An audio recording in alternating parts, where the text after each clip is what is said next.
avatar LEDs. Thank you.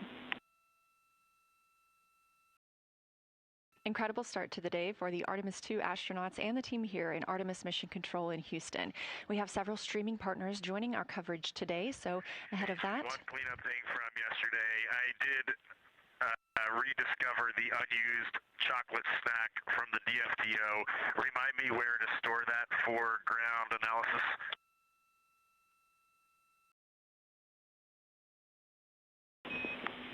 Hooray for a found snack. You can stow that in locker A1. Thank you, Reed. With our streaming partners joining us today, we will be going to a slate ahead of our broadcast start in just a few minutes. So just for those next few minutes, you can watch our live coverage on our YouTube stream, our second stream, but we'll be right back here at the top of the hour to kick off Flyby Day.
The Artemis II mission is a test mission of the Orion space capsule.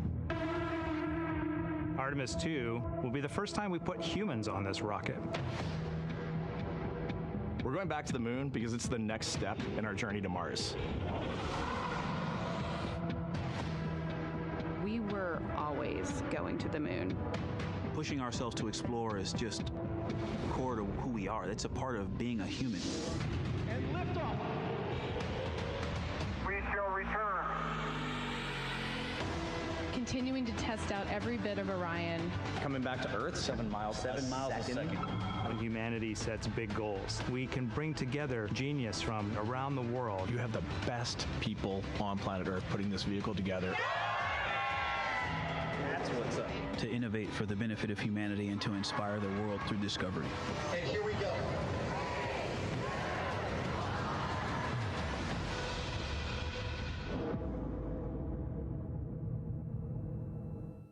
Welcome to Artemis Mission Control here at Johnson Space Center in Houston, Texas. I'm Leah Cheshire Mustachio. Right now, the Artemis II crew and Mission Control are preparing to support today's Lunar FlyBy, the first time we've sent humans around the moon in over 50 years. Integrity, you can use the OEs and your HHP camera for the milestone words at the Apollo 13 record distance. You'll notice that we pause every time we hear communications to and from the crew. They are the stars for today. This afternoon, the crew will have their closest approach of the moon and will surpass the record. That record just mentioned of the furthest humans have ever flown, set by the Apollo 13 astronauts in 1970.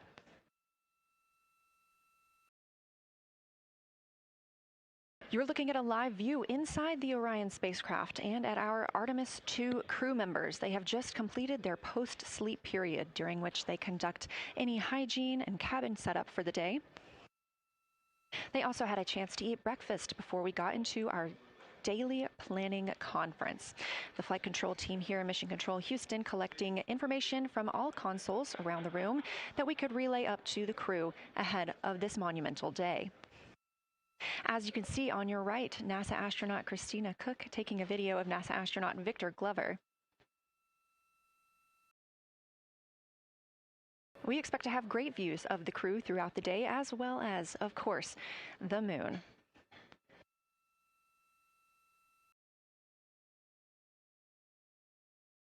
We expect to surpass that Apollo distance record in 55 minutes and 50 seconds. We are now looking live at a camera mounted on one of the spacecraft's solar arrays, pointed to our lunar neighbor. We are currently just 14,200 miles away from the moon and 247,672 miles away from planet Earth.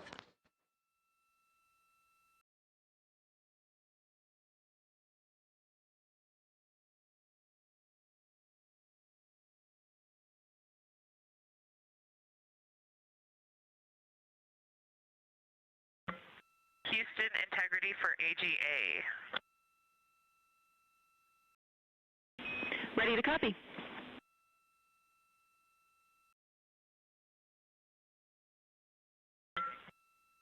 Carbon dioxide 2.3, oxygen, which has the alarm, 26.3, 73.1 degrees, 10.3 psi. And one follow-on question. We understand milestone words will be directly following the conference. Will that take the place of the PAO event, or will the PAO event still take place per the timeline?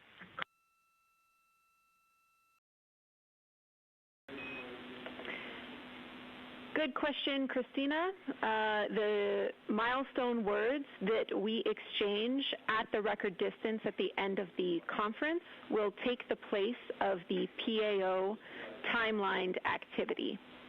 So that'll be our moment to talk about this occasion, and after that there will be no more expected PAO words, and you can get straight into your flyby. Copy all AGA.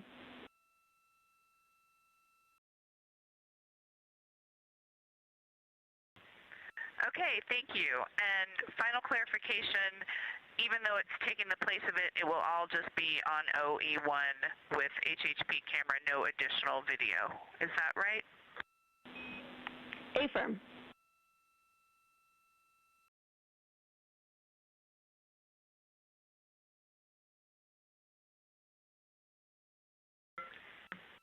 Okay, thank you. Yep, some of us had already heard that. Sorry about the second question. We appreciate it. Talk to you soon. No problem.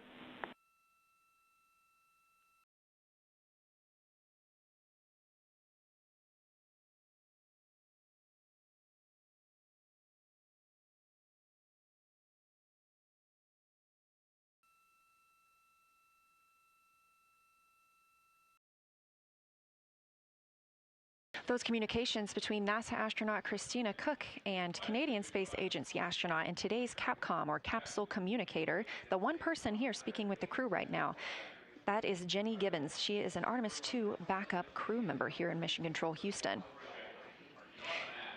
We are now 4 days, 18 hours, and 30 minutes into the flight of Orion for Artemis II. The Artemis II crew inside Orion lifted off atop the Space Launch System rocket on Wednesday, April 1st from NASA's Kennedy Space Center in Florida. Those 4 crew members are the first to live and work inside the Orion spacecraft, which they have named Integrity, and have been busy conducting meticulously timelined events. It was a beautiful ascent from Kennedy Space Center. One of those early events was the proximity operations demonstration, during which NASA astronaut Victor Glover, the Artemis II pilot, manually flew Orion after having just detached from the interim cryogenic propulsion stage as if they intended to dock. This was practice for future Artemis missions, during which astronauts in Orion will dock with the lunar lander that will take them to the surface of the moon. About 24 hours after launch, 25 hours actually, Orion then conducted TLI, the translunar injection burn. This 5-minute, 50-second burn committed Orion to departing high Earth orbit and set us up for today's flyby. That translunar injection burn also served as the spacecraft's deorbit burn. It slingshots Orion around the moon and sends the crew on a free return trajectory, with splashdown approximately 7:07 p.m. Central on Friday, April 10th. Last night on Flight Day 5, the crew entered the lunar sphere of influence, the point at which the pull of the moon's gravity will become stronger than the pull of Earth's. We've also been getting some great views inside the cabin of the crew members living daily life, from working out to eating, taking photos, and making memories together. But they've also been taking some beautiful views of our home planet and of the moon, and we expect many, many more of those following today's activities.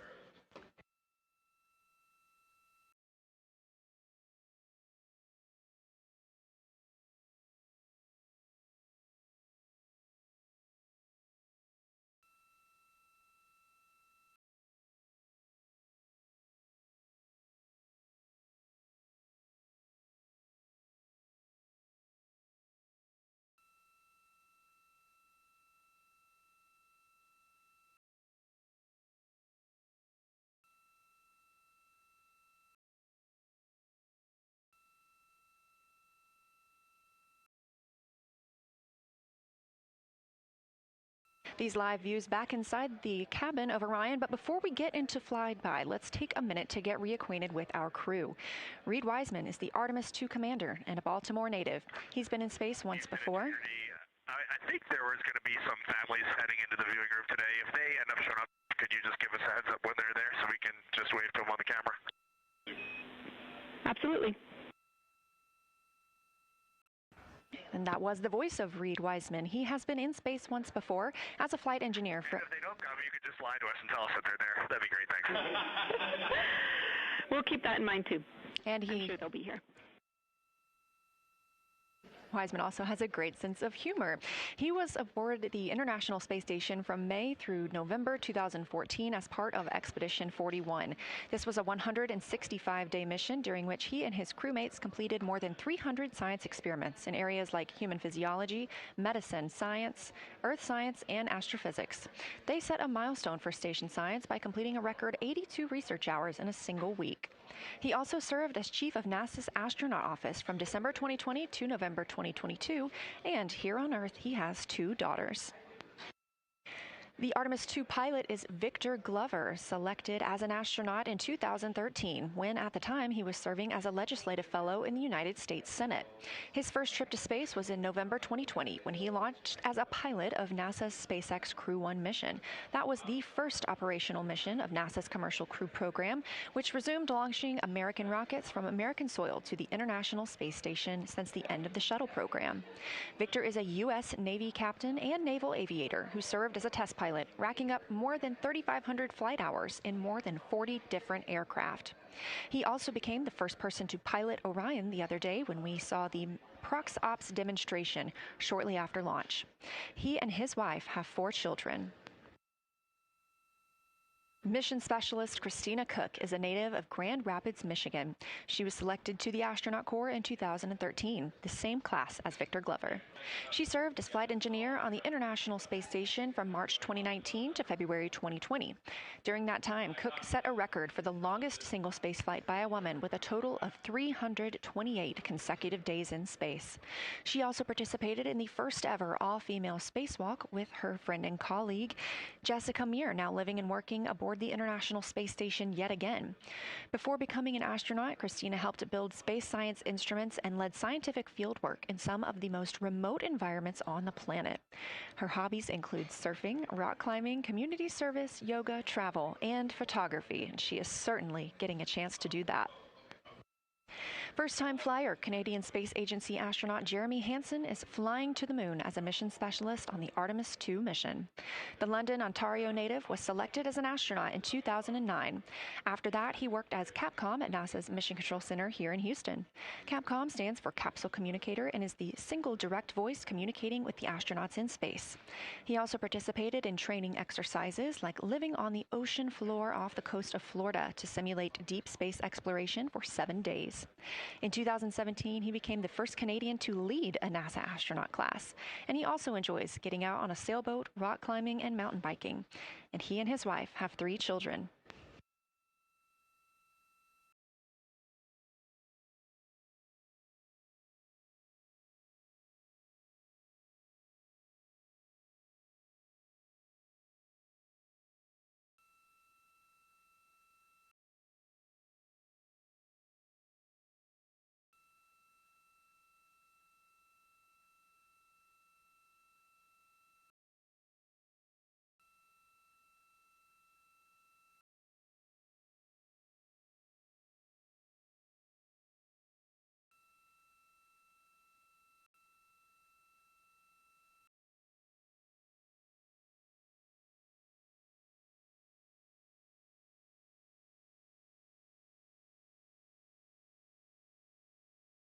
As you can see, the crew members have dimmed the cabin lights inside Orion.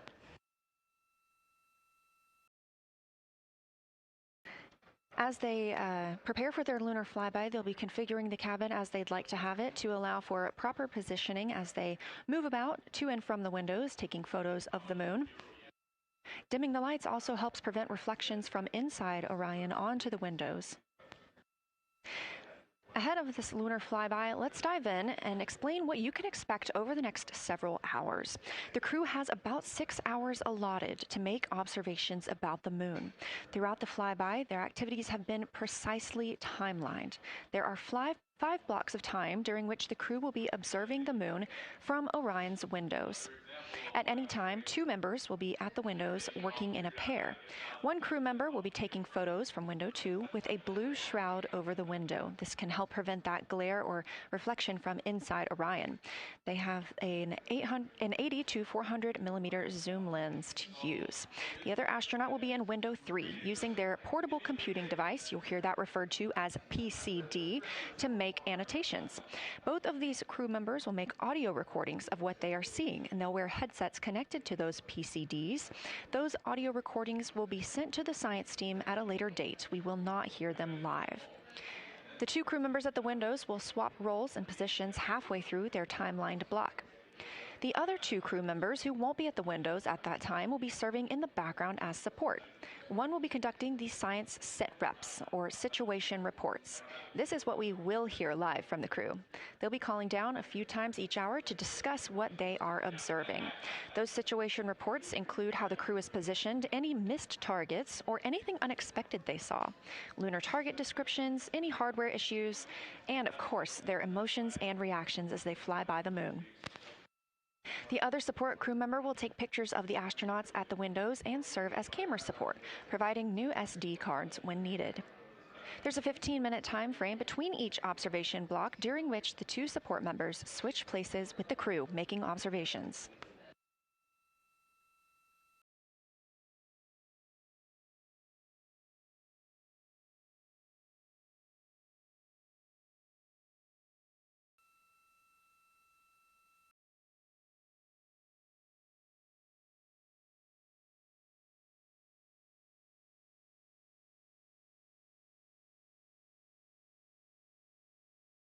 Two views, both coming from Orion. There on the left, the inside of the spacecraft, and on the right, a view of our moon, the destination for today.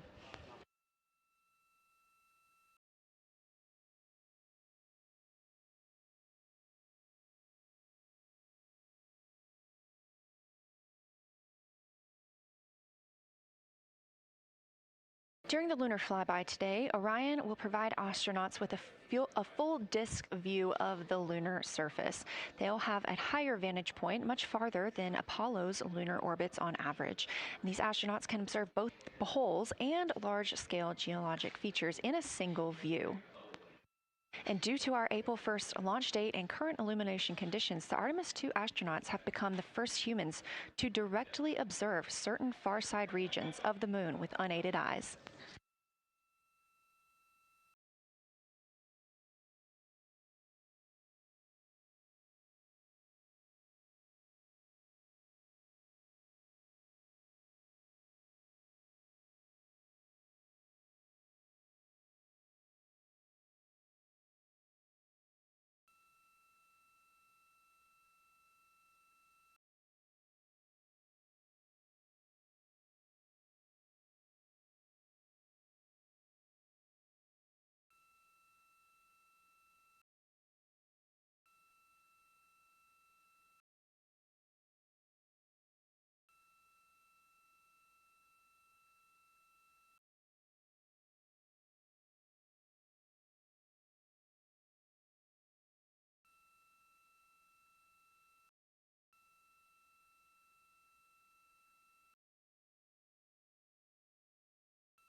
Great, thank you.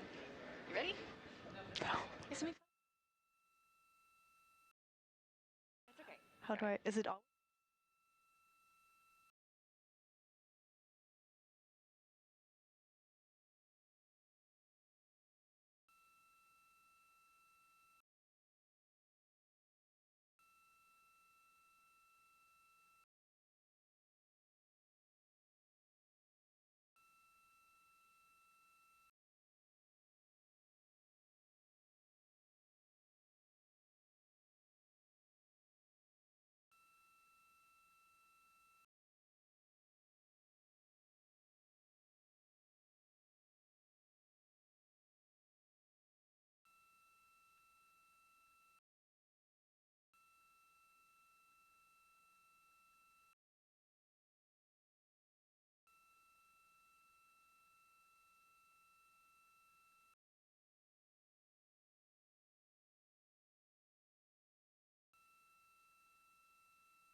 We are now 36 minutes until we see the Integrity crew pass the Apollo 13 distance record. And joining me on console, I have Julianne Gross, the Artemis curation lead. Thanks for joining me today.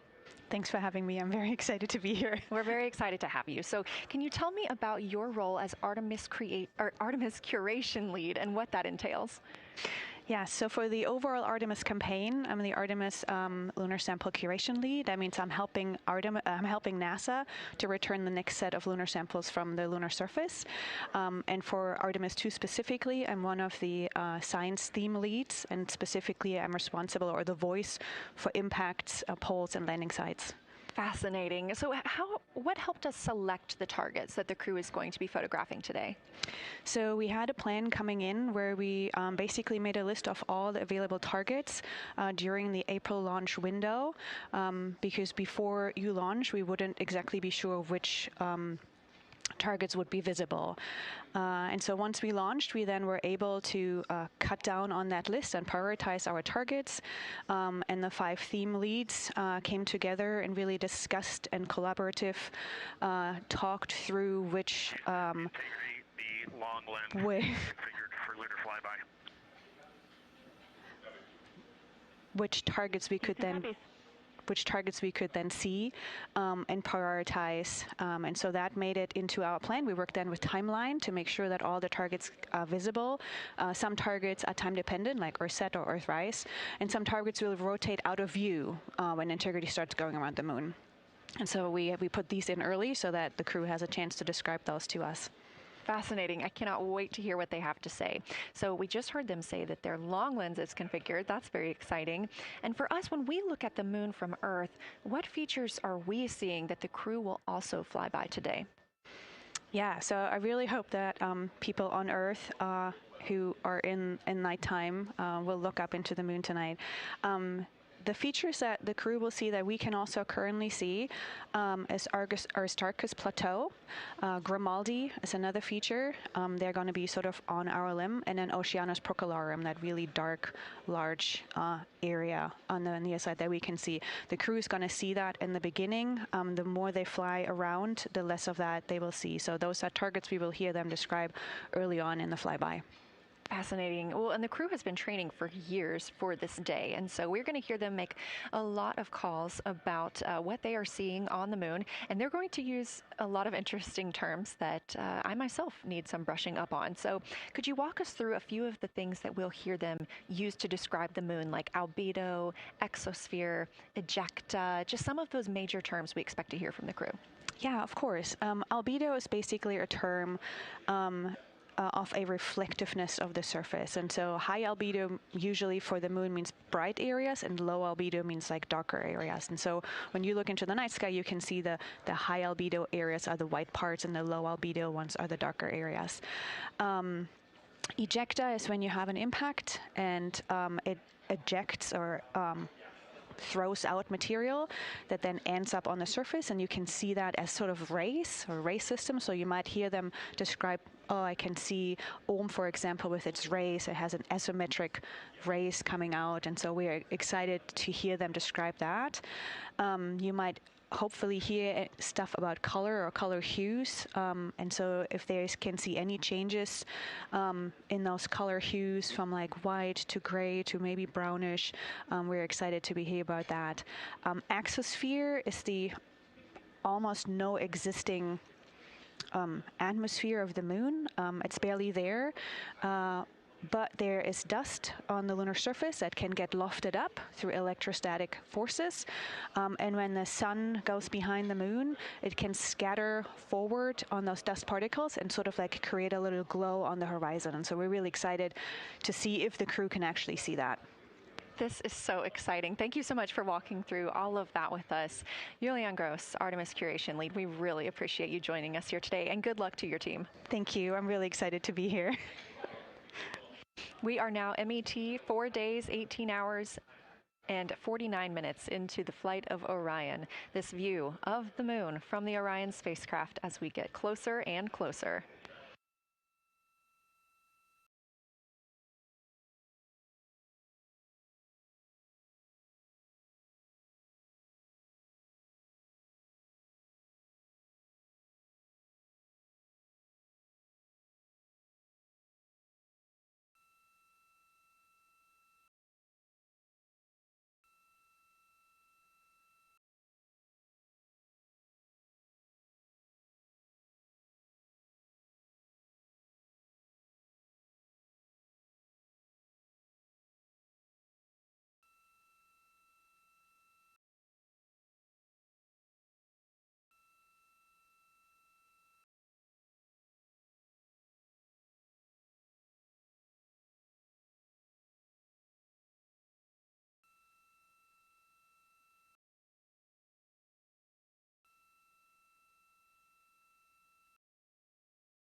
We're live here in Artemis Mission Control at Johnson Space Center in Houston, Texas, just about 32 minutes away until the crew surpasses the record set by Apollo 13 as the farthest astronauts to ever leave Earth. This view coming from a camera mounted on the tip of one of Orion's 4 solar arrays. Each array has a camera on its tip, and so we anticipate getting views throughout the lunar flyby. Of course, except during the point of loss of signal when the spacecraft flies behind the moon.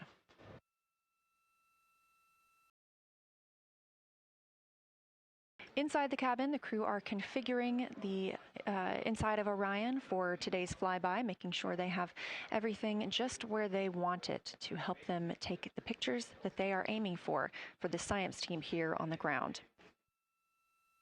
Coming up in just a few minutes, we will have a pre-lunar flyby conference.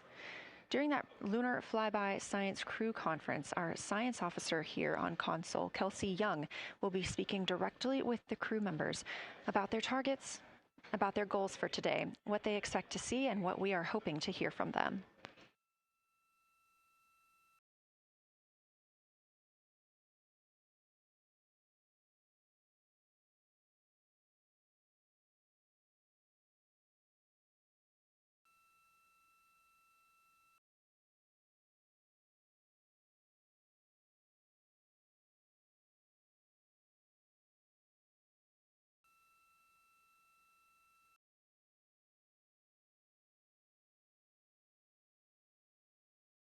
We have a lot of milestones coming up today, so make sure you don't miss them. The first coming up again at 1:56 p.m. Eastern Time, the crew will pass the distance from Earth record set by Apollo 13 in 1970.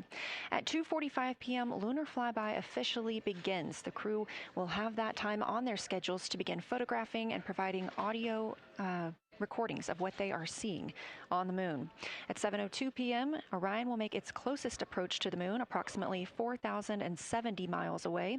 Of course, all of these numbers are going to have to be confirmed following the flyby. These are estimates, and we are working with orbital mechanics. At 7:07 p.m., Orion reaches its maximum distance from Earth, approximately 252,760 miles away from us all. At 8:35 p.m., the spacecraft will enter a solar eclipse. The crew will become the first to see a solar eclipse from the moon.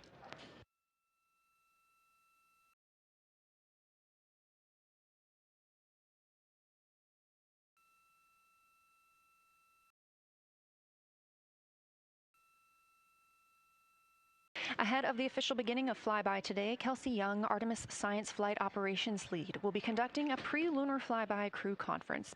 She will give information on camera setup, remind the crew of their intended targets, answer questions from the astronauts, and more. Young will help the crew set their targeting timeline, which counts down the time they have to image each target and what they'll be capturing next. She'll also remind them that the ground team will be calling for science sit reps, also known as situation reports. Those are essentially call-downs to report what they've been observing. They'll continue to do this even through their LOS, their loss of signal, as those communications will come down later on after they reconnect with us on Earth.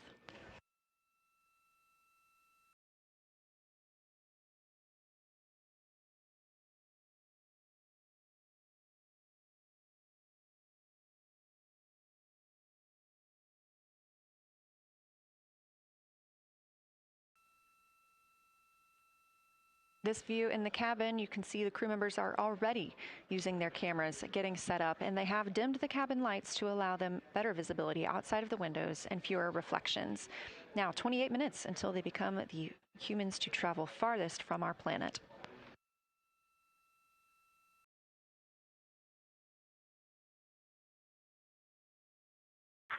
Houston Integrity, we are ready for the conference on your call.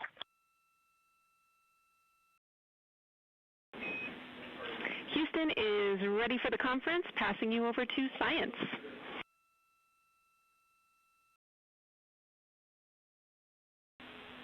Good morning, crew. This is Science. We couldn't be more excited for a full day of lunar and planetary observations today, the first one in over 54 years. How do you hear me?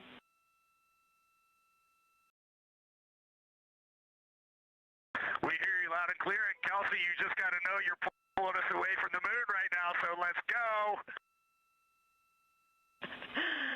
Message received. I will keep it tight here. I did just want to start with a thank you on behalf of the Lunar Science team and the entire lunar and planetary science community, of which you are absolutely a part, for what you've already done in this mission and what you're going to do today to inspire the next generation of scientists. I have to say Moonjoy is the new term that's already become our team's new motto, so thanks for that. In this conference, we'll cover hardware and config reminders, and then I'll just briefly, as you said, cover today's science plan. I'm assuming you already have your LTPs up. Confirm that, and I'll jump quickly into the cabin config reminders.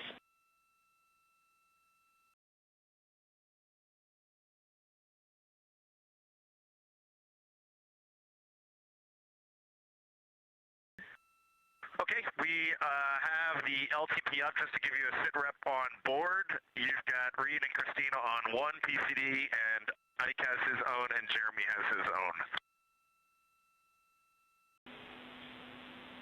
Copy that. That was going to be one of my questions for you, and I'll ask a question back. Is that the config that you and Christina plan to carry throughout the day for PCD use?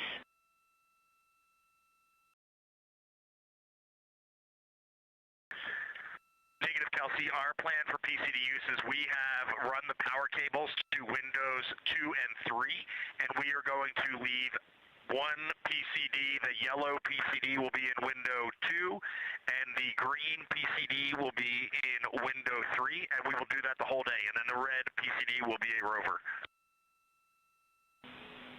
Understood. Super helpful. Recommend when you guys switch in and out of PCDs to add your initials to your OneNote annotations, just so we can keep track of whose is who. And then given that you have 3 PCDs instead of 4, for the data transfer at the end of the day, recommend making a new subdirectory entitled For Science for your own photos, or with your initials, that we can keep track of which pictures came from which flashcards.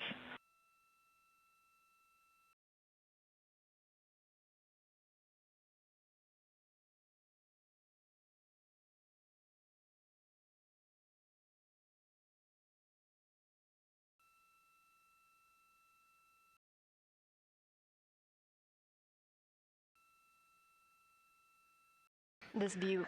So, Kelsey, I just want to here's what we're doing. We have community cards in all cameras on board, and then when each astronaut approaches their camera, the intent is they will put their card into that camera for photos and then put the community card back in at the end of the session. But just know it is harder to manage cards than we thought, and we don't want to miss science, so it might end up a bit more disorganized. Understood. Thanks for that essay. Just read the flashcard numbers down when you get a chance, and we'll follow your lead on the best thing to do operationally during the flyby. With that, I'll move on to Windows. So the window characterization DFTO you guys did a few days ago confirmed that window 2 is ideal for imaging, so no change to config of photographer in window 2, observer in window 3, and science sit reps in window 1.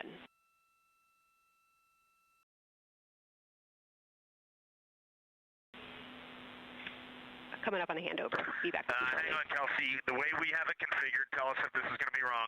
Window 2 is the long lens with a shroud. Window. As you heard, Science Officer called to the crew. We are now in a handover time period. We will regain communications with the crew very shortly. These are tracked, and we are currently on the Deep Space Network. This is the first time humans have used the Deep Space Network in over 50 years, given that we currently use the tracking data relay satellite systems in the for the International Space Station.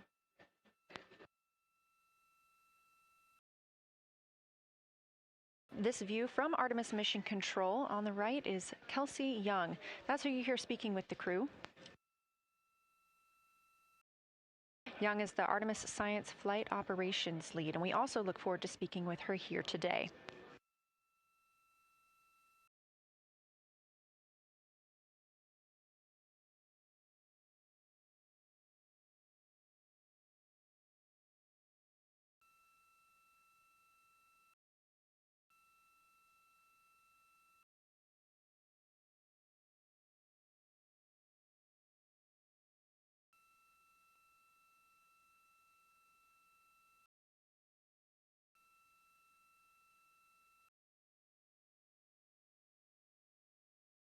Again, we are just about 22 minutes until we reach the Apollo record. We are in a handover of satellites with the crew aboard Orion.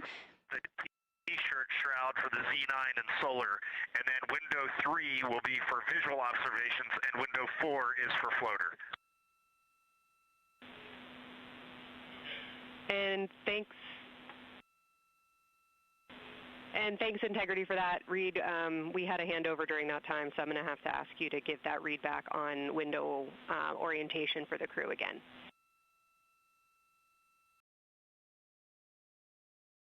Okay, we are happy to change it, but the way we have it configured right now is window 1 has a T-shirt shroud for the Z9 for solar. Window 2 has the shroud for the long lens for both lunar and solar. Window 3 is for visual observations. Window 4 is for floater. And then the docking hatch window has had a great view, so we've done a lot of mapping through that as well.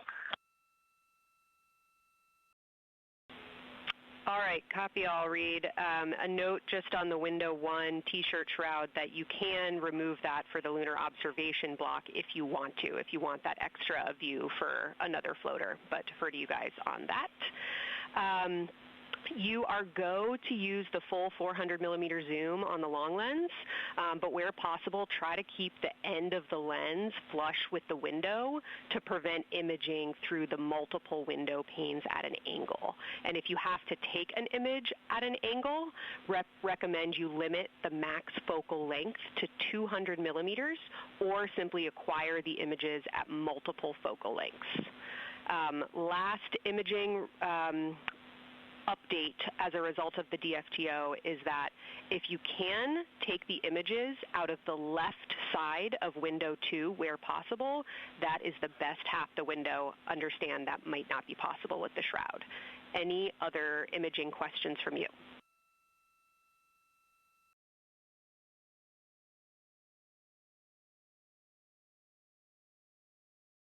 Okay, copy that. Okay, last couple reminders. Don't forget the ability to take the wave files to tag imagery that you are wanting to follow up on using the FN3 button on your camera. And then a couple quick notes on your LTP. We have refined your precise flyby timing since generating the LTP. Optimus has the correct timing for the LOS and AOS, but the LTP identifiers for LOS and AOS are roughly 2 minutes later than they will be in reality.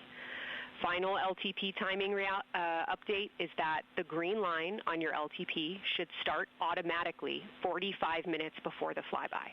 If it doesn't appear, let me know and I'll have troubleshooting steps for you. Last updates are on the Eclipse, so only for that last hour today. Of course, remember if the sun is in view to use your Eclipse glasses. And reminder that we will have a few activities for you prior to the eclipse to reconfigure all 3 cameras for corona and deep sky observations. These activities, some of which will occur during the forward link LOS, so we wanted to flag it for you now. Any questions before I cover the last 2 reminders?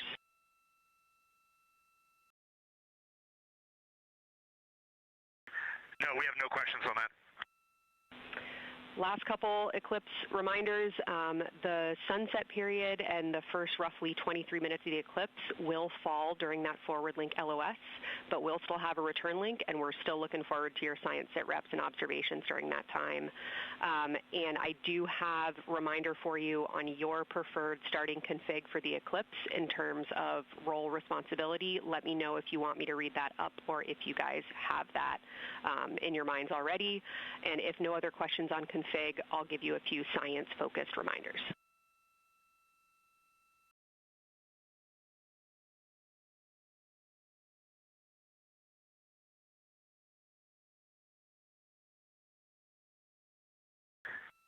Give us a quick high level, but we see it in Optimus, and I think we got it squared away. But give us your quick Kelsey high level. Okay. A couple changes from the first LTP you studied is that Glushko is the only feature that the same pair will view twice. That's Reed and Jeremy. That's why that's the only target you see that is marked as 1 of 1 and one of two and two of two. So Ohm and Oriental are in there twice, but they're by different pairs, which is why you don't see them marked accordingly. A note from feedback on your observations so far over the last couple days, a reminder that if you note structure and texture as well as color and albedo, please note any correlation between the two, and also a reminder that negative observations are still valuable science. So a lack of color or a lack of structure associated with color is also valuable. A reminder also that your observations so far indicate it will likely take some time for your eyes to adjust. We especially heard that around your terminator observations and your color observations.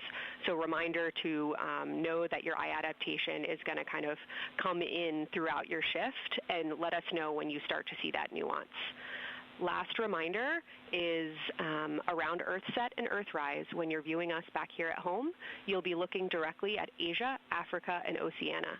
So I'm sure people watching from those places here on Earth will want to give you all a wave as you take their picture. Any other questions for me?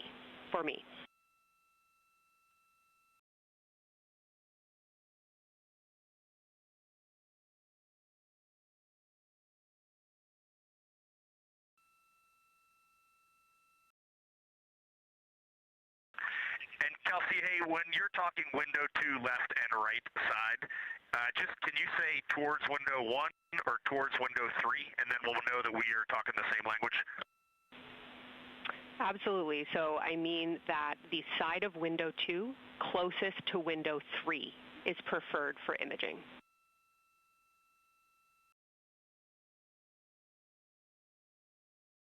Okay, the side of window 2 closest to window 3 is preferred for recording. Stand by, we'll talk to the crew.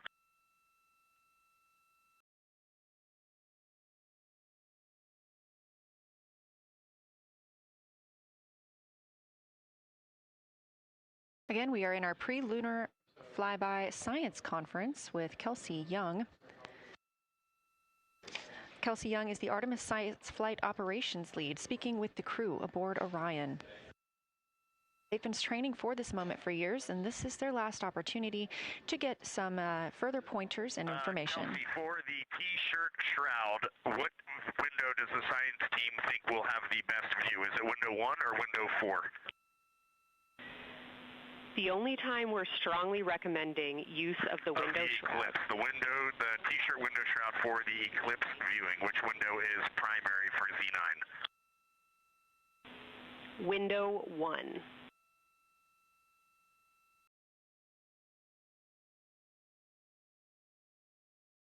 Okay, awesome. So we have got that all set up. And just to be 100% sure, window 1 is the most port window by the food warmer. Window 2 is right in front of seat 1. Window 3 is right in front of seat 2. And window 4 is on the starboard side by the side hatch. Do you agree with all that? We agree on the ground. Good readback.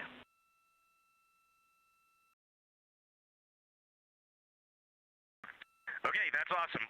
Kelsey, we're going to close with happy words. It's just incredible. I wish you were up here to see all the smiling faces, to hear all these terminologies being thrown around, and we are just fired up to get started on this day. Let me pass the mic around if anybody has anything to add.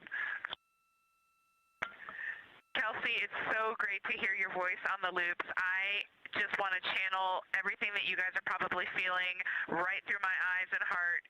It is awesome to see the side of the moon. You guys made us excited for this day, and we couldn't appreciate it anymore. And we are ready to hopefully deliver on all the awesome training you guys have provided. I'll just add, Kelsey, it is blowing my mind what you can see with the naked eye on the moon right now. It's just unbelievable. Kelsey, and to the whole Lunar Science team, all of you, all the work you put into this, we're just grateful. Can't wait to get going. And thank you for the tipper, for Carol Crater, and for Integrity. We can see them, and we've imaged them, and can even see with the naked eye. Quite impressive. Thank you so much.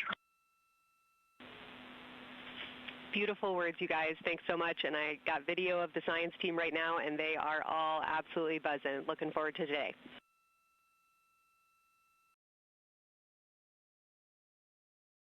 Okay, we're heading into the timeline. Cheers, guys.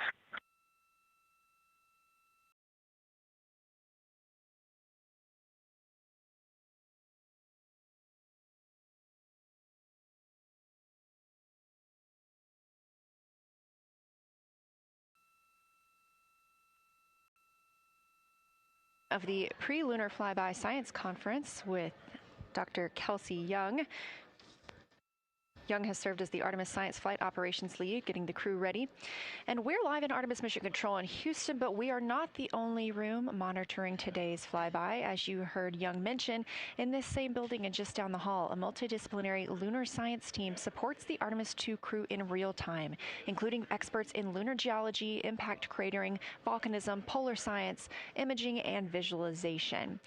There are two integrated facilities, and the first is the SIR, which is what you have right here. That's the Science Evaluation Room. They are embedded within Mission Control to provide science input during live operations like what we see today.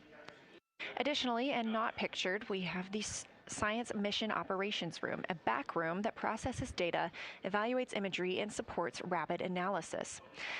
Our science officer on console in Mission Control Houston serves as the primary interface between the science team and the flight controllers, ensuring science priorities are represented during mission execution. Again, today, that's Dr. Kelsey Young, who will be speaking with the crew during the time they're behind the moon. We will be speaking with her once the crew is behind the moon and out of communication with Earth.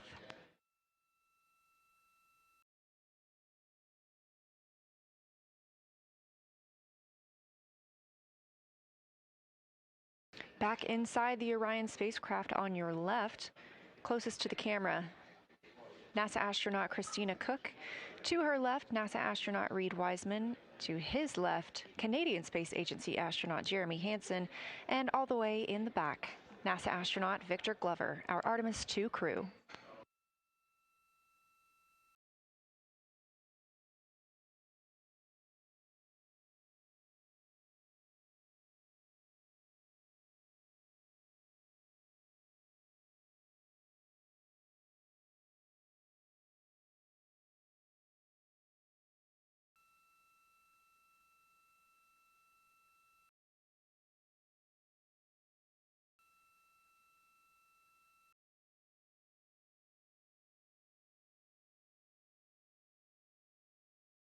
We are now approaching 8 minutes until the crew surpasses the Apollo 13 record.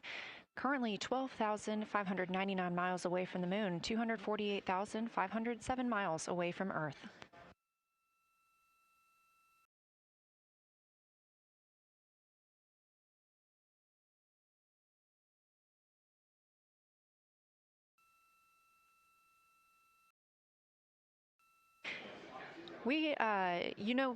You may also hear the Orion spacecraft referred to today as Integrity. This was named by the Artemis II crew. It is Integrity crew, we have Reid's family in the viewing gallery. You're welcome to say hello.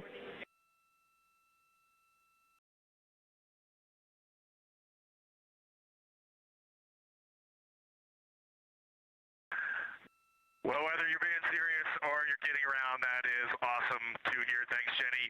And hello to Ellie and Katie. I don't know who else is there, but it's great to know that you're in mission control right now, following along. We are having a blast up here, and the view of the moon is absolutely amazing.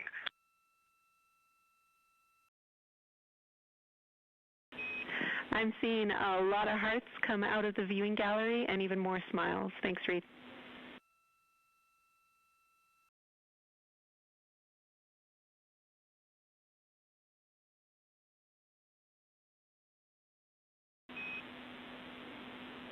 Copy heart, copy bracelet.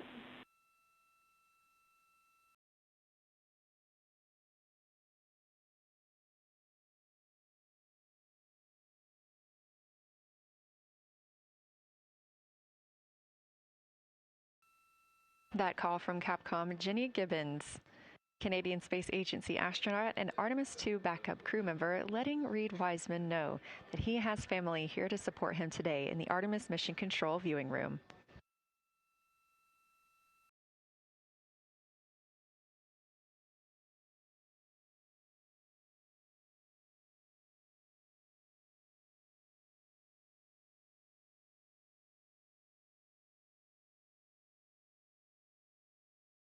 As I was mentioning, we have the Orion spacecraft flying today.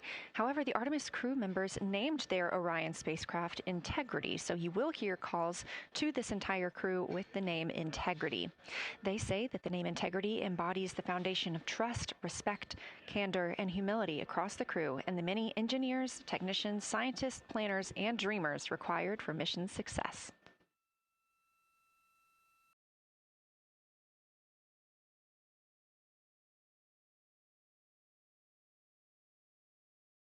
This view live from the outside of Orion as we continue. Preparing for our lunar flyby, now less than 5 minutes from surpassing the record set by Apollo 13 astronauts for the farthest humans to travel from Earth. This will not be the farthest that Integrity travels today. They will continue until they reach approximately a distance of 252,760 miles. That would be about 4,105 miles farther than Apollo 13. However, these numbers are our targets, and we will get confirmation on those numbers as soon as we possibly can and share them with you all.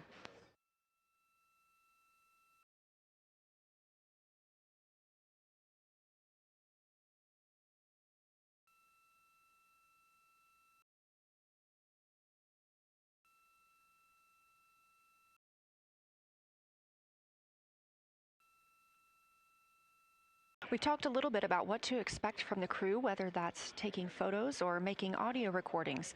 To get a little more detailed, Reed Wiseman and Jeremy Hansen will be up first to capture imagery and record audio on the portable computing devices. You hear those referred to as PCDs, while Victor and Christina serve as the support members. The crew will switch windows and roles halfway through their shift, and 1 hour and 5 minutes later, Victor Glover and Christina Cook will be the next crew members at windows 2 and 3 to take photos and make annotations, while Reed and Jeremy take on those support roles. There are 5 viewing blocks, and the crew will swap out with each one. During 2 of the blocks, the 2 support members will also be able to enjoy their midday meal.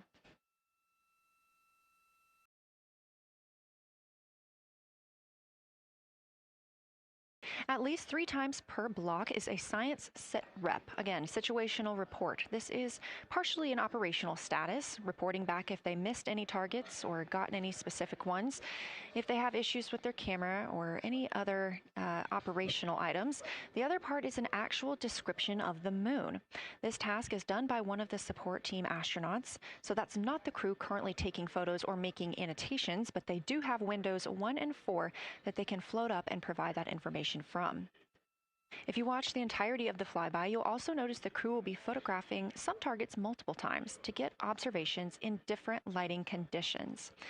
This is due to Orion changing their location throughout the flyby.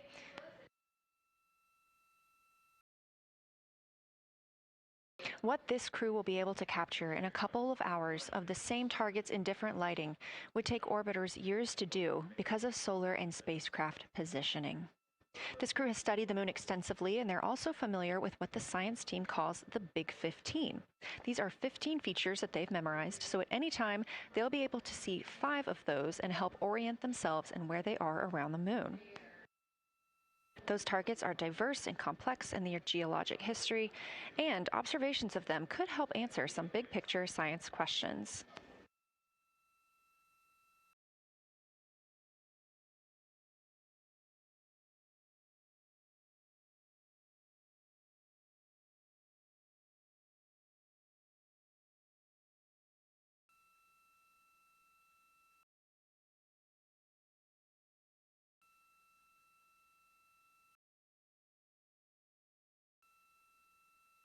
If you've been following the mission, you can see that the configuration of the cabin is a little bit different than what it looked like on launch day.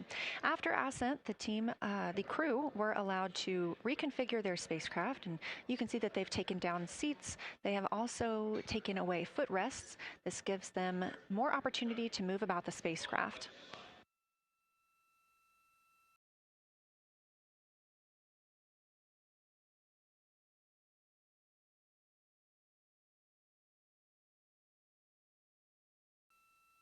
Orion itself has 330 cubic feet of habitable volume. That's about the size of 2 minivans and is 60% more cubic volume than the Apollo spacecraft. We are standing by for the Integrity crew aboard Orion to surpass the Apollo 13 record.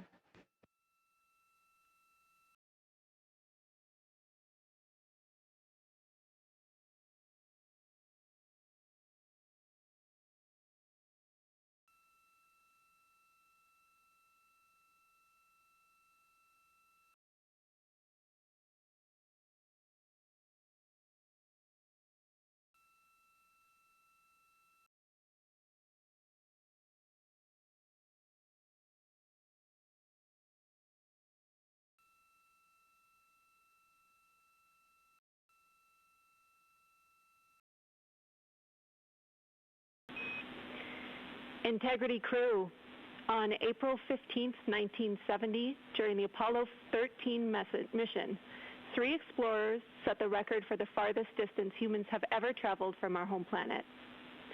At that time, over 55 years ago, Lovell, Swigert, and Hayes flew 248,655 statute miles away from Earth. Today, for all humanity, you're pushing beyond that frontier. Integrity, over to you. Yeah,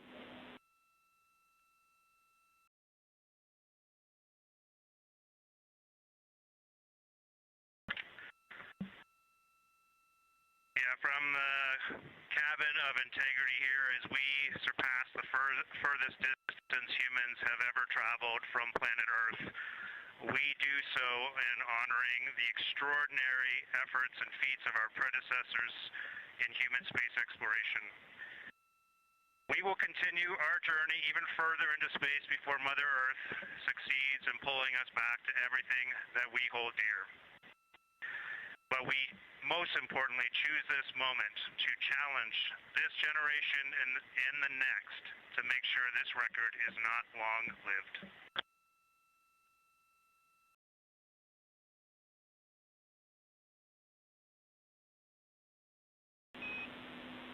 Thank you, Integrity, and congratulations to you and the rest of the Artemis II team.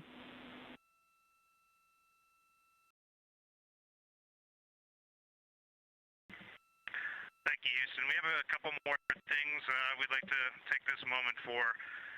Our science team helped us out with a couple of relatively fresh craters on the moon that have not been previously named, and our crew would like to propose a couple of potential names for those items or those areas. And we spent a bit of time this morning looking out the window, and we're able to see them now both with our naked eye and through the long lens, and so we feel this is a good time to send this down, and a special shout out to Kelsey for helping us with this. The first one we'd like to suggest is a named crater in honor of our great spacecraft, Integrity. And so if you were to look at Orion on the far side and then draw a line straight up to Ohm on the far side, relatively in the middle is an unnamed crater, and we would like to suggest it be called Integrity in the future. And the second one, and especially meaningful for this crew, is a number of years ago we started this journey in our close-knit astronaut family, and we lost a loved one. And there's a feature in a really neat place on the moon, and it is on the near side, far side boundary. In fact, it's just on the near side of that boundary, and so at certain times of the moon's transit around Earth, we will be able to see this from Earth. And so we lost a loved one. Her name was Carol, the spouse of Reed, the mother of Katie and Ellie. And if you want to find this one, you look at Glushko, and it's just to the northwest of that, at the same latitude as Ohm, and it's a bright spot on the moon. And we would like to call it Carol, and you spell that C-A-R-R-O-L-L.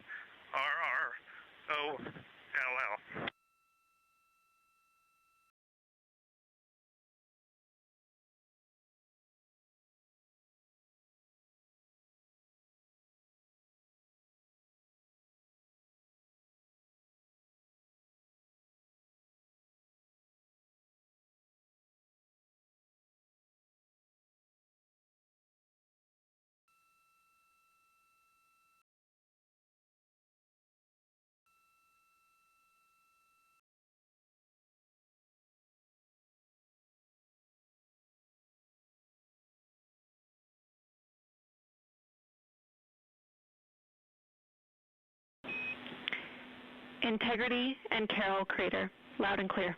Thank you.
As the Artemis II crew passed the record set by Apollo 13 for the farthest humans to ever fly from Earth at 12:57 p.m. Central Time, 1:57 p.m. Eastern Time, Canadian Space Agency astronaut Jeremy Hansen shared. We're getting ourselves all put back together now, and we are going to dim the cabin lights and prepare for our science objectives ahead. Thank you.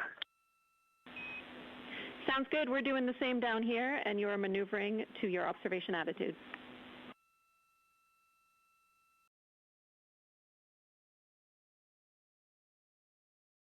As we pass that Apollo 13 record of the furthest humans to ever fly from Earth at 12:57 p.m. Central Time, 1:57 p.m. Eastern Time, the Artemis II crew shared some poignant words, specifically Canadian Space Agency astronaut Jeremy Hansen. The crew also called down 2 craters not yet named that they would like to name. One, Integrity, in honor of their spacecraft, which they have named. That's near the Ohm crater. Another near Glushko, which is a bright spot, named Carroll, in memory of Reed Wiseman's wife.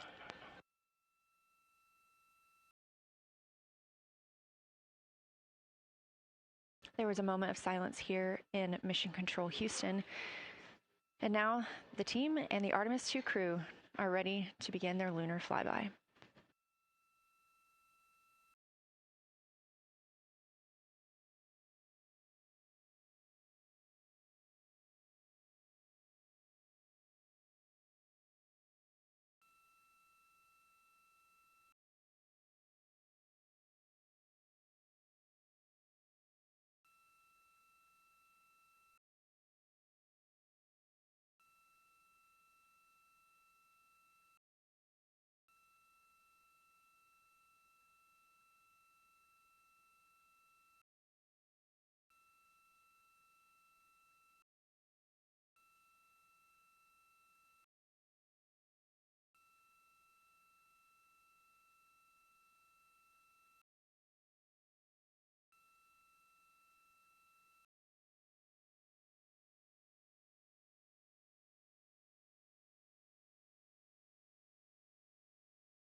We are 4 days, 19 hours, 31 minutes mission elapsed time of the flight of Artemis II, our 4 astronauts aboard Orion. Today is our lunar flyby day.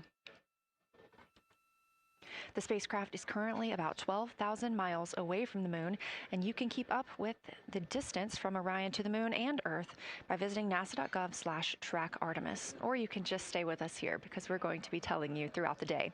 They are currently 248,834 miles away from planet Earth.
Coming up next on the crew's timeline today will be their cabin configuration portion. You heard some calls down to Science Officer Dr. Kelsey Young earlier about how they have configured the cabin so far. This is just a little bit more of timelined activity for them if they need to further do so. On flight day 3, the crew had time on their schedule allotted for configuring the spacecraft cabin for how they intended to arrange it today. Of course, they had to take down that configuration for another test yesterday of their Orion crew survival system suits. But configuring it on flight day 3 allows them the opportunity to get a chance to see what works for them now that they are in the microgravity environment.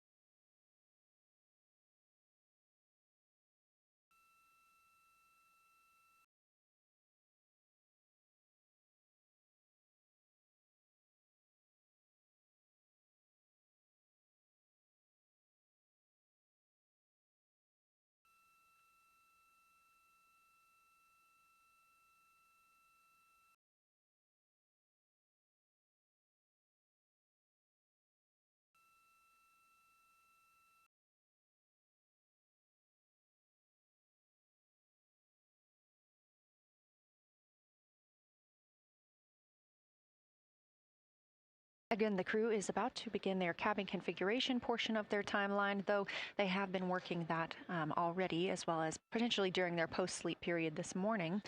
The official Lunar FlyBy observations are slated to begin in just about 40 minutes. That's when we'll have the crew at the windows photographing the moon, as well as making calls down about what they are seeing.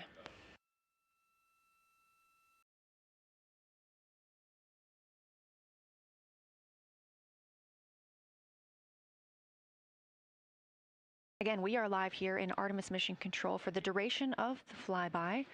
Currently, the Orbit 1 flight control team is on console. This room is staffed 24/7 from the time before the astronauts step foot on the rocket until the time they splash down and are safely recovered in the Pacific Ocean on flight day 10.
Again, this is Artemis Mission Control here in Houston.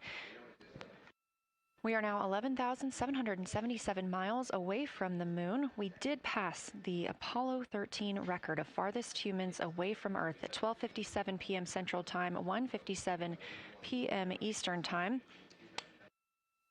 That distance, 248,655 statute miles from the Earth, continuing to be exceeded by the crew. They will reach their farthest distance from the Earth around 6:07 p.m. Central Time. At that time, they will be in an LOS, or a loss of signal, with us on Earth, as they'll be flying behind the moon.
As the crew gets into their cabin configuration preparations, we are joined by Dr. Sarah Noble, the Artemis Lunar Science Lead. Thanks for joining us here today. Yeah, it's quite a day.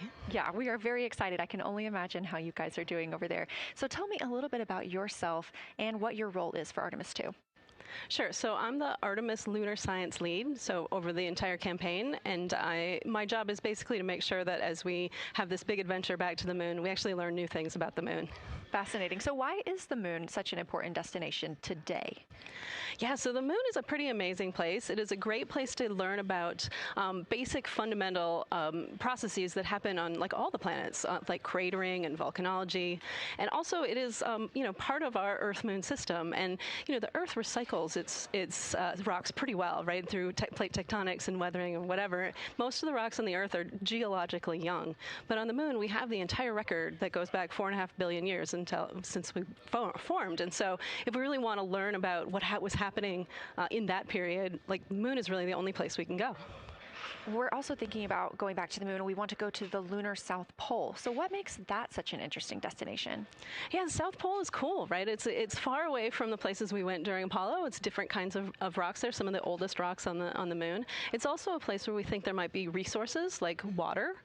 There are craters that really never can see the sun because of the low sun angles there, and they get very cold. And we think that water and other things can build up in those craters, and so we're very interested to see what that might do for us. I'm very interested as well. So for some of our viewers who might be new to this, what does lunar science look like during an Artemis mission?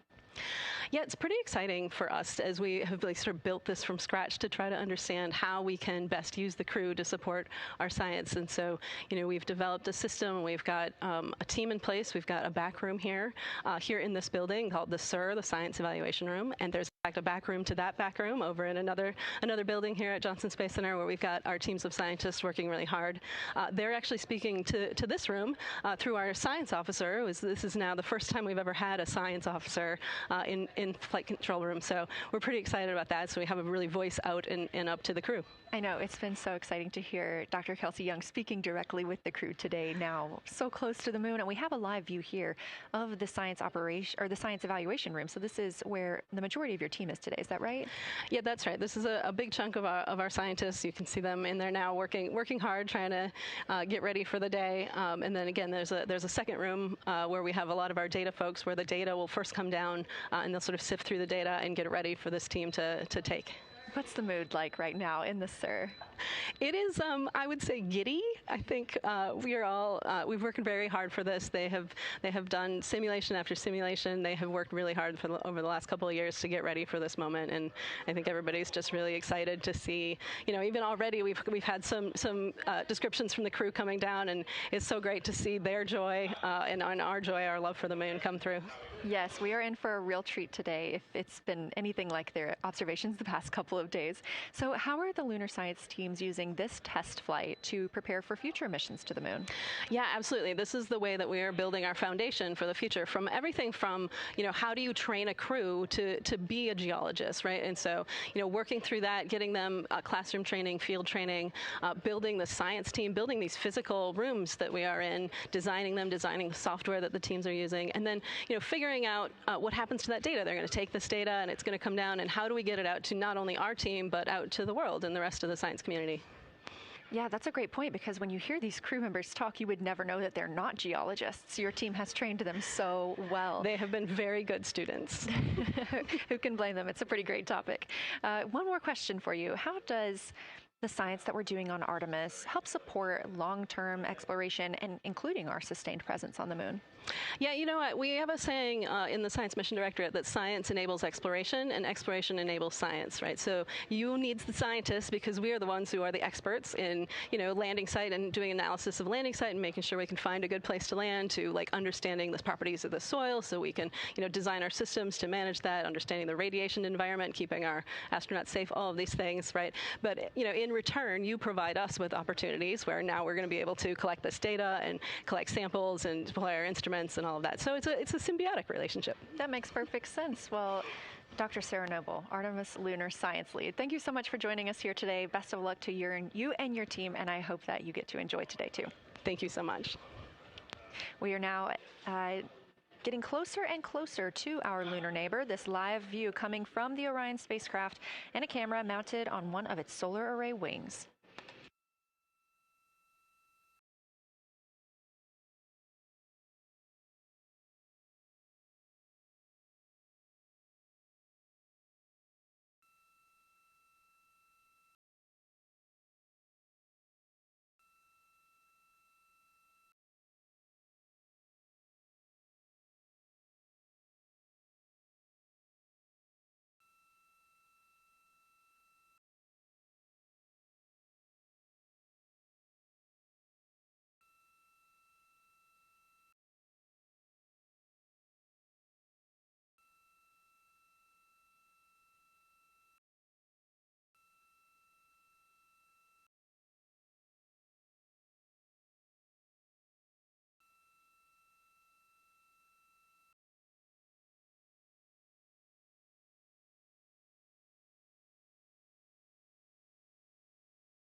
Houston, integrity for camera serial numbers. Ready to copy.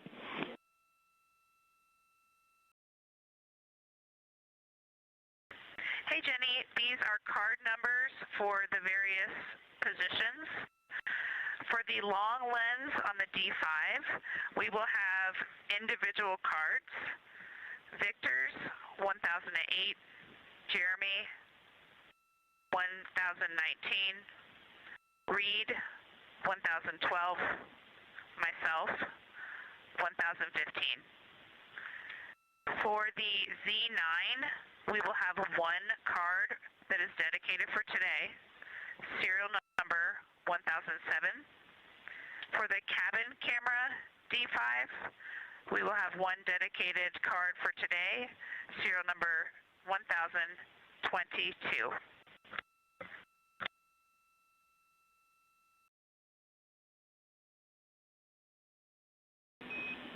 All right, Christina, we copy all. Thank you.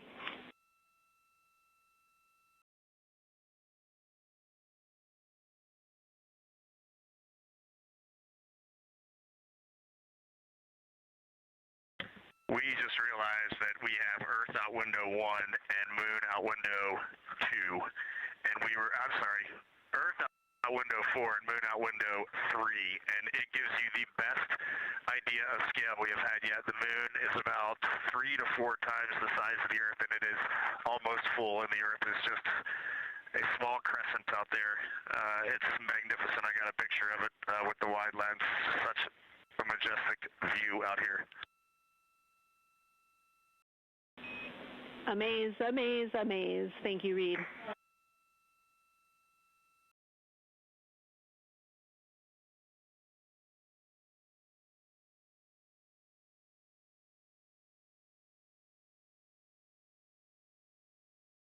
Those are some of the communications we're excited most about today. Commander Reed Wiseman calling down their view right now, obviously a little bit different than what we can see from the solar array camera. They are looking through the windows of the Orion spacecraft, able to see at the same time Earth and the Moon. You also heard NASA astronaut Christina Cook calling down some of the cameras that they will be using today. The crew is in that cabin configuration portion, and we expect the Lunar FlyBy observation period to start just about 20 minutes.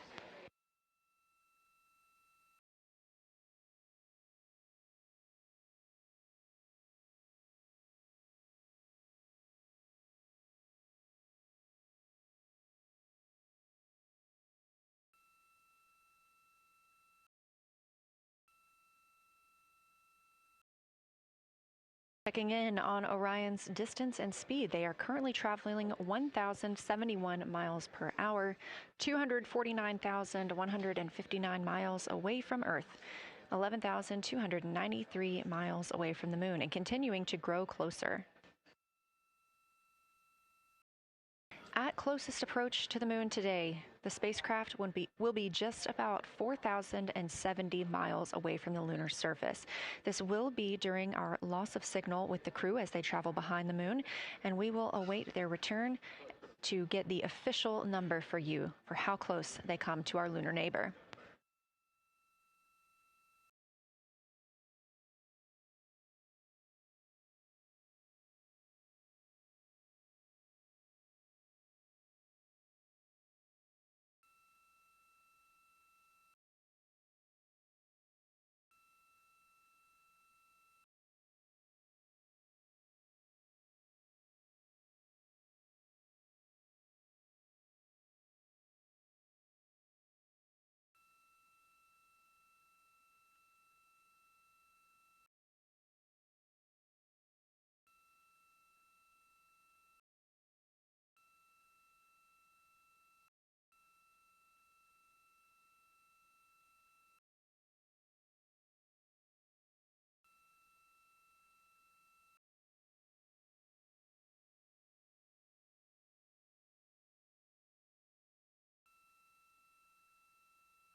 Inside the cabin today, the lunar targeting package is the primary tool guiding the crew observations and consists of two key components.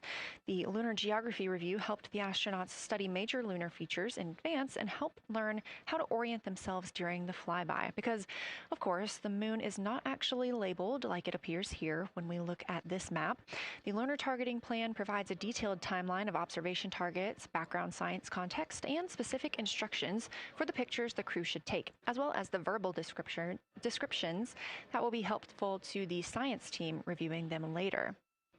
This is a screenshot from their lunar targeting package, and a screenshot specifically of that lunar. Integrity for attitude. Go ahead.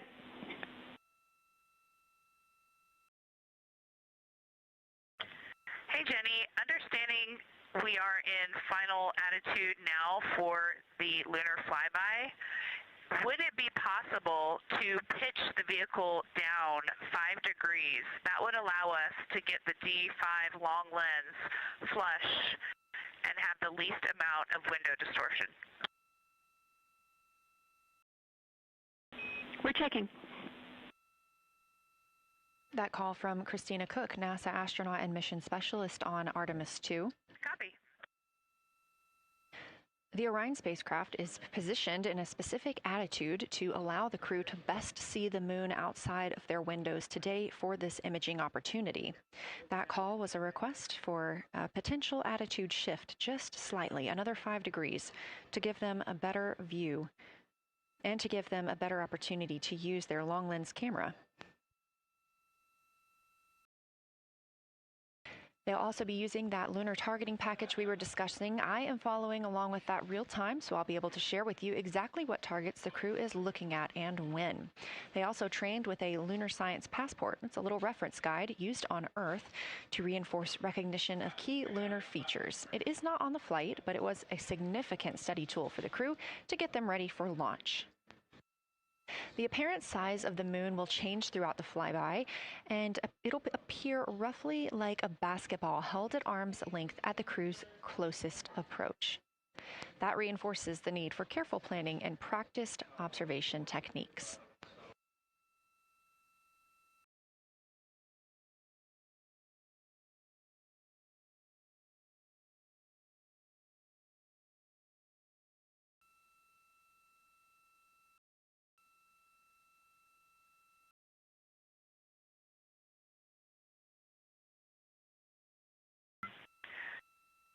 Houston, integrity for timeline. Go ahead.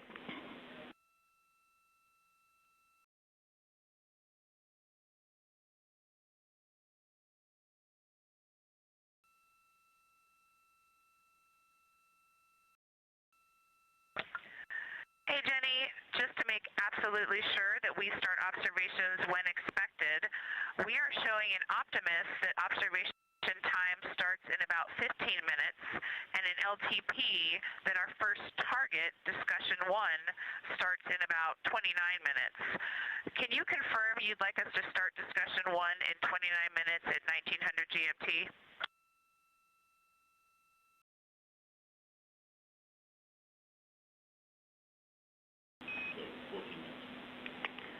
Christina, we are tracking that discussion 1 should start at 18:45. That's 15 minutes from now.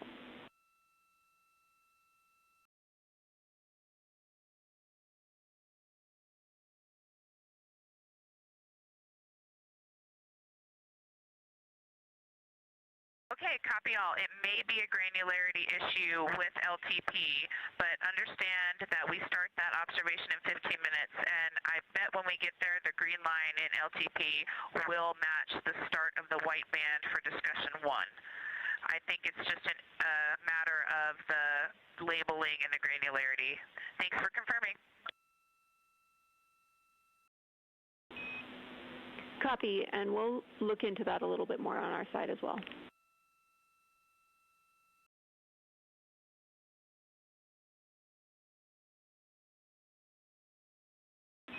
Christina, can you verify for us that your green line is moving on the timeline page of your LTP?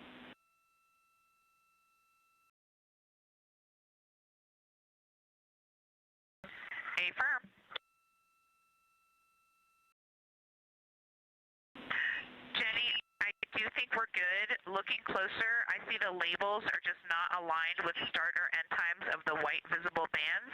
It fully makes sense now, so I think we are all set. We'll look forward to starting some observations in about 13 minutes. Copy. Thanks, Christina.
As you heard discussed, we are expecting the crew's observation time period to start in about 10 minutes.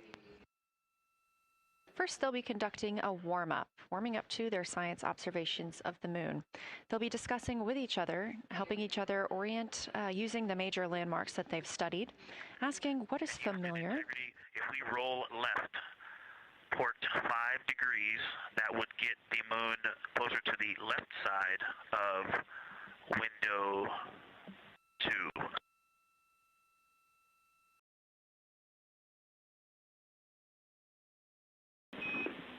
Copy, Victor. We'd like to know if it's pitch and roll or one or the other.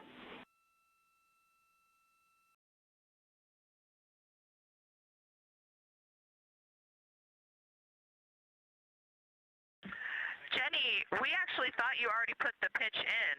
Had the pitch been put in already? No, we need a little while longer to talk about it.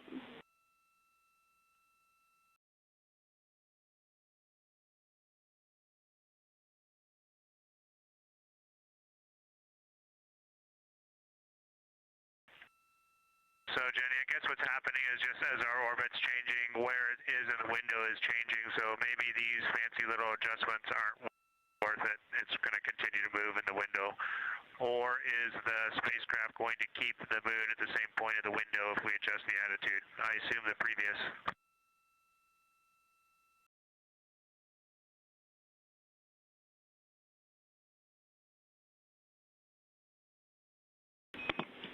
Right now, we are pointing the center of the window to the center of the moon with 2 degrees of deadband.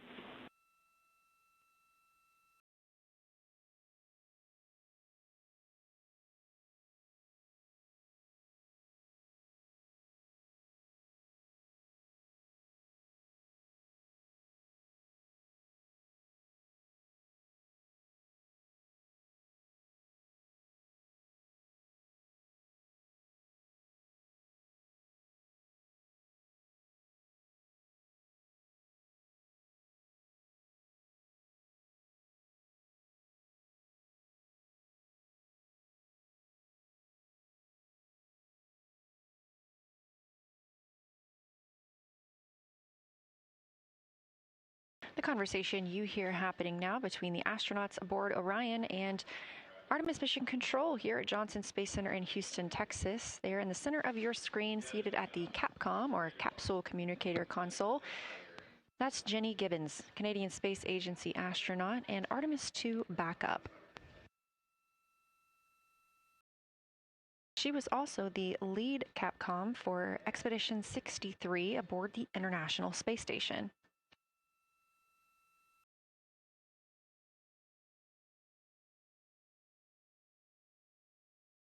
The crew is requesting some attitude changes to the spacecraft to allow them to better image the moon, our priority for today. Of course, those have to be discussed on the ground before they are put into work aboard the spacecraft, so the team is taking some time to do so. You also heard Gibbons reference that we are into dead bands. Dead bands are essentially keeping us in the lane in which we're traveling. If you're familiar with lane assist in your car, very similar in this case.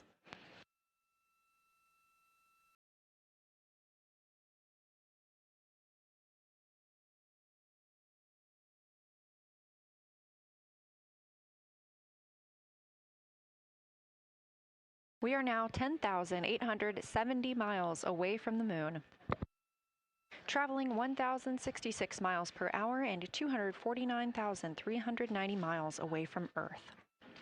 Again, we recently surpassed the Apollo 13 distance record of farthest humans have ever traveled. And upon calling down some words during that milestone, Canadian Space Agency astronaut Jeremy Hansen noting that he hopes that this record that they are setting today is soon broken by future explorers.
This is Artemis Mission Control. We are standing by for the beginning of Lunar FlyBy.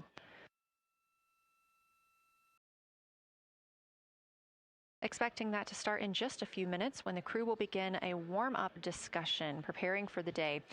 They will be capturing images along while discussing what they find familiar about the moon and what looks unexpected to them.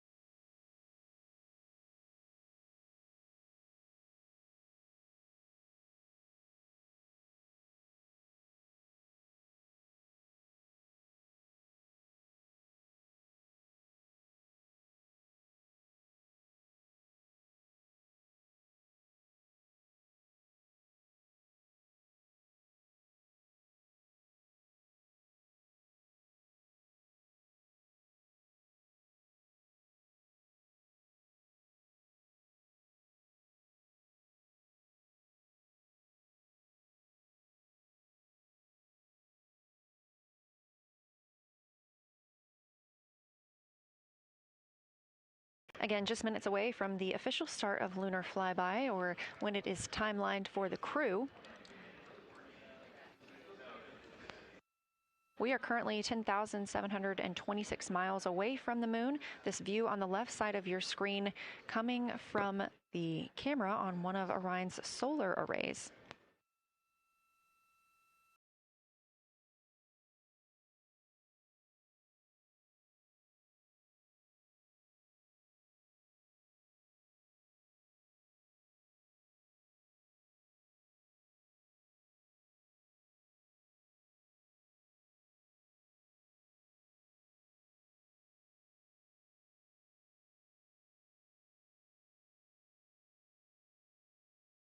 Other conversation points while the crew are getting ready for their flyby today. They'll be looking to orient themselves using major landmarks and annotating their observations along with their discussion.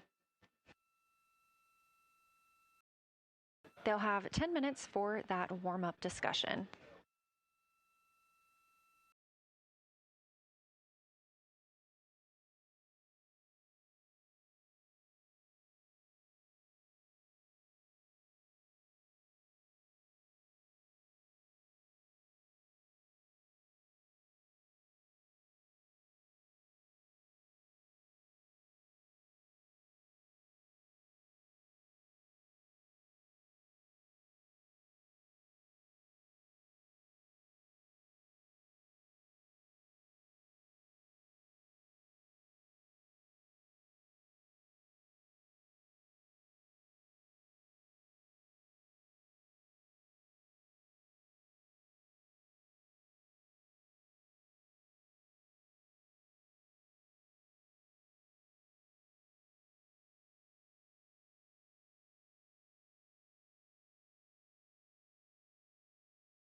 Houston integrity.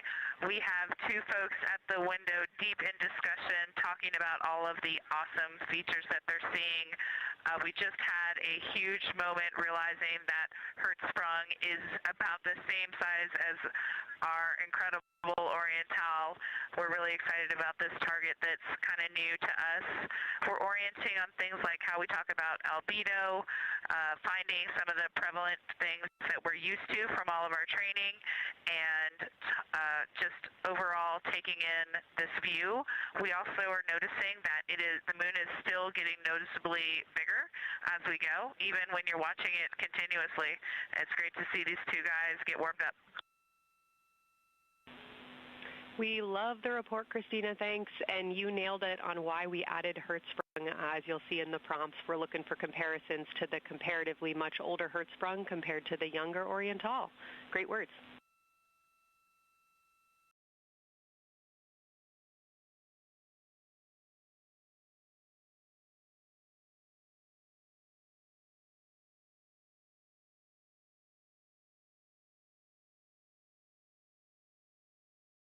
This is Artemis Mission Control. That was the voice of Dr. Kelsey Young speaking with the astronauts aboard Orion as they begin their observation period and lunar flyby. NASA astronaut Christina Cook reporting their view of Hertzsprung Basin. The team here is looking for centered images of the basin at a full zoom, and they're hoping that the astronauts can image and describe the inner and outer rings. This is considered a degraded basin with a floor, rings, and ejecta compared to a younger Oriental basin.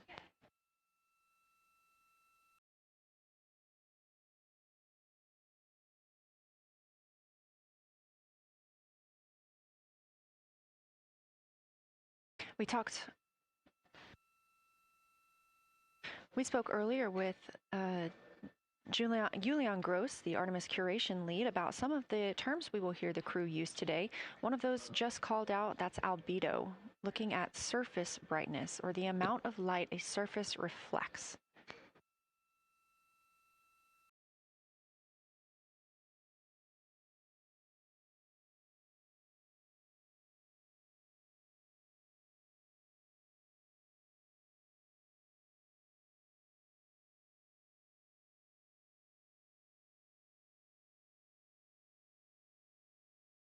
A few more terms that we hope to hear today during the crew's sit-reps or situation reports include embaying. This refers to one feature that surrounds another. That usually is a higher relief feature. Houston Integrity, one report from the crew at the windows. We can actually see the moon and Earth at the same time right now. It's interesting because the Earth looks way brighter, so the Earth itself seems to have a much higher albedo than the moon. We think this is independent of our eyes focusing because, of course, the Earth is much smaller than the moon in our view, so you could think that your eyes focus for the darker sky, and that means that it only has apparent brightness more than the moon, but since we're seeing both in the same view, we do think that this can be inferred as the Earth as a whole has a higher albedo.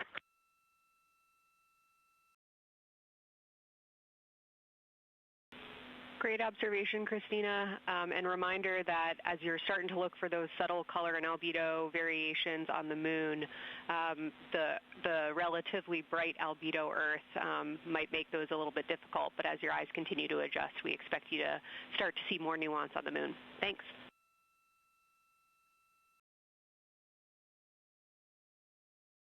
Great call. Thanks for the reminder. We're all going to be experts in lunar terminology by the end of the day. Another one we expect to hear is mare. These are dark regions paved or filled by volcanic deposits. You also can hear them called seas, oceans, lakes, or marshes, or other bodies of water.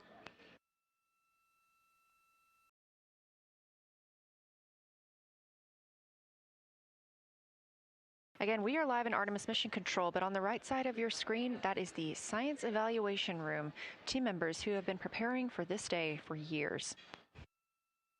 The crew has significantly darkened the cabin of Orion. This allows them better views outside the windows and fewer reflections from inside. They reported being able to see the moon and the Earth out the same window at this time. We are really hopeful to get those photos. Right now, this view on the left side of your screen coming from a camera mounted on one of the solar array wings on Orion outside the spacecraft. The crew is equipped with 80 to 400 millimeter zoom lenses.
The team continues their warm-up discussion. I should say the crew members aboard Orion continue their warm-up discussion.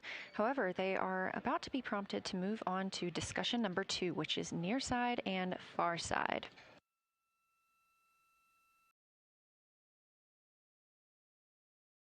some of the things that they are looking to capture, the ground has prompted them to photograph anything that stands out to them and to compare the near side versus the far side mare in color, albedo, topography, and texture.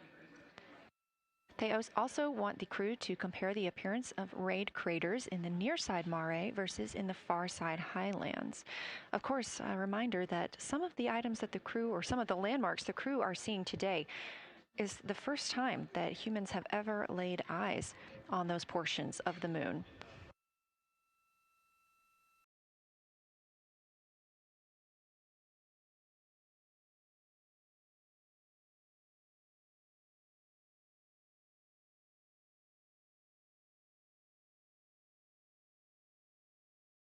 In the targeting package, there are a few reminders of the crew. For the crew, there are time-sensitive observation reminders and science sit-rep reminders. Integrity. We have a sit-rep. The targets that are being discussed right now, it's the far side, near side comparison, and hearing some great discussion of browns and greens in the Aristarchus Plateau and how those disappear as you go toward the North Pole, and then over to the far side, you lose the color. You've got Jeremy in window 2, Reed in window 1, having a great discussion. Christina's under window, I'm sorry, Reed is in window 3. Christina's under window 1, documenting the discussion. And we've got the lights completely off in the cabin. There are some LEDs that we cannot put out that do provide some light scatter. But we have all of the internal lights off. And are letting our eyes adjust as best we can. The window 4 view, you only get about a third of the moon. Tycho is going to go over the horizon soon, and you can see Aristarchus, and then you start to lose the view as you go to the west in Oceanus and Procellarum. So far, the team is on the plan, and the long lens is being put to good use, and recordings are being made, and internal documentation of the configuration and the observations is ongoing. Science, do you have any questions for us at this time? Integrity Science, Victor, very glad that you provided the first formal science sitrep, as these were indeed your idea. One follow-up question, any relationship between those browns and greens you described? Do you see them blending into one another, and do you see any topography associated with either color?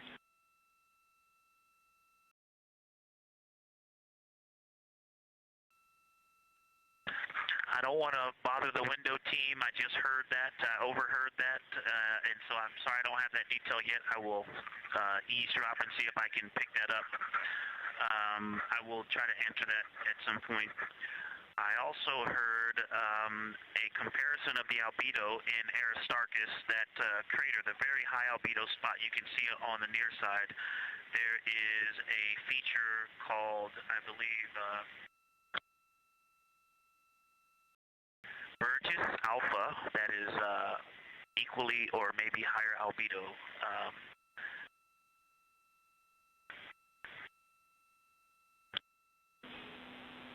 I apologize for the gaps. I'm trying to listen and talk at the same time, but I will try to get some more information to correlate those colors from Aristarchus for you.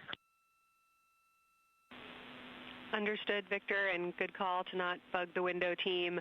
Really like the brightness comparisons to Burgess A. Really helpful for the science team. Keep them coming. Thanks.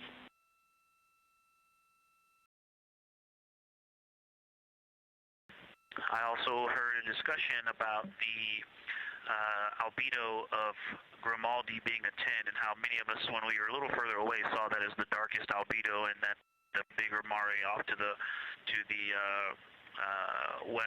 to the east was still dark, but maybe a 7-8. We still think that, but you are seeing color variation, albedo variation inside of Grimaldi as well, and that even on the west side, there's still a very dark part of it.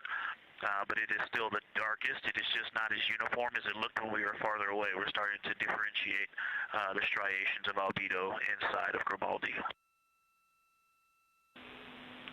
Copy all, Victor, and you read our mind. Superlatives like darkest, biggest are really, really helpful for us, so keep those coming.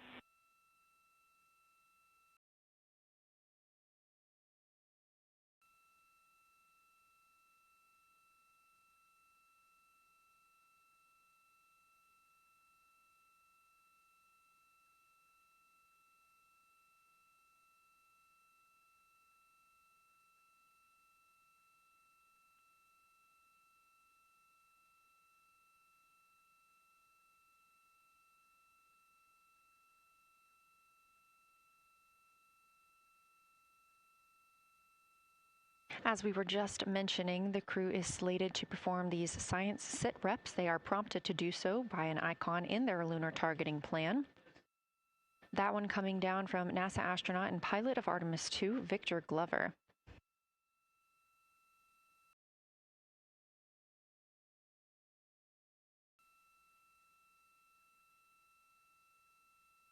As we discussed, the Capcom is usually the only person in the room speaking with the crew, the capsule communicator. However, today, the science officer, Dr. Kelsey Young, she is the Artemis Science Flight Operations Lead, is speaking with the crew during the flyby to ask any questions that the team may have.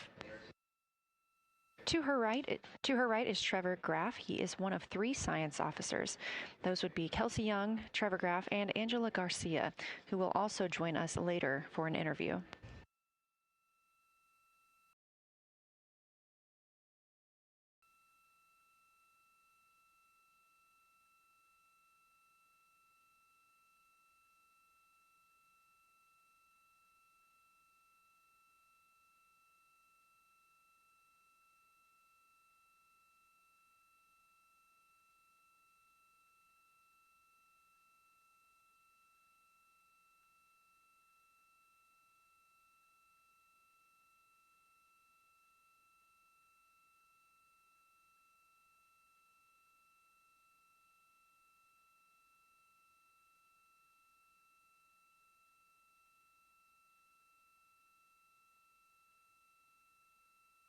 And Houston Integrity was able to, Science Integrity was able to get a view out of window 1, which is a beautiful view. I can see the entire moon that they're looking at.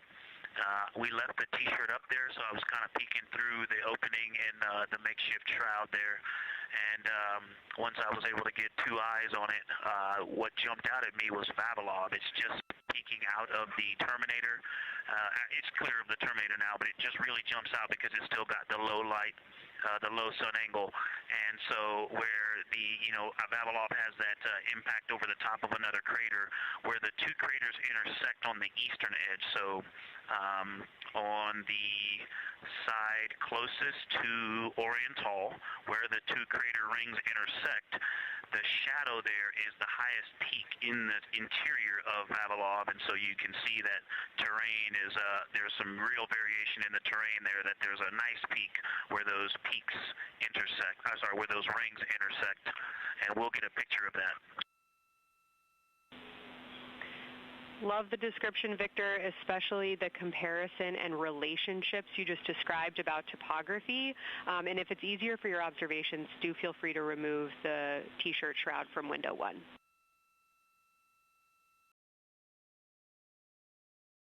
Yeah, absolutely, we will do. Thank you.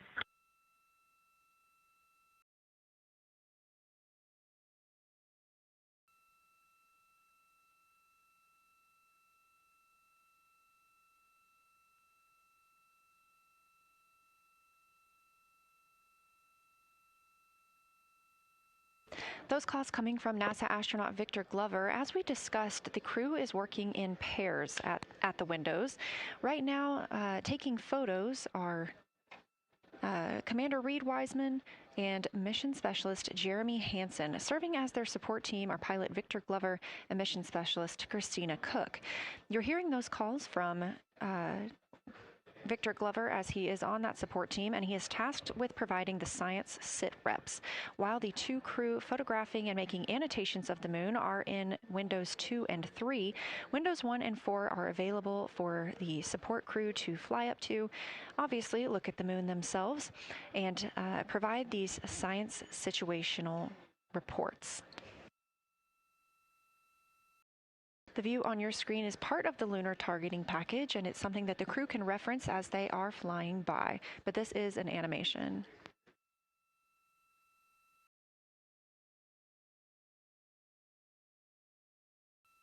You also heard Glover mention Orion. Orion is a major feature that the team is interested in today, and it's known as the Grand Canyon of the Moon. Until this mission, the Orion Basin had never been seen in sunlight by human eyes. Orion Basin and its surrounding ejecta could fit within a straight line distance from NASA's Johnson Space Center, where we are at today, to Kennedy Space Center.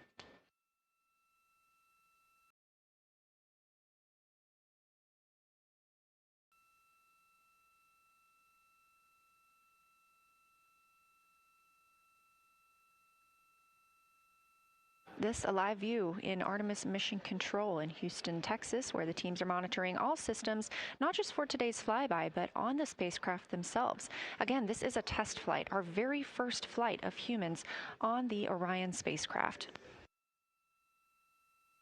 This team has been monitoring the entire time of the mission, as well as we have been live the entirety of the mission, and we will be continuing to do so all the way through splashdown and crew recovery from the Pacific.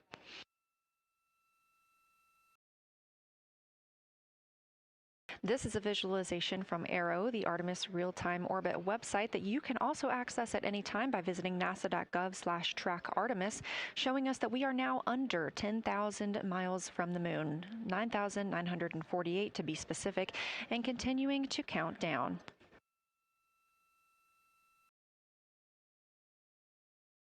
Again, our closest approach to the moon today should come about 6:02 p.m. Central, 7:02 p.m. Eastern. However, we will be out of contact with the crew at this time as they begin transiting behind the moon.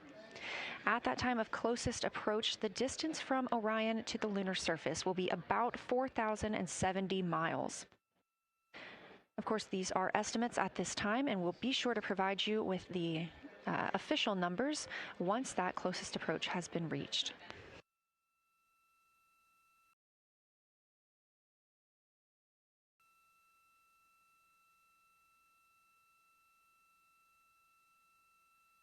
This shot live inside the Orion spacecraft, where our 4 crew members are continuing with their lunar flyby activities. They have just begun those activities really about 20 minutes ago, so we've got several hours of moon view opportunities. This is still a live view inside that capsule. However, you can see just how dark they have turned down the lights. Actually, they've turned them all the way off. There are a few LEDs that they cannot power off, but turning down these lights gives them better views outside of the spacecraft's windows while they photograph the moon. This also prevents any reflections from inside the spacecraft bouncing up on the windows and interfering with their photography.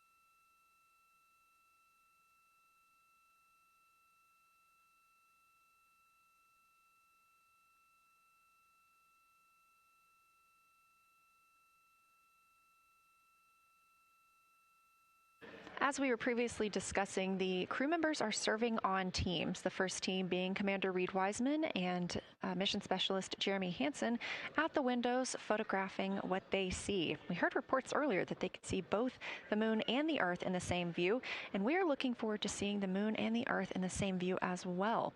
That Earth set coming up in just a few hours.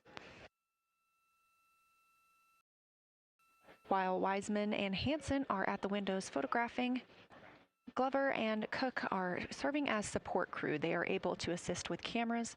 They are also providing those situation reports, letting us know how the team is working inside the spacecraft, what they're seeing, and how they're feeling about it. Those first blocks of teams will last about an hour, and the crew members are approaching the halfway point into their first observation block. A reminder, we have 5 of those blocks today. So they're approaching this halfway point, during which the crew at the window will switch roles. One will begin taking pictures, and the other will be making annotations on their PCD, that's portable computing device. Both of those crew members at the windows are recording audio of what they see. They are putting on headsets and recording audio into their portable computing devices. Obviously, we are not hearing this right now. This is going to be sent down to the science team, and they will be able to analyze that at a later time. What we are hearing, though, and will continue to hear, are those science sit reps a few times every block. Once this block is complete, about 40 minutes from now, we will have the teams switch. That means pilot Victor Glover and Science integrity, looking out of window 1. I think I may have misreported earlier saying that it was Tycho going over the horizon. That was Copernicus I was referring to. Apologies. It was Copernicus is what is farthest bounding to the east, and that is now like on the horizon or just past it. And Korolev is now a few degrees from going over the horizon. And then, next it'll be Aristarchus Plateau. And so on the west, we are getting a much better view of the Terminator. It looks like we have about 80% illumination of the moon. And Vavilov and one Vavilov diameter to the west is where the Terminator is right now. And so other features are starting to peek out there. The center of the illuminated part of the moon is, to the lower part is Oriental. And just around Oriental, a lot of light structure is starting to show up. A lot of high albedo, similar to the feature, I cannot remember, Burgess Alpha and Aristarchus type high albedo in the ring. So when you look at the interior ring and the external ring, it's almost as if the edges are starting to dry up and turn white. If it was something that was wet and got dry, the edges would be the part to dry first. You just kind of outline all the topography in the interior of that wall is like it was dusted with chalk or is starting to dry, or maybe dusted with snow. If this was the Earth, I would say there was snow dumped on some of the ridges on the interior of the rings of Oriental. Also, an interesting part of the discussion that I heard between Reed and Jeremy is that from Geological to Grimaldi, there are 2 dark features there that look like commas, but in the wrong direction. But there's also a lot of interestingness, just a lot of geometry and squiggles and dots and lines that are starting to stand out as more small features come into view. And there also is a lot of variation in albedo. And some of those, the 2 dark features, for example, have on the southern edge of the larger one, the one that's further to the south, there's a very dark, the one albedo, like the southern and western part of Grimaldi.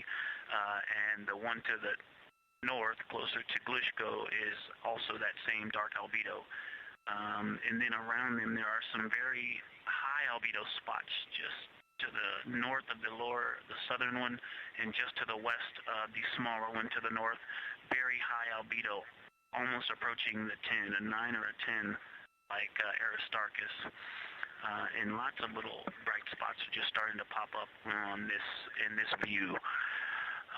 To the north, as you look up at the North Pole, there is a very distinct crater with a lot of a very defined central peak that is also 3 in albedo, and all of that area past it, going to the horizon, gets lighter and lighter, and is very, very high albedo. And I will go look and find the name of that feature if I can look that up. And then to the south, really getting some interesting geography and topography in the South Pole Aitken Basin. And the view of the South Pole is quite amazing. We've got some Terminator there, as well as the limb view, and there is a very distinct crater right at the South Pole. And I'm going to go look up, I don't believe that is Aiken, but I'm going to go look up the name of that one because it's also giving a lot of good topography due to the shadows that I'm seeing. But that's, I was trying to bound the view that I'm seeing for you and got distracted by all of these interesting albedo variations that are popping up in the interior. But that's the view that we see just a Vavilov diameter to the west beyond is where the Terminator is. Just beyond, I think Copernicus is the easternmost feature that we can see. A very nice ringed, very nice structure crater to the north with a great high albedo central uplift to the north, and the south is dotted by a very characteristic crater with a lot of terrain, shadow features, and I will go try to find some landmarks to put names with those. Any questions for the observation team? Integrity Science, love the descriptions. You're definitely looking odd up there. Appreciate seeing the training being implemented. Especially interested in your descriptions of the dark patches. You compared the comma-looking features to the albedo you see in Grimaldi and notice that you're starting to see those color differences popping out. Any observations you want to make, especially when you get on, the PCD in a little bit, would really help us tease out the differences in those dark mare deposits. Great description, Victor. Keep them coming.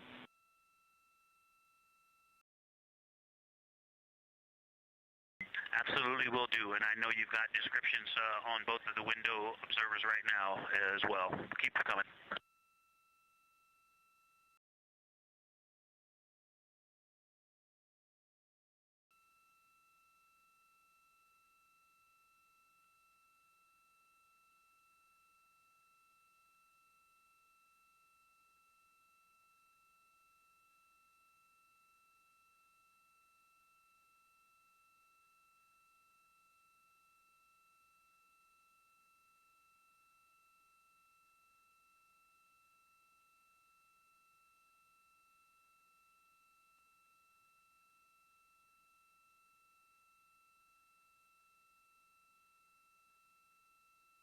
Great evidence of how well trained this crew is by the science team. NASA astronaut and pilot of the Artemis II mission, Victor Glover, calling down a situation report, noting several different features on the moon and such descriptions, even saying that it looks like snow on some of the peaks. Obviously, we do not expect that to be snow, but referencing that as some of the lighting on how it looks to the Artemis II crew from their current position.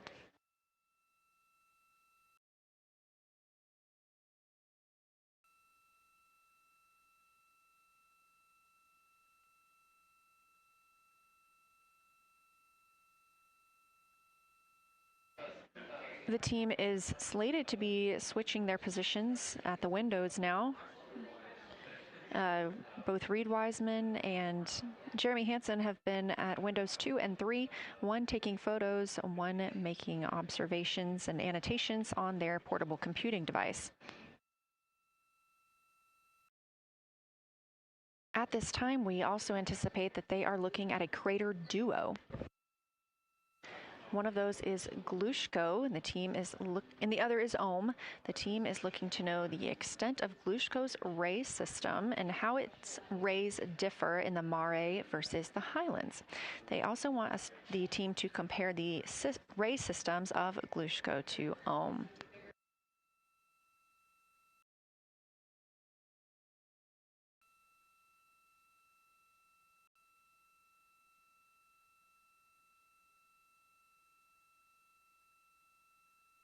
Ohm is considered a young crater.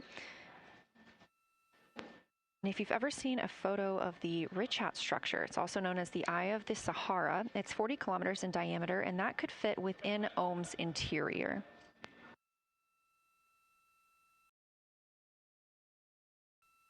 The team is specifically interested in descriptions of that ray visibility, including the color, albedo. Remember, albedo is the brightness or the surface reflection, and the reach.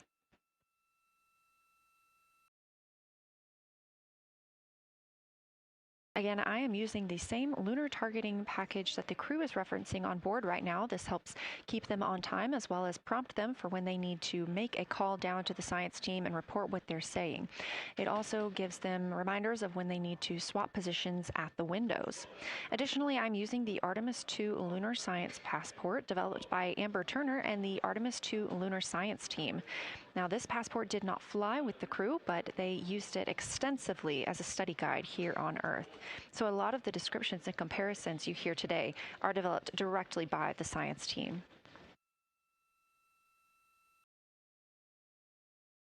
We are now 4 days, 20 hours, and 43 minutes. Science, integrity, that crater to the north, that is, it's like we've got one in the north that looks like just a textbook crater, and one on the South Pole as well. The one on the north, I think, is Pythagoras. And what I wanted to highlight about that is it is either a very distinct central uplift or just a very defined area of high albedo.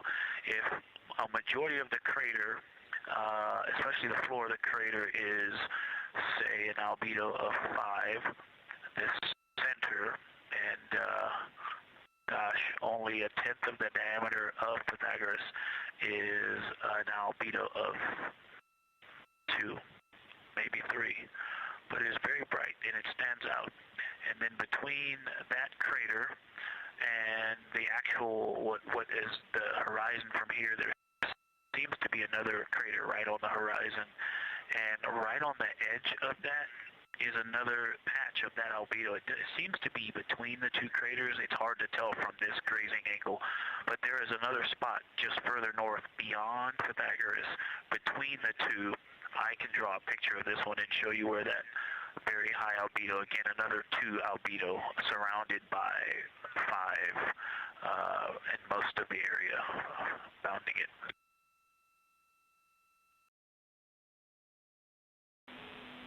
Integrity Science, thanks for that. We agree with the Pythagoras assessment.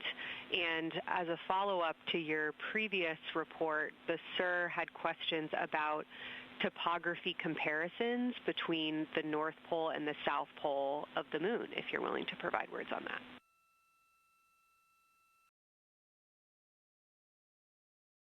Topography comparisons, absolutely. And if you have any idea what... if you draw a line between Pythagoras and the western edge of the outer defined ring of Orion, it intersects a beautiful textbook crater on the south. I would love to know the name of that. The topography differences, now the South Pole has a little bit of a benefit that it has more of the terminator, and I can see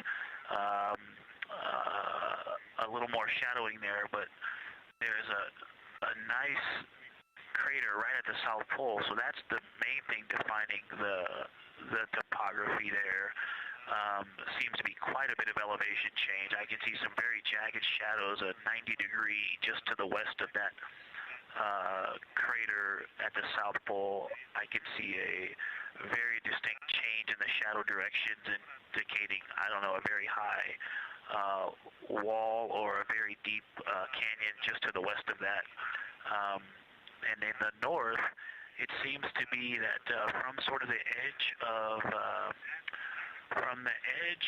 the mare that's dark, which is maybe 1 Pythagoras diameter south, if you draw a ring about that, maybe the top 7 degrees of the moon, and just draw a ring around that, the near side is an albedo of 5 and looks quite smooth from here.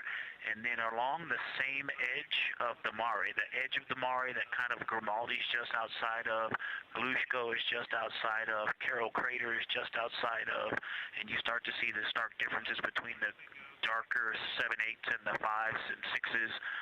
The 4s and 5s. If you follow that line up to the north, that line is also where the change in topography happens at the North Pole. The line defining the light and dark on the edge of the mare that you can see from Earth. Draw that line, roughly the midpoint of all that, straight to the North Pole. And on the side facing the Earth, you see smoother topography and dotted by Pythagoras and its next door neighbor crater. And then on the far side, you see a lot more cratering and a lot more topography.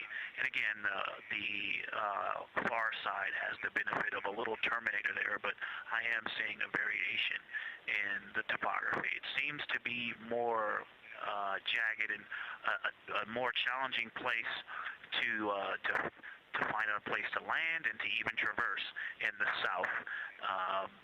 All around the South Pole. And at the North Pole, it seems to be, it would be more challenging to translate on the far side of the North Pole compared to the near side of the North Pole around Pythagoras. Copy all, Victor. You really help paint a contextual picture of what you're looking at. We really appreciate the way that you're guiding us into the areas you're seeing by drawing comparisons between recognizable features. Thanks for that.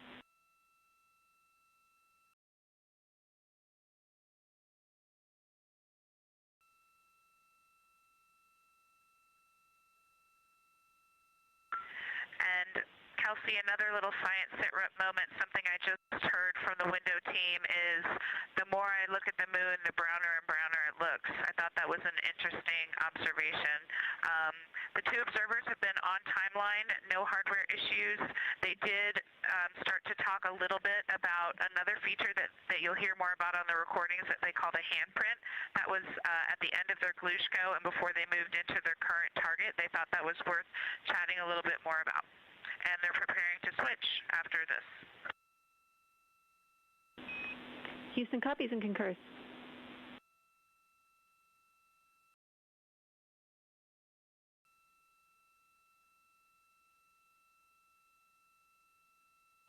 Hey, Houston and Science Integrity, another just observation from the human. My eyes have shifted a little bit since I've been up here. I've been wearing my reading glasses to look at the PCD.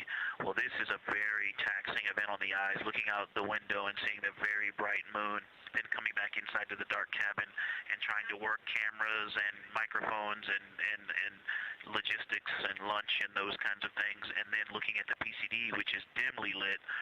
It's just been an exercise. It is a difficult thing to manage it. I'm up and down on the glasses and then having to wait as my eyes adjust when I come back in. As soon as I look back into the cabin from looking out the window, I can feel my eyes adjusting, and I just have to work through it as they adjust. Appreciate that report, Victor, and know that we are prepared to read you up targets from the ground if that would give you the ability to keep your eyes focused on the moon and not having to swap between that and the PCD. Just let us know.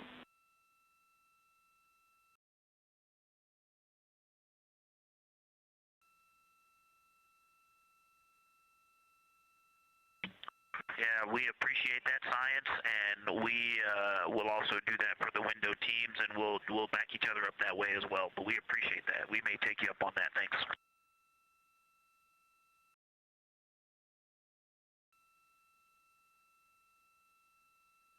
Continued detailed descriptions from the Artemis II crew aboard Orion. Again, this is a test flight, the first time we've flown humans aboard this spacecraft. So every detail, even that it's difficult to look outside the window and then back at the PCD, that portable computing device, every single detail is appreciated as we prepare for future missions. Glover also mentioned that he is now wearing his glasses now that he's in space and that his eyes have shifted a bit. This is something that happens when our astronauts go to space. There is a fluid shift from the lower half of your body up into your head, and that can cause changes in your eyes. It's something that we have seen over time for some crew members, especially now that we have been living and working on the International Space Station for over 25 years.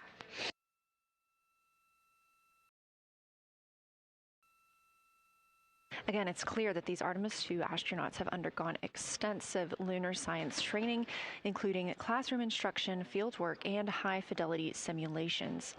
Training expeditions even took place in analog environments like the Icelandic Highlands and the Kemassassin impact crater in Labrador, where crews practiced identifying and describing geologic features under varying conditions.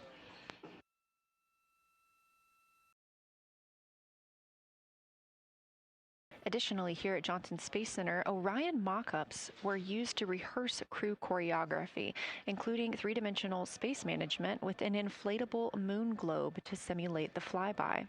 And while on Earth, the crew also used that small lunar passport that I mentioned with descriptions, photos, and prompts to help them study the features we hope they'll see. Now, this is a view from their lunar targeting package at this time, helping them determine what they're seeing on the moon, as well as on the left, keep up with what their next target will be. As you can see, we have got a long list and an exciting day ahead of us.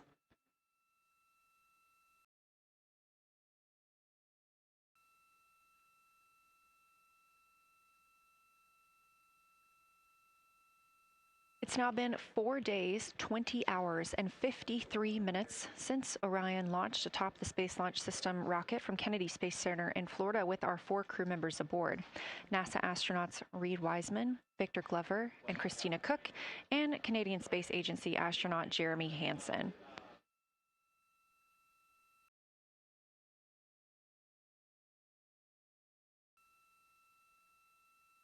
The Artemis II crew passed a major milestone today when they passed the Apollo 13 distance record at 12:57 p.m. Central, 1:57 p.m. Eastern. That Apollo 13 distance record was 248,655 statute miles from Earth. And Houston, another observation, whole moon. When you look at the moon, something I've never seen in photographs before but is very apparent, all the really bright new craters. Some of them are super tiny. Most of them are pretty small. There's a couple that really stand out, obviously. And what it really looks like is like a lampshade with tiny pinprick holes and the light shining through. They are so bright compared to the rest of the moon. We copy, Christina. Thank you. Looks like you guys might be doing it, but remind you to swap positions at the window and take your SD cards with you. We're loving everything that you're calling down, so keep it up.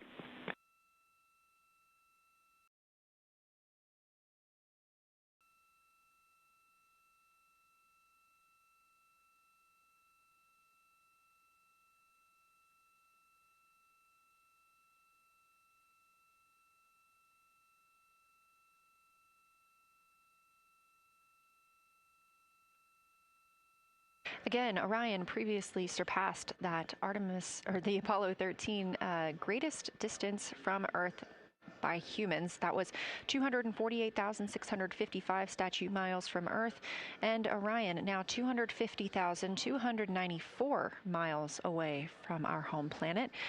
The spacecraft is 9,033 miles away from the moon and growing ever closer. At its closest approach, it'll be about 4,070 miles away, and we will make sure we confirm what that distance ends up being. This is an approximation and an estimate ahead of that moment. We're anticipating them to make that closest approach at 6:02 p.m. Central, 7:02 Eastern, when they are in a loss of signal, transiting behind the moon.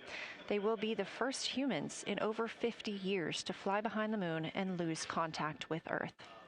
We will regain that contact about 40 minutes later as they reconnect to the deep space network, emerging from behind the moon, and we will look forward to seeing an Earthrise.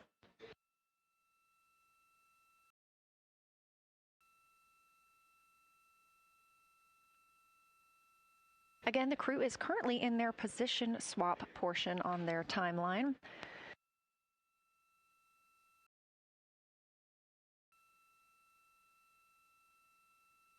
This allows crew members the opportunity and the experience of all roles necessary during today's flyby. Right now, those two crew members at the window have swap positions.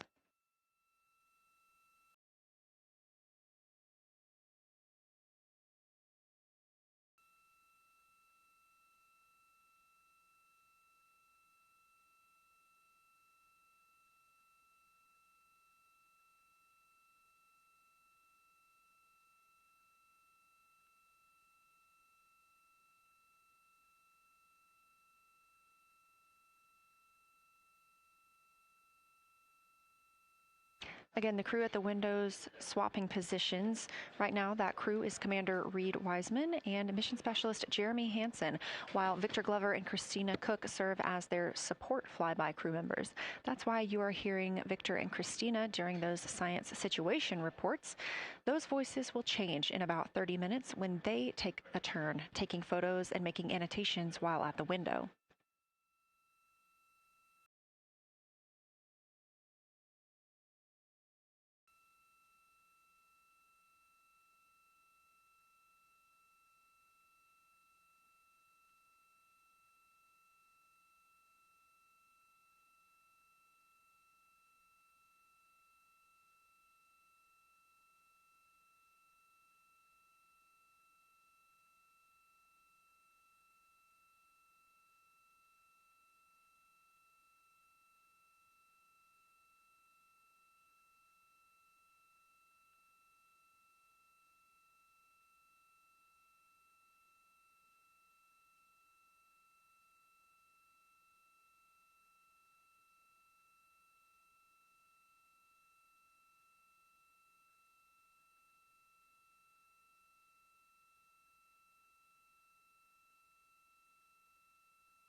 Houston, Integrity. I wanted to provide an observation or a little bit of descriptive nature on something that we saw on the first day we had good moon views. This was when we saw more of the near side, and the ground helped me out with identifying Mare Imbrium. Mare Imbrium, when you have the western limb also in view, looks completely different than the normal view we have of the near side. It is the most striking feature of the western limb view that we had. And the mountain chains that form its eastern side are very prominent, but they actually stand out more than I'm used to seeing even on the western side, and the whole thing just feels like a big bump. It actually looks like a large healing wound with a high albedo forming the mountain chain around the impact basin. And I just don't think I had enough chance to describe how striking it was on that western limb view as we were coming in a couple days ago. Christina, science, absolutely love that, especially since that's a feature that all of us here on Earth can observe from home. So I'm sure tonight everyone's going to be going out and looking for evidence of that beautiful topography you just said. Thanks for those words.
The view on your screen coming from Orion, a camera mounted on the spacecraft's solar array wing. Toward the right of your screen, the near side is the hemisphere we see from Earth. That is identifiable by those dark splotches, which are ancient lava flows. Science integrity. A question and a comment. Question is it possible that we're seeing a Schrodinger basin from this vantage point in the Terminator at the South Pole? And the comment is the rays coming out of are less distinct. We are not seeing the bright rays coming out of it, but the sort of 9 o'clock wedge that is formed by the change in albedo from the interior portion that is to the northeast to the surrounding lighter mare that's 270 degrees to the west. That 90 is very distinct and interior. You got some great descriptions from the two at the window about the colors in there, but in that darker part, in that wedge, you've got some really interesting color, even though the rays, the distinct difference in the albedo almost look like rays, but it's not the rays coming out. It's the just change in that albedo. Integrity science, that is very intriguing, those color rays coming out of rather than sort of albedo. And as answer to your question, we do not think you can see Schrodinger. It's in darkness as of now. But thanks for that description, and it sounds like the pair at the window's got great descriptions that we're definitely going to dive into tonight.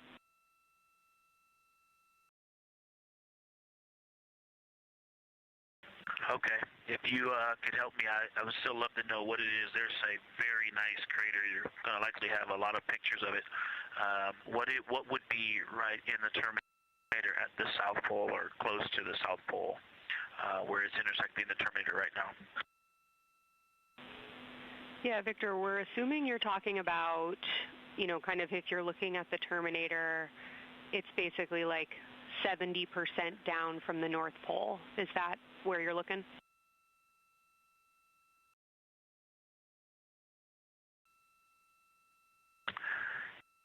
Contact, yes, that is where I'm looking.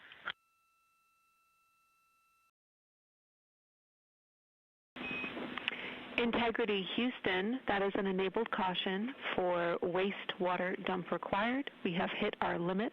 As expected, no crew action.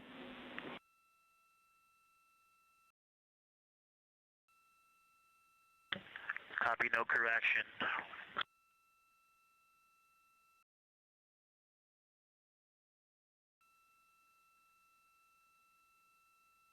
You are. And integrity science, we're trying to figure out what you're looking at there. Is it like right on the Terminator, or is it in the eliminated portion next to the Terminator?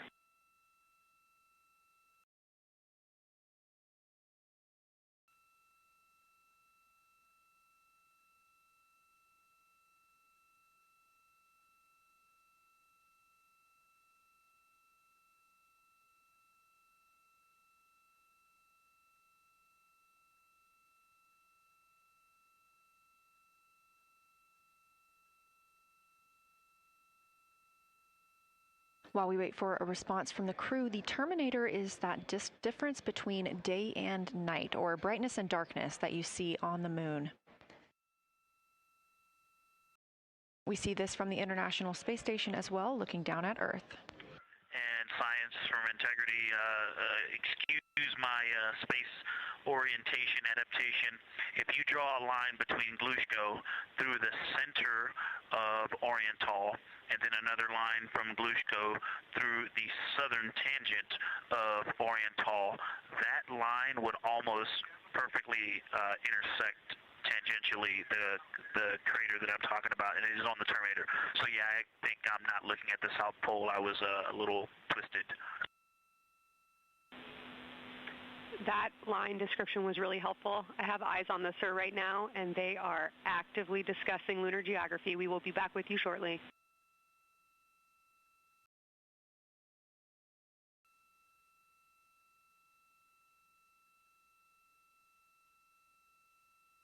You're hearing a couple of voices today in Mission Control Houston. One of those is Dr. Kelsey Young. Integrity Science, we believe that's Zeeman Crater.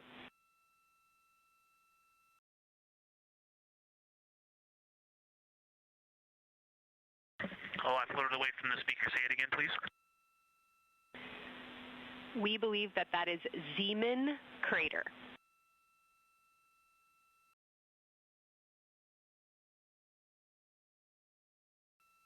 Zeeman. Okay, and can you say the first letter? I may be pronouncing that wrong. What's the first letter of that word? Zulu. It's Z-E-E-M-A-N.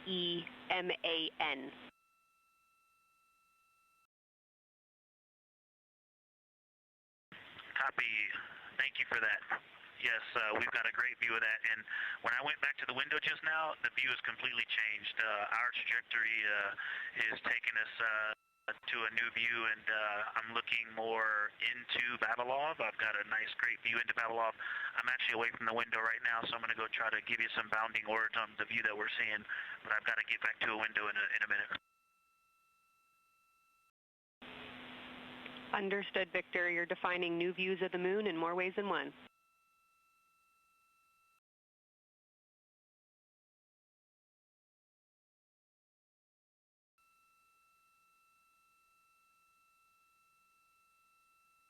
Again, when you hear calls down to science or from science, that's Dr. Kelsey Young, the Artemis Science Flight Operations Lead here at a console in Mission Control. You also hear communications with the crew from Canadian Space Agency astronaut Jenny Gibbons. She is the Capcom for today. She is a backup Artemis II crew member. Those calls from pilot Victor Glover asking about a feature he was seeing, specifically a crater on the moon. Meanwhile, the team here in the science evaluation room was actively working together to determine what feature he was describing.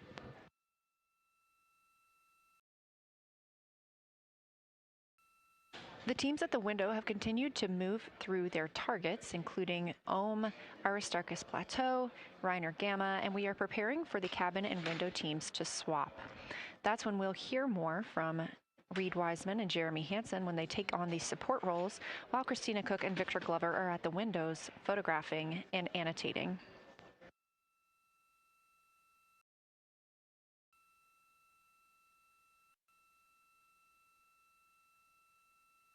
As we briefly mentioned, if you look towards the right side of the moon, essentially,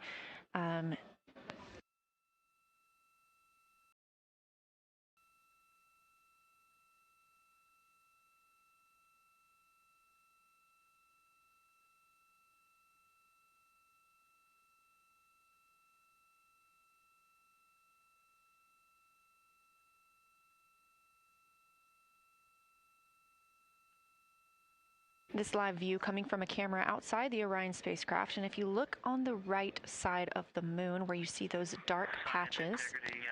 Wow, yeah, I wish I had some more time to just sit here and describe what I'm seeing, but the Terminator right now is just fantastic. It is the most rugged that I've seen it. From a lighting perspective, there are little islands. There are islands of terrain out there that are completely surrounded by darkness, which indicates some real variation in terrain. Up to the north, there is a very nice double crater. It looks like a snowman sitting there. In the 5-10 degrees below the pole in the Terminator, and then on the southern edge there's almost like a hole. Looks like a hole, and it's the diameter of Vavilov size, just blackness, and then a wall of bright, and then it goes back to the black beyond the Terminator. So there's it looks like there's just a gigantic hole right there. 1 Vavilov diameter east of the Terminator, and as you go south, the Terminator is not a nice smooth arc. It's just jagged. There's almost a 110-degree turn in the shadow as opposed to the nice smooth arc, again indicating some really interesting variations, and I'm sure we'll get some photos of that. And then one of the craters further to the south of Vavilov, maybe halfway down to the South Pole, is not only looks like just a deep hole, and then there's like 2 island rays pointing off to the west and north that indicate very high ridges and very deep canyons coming up out of that crater. So again, just some really interesting visual illusions going on with the shadows there. Like I said, there look to be islands out beyond the terminator because some of the things, maybe even a Vavilov diameter into the terminator are catching sunlight on the peaks up to the north and to the south. It's very, very interesting to see. Integrity science, oh my gosh, that was an amazing picture you just painted. I glanced over at the SIR video and I literally saw fist pumps in the air. Those types of observations are things that humans are uniquely able to contribute, and you just really brought us along with you, so thanks for that.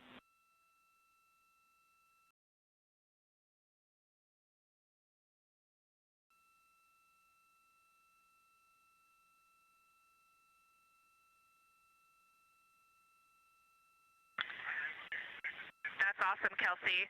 Did you get a sit rep updating you on a slight change in logistics for PCD use?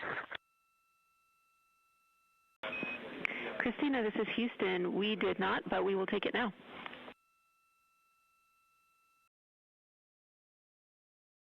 We slightly changed the PCD plan for the window observers. The two window observers kept their PCD. So in other words, the one that window 2 went to window 3 and the one at window 3 went to window 2 when they swapped rather than staying at the window. We'll plan on all observers keeping the same PCD for all observations. Copy, Christina. That makes sense to us, and good plan. We are coming up here on a cabin and window team swap. Let me know when you're ready for a quick vehicle status.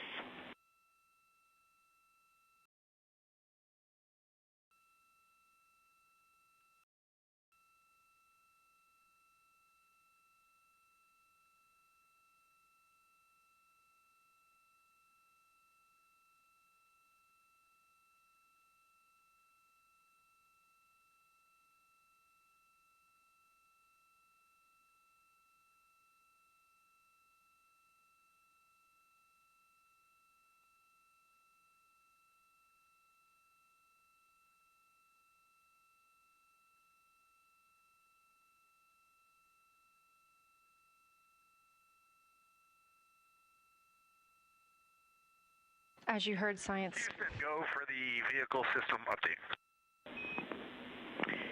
Howdy, Reed. We don't have much for you. We just wanted to let you know that toilet right now is no-go for use as we stick with the predetermined limit for now. All crew members, please use CCUs. Otherwise, Orion is looking very good. And you have 15 minutes in this handover time where we expect Victor and Christina to switch to the windows and you and Jeremy to be in the cabin assisting. Let us know if you have any questions.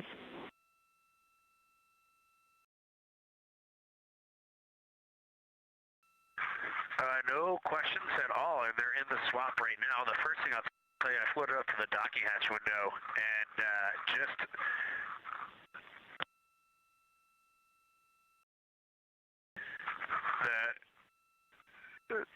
what I'm going to call the Mari around Oriental just looks so different out the docking hatch right now. It's quite a bit darker. It's the same darkness, if not a little darker than Grimaldi, but it's cool after just being in the 400 mil for the last half hour.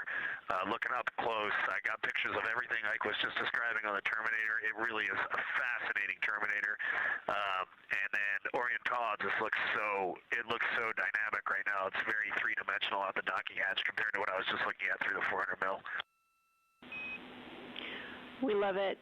We are getting a sneak preview from one of our SAW cameras at what you're looking at, and we see some of what you're describing. We cannot wait to see your photos. Thanks.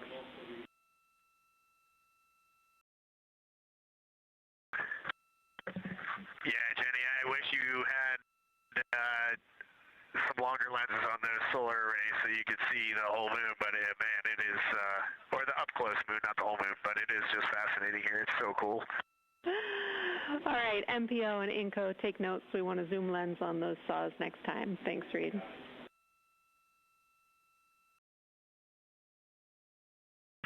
Affirmative.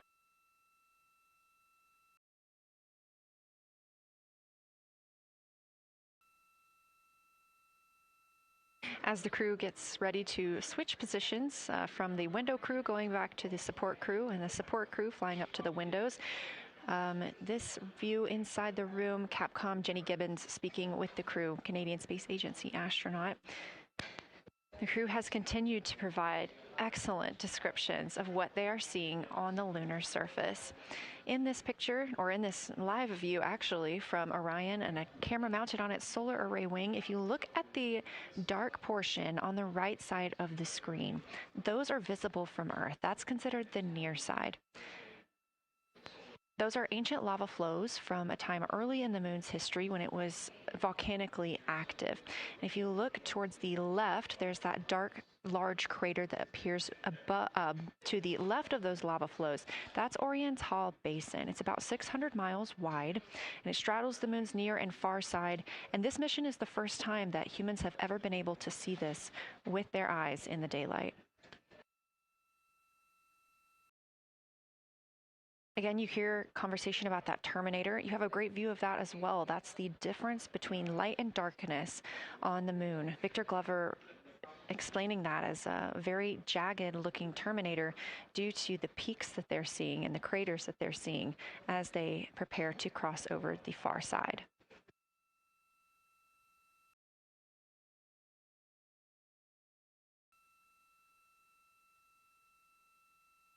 You also heard science officer, the Dr. Kelsey Young, Artemis Science Flight Operations lead, sharing with Victor Glover that his responses are truly something that only human eyes can discern or provide. So we've previously discussed how having humans observing the moon on this mission is being combined with lunar robotic data to help us maximize what we know about the moon. So part of that data comes from the Lunar Reconnaissance Orbiter, or LRO. This orbiter provides the robotic foundation that makes Artemis II lunar science possible. LRO has been orbiting the moon for 17 years, which makes it the longest operated lunar orbiter in history. And it's also the only American spacecraft dedicated specifically to lunar science and exploration. Artemis II lunar observations are designed to complement data like the detailed surface images from LRO. So while LRO provides those detailed high-resolution maps of the moon's surface, the Artemis II crew adds human observations that focus on regional context and relationships between features, giving scientists a larger geologic picture. Now, this combination of robotic and human observations strengthens lunar science. LRO delivers precise and repeatable measurements over long periods of time, while the Artemis II crew contributes real-time visual descriptions and context that robotic instruments alone cannot provide. The best description I've heard while preparing for this mission is to compare the difference in looking at the moon with your own eyes on Earth and trying to take a picture with a camera. The camera truly never does it justice, and it's much easier to describe and perceive what you're seeing with your own eyes than to take a photo. These Artemis II astronauts can rapidly scan wide areas and adjust their focus in real time, as well as describe relationships between features.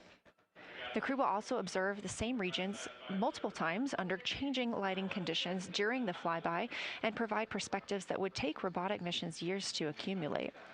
During the Artemis II mission, LRO is also attempting to observe some of the same lunar features that the astronauts are studying. Collecting this data simultaneously highlights how different instruments and human eyes provide complementary information about the moon. This LRO data plays a direct role in preparing for future Artemis missions. Its measurements of topography, surface temperature, composition, radiation, and lighting conditions are used to assess hazards, identify safe landing sites, and locate potential resources such as water ice near the lunar South Pole. This mission, Artemis II, represents the point where years of robotic preparation are paired with human exploration for the first time in the Artemis era. So together, LRO, the Lunar Reconnaissance Orbiter, and Artemis II are demonstrating how NASA moved from mapping the moon robotically to exploring it with humans. We are laying the groundwork for future Artemis missions and sustained lunar operations. A check-in with Orion. We are now 4 days, 21 minutes 4 days, 21 hours, and 22 minutes into the flight of Artemis II, our crew aboard the Orion spacecraft. We are now 8,153 miles away from the moon, 250,742 miles away from Earth. The spacecraft is traveling at 1,030 miles per hour.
Great, Houston.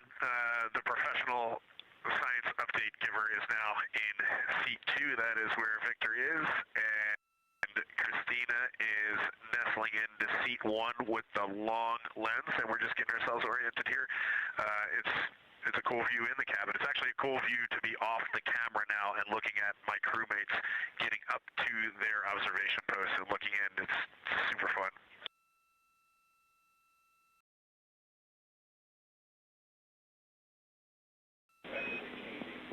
Copy, I'll read. We like it.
As we heard confirmation from NASA astronaut and commander of Artemis II, Reid Wiseman, they are now switching positions of the support teams and the observation teams. So initially, Reid Wiseman and Jeremy Hansen were at windows 2 and 3 in the Orion spacecraft, taking photos and making annotations in their PCDs, portable computing devices.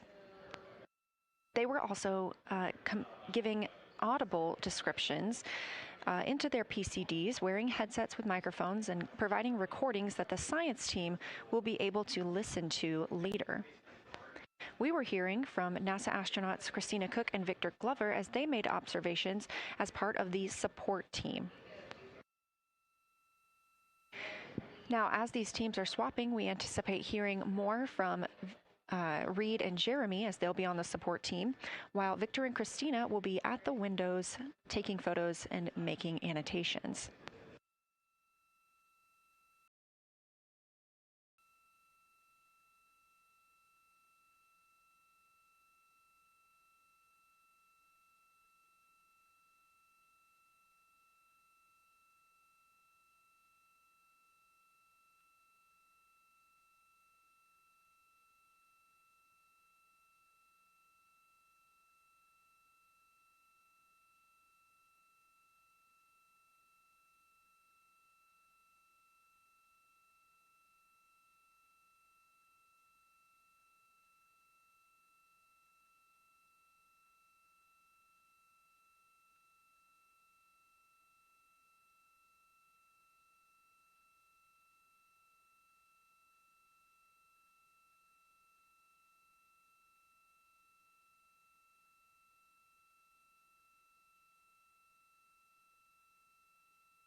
Jenny, for the science team, if they could mark this time, I just covered up window 4 to block out the ambient light from a very bright planet Earth. And it'll be interesting to see if in the data Victor and Christina see any differences from me and Jeremy with that window blocked. It's a lot darker in the cabin now.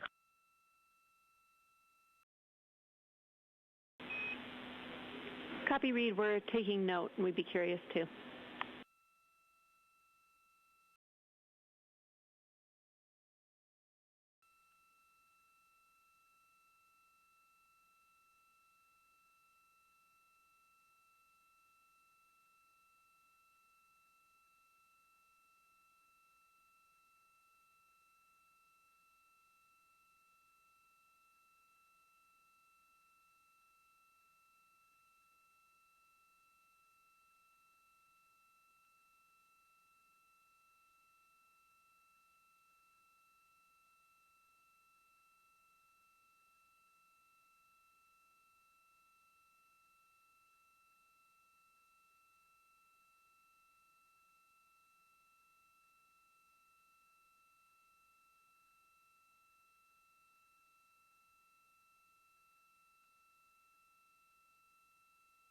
We are live in the Artemis mission control room during the lunar flyby of the Artemis II crew, the first humans to fly by the moon in over 50 years.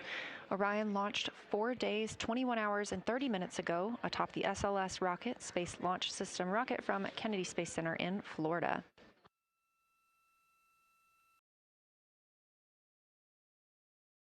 Our 4 crew members inside the spacecraft are transitioning their positions. The cabin and window teams have swapped. Currently at the window, we have Victor Glover and Christina Cook, NASA astronauts, and serving as support, Reed Wiseman and Jeremy Hansen.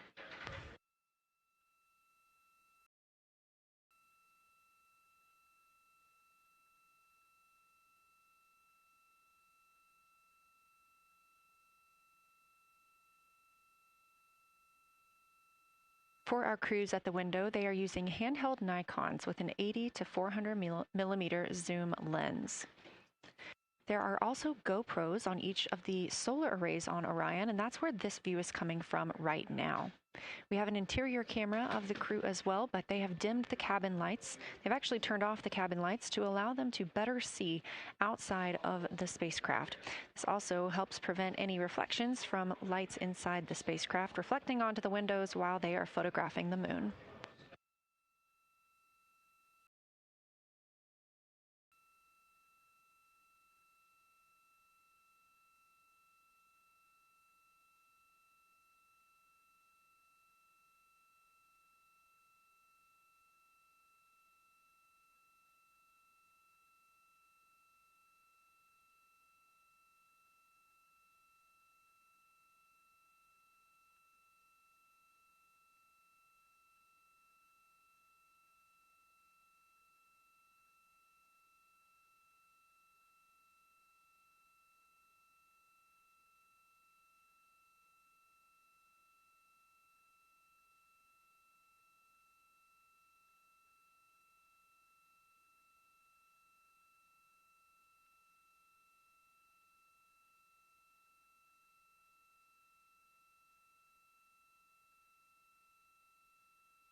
We talked a little bit about the views and the cameras being used on the Orion spacecraft. And again, we do have GoPros on the tip of each solar array wing. Now, the bandwidth is a little bit limited because having a crew on board, we do have to downlink a lot more data. That includes their environmental control and life support system. We are not the only data, this view that you see, coming down from the spacecraft, and so we do rely on sharing some of that with the other flight controllers in mission control. This helps the team monitor all systems aboard the spacecraft and ensure the safety of our astronauts.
We are standing by for a situation report from the crew aboard the spacecraft. They've been imaging the whole moon.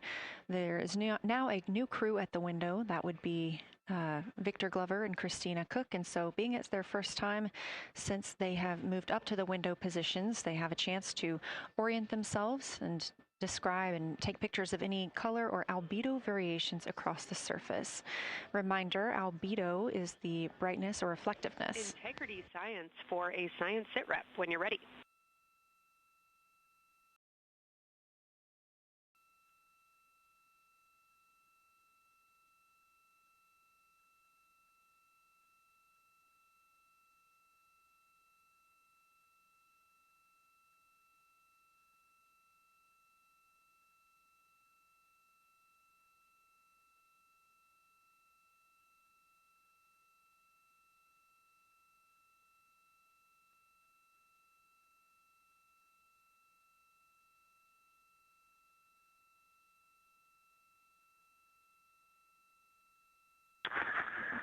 Houston Integrity, we have no external view of the moon right now for the floating crew members, so my only science sit rep is that we have Victor in window 3 doing observations and Christina in window 2 with the long lens.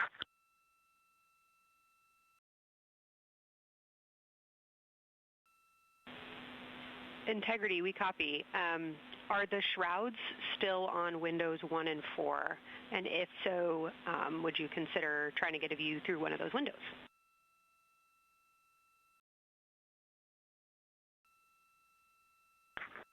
We cannot take the shroud off of 4 because the Earth is too bright and it's impacting Ike's peripheral vision. And then I can get a grazing glimpse out the docking hatch window. I can see Oriental south down to the South Pole. And the primary thing that I see from Oriental right now is just the long trenches that come out. And, you know, when you come out the north side of Oriental, the ejecta kind of boulders across the northern half of the far side. But coming out the southern half of Oriental, I just see those large, here they look like gorges. They're almost like rain when it comes down the Grand Canyon and fingers off into the desert, kind of what it looks like. Also, Burgess Alpha is extremely bright. It's the brightest thing that I can see. Even brighter now than Aristarchus, which is heading off to the Terminator. It's almost impossible now to see Aristarchus, the thing that Jeremy and I looked so much at. I can just barely see the crater rays from Ohm, and I would say for albedo right now, I would go back to Grimati is still extremely dark, especially in that southwest corner, and there are parts of Oriental and the outer ring of Oriental that reach that same level of darkness, especially the rings of Oriental reach the same level of darkness as Grimati. And then south of Grimati, Jeremy and I were noting a few other just really dark areas of cratering, mare there, and those have that same darker albedo. But Burgesshoff is the brightest, and Grimati is the darkest. Integrity Science, that was a great description. Thank you, and thanks for the docking window geometry to give us that description. Any comments before you go on the annular ring in Oriental?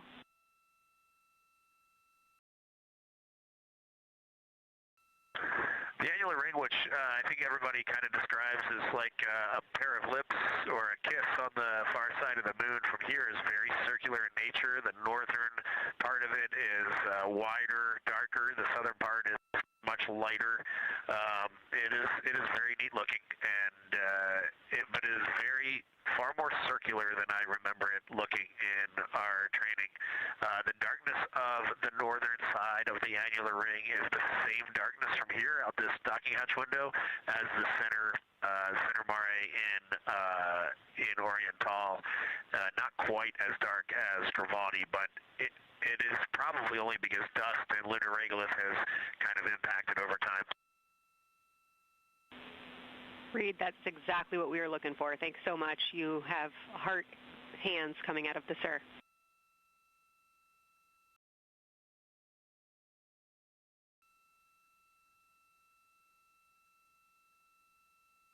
Say that again, Kelsey. Just saying that the SIR was really excited about that. That annular ring was something we were really eager to hear about, so thanks.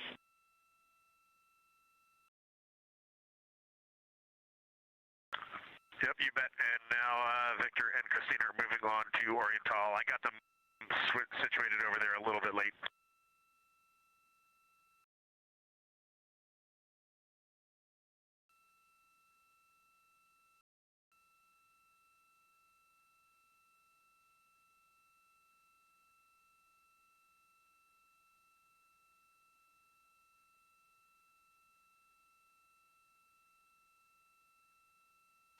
That was NASA astronaut Reed Wiseman, now providing a science sit rep as he is away from the windows most of the time. He is working as the support person along with Jeremy Hansen in the spacecraft, as Victor Glover and Christina Cook are now at windows 2 and 3, able to photograph the moon.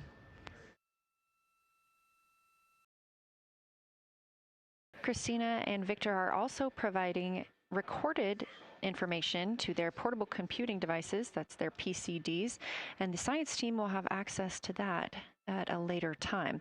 They will then review it and compile all of this data to help further our understanding of the moon. One of the items you heard mentioned was Oriental Basin. This has been a very exciting opportunity for the crew. They have all been very excited about seeing Oriental, as well as the science team has been looking forward to it. It is known as the Grand Canyon of the Moon, as we discussed earlier.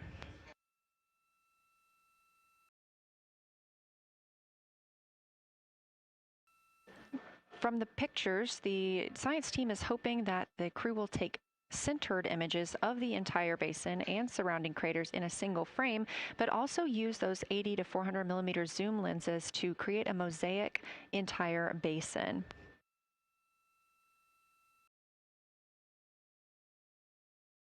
With their unaided eyes, the science team is hoping the crew will describe southern dark annular ring, which you heard Reed just describing, as well as any color, albedo, texture, or topography across the mare patches and ring mountains. Science team reports that the observations will be used to study the geologic evolution of the youngest lunar basin and to inform formation hypotheses for the annular ring.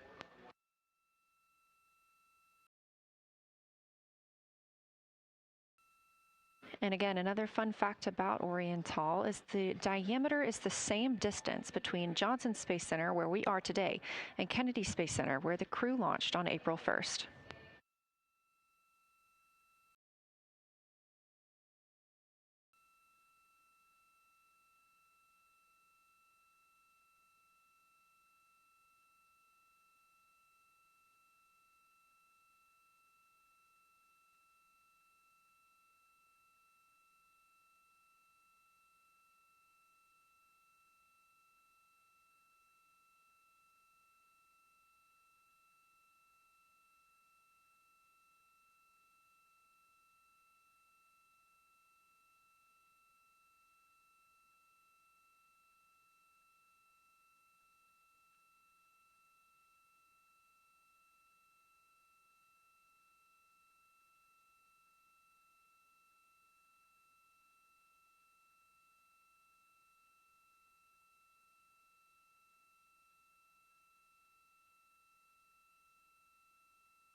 This live view from the Orion spacecraft on the Artemis II mission, now 7,373 miles away from the moon, 251,130 miles from Earth.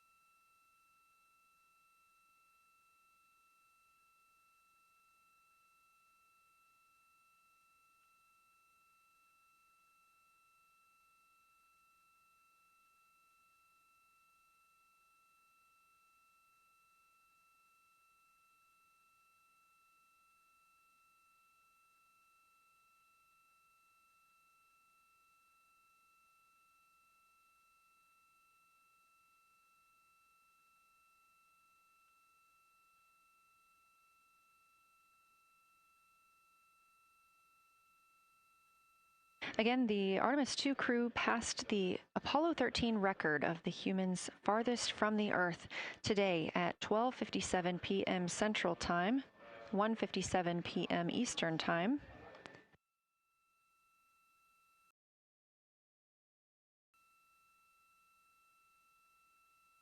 That distance set by Apollo 13 was 248,655 statute miles. We have clearly passed that, and we expect to pass that by about 4,105 miles. That will be when the spacecraft reaches its farthest distance from the Earth. It could be around 252,760 miles, but again, these are approximations and our targets, and we will make sure to report back the final numbers once we have them.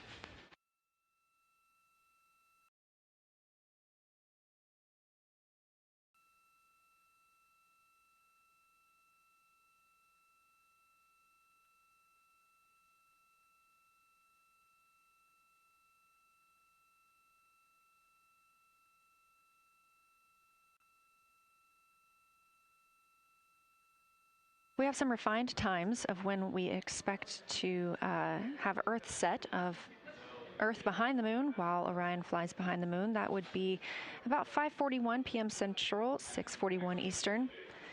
The spacecraft would make its closest approach to the moon at 6 o'clock Central, 7 Eastern, and that would be about 4,066 miles. And then at 6:02 p.m. Central, and the spacecraft will reach its farthest distance from the Earth.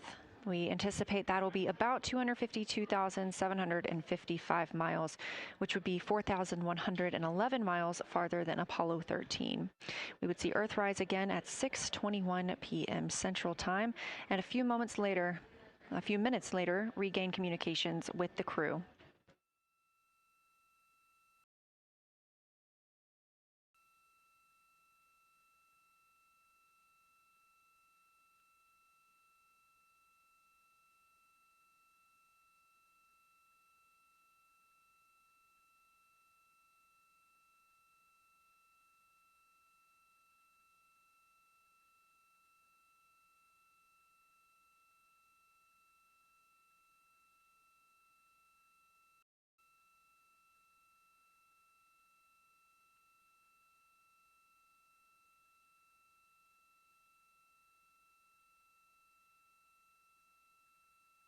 Currently aboard Orion, Victor Glover and Christina Cook are the two team members conducting lunar flyby observations, meaning they are using the Nikon cameras to photograph the moon, and their PCD, or the portable computing device, to conduct annotations.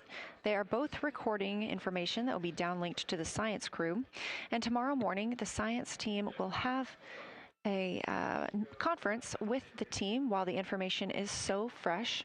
They'll be speaking with the crew about their observations and their data collection.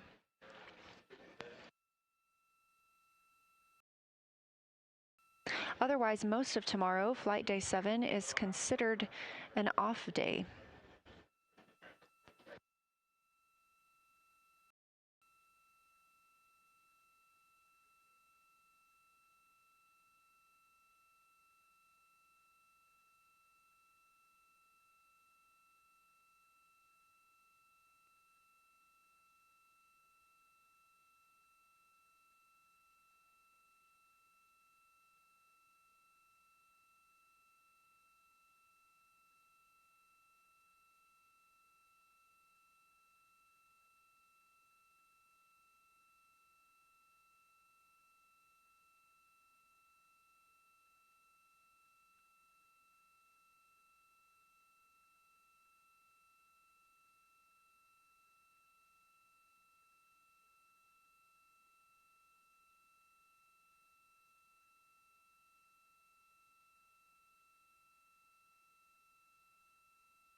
We are on flight day 6 of the Artemis II mission, the first time in more than 50 years that humans will observe the moon directly, providing a critical opportunity to practice how lunar science will be conducted during future Artemis missions. If you're just joining us, the crew is well into their lunar flyby observations, and we anticipate that we will hear from them soon. A few times every hour, they are slated to call down with science sit reps or situation reports. We most recently had one from Commander Reed Wiseman. He and Jeremy Hansen, mission specialist, were first at the windows today to photograph and make annotations of what they were seeing. Therefore, we heard more from Victor Glover and Christina Cook earlier in the day during those first blocks. But now that Reed Wiseman and Jeremy Hansen are on the support side, they are the ones calling down what they are seeing from windows 1 and 4. Earlier, we heard that the Earth is so bright in window 4, they have had to temporarily cover it with a t-shirt.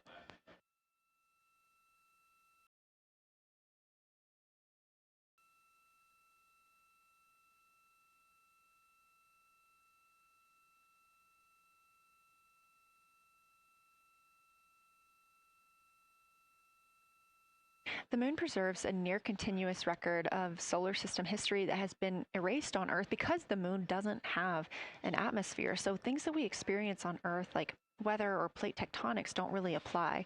So the lunar surface retains evidence of ancient impacts, volcanism, and solar activity that scientists can study today. And studying the moon helps scientists understand how planets formed and evolved, how the moon influenced our own planet Earth's history, and how the sun shaped conditions across the inner solar system. The moon also serves as a unique platform for studying the broader universe. Artemis science is designed around questions best answered by humans, working alongside robotic systems, combining decades of robotic lunar data with real-time judgment, context, and adaptability that only humans can provide. This mission, Artemis II, is serving as a proving ground for lunar science operations, which allows NASA to test how science is planned, executed, and supported during a crewed deep space mission ahead of our future Artemis flights.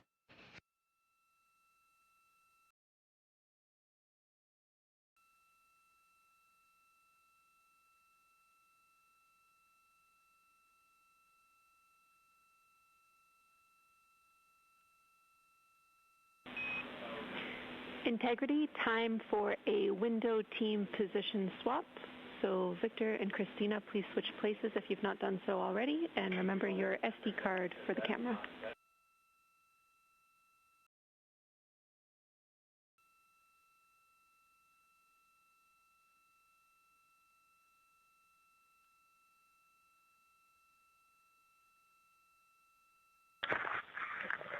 We're in the swap right now. They're wrapping up their last comments, and they'll switch over and change cards from the long lens. Copy.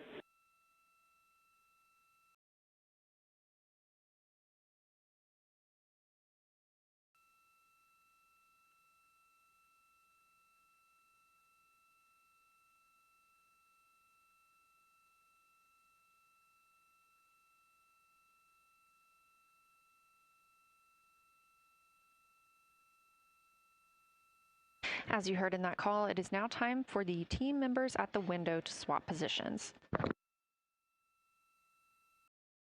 That means Victor Glover and Christina Cook will be switching roles. One of them has been photographing the moon with a Nikon with an 80 to 400 millimeter zoom lens, while the other was making annotations on their portable computing device.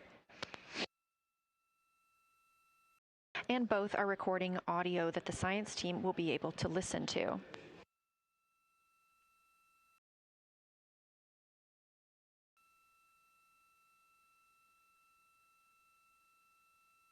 We are now 2 hours and 10 minutes until we expect to lose signal with the spacecraft as they fly behind the moon.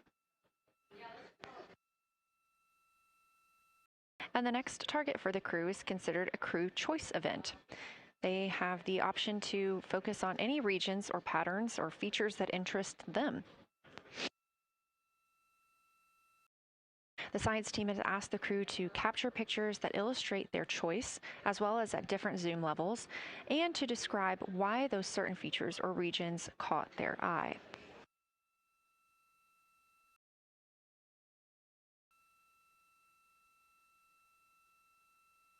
Those recordings are part of what are being saved on their PCDs, portable computing device, that will be sent to the science team for analysis.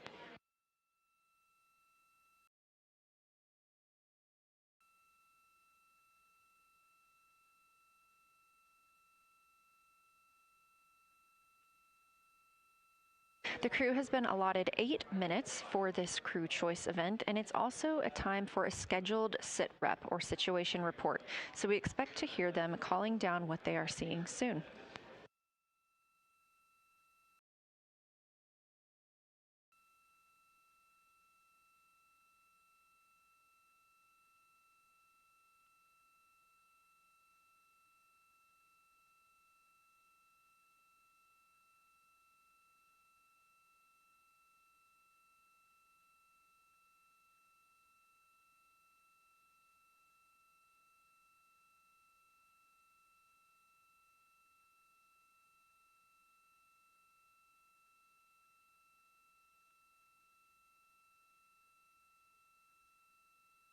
Something that the crew or that the science team has used to help prepare the crew is a cue card. These ask for a feature ID if they happen to know the type or name, and if it is a target. Of course, in this situation, when they have a crew choice, they do not need to, it may or may not be a target. They want to know the location and the observation style. They've also asked for the geometry of what's being captured, the size, shape, boundary, and preservation, as well as the color and shadow, so the color tone, the albedo, that reflection or brightness, and any shadows or illumination. Next, they're interested in structure and texture. That includes slopes, structures, and textures, of course, and geologic relations, like association to other features, any contact to those features, and of course, their thoughts, impressions, or interpretations. They are interested even in emotions and excitement that the crew may be having.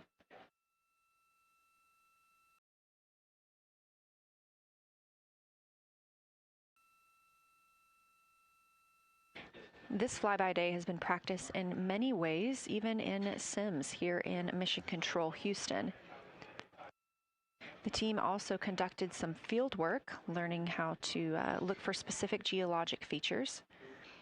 They also photographed a large globe, and the science team helped them determine which features they would be targeting and how to look at those.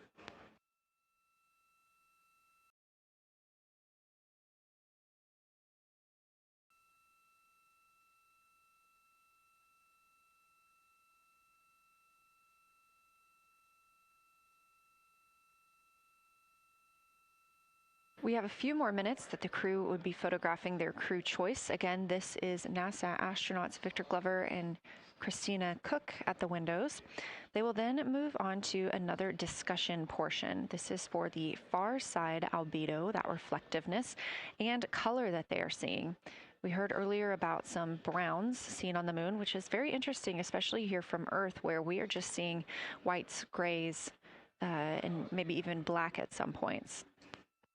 When they get into that discussion for far side albedo in a few minutes, the theme is looking to know how that color and albedo is, what those variations look like across the far side.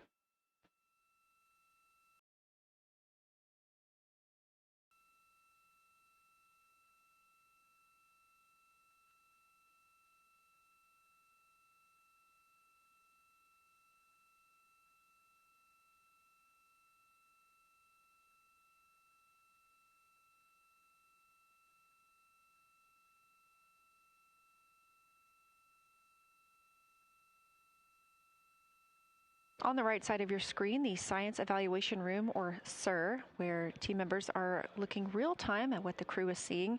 And even earlier, we're... Houston Integrity, you ready for science zero? We'll take it.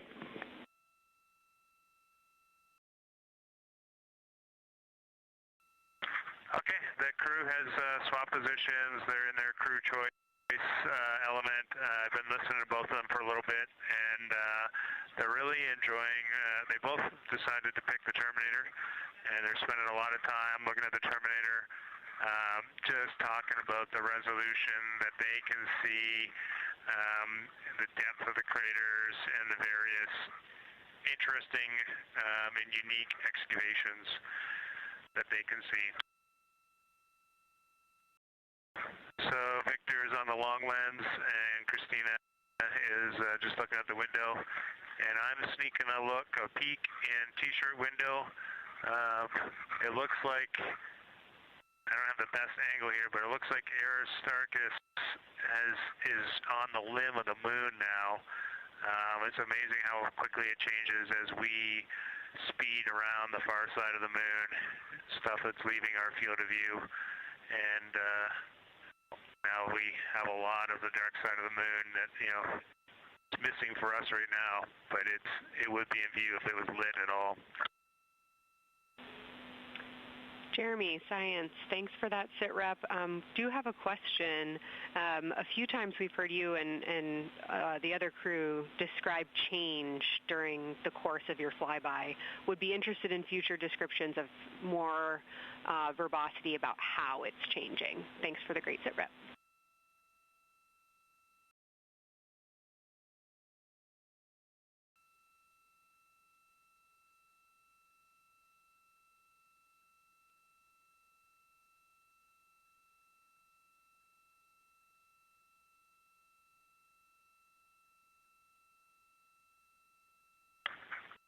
Yeah, Kelsey, sounds good. We are definitely keeping an eye on that.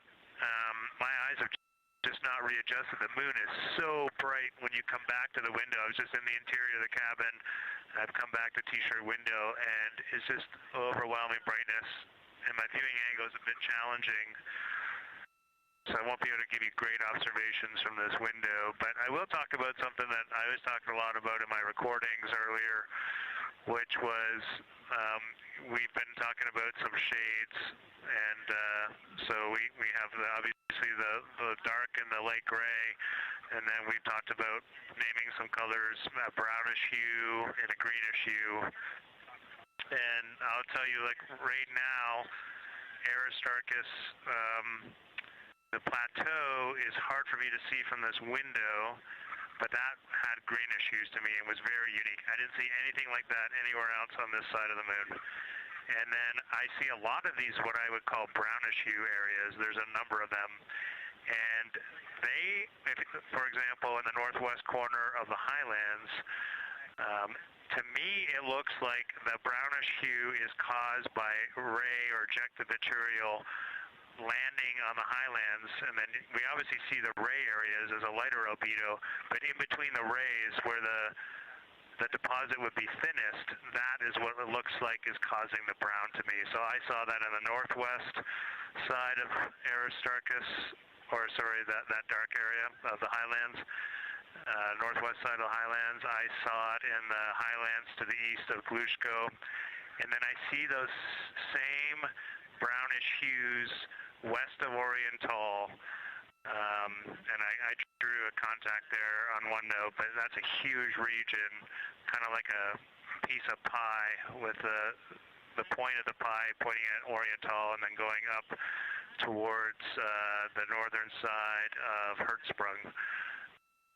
And that is an area that just looks like that brownish albedo. That was fantastic, Jeremy. We had heard rumors of the green and brown hues, and so you really read my mind on asking about those. Understand they likely didn't have any contact with each other the way that you described them, but please correct me if I misunderstood that. And then last thing, I'll make the same offer we made to Victor earlier. If it would be helpful for us to verbalize any targets so you can stay at the windows and keep your eyes adjusted to the moon, please let us know.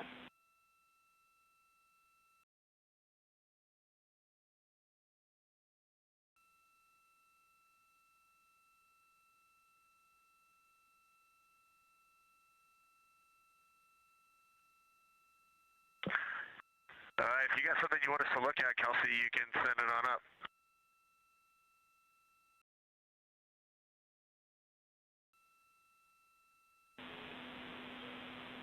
Definitely not looking to interrupt your flow, Reed and Jeremy, only offering assistance if you guys want to keep your eyes off of the PCDs.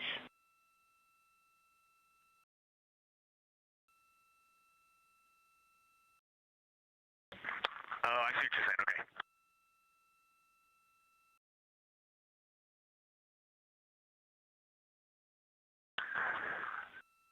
Not really science related, and we definitely learned this at Apollo, but the thing that is just most fascinating, I think, to me and Victor right now is even as rugged as the far side looks, when you look at Oriental and Ohm, it's rugged.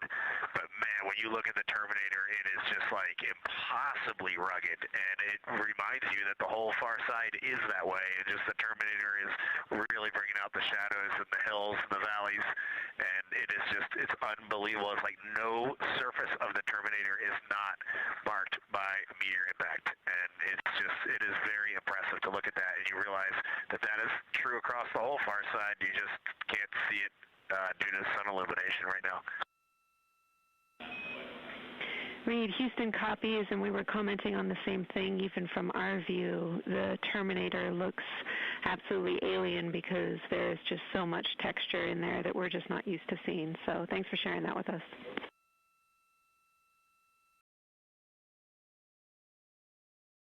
There's also, I don't know the name of it, coming out the south-southwest of Oriental, right on the southern Terminator, is just a massive crater. I don't know the name of it. Maybe you can look on the solar array wing video and tell me it's right. It's the southernmost crater you see on the Terminator right now. We're looking for you.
We're loving that picture. Thanks for showing us. And Reed, as an answer to your last question, we believe that that is Chebyshev crater. And the sir agrees with that.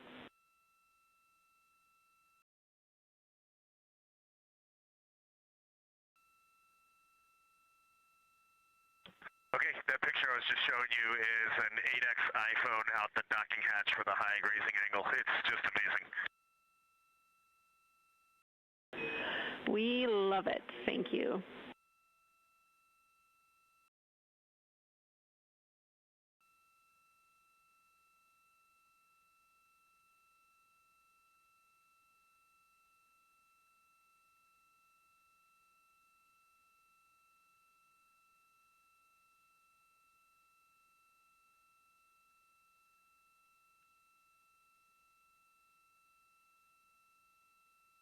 This is Artemis Mission Control in Houston, Texas.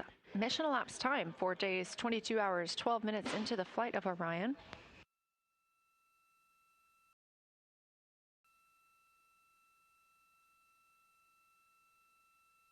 This is Lunar FlyBy Day for the crew aboard the spacecraft. Reed Wiseman, Victor Glover, Christina Cook, and Jeremy Hansen are now the farthest people to have ever traveled from Earth.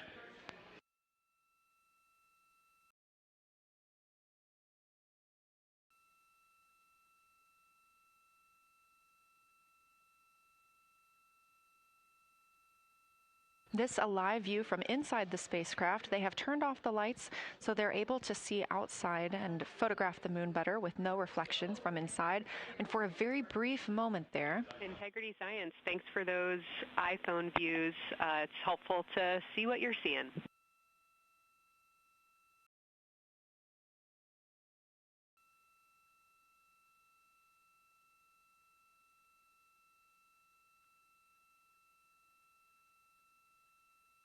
We very briefly saw NASA astronaut Reed Wiseman showing a picture he took on his phone of the moon. We do expect to get all of the photos that the crew is taking today, and we cannot wait to share some of those with you. But pretty cool in the meantime, just to see one quick shot from what the crew is seeing. And this view from outside the spacecraft on Orion's solar array wing. Orion is now 6,643 miles away from the moon and continuing to grow closer. Again, their closest approach will be about 4,066 miles. The best comparison is if you held a basketball at arm's length. That's about what it would look like to the Artemis II crew at their closest approach.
This view showing at the very top, a camera coming from Orion, continuing their flyby of the moon. We have 3 more flyby observation blocks after the completion of this one. Down on the bottom left of your screen, that's the SIR, the Science Evaluation Room, where team members are continuing to work through all of the targets that the crew is photographing today, and they've helped identify some of the craters and some of the other items that the crew has seen on the moon's surface. Down on the right is Artemis Mission Control here in Houston. Those 2 rooms down at the bottom are just down the hall from each other.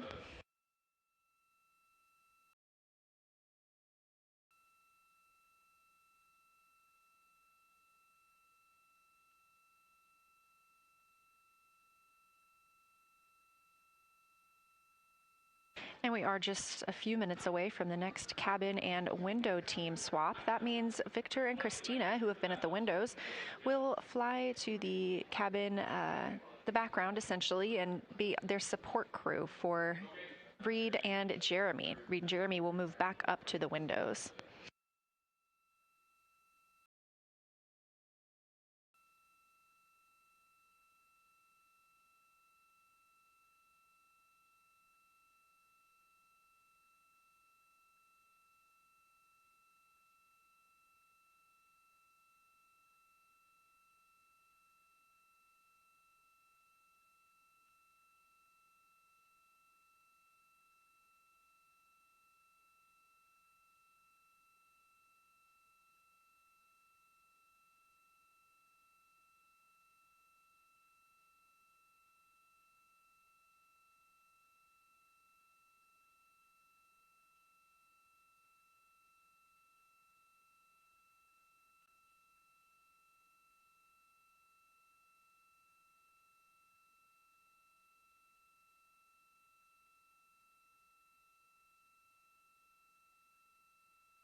crew is continuing their discussion portion of the flyby in the lunar targeting package, where it says far side albedo/color. They are looking. The science team is looking to get a good understanding of what the crew can see on the far side at this point, and its brightness as well as any colors. We did hear earlier Canadian Space Agency astronaut Jeremy Hansen reporting that they could even see browns and even greens on the moon. I'm really looking forward to seeing those photos.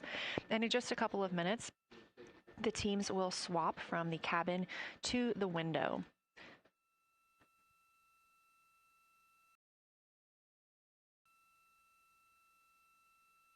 Another rundown of just how this flyby is choreographed inside the spacecraft today. So these activities have been timelined, and there are these 5 blocks of time during which the crew is going to be observing the moon from Orion's windows. Now we are just coming up on the end of the second block, and we'll start the third soon. So at any time during those blocks, 2 members are at the windows working in a pair. One is taking photos from window 2 and has a blue shroud over the window to help prevent any reflections from inside the spacecraft. They are also using an 80 to 400 millimeter zoom lens. And the other astronaut on the window team will be in window 3 using their portable computing device to make annotations. Now, again, both of those crew members are making audio recordings of what they are seeing, and we are not hearing that right now. Those are going to be downlinked later to the science team, who will evaluate them and use that data to inform our understanding of the moon. Those 2 crew members at the windows swap roles. Integrity Houston, it is time for another swap between the cabin and the window teams. So we have 15 minutes of handover time, and then we will expect Jeremy and Reed at the windows and Christina and Victor at the cabin. I have no new vehicle updates for you, but I do have a photo location for some photos on Ike's PCD, and I want to let you know that Jeremy's family have arrived in the viewing gallery.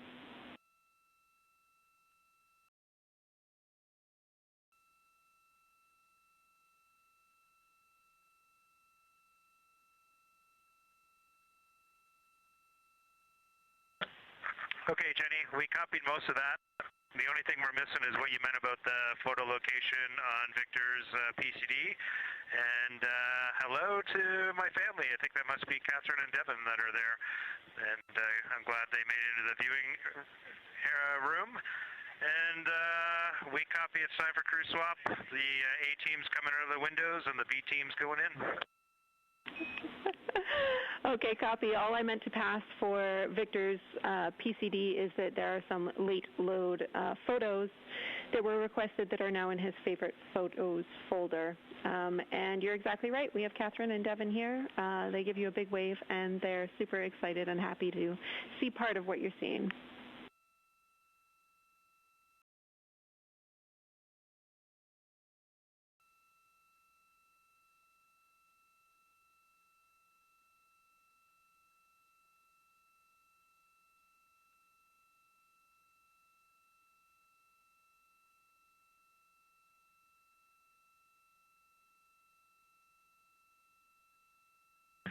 Okay, copy, Jenny. We're not sure what we're looking for in the PCD, but we're going to poke around, and we may be calling you back about that one. All right, that's no problem, and it's unrelated to flyby.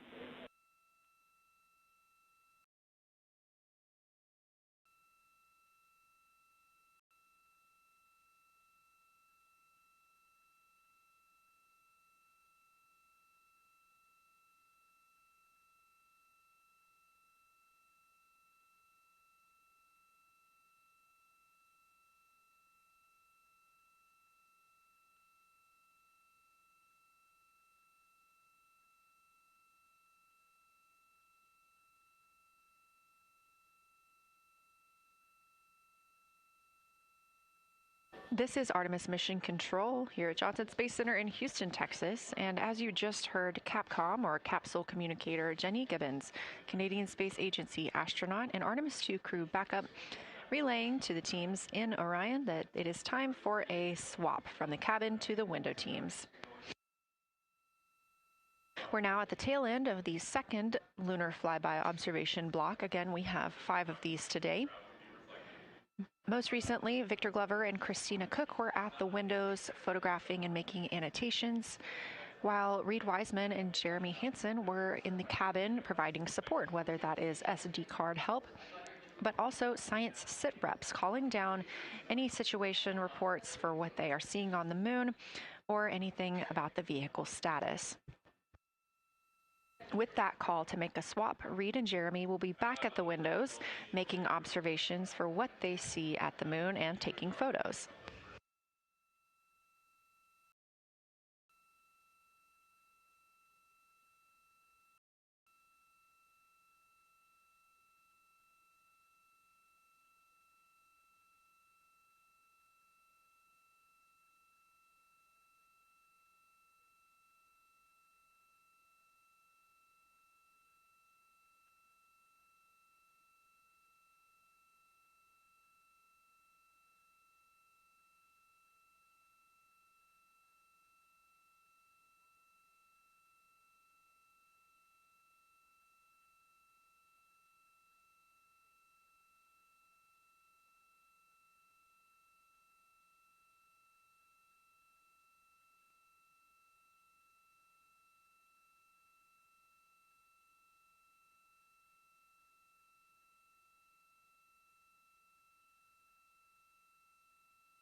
Again, you're watching live coverage of NASA's Artemis II.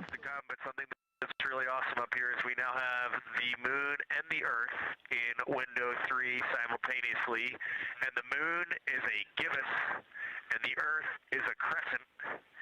And I'm guessing in about 45 minutes we'll have 2 identical crescents as we change our position in the universe. That is pretty darn cool. Thank you.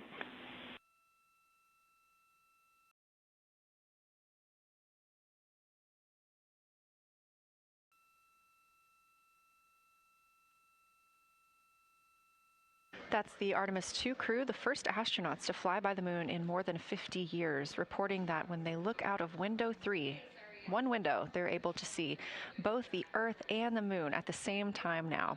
Now, obviously, our view is from a camera on the solar array wing pointed at the moon, and we hope to see that view of both the Earth and the moon soon.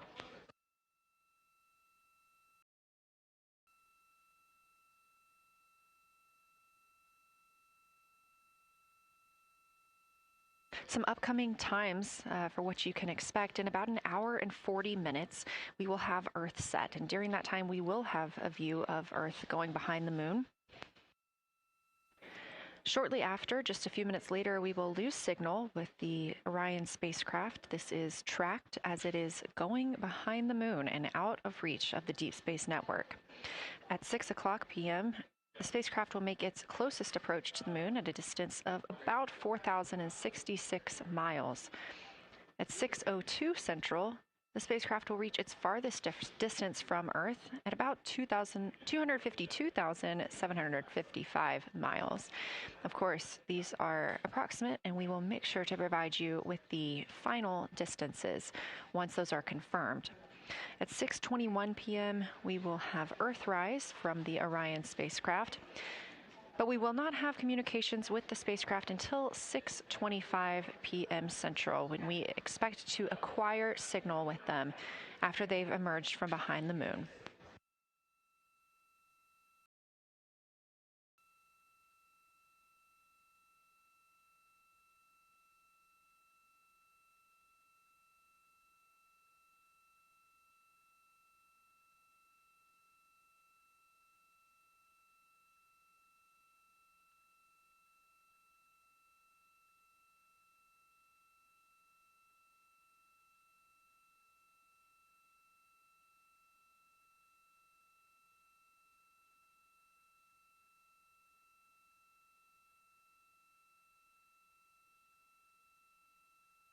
Again, you're watching live coverage of NASA's Lunar FlyBy for the Artemis II mission, first crew to fly beyond the moon in over 50 years.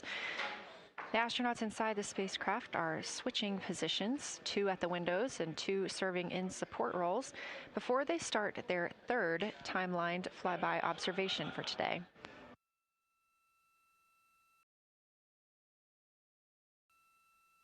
We've heard great calls from the crew so far describing what they're seeing, all well trained by the science team here on the ground.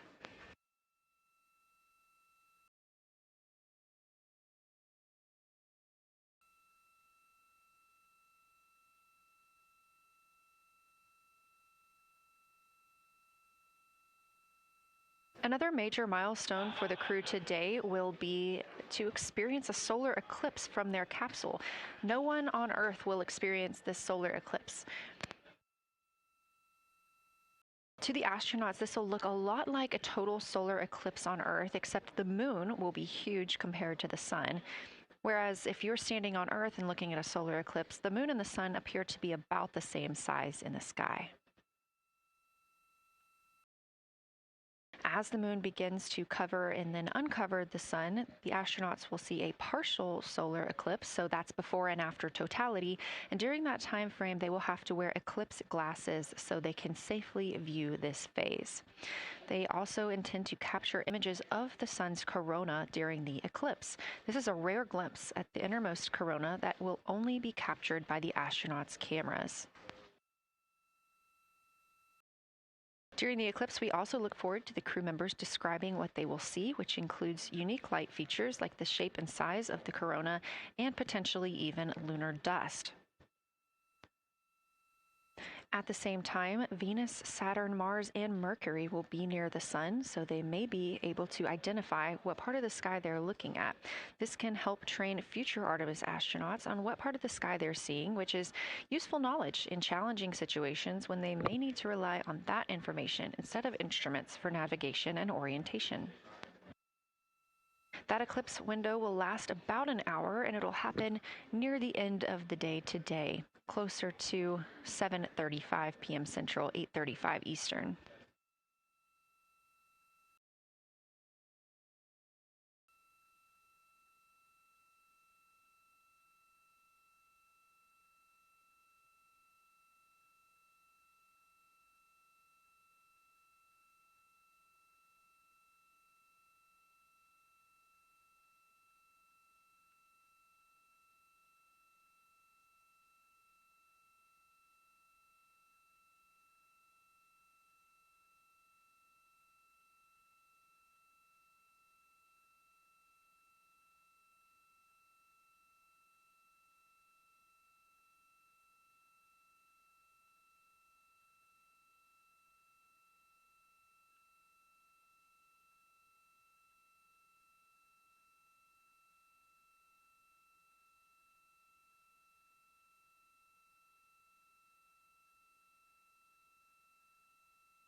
As you can see in this live view from Orion, the spacecraft is maneuvering around the moon, and the views of the moon have changed since we started our broadcast.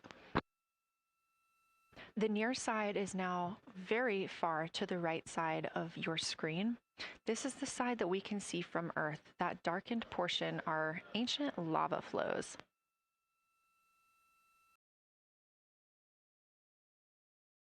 The crater down towards the bottom of the moon is Orion, and this is a crater that was previously never seen before by human eyes until this mission.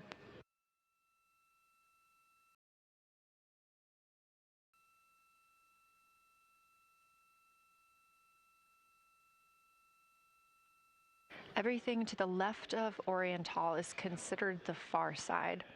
And this is what we typically do not see from Earth.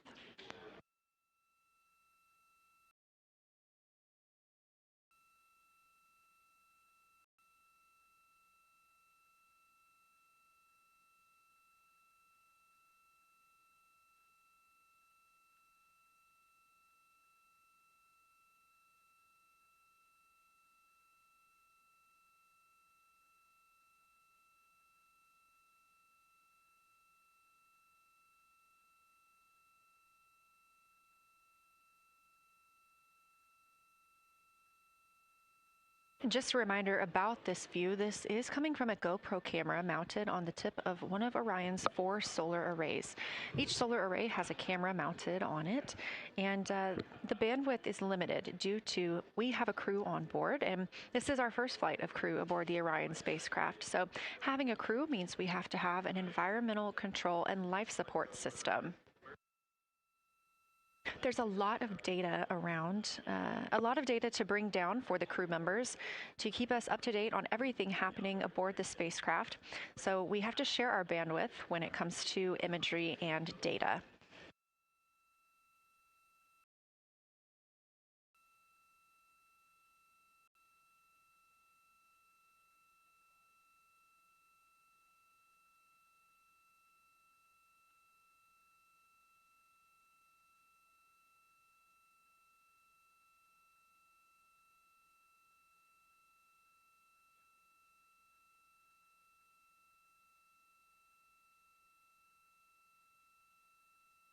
Inside the Orion spacecraft, the astronauts have completed their cabin and window team swap, meaning we have moved into the next block of Lunar FlyBy observations. Jeremy Hansen and Reed Wiseman are now back at the windows, taking photos and making annotations. About halfway through this block, they will switch positions at the windows and will be prompted by the ground to do so.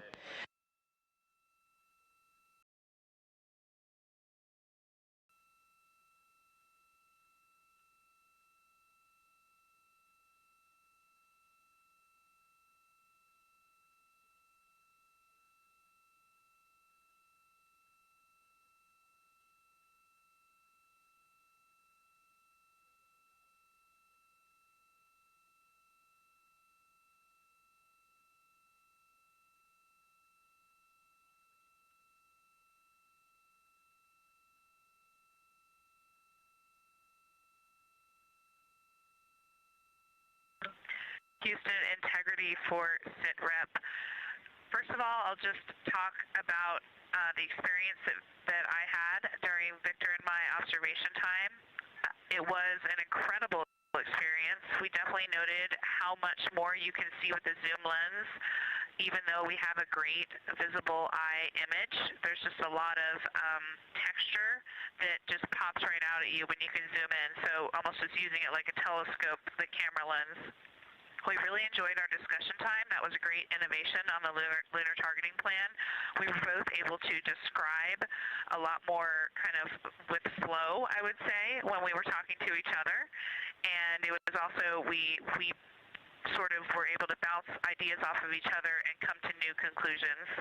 We had, I think, a very successful talking through of some contacts between different color areas, both in the mare and in the highlands, and we identified some really unique texture areas as well.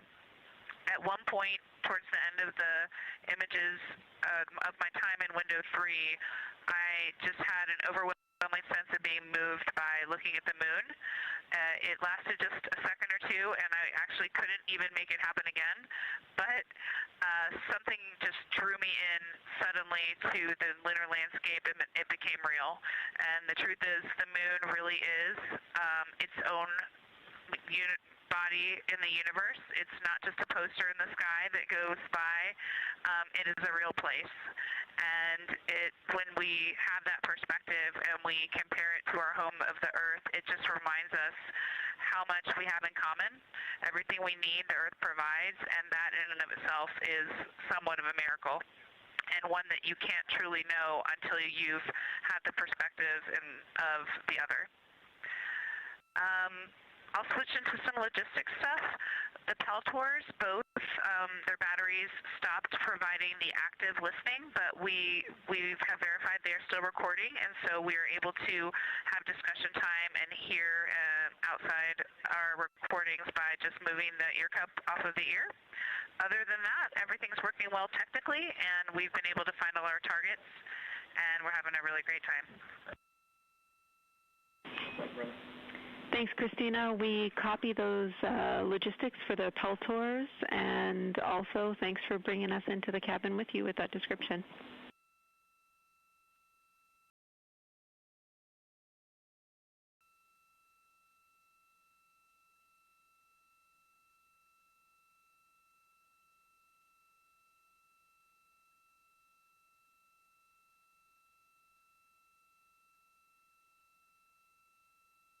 Right on time.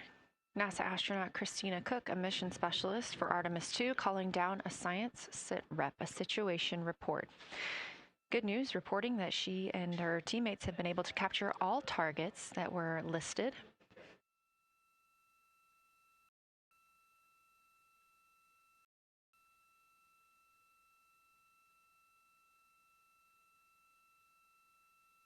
Christina also gave a vibrant description of just how it feels to be there and to see the moon up close and not just something passing in our night sky. Currently, the team members at the window are Reed Wiseman and Jeremy Hansen. Meanwhile, Integrity cabin team for window shroud.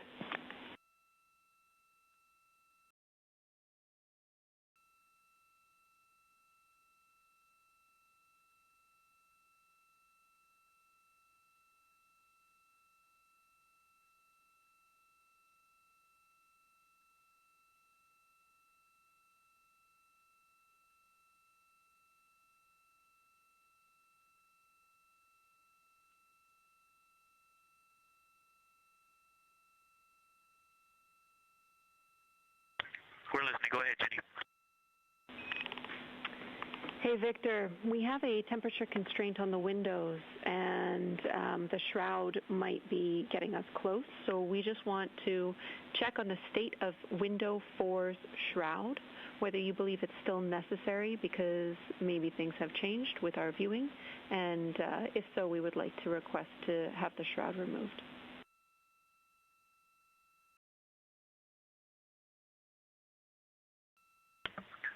Houston, we believe it is necessary. We pulled it off just as a corner. It is very bright.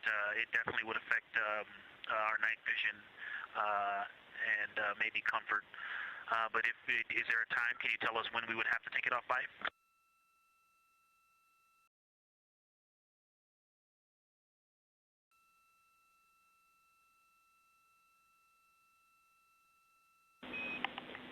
Unfortunately, since it's been on for a while, we are going to have to request that the shroud is removed, and we can recommend something that could block the light but just create a bit of distance between the window and whatever is covering it. Something like a t-shirt would do the trick and help.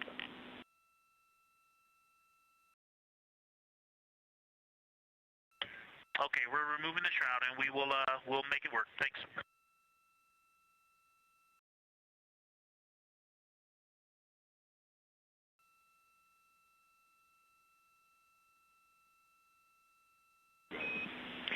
Thank you, Victor. We know it's pretty bright in there now with that window uncovered. We will also offer that airflow on the window would be helpful. So if you want, you can also retrieve the condensation hose, which should be friction fit onto one of the diffusers. And that on the window would also help.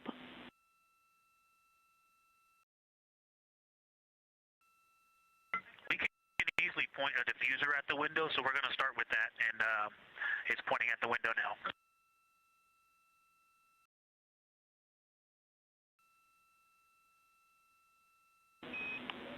Okay, we'll take that, Victor. Thank you. Please keep us updated.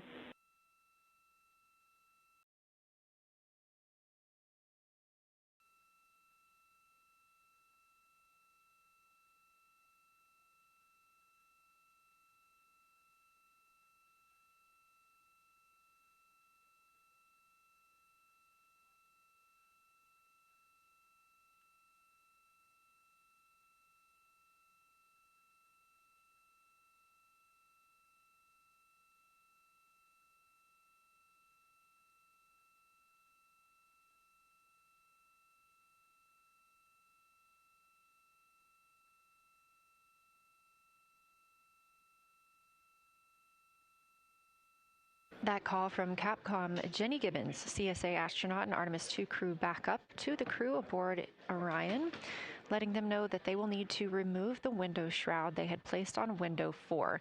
They initially placed that shroud there to block out some of the light from the Earth. It was extremely bright coming in the cabin and interfering with some of their viewing opportunities out at the moon.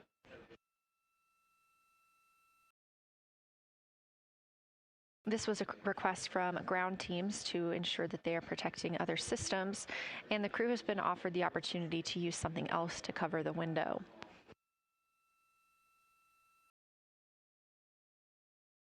Meanwhile, Reed Wiseman and Jeremy Hansen continue with their lunar flyby observations.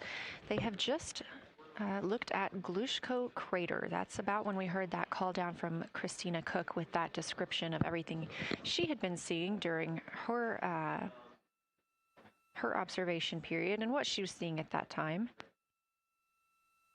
The science team asked this crew to take centered images of the entire crater and their ray system in one frame.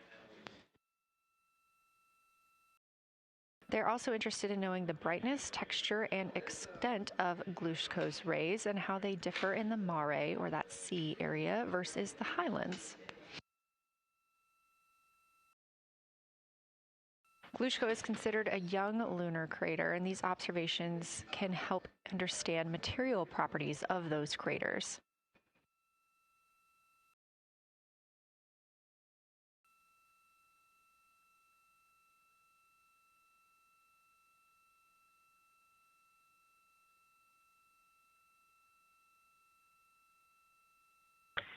Science, integrity.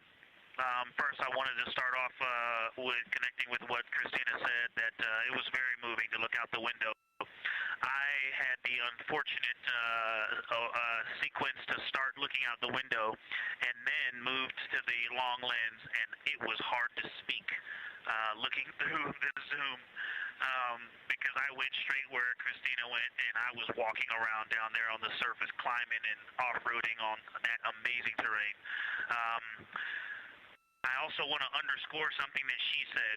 As we continue to explore, when we actually do go down there to the surface, I know for safety reasons that we would never send someone alone, but I just want to really emphasize how important the discussion time was. When we started to talk, we not only got better science discussion, we got better human connection, and so doing this as a pair, we just learn and grow together, and that's just super important, so thank you for adding that to this plan. Reed just passed me a note that the Orion Tall Basin annular ring has a similar albedo to the center, but a different color. It has more brownish tones in it, and he said it's very distinct now that he's been staring at it. Victor, thank you. You got a cheer from science there, and we all just went on that moonwalk with you, so highlighting how important it is to talk about these things. I also want to let you know that we have Deanna Glover with us in the viewing gallery. She's all smiles.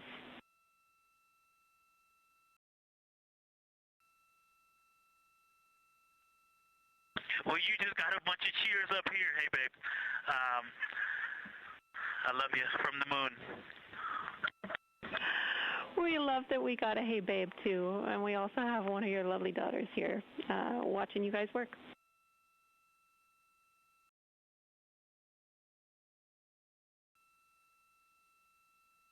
Thank you guys for doing that and for supporting them through this.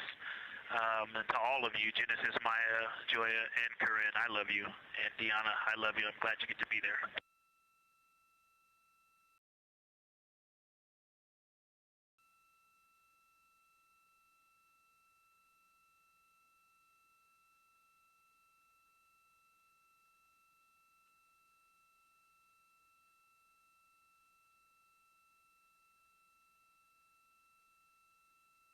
We've had some really sweet words from the crew members aboard Orion today, as their families have been able to filter in and out of the viewing room here at Artemis Mission Control at Johnson Space Center in Houston.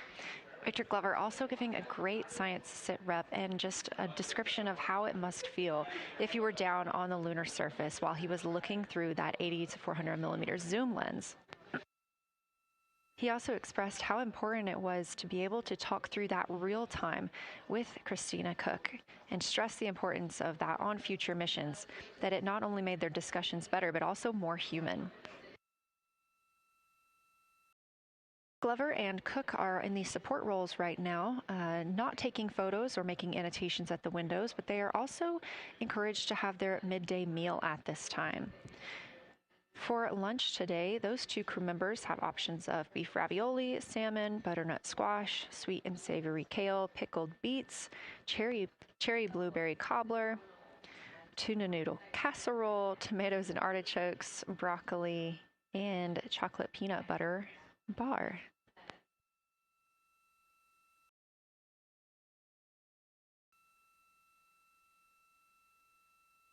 Once Glover and Cook return to the window portion of their flyby today, Reed Wiseman and Jeremy Hansen will get into their midday meal.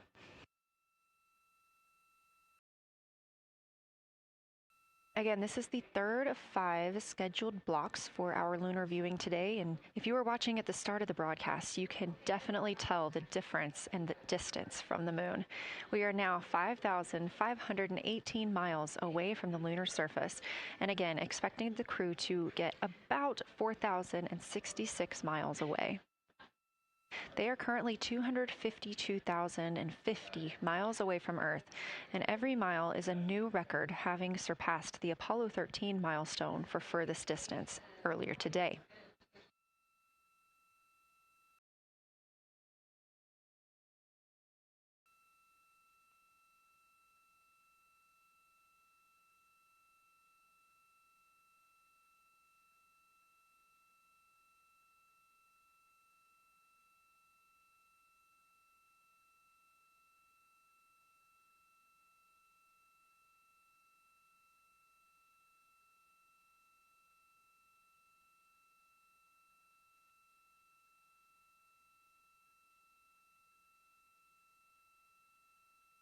If you look down to the bottom right of the moon in that darker looking area, that is Orion Basin.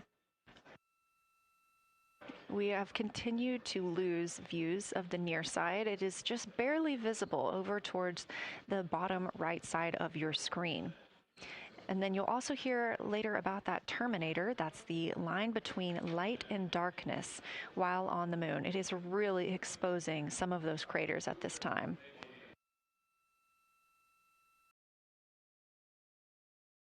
A couple of the other features in view right now are Hertzsprung Basin and Vavilov Crater.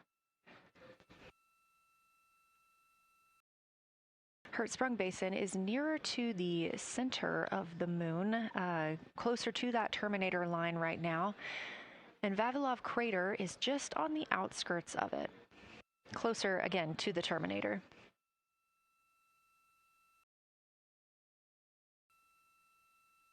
Towards the bottom of the moon and to the left of the terminator line, or currently shadowed in darkness, is Apollo Basin.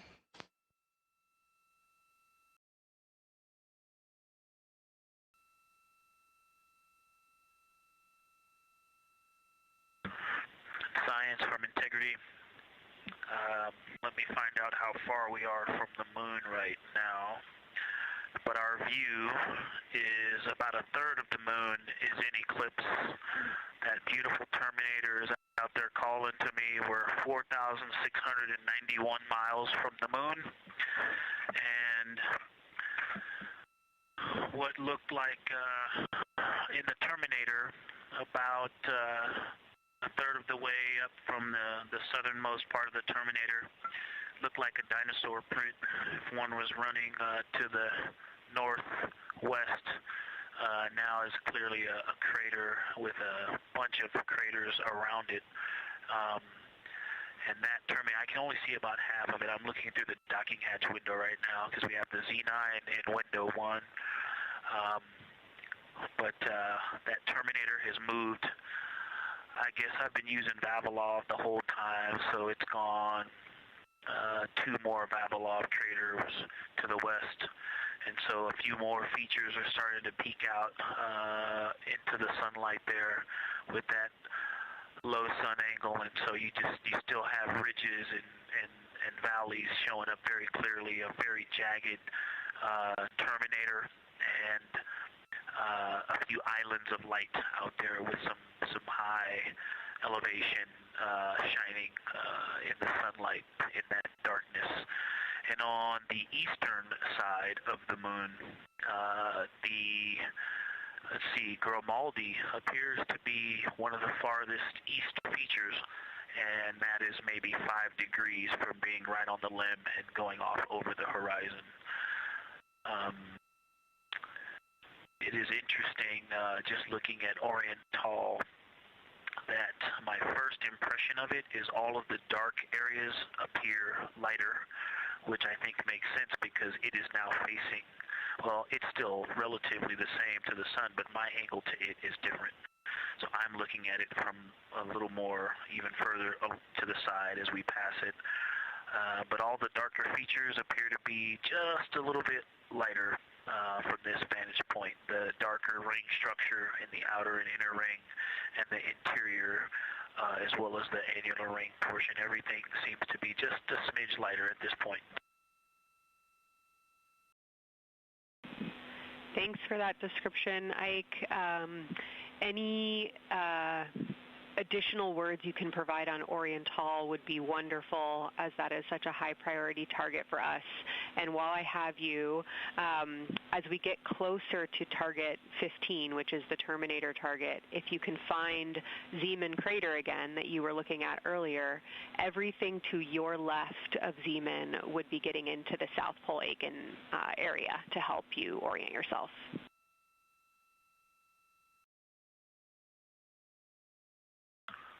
Zeeman is a great waypoint out there. I definitely see it.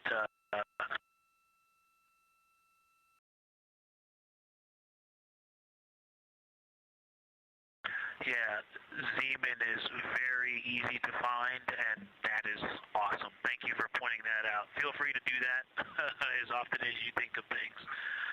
Let's see, looking back at Oriental. Okay, another thing, after looking through the zoom camera, man, you guys are smart. You probably did this on purpose, but after looking with my plain eyes and then going to the 400 millimeter zoom, now looking at it, I see the cliff face as if you were standing in the center.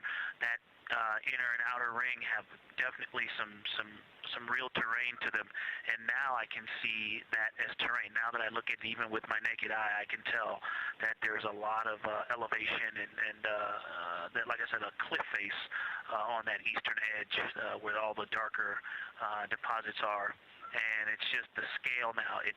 Looking at it from far away before, it seemed like flat with color painted on it, but now that I look at it, I can definitely see that there is, different depositional characteristics, and so the darker is some other material, but there's also some shadowing going on because of the cliff face that is a part of that crater wall. Great description, Victor. Thanks, and really interesting to hear now the distinction between shadow and color. Before I let you go back to other observations, you mentioned that Reed saw a browner hue to the annular ring than the rest of Oriental. Are you seeing that from your vantage point?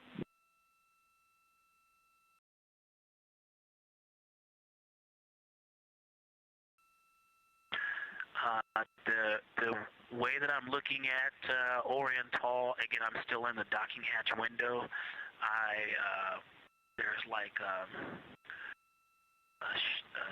thermocouple right here in the center of the window, and it is the orange Kapton tape color, and so it is unfortunately, it's like trying to look at stars, next to a metropolis. I think it's drowning out any color that I could pick up from the moon. I am not able to see that color, but I have not looked at it through one of the forward face, from one of the windows 1 through 4. I think when I get away from this Kapton tape strip that I would be able to see the variation that Reed's talking about. That is great feedback operationally. Thanks, Victor. I'll leave you to it.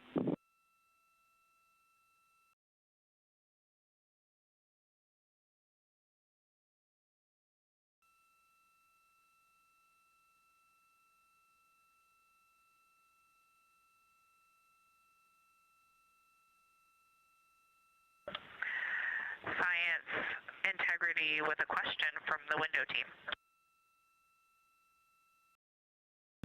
Integrity, this is Science here with you.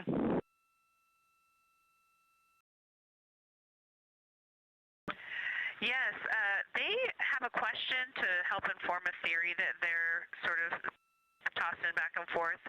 What is older, the Mare seas of the near side or Oriental?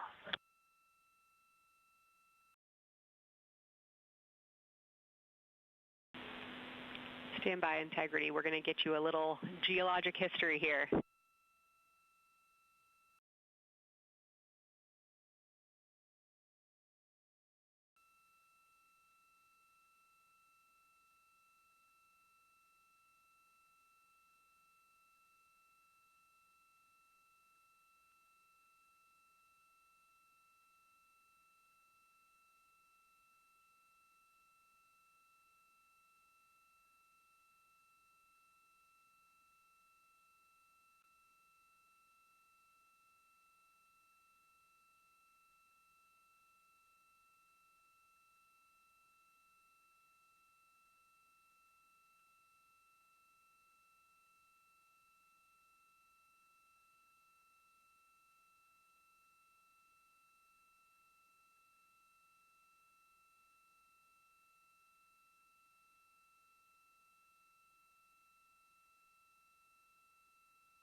Integrity Science back with you for some lunar volcanism when you're ready.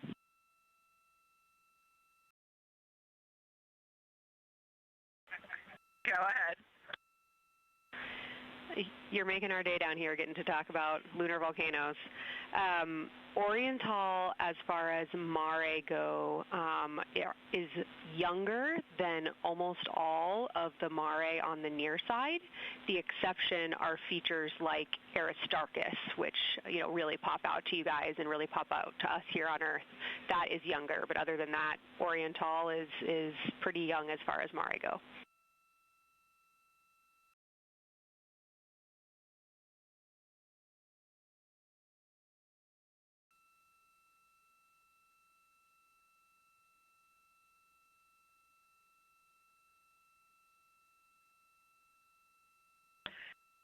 And Kelsey, thanks for that. We love lunar volcanism too.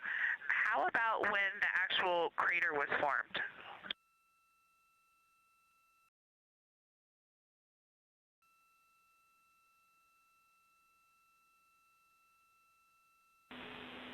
Yeah, we're going to get you an age for Oriental, and while we're getting that, Christina, can you, maybe you've heard the window team talk about the sort of contacts around Oriental, but because that material is so much younger, if anything pops out to you about physical relationship between that and surrounding terrain, we'd love to hear it.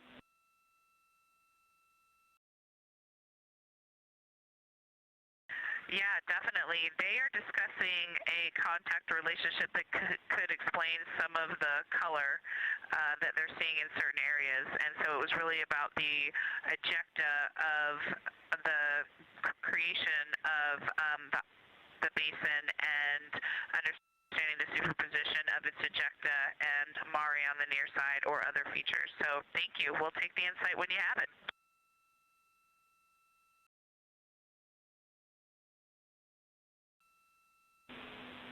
Thank you, Integrity. And I know Jenny wants to get to you with some topics, so I'll leave you with Oriental is 3.8 billion years old.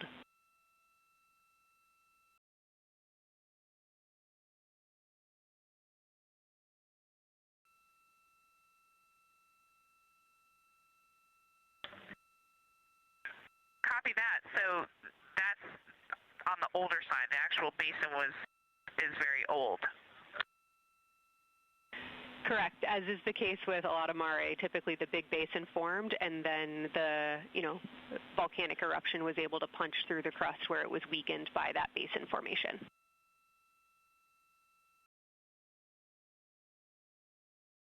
Perfect. Tracking. Thank you.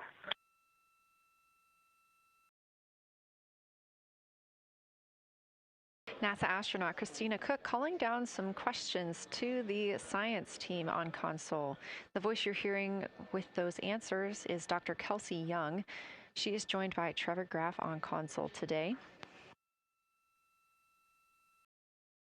Christina asking about the age of Orion and specifically the mare regions. Those are those dark regions that you see. They are paved or filled by volcanic deposits.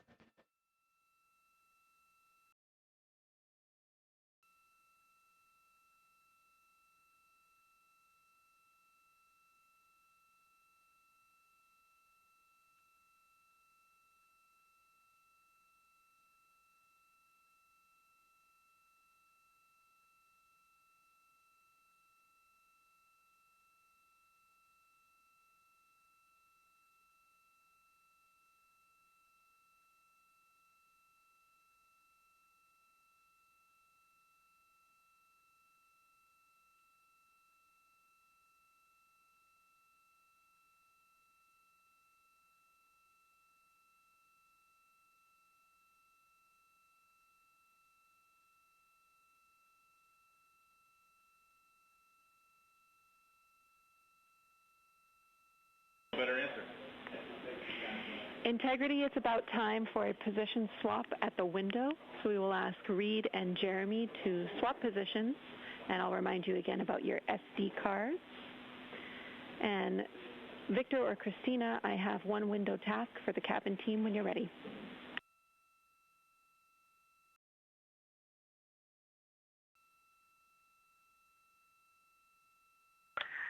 They are swapping, and I'm ready.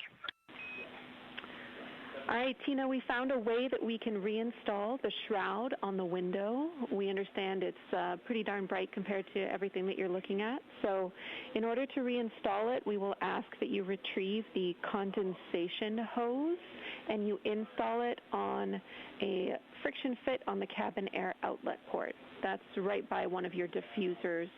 You're going to point that little condensation hose such that the air is flowing over the window pane. Let me know when you're ready for the stowage location.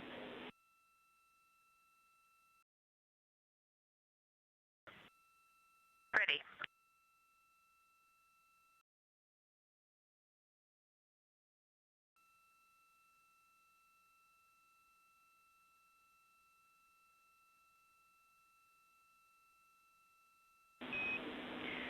Christina, the hose is in locker A1. The crew has gotten a go to reinstall that window shroud they were using to block some of the earth shine. Copy. This view coming from inside the Orion spacecraft as the crew members are swapping windows, specifically Reed Wiseman and Jeremy Hansen. They've been our crew members at the windows taking photos, making annotations, and making recordings that'll be downlinked later to the science team for review. The science team will have a conference tomorrow morning with the crew to get any fresh perspectives or things that they learned during the flyby.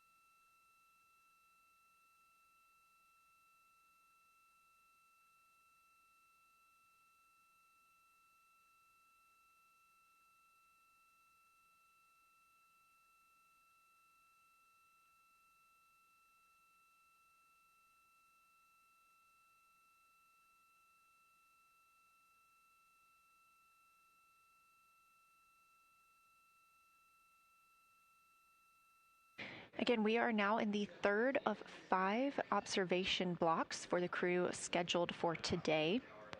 During this flyby, Orion is passing around between 4,000 and 6,000 miles from the moon and providing the crew with a full view of the lunar surface. It's a higher vantage point and much farther than Apollo's lunar orbits on average. So from this view, astronauts can observe both the North and South Pole and large-scale geologic features in one single view.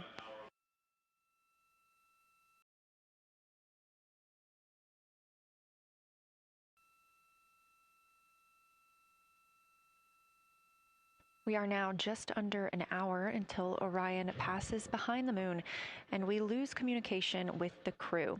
They will be out of reach with any of our deep space network antennas. That loss of signal will last about 40 minutes, and we expect to regain communications with them once they fly behind the other side of the moon. While they are behind the moon, they will also reach their max Earth altitude as well as their closest approach to the lunar surface.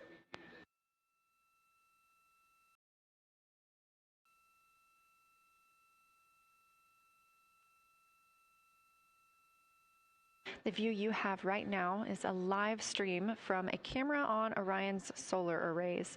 You are looking at a live view of the moon, and 4 people are inside that spacecraft taking pictures of it, telling us everything that they are seeing. The first humans to do so in over 50 years. They'll be sending those pictures down for all of us to enjoy, and of course, especially the science team, who are very excited for what they are learning today.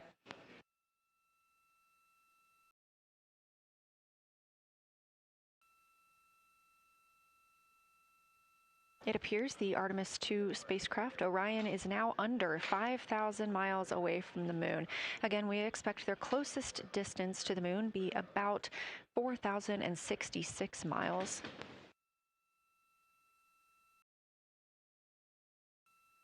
That is an estimate at this point, and we will make sure to share that closest approach distance once we receive it.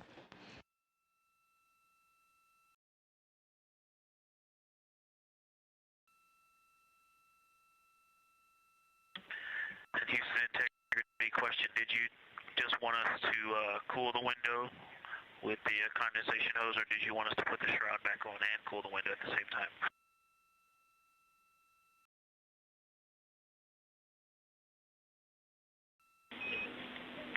Victor, we definitely want you to cool down the window with the condensation hose. It's crew preference whether you put the shroud back on. The hose will allow you to do that if it helps with your lunar flyby.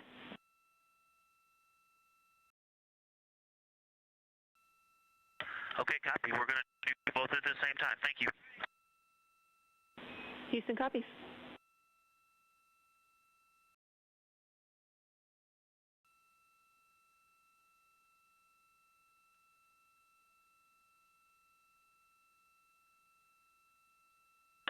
Houston, thank you for that suggestion. The cabin is darkened again, and that makes a big difference for the imagery. And for science, we are now seeing a half moon.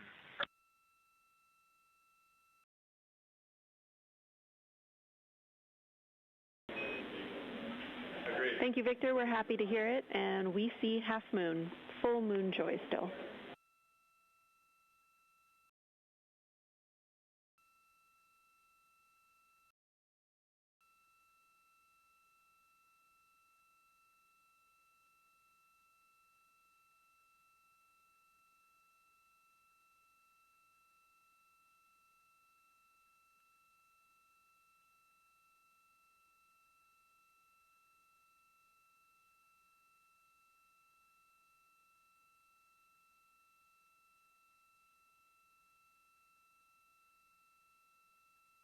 Crew reporting from Orion that they are seeing half the moon, which is about what it looks like here from this view from the spacecraft. However, what has become a little bit of a catchphrase for this mission, everyone is reporting full moon joy.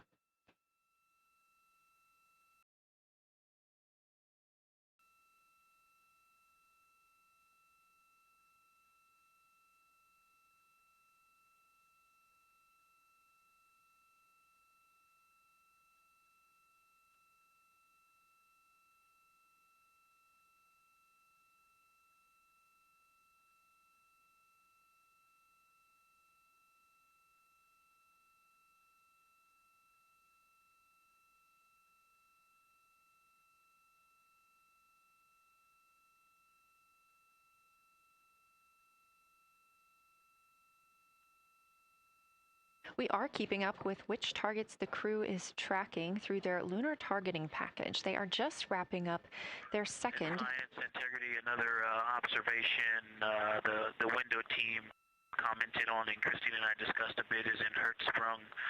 The solid and intact crater is very smooth. If it were a dirt road, it's very hard packed, and then you go outside of it, and that outer crater, that's the one that is older. It is a little rougher and more jagged, and starts to get into more loose-looking terrain. And the smooth interior also causes the craters that are inside of the larger crater, the smaller craters, to have really sharp edges, sharp, distinct edges. And just a general comment on that area, Hertzsprung, that whole area, the average albedo there is darker. That is, I would say, 3. And the average albedo around Oriental and between Oriental and Ohm, excluding the wedge, the darker wedge, is more on the 6-7. And that they also seem to be different texturally. Christina described it earlier around Hertzsprung, and then from Hertzsprung toward Oriental, there appears to be a frozen, a rippling pond, but frozen, or like choppy waves when it's windy out, choppy water, and then it freezes instantly. That's the texture. If you walk down there barefoot, it looks like it would be hard on your feet, like lava. After it's cooled, it would be pokey. Except for right there in the center of Hertzsprung, it looks paved, like a paved road, nice and smooth.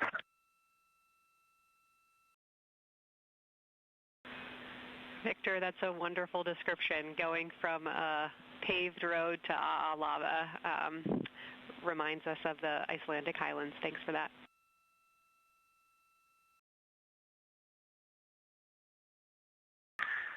In science, another in the interior of the very intact, the interior of the intact crater at Hertzsprung is albedo variation. I think I heard one of the window crew maybe say color variation, but definitely albedo variation. There's lighter patches and slightly darker patches.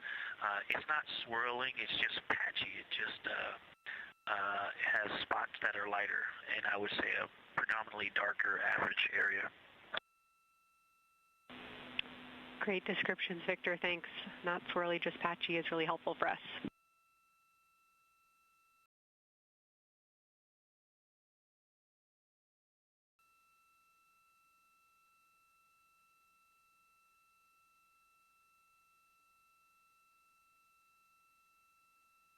Really great descriptions coming from Science.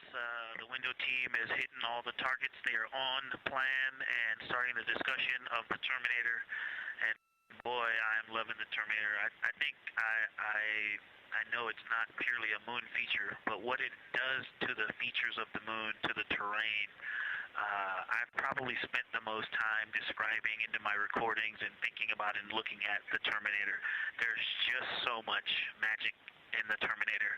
The islands of light, the valleys that would look like black holes. You'd fall straight to the center of the moon if you stepped in some of those. It's just so visually captivating that the Terminator is the most striking thing that I've seen so far. We've been loving your evocative descriptions, Victor. You really are bringing us along with you, and we're following along with visualizations that pale in comparison to your descriptions. Thanks.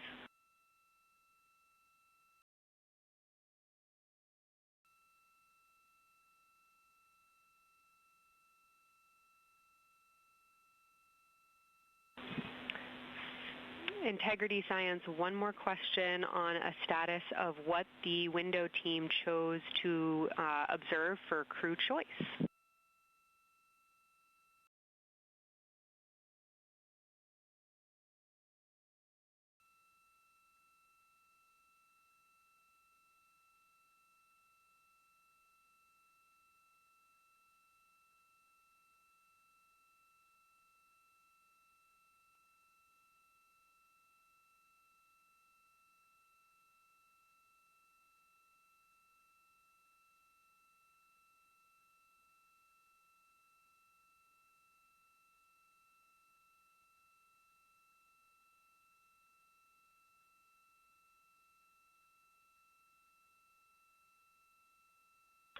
window 2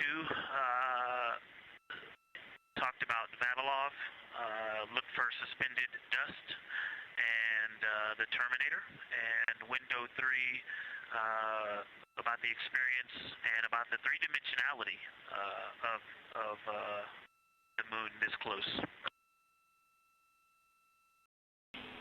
Wonderful. And another observation about Orion Tall, I would say, is the features going off to the southwest, the two large, almost look like scratches in the surface. I don't know if they're rays or canyons or collapsed lava tubes, but two distinct features that are almost parallel going off southwest from Orion Tall Basin. They are the first things that made me notice parallax of our trajectory looking out at Orion Tall. That and in the inner walls of the east side of the crater rings, you really get a sense that we're flying over something with elevation and terrain, and they look different from this orientation. Love to hear it, Victor, and you had it that those chains are actually crater rays, secondary craters formed from the formation of Orion Tall.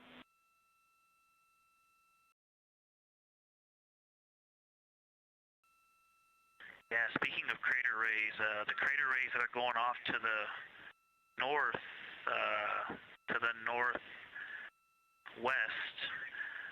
that run off toward Hertzsprung and I believe toward Vavilov. I'm not looking at it right now, but those crater rays are very interesting. They're all very small. I know you've imaged this, but they're all small and they look like, you know, a big impact launched rocks and things that made smaller impacts down the way. But something very interesting, and again, you can see this in Imagery, but some of them are parallel, and then some of them converge toward the center of Orion Tall. And then I think I even saw some that maybe diverge, which not diverge, but that are convergent, which indicate multiple large impacts that created a lot of secondary impact crater rays. Fantastic, Victor. And I'll note that we can infer that you're looking down at your freshly named Integrity crater, which is near the end of one of those beautiful crater rays from Orion Tall. Thanks for the description.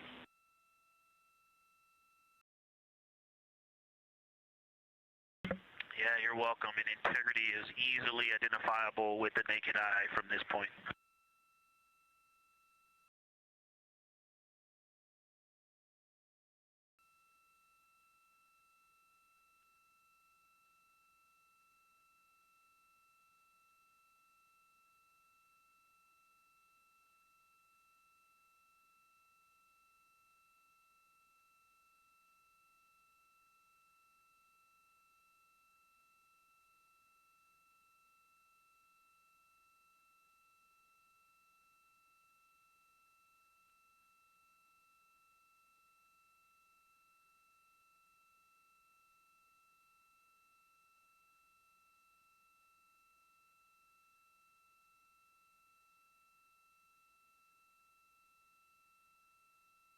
We've been hearing some great situation reports from Victor Glover, the pilot of the Artemis II mission, calling down to the science team, letting them know what he is seeing. And one of those things is Hertzsprung Basin. If you look just to the right of the Terminator, that is the difference between light and darkness on the moon. You can see what he's describing when he says Hertzsprung Basin and how it looks a little bit paved in the middle there. It's almost in the very center of the moon in this view, coming from the Orion spacecraft and a camera mounted on its solar array.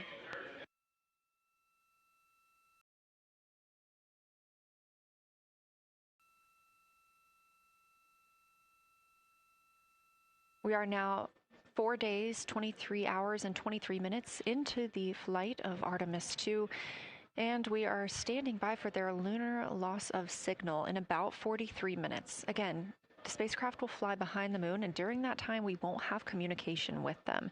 They will be out of reach of our deep space network. However, we will regain communication with them approximately 40 minutes later when they come around the other side of the moon.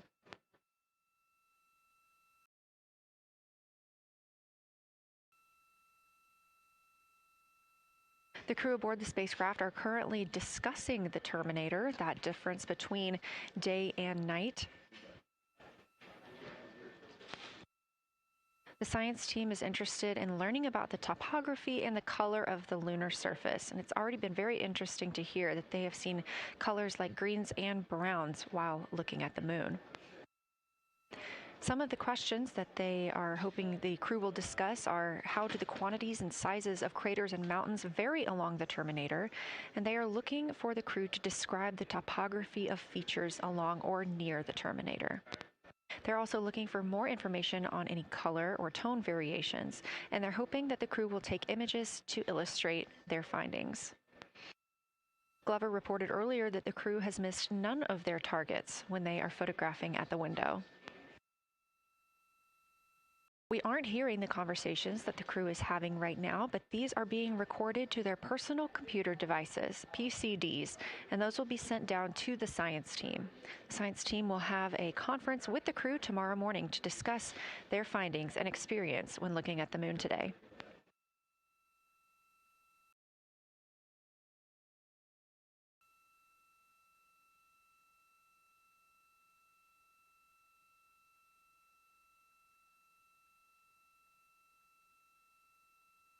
We have a few minutes left while the crew is discussing the terminator.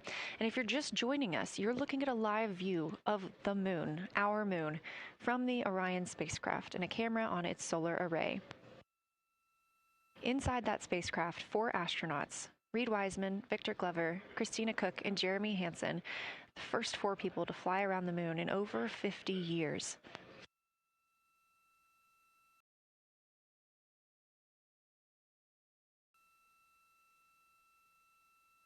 This is our Lunar FlyBy day, and the crew has already surpassed one record today.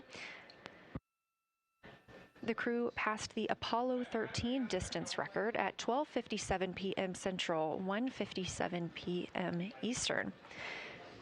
Canadian Space Agency astronaut Jeremy Hansen calling down that he hopes it's a record soon broken by other explorers.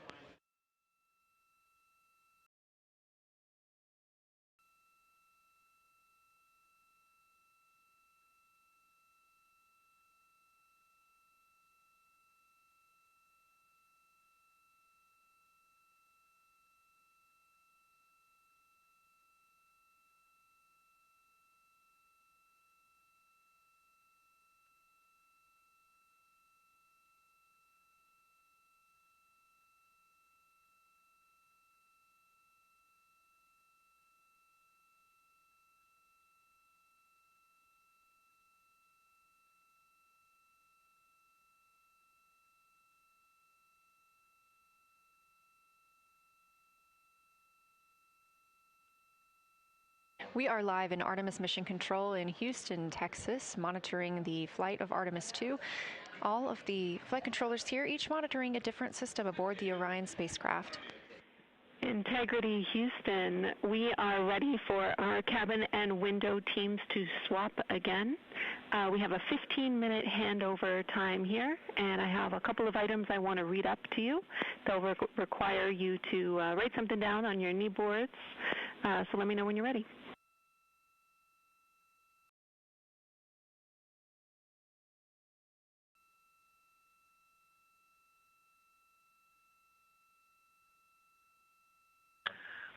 Okay, Houston, we are ready. Copy, Integrity. First of all, once you start this next shift here, during this lunar observation shift, we will begin our lunar LOS, so you can expect a call from me a few minutes prior reminding you.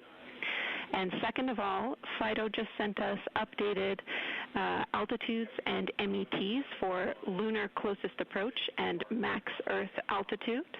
Let me know when you are ready to write those down. They differ slightly from Optimus.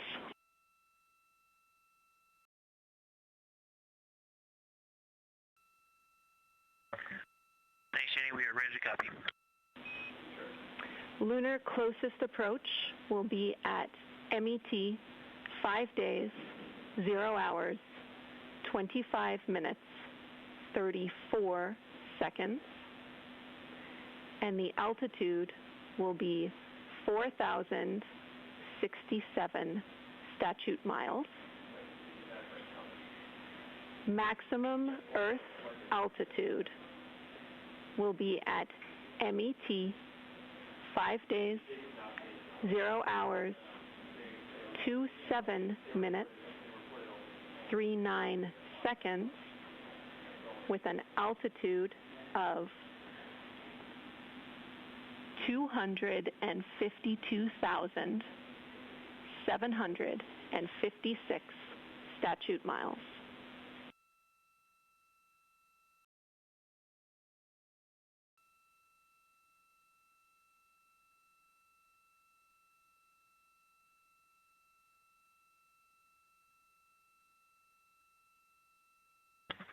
The crew really wants to ask for that in kilometers and in parsecs, but thank you for those. That is great. Thanks for that update. I'll send Fido to work, and I appreciate the metric. Other than that, I have no new vehicle statuses to pass to you. Enjoy your handover time, and we're looking forward to picking back up with you shortly.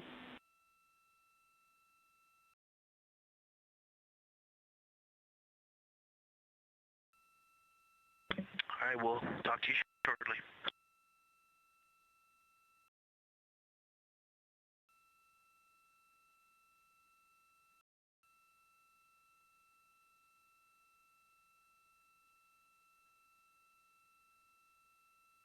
Those words called from Capcom Jenny Gibbons, CSA astronaut and Artemis II backup crew member, to the crew working aboard the Orion spacecraft.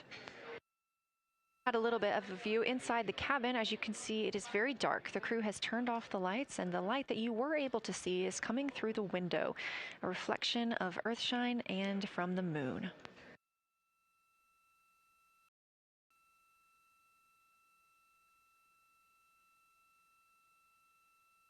The crew is moving into their next observation block, meaning they are taking time to switch cabin and window teams. We've had Reed Wiseman and Jeremy Hansen at the windows taking pictures and making annotations and recording some audio files that will be downlinked later to the science team. Meanwhile, Victor Glover and Christina Cook were in the background serving as support. They were also timelined to enjoy a little bit of their midday meal. Now that we are swapping positions, the support team becomes Reed Wiseman and Jeremy Hansen. They will be in the background helping with SD card swaps, as well as providing those situational reports to the science team.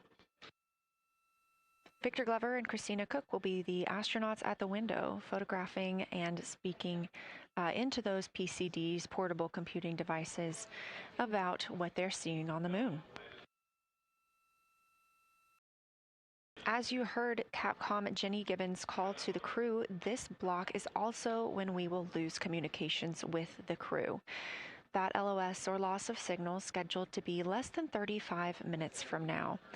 We anticipate to be out of signal with them for about 40 minutes, and will regain that communication once they've flown around the other side of the moon.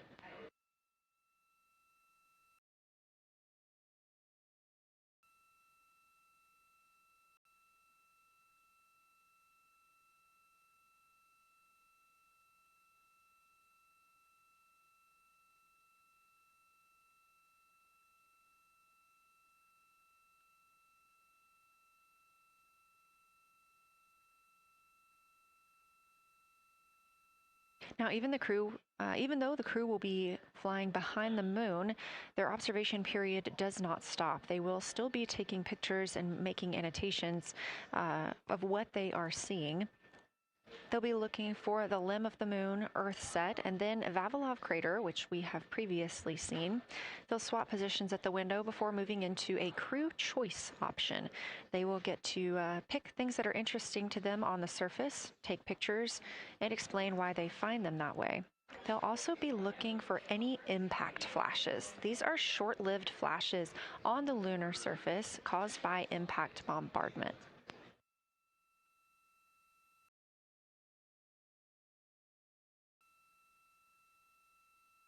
Just before Earthrise, the crew will be looking for lofted lunar dust. This may be lofted just above the lunar surface, and we could only see it just before Earthrise along the dark western limb. Any Earthshine would illuminate potential lofted dust. But once the crew is all the way around the Earth, the brightness of the Earth will wash out any of that dust they might be able to see. These were based on observations from Apollo missions and orbital spacecraft, and so we're very interested to see if the crew might be able to capture some of that lunar dust today.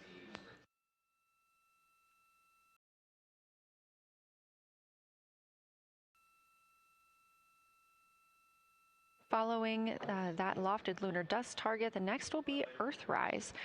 We will regain communications with the crew shortly after Earthrise.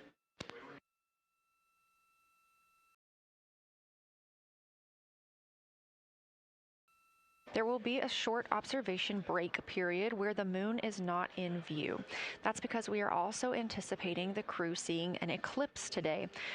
The moon won't be in view because the team here in Mission Control Houston will need to change the attitude of the spacecraft and ensure that its solar arrays are gathering light from the sun heading into that eclipse period.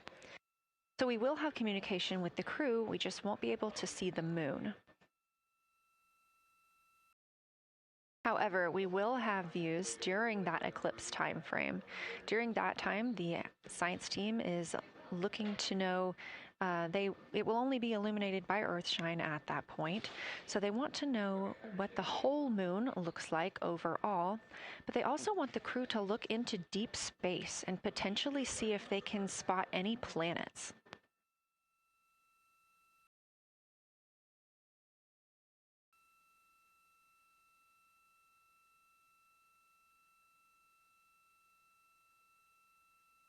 Once the eclipse is over, the lunar flyby period will have ended. We are live through the whole thing, and even once flyby is over today, we remain live 24/7 on NASA's YouTube. Integrity, you got a moment? Go ahead.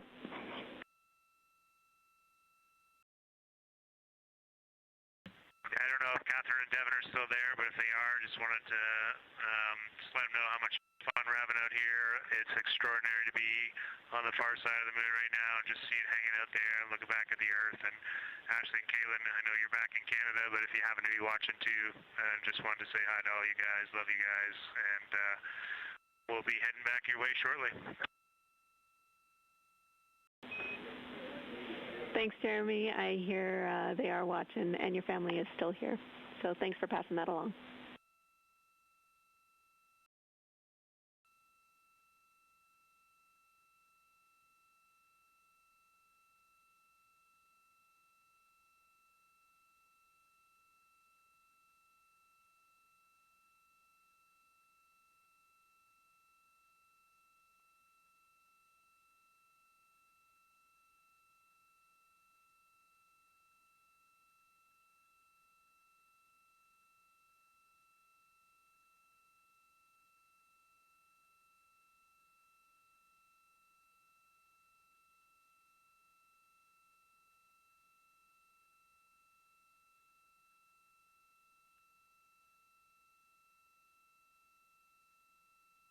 This view inside the Orion spacecraft, and it's a little hard to make out, but on the left there, that is Jeremy Hansen just calling down some well wishes to his family, joining us in the viewing room and watching online.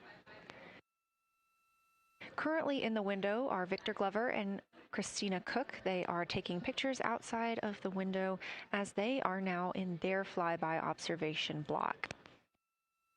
At this time, Reed Wiseman and Jeremy Hansen are serving as support crew members, and they are also going to have an opportunity to enjoy their midday meal at this time.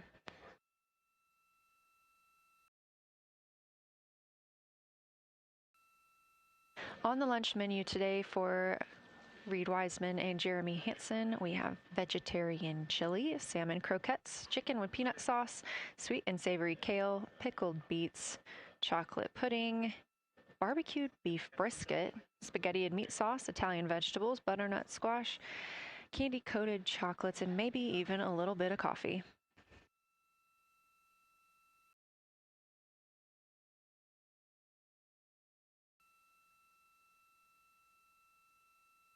And if you look closely, you can see it looks like they are getting into some of their food for the midday meal. All of the food on the spacecraft is rehydratable. We don't have an option for fresh food as there's not a refrigerated section of the Orion spacecraft. So all of this food can either be rehydrated or eaten straight from the package, just depends on what the food actually is. And for food that needs to be rehydrated, there is information on each package of how much water needs to fill that bag and what temperature it needs to be.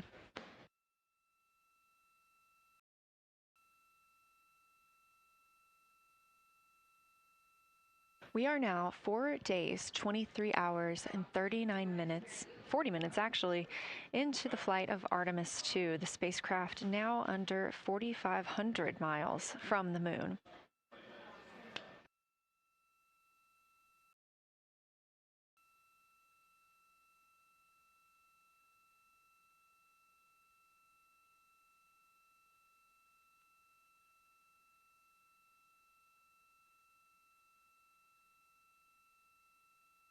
We are now also under 30 minutes away from loss of signal with the astronauts. We will regain that communication about 40 minutes later. They will still be photographing the moon and documenting what they're seeing while they're behind the moon. And we especially look forward to potential Earthset and Earthrise views.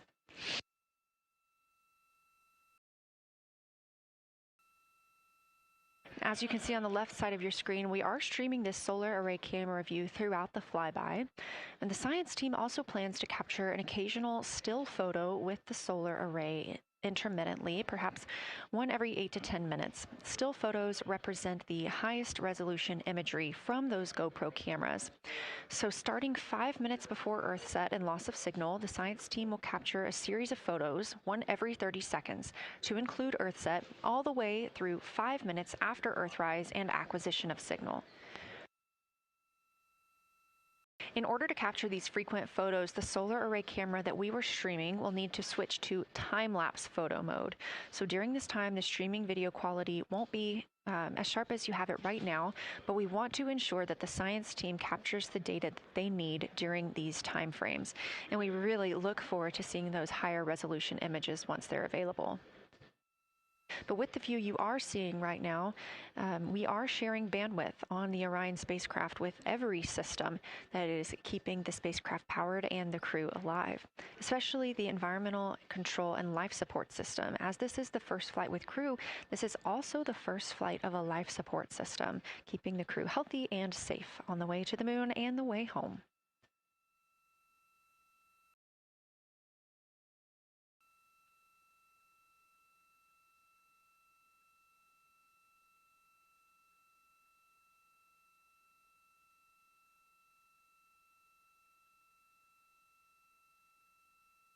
On the timeline, we're getting towards the end of the cabin and window team swap period, but it looks like our astronauts, Victor Glover and Christina Cook, are already photographing the moon outside of those windows. The next target is Ohm Crater, and this is something that they have photographed previously during the flyby. This is a small, complex crater with a prominent ray system, and as referenced earlier, it's the size of the Eye of the Sahara. That Eye of the Sahara is a feature in Mauritania. Seeing this crater more than once throughout the flyby allows the crew to photograph it at different lighting conditions.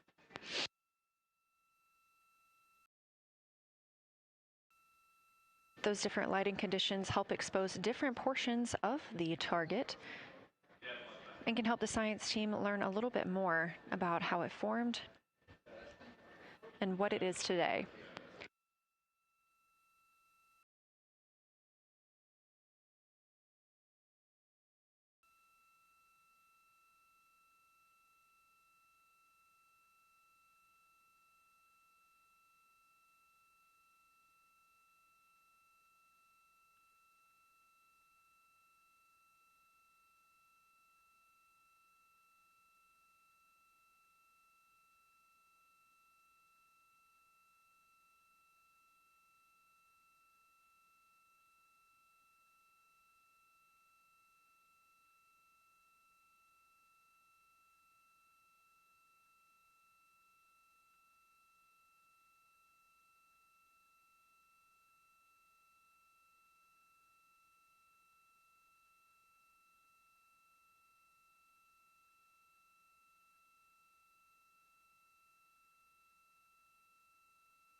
Again, this view inside the spacecraft as the crew continues photographing the moon outside their windows. They have turned the lights off to allow them to better get photos of the moon, preventing any reflections from coming in from the spacecraft.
We expect the crew to be targeting Ohm Crater for another 6 minutes or so before they move into a discussion of the limb. Now, the science team has asked for a science sit rep or situation report during that time, so we hope to hear calls from the crew on what they are observing.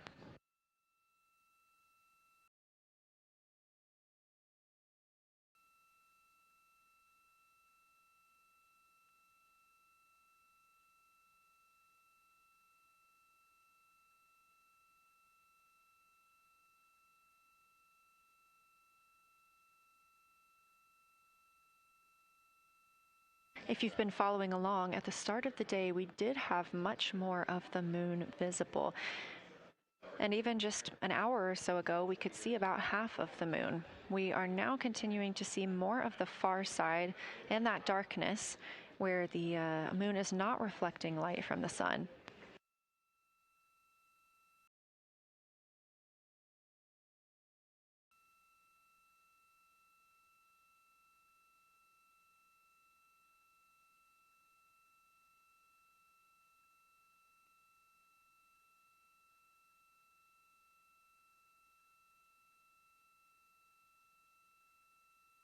Earlier, we were also able to see some of those darker portions, that old lava flow that we often see on the near side of the moon and that we can all see from Earth.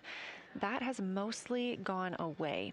We are now just seeing very little of Orion Tall. That's down to the bottom right of the moon. You can see just a small dark portion near the limb.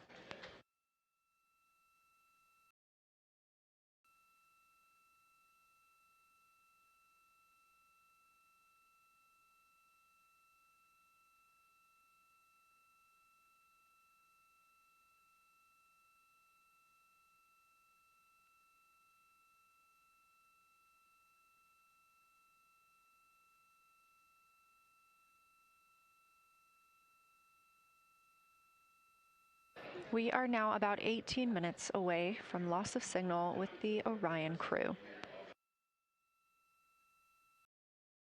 Again, we use the Deep Space Network to communicate with the crew members when they are this far from Earth. This is the first mission since Apollo when we have had humans on the Deep Space Network.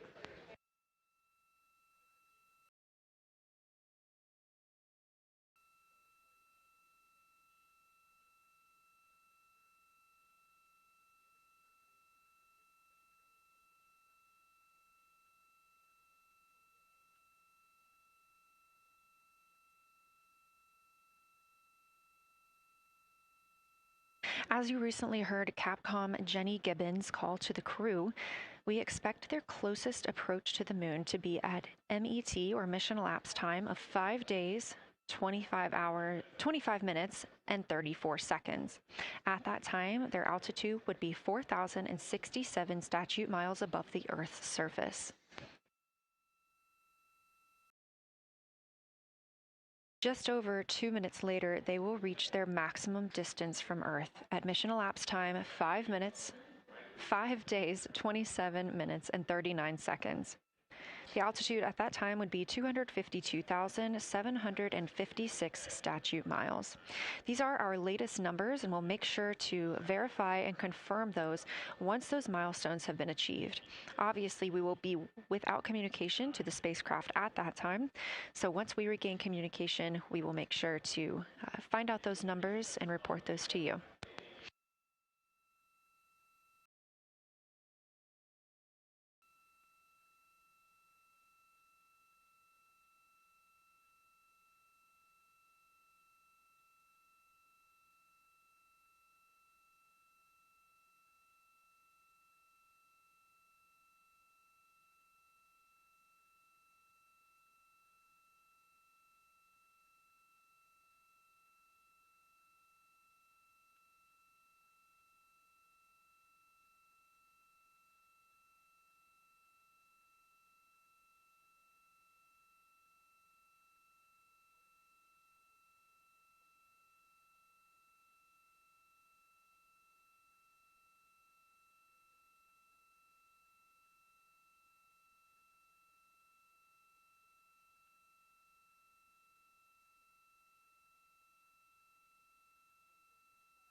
Checking in on the lunar targeting package, the crew is now in their discussion of the limb, seeing the limb of the moon, that illuminated part. Currently at the windows taking photos and making annotations are Victor Glover and Christina Cook. We are expecting loss of signal in about 13 minutes. We will regain that signal with the crew about 40 minutes later.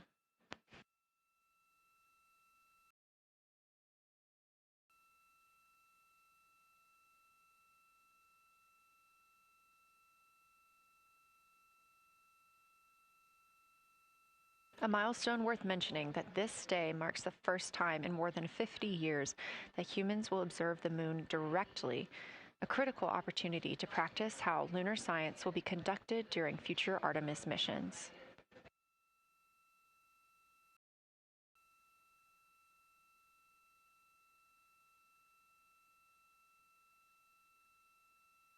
I've continued to reference the Lunar Targeting Package throughout this broadcast, which is the primary tool guiding the crew observations, and that consists of two key components.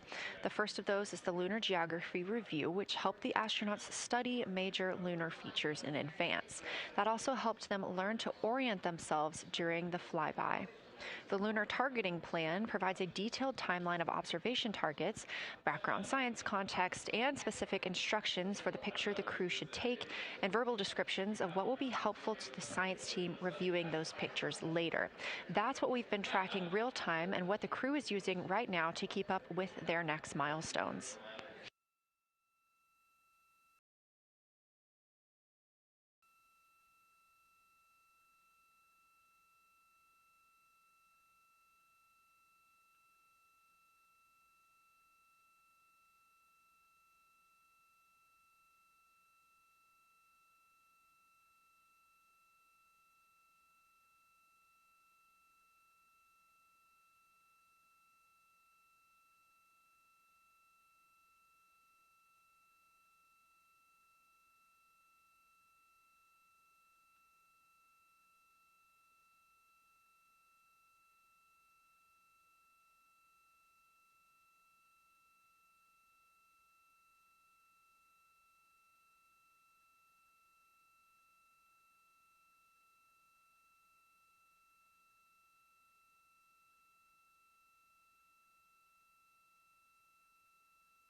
Integrity Houston, 10 minutes till the LOS. We'll take a snappy sit rep from the cabin if you have one.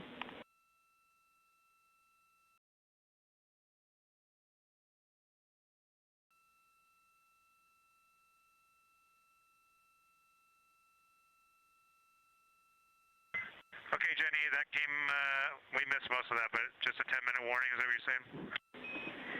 10-minute warning for the LOS, and I'll take a quick sit rep from the cabin, please.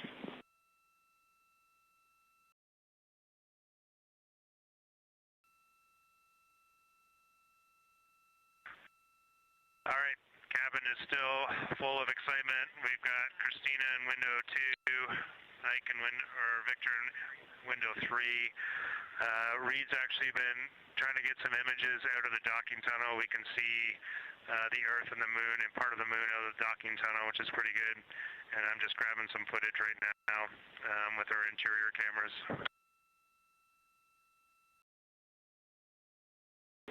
Copy, Jeremy. We'd like to know what camera Reed is using and also the status of window 1. Looks like there might be a shroud removed.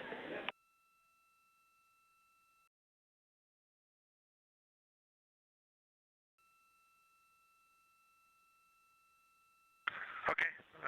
Reed was using the Z9, and the T-shirt shroud is still on window 1, but we took the camera out of it, so maybe that's what you're noticing. But when I looked in there, I saw a lot of sunlight reflecting around.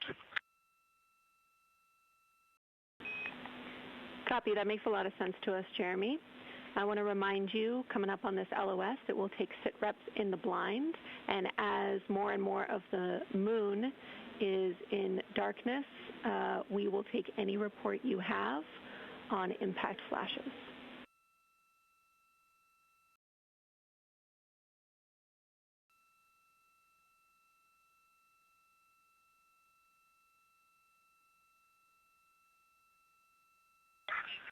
All right, Jenny, you have to say again your last. There's a lot of conversation here, and I was on the other side of the cabin, so I missed all of it. Look out for impact flashes, and we'll take sit reps in the blind.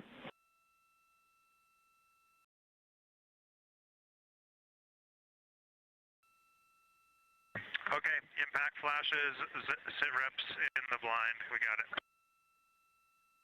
And yeah, just so you understand what's going on with window 1, there is light coming through the outer hull from window 2 into the inside of window 1, if that makes sense. Like I can see the inside of the vehicle when I look between the 2 panes of glass. Copy.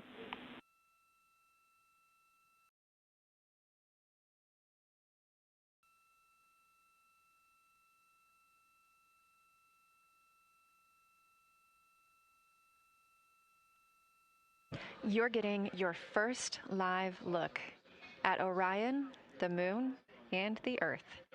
Everyone in this picture.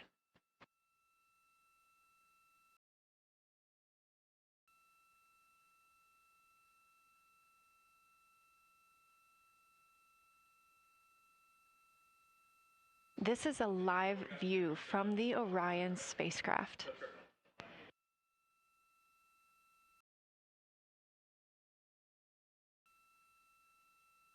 Currently aboard Orion, 4 crew members, Reed Wiseman, Victor Glover, Christina Cook, and Jeremy Hansen. And on the Earth, all of us, all of humanity.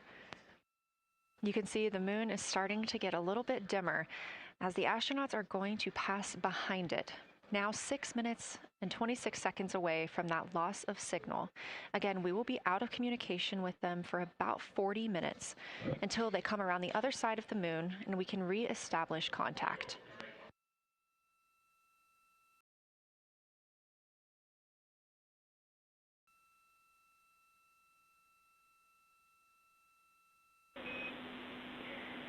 Integrity Houston, you are 6 minutes from your 40-minute Lunar FlyBy LOS. From all of us, it's a privilege to witness you carrying the fire past our farthest reach. Thank you. Godspeed.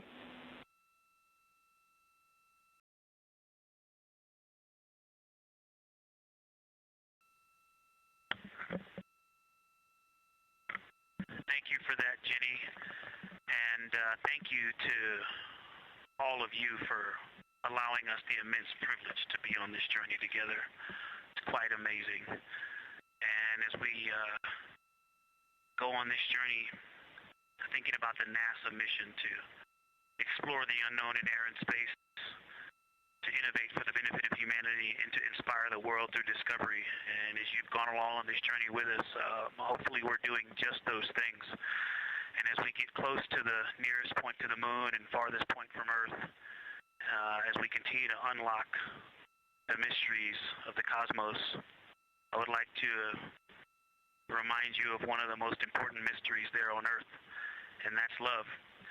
Christ said in response to what was the greatest command, that it was to love God with all that you are. And he also, being a great teacher, said the second is equal to it, and that is to love your neighbor as yourself. And so, as we prepare to go out of radio communication, we're still going to feel your love from Earth, and to all of you down there on Earth and around Earth, we love you from the moon.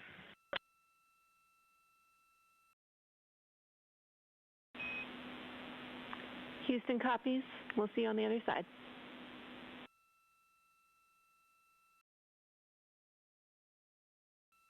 We will see you on the other side.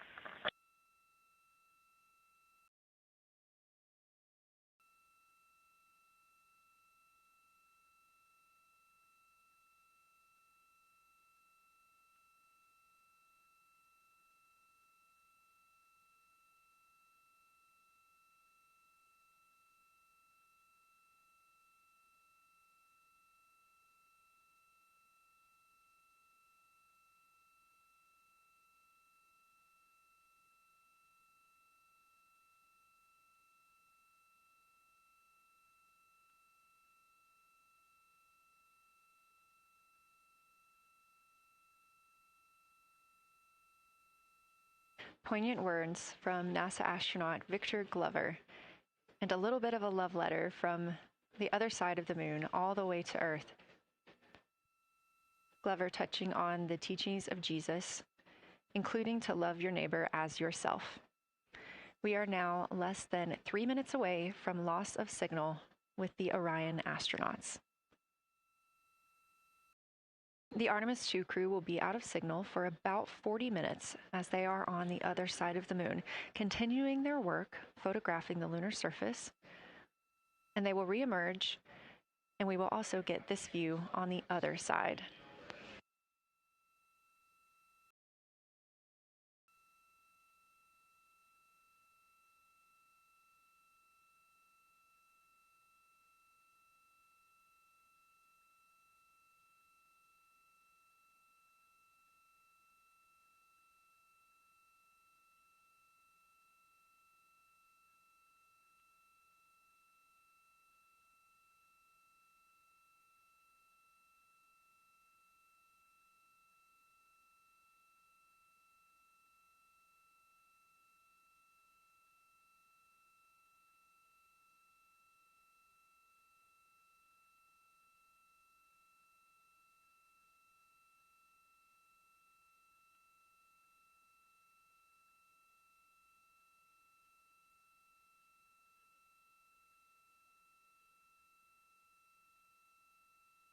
Just about a minute and a half now until we lose communication with the astronauts aboard Orion on the Artemis II mission.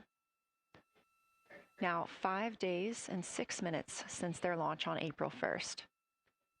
Again, we'll be out of communication for about 40 minutes. And this really beautiful view of a crescent moon and a crescent Earth. How great thou art.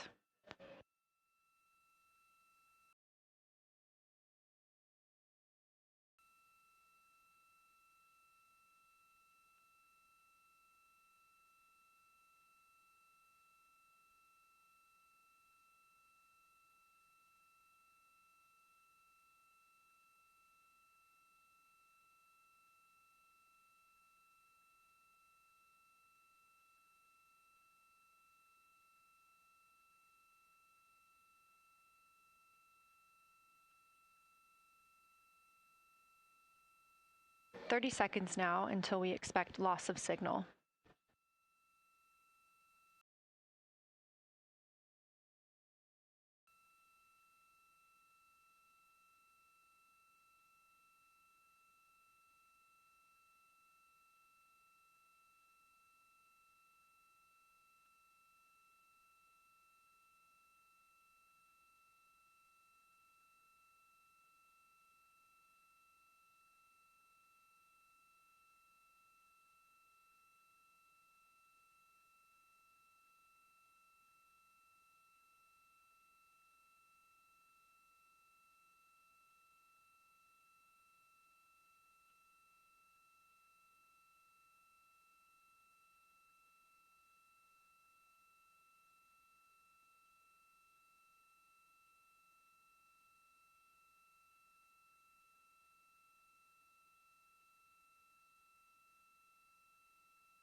And we have confirmation of loss of signal of the Orion spacecraft as it flies behind the moon. We expect to regain communications with them in another approximately 40 minutes. This was expected as their spacecraft is now out of direct line of sight with Earth and behind the moon. And this is a poignant moment as it's the first time in over 50 years that we have humans completely unreachable by anyone else on Earth. No matter how distant or secluded, we could reach anyone living on Earth, but while the crew flies behind the moon, it's simply impossible to make contact with them. This is a live view inside the Science Evaluation Room here at Johnson Space Center and just down the hall from Mission Control.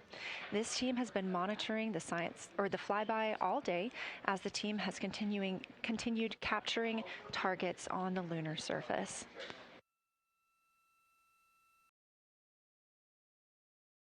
We even got to see this team in action as they were helping the astronauts identify some of the features they were seeing on the moon but not expecting.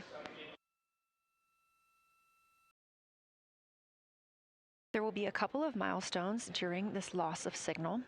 The first will be when the astronauts make their closest approach of the moon. at MET 5 days, 25 minutes, and 34 seconds, when we expect they'll be 4,067 statute miles above the lunar surface. Their maximum Earth altitude will be reached just 2 minutes later, at 5 days, 27 minutes, and 39 seconds, when their altitude should be approximately 252,756 statute miles. Once those milestones are reached and we have confirmation, we will report the official numbers.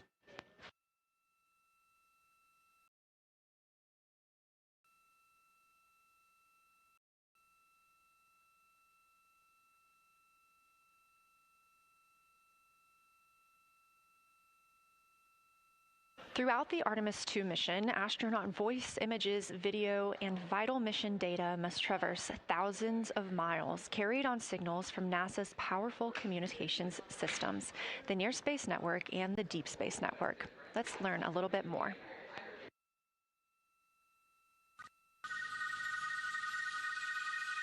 NASA's Artemis II will send 4 astronauts around the moon.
We are now about 33 minutes until we expect to regain communications with the astronauts aboard Orion. And in the meantime, I've got Dr. Kelsey Young, Artemis Science Flight Operations Lead, here with us. Thanks for joining me, Kelsey. Thanks for having me. This is such an exciting day. Oh, no kidding. It has been so cool to hear you communicating directly with the crew.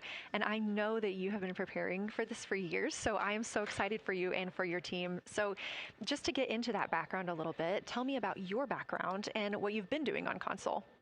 My background is as a field geologist.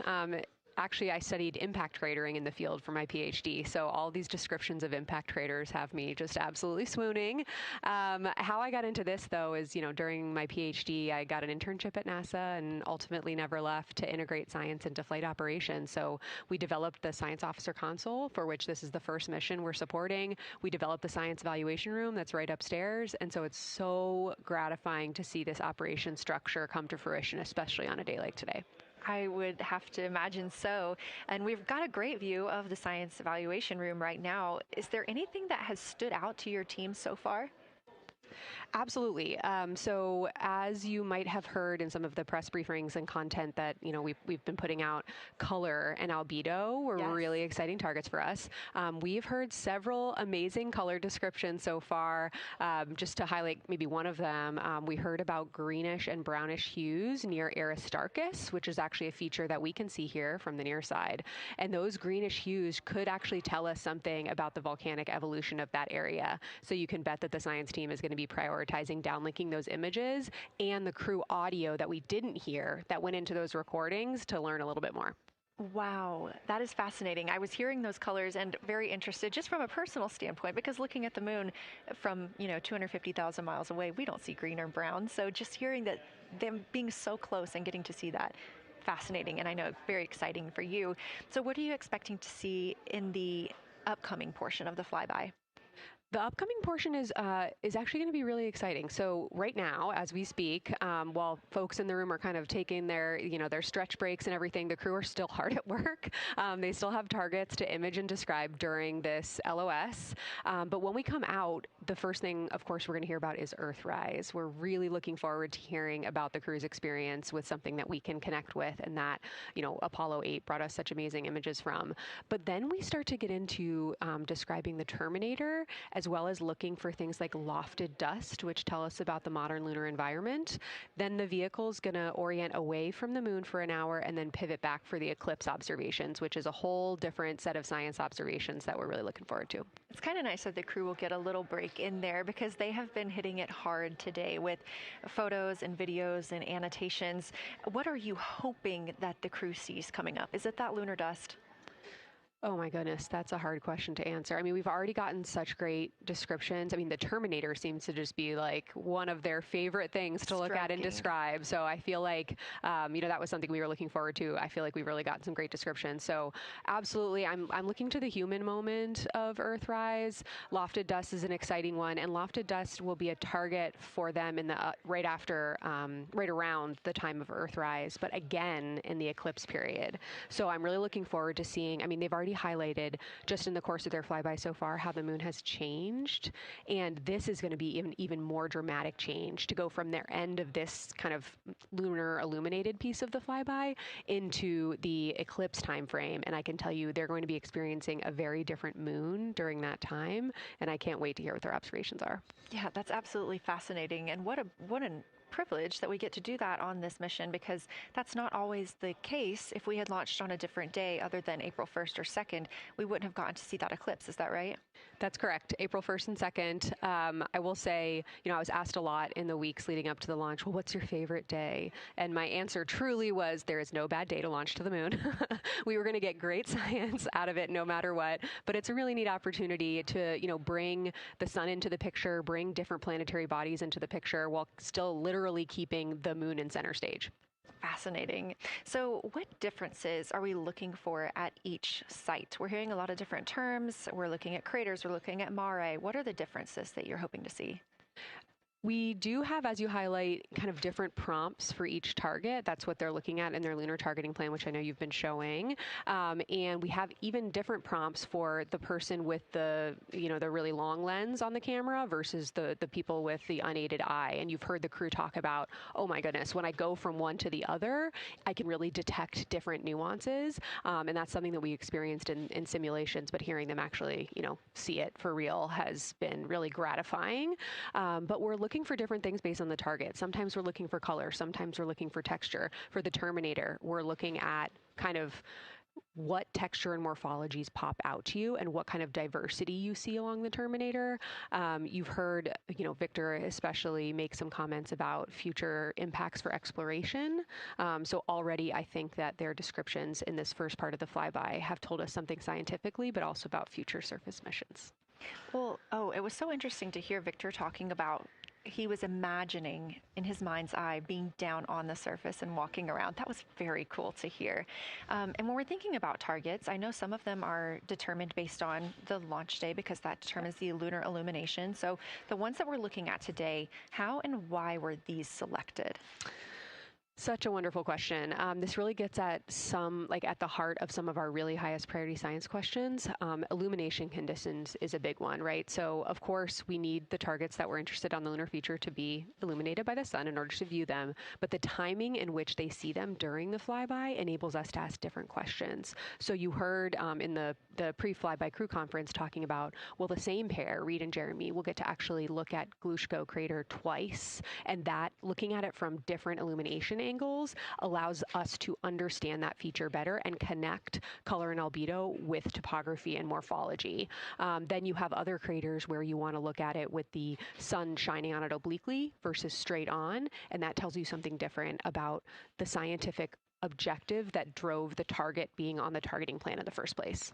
We've talked a little bit with the viewers today about what the crew is able to capture in this short time frame of those craters in different lighting conditions. Could take years for something robotic to be able to do based on attitude maneuvers and where the sun is at. So can you just talk a little bit about the importance of having both the robotic operation and having the crew? Absolutely. We definitely don't want to minimize the impact of orbiting spacecraft. Lunar Reconnaissance Orbiter is the one that's often referenced. Data from LRO and its payloads have really been instrumental in getting us, frankly, to this point for Artemis II and future missions.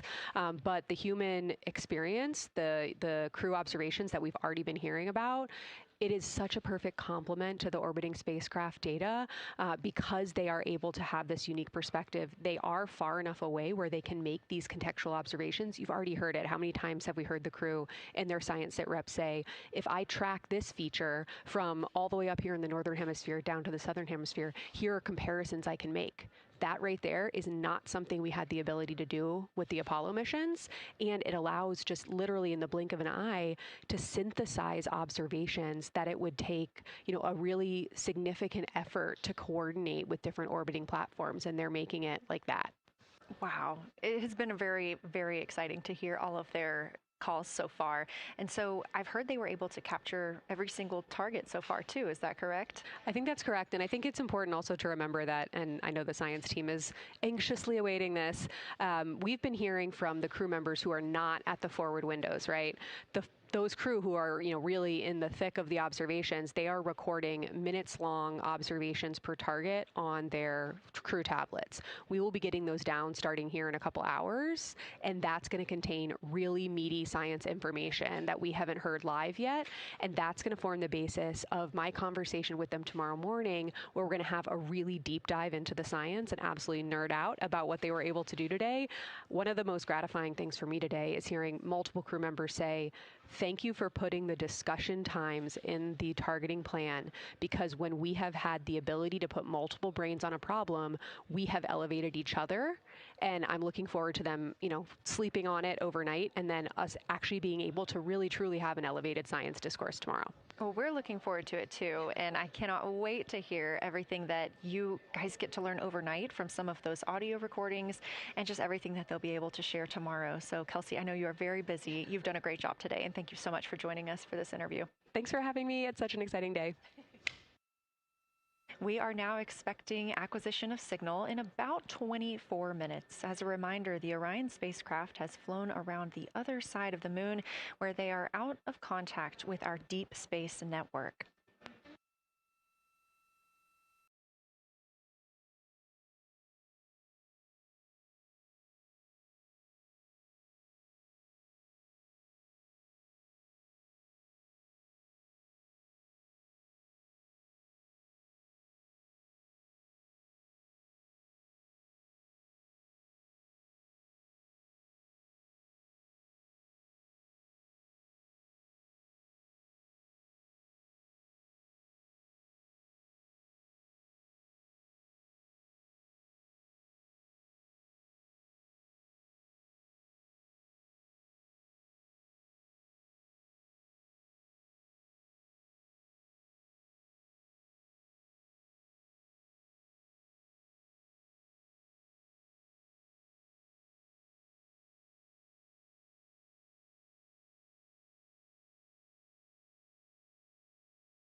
And we just heard confirmation here in Mission Control Houston that we have reached the closest point of our destination to the moon at MET 5 days, 25 minutes, and 34 seconds. And we anticipate the spacecraft's altitude is approximately 4,067 statute miles above the moon.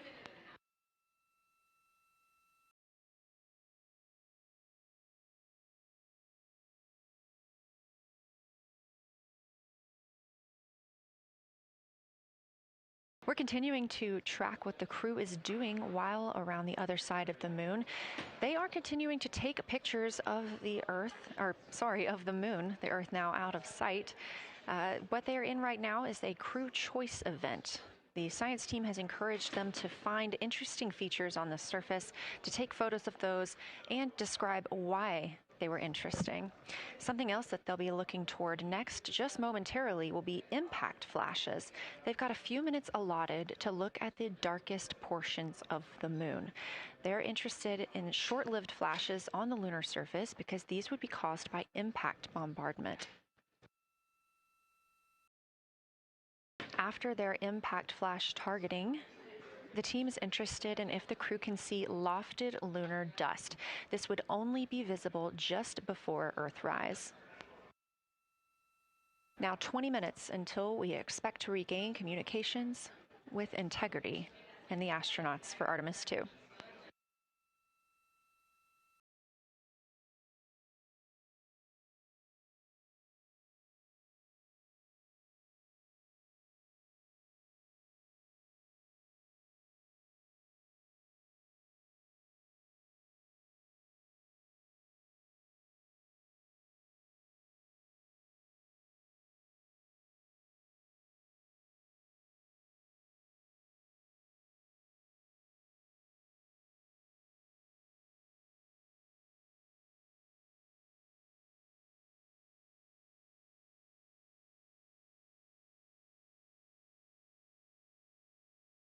We're live in Mission Control Houston at NASA's Johnson Space Center, but there's a team over 750 miles away also monitoring today's operations. And of course, just like us, they are in LOS, or loss of signal, with the spacecraft.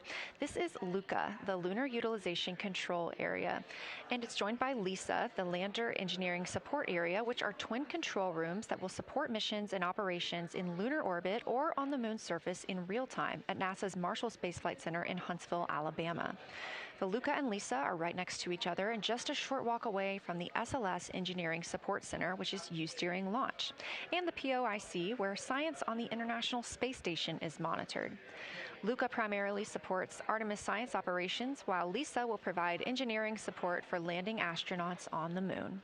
During this mission, Artemis II, teams in the LUCA will use the facility to support first-of-its-kind science operations to better understand the deep space effects of microgravity and radiation on the crew's physiology, immune systems, and ability to complete various tasks.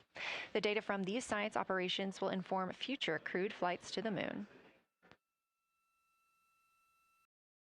For future crewed missions to the moon, members of the NASA Human Landing System Mission Insights Support Team, a group of engineers, safety leads, flight operations experts, and technical authorities, will work in the LISA. There, they will monitor lander systems in real time and be involved in key decision-making processes throughout the mission. Teams are using the LISA during Artemis II to observe mission operations and using the opportunity to inform and prepare for future crewed landings to the moon's surface.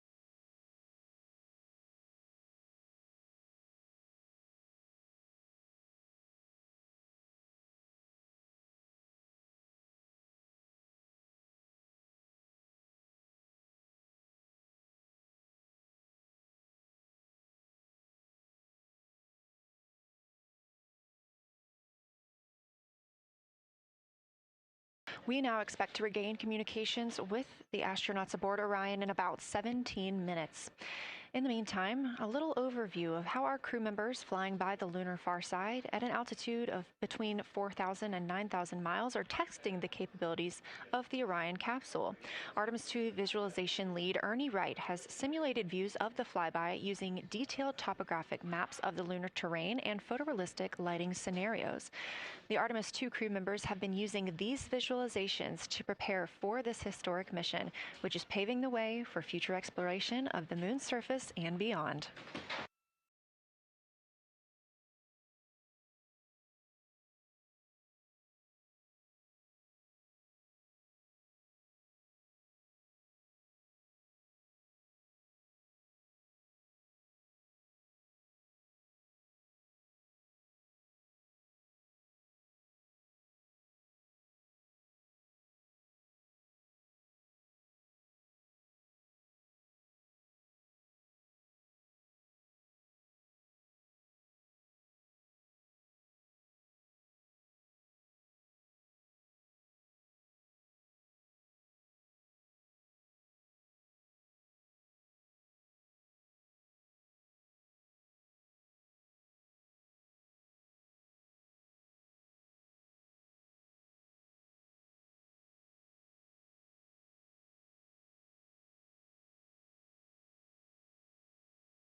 This live view in the Science Evaluation Room, or the SIR, here at Johnson Space Center in Houston, Texas, just down the hall from where we're at in the Artemis Mission Control Room. Teams continuing to monitor the flyby.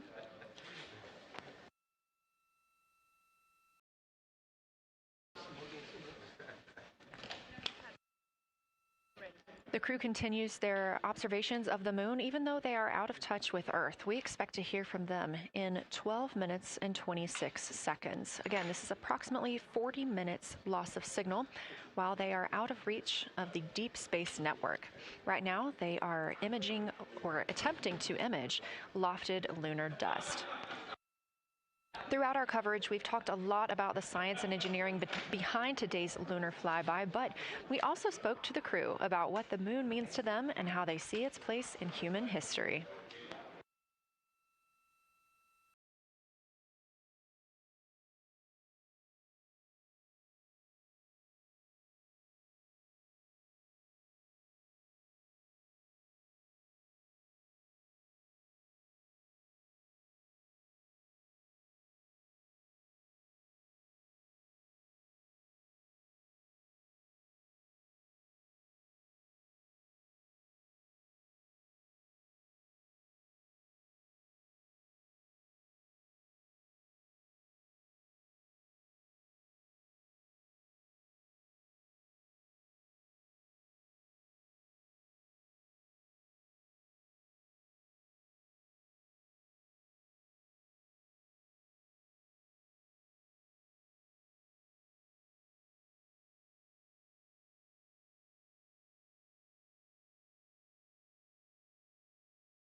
Lunar targets.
Now about 7 minutes, 25 seconds until we anticipate regaining communications with the Artemis II crew aboard Orion. In the meantime, Artemis II Lunar Science Deputy Lead Marie Henderson is trained these astronauts to capture and document their views of the lunar surface for all of us to enjoy back here on Earth. I cannot wait to hear their voices when they get to the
We're now flying behind the moon. While behind the moon at an MET, or mission elapsed time, of 5 days, 25 minutes, and 34 seconds, we expect this was the point in which they made their closest approach, 4,067 statute miles above the lunar surface.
We're live in the Artemis Mission Control Room in Houston, but we are not the only room monitoring today's flyby. As you can see, this is the SIR, the Science Evaluation Room. It's in the same building and just down the hall. It's a multidisciplinary science team supporting the Artemis II crew in real time, including experts in lunar geology, impact cratering, volcanism, polar science, imaging, and visualization. You can see the SIR here. That's the Science Evaluation Room. It's embedded within Mission Control to provide science input during live operations like what we see today. But additionally, the Science Mission Operations Room is a back room that processes data, evaluates imagery, and supports rapid analysis. We also have our science officer, Kelsey Young, here on console today. She's serving as the primary interface between the science team and the flight controllers, ensuring science priorities are represented during mission execution.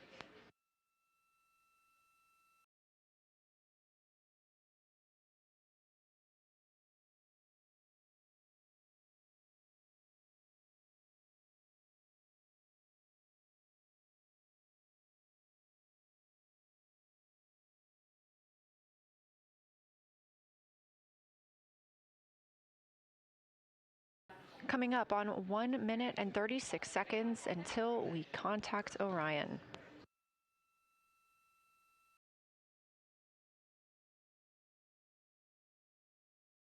Meanwhile, aboard the spacecraft, the crew has continued executing their lunar flyby tasks. As we discussed earlier today, these activities have been precisely timelined, and this is the fourth of 5 blocks of time during which the crew will be observing the moon from Orion's windows. At this time, pilot Victor Glover and mission specialist Christina Cook are observing the moon at windows 2 and 3.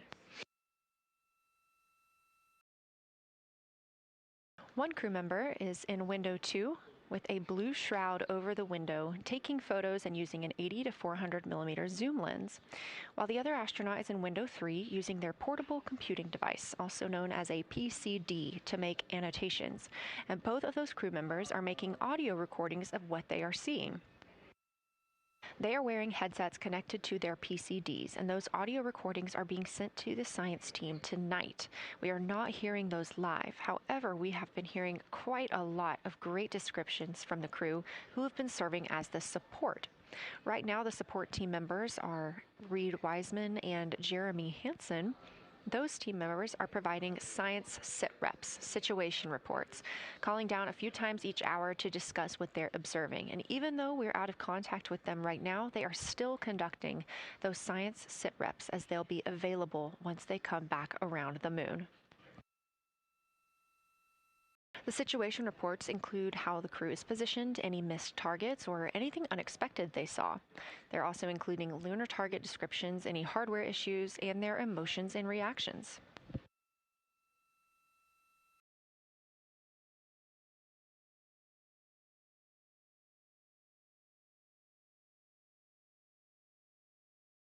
Again, we are standing by to acquire signal from the Orion spacecraft.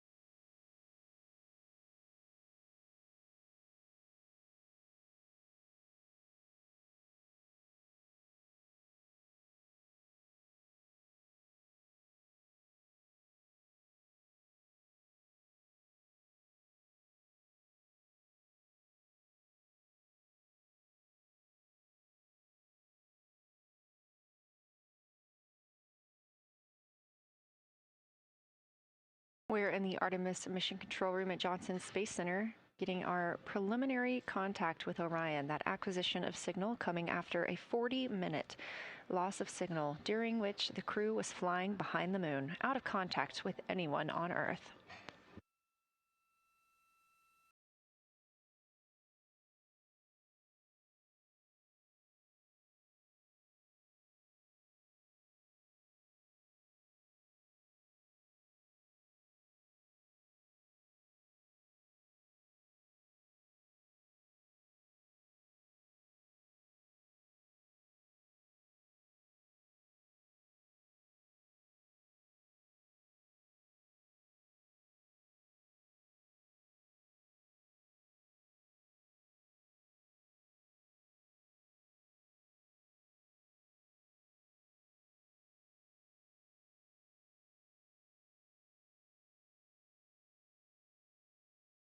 We are getting our first views from Orion after the loss of signal.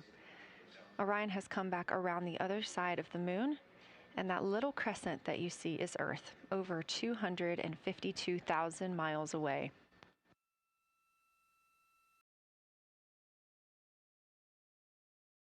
With this transit complete, Lunar FlyBy continues, but Orion has also technically begun its journey home.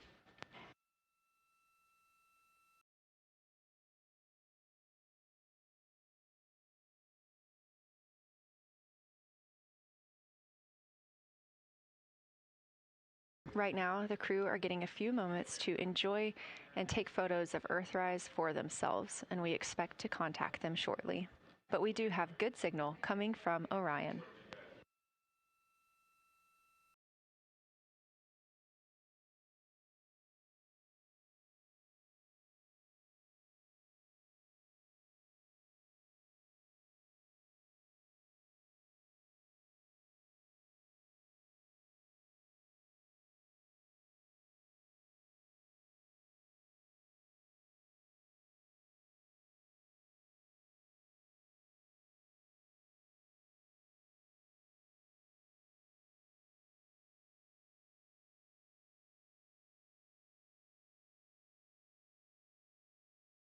This view from inside the Orion spacecraft, all 4 astronauts now back on the other side of the moon and in contact with us on Earth. Their tasks for Lunar FlyBy did not stop as they went behind the moon and out of contact with us. We anticipate during that time they were attempting to image some impact flashes, short-lived flashes on the lunar surface, which would be caused by impact bombardment and potentially even lofted lunar dust. Right now, of course, they are getting pictures of Earthrise. After this target, they will get a short observation break. It's about an hour long, actually. Houston, Integrity, comm check. Integrity, we have you loud and clear. How many?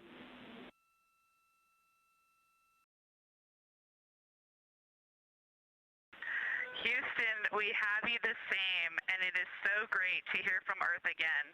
To Asia, Africa, and Oceania, we are looking back at you. We hear you can look up and see the moon right now. We see you too. When we burned this burn towards the moon, I said that we do not leave Earth, but we choose it. And that is true. We will explore, we will build ships, we will visit again. We will construct science outposts, we will drive rovers, we will do radio astronomy, we will found companies, we will bolster industry, we will inspire. But ultimately, we will always choose Earth, we will always choose each other. Integrity from Earth, our single system, fragile and interconnected, we copy. Those of us that can are looking back.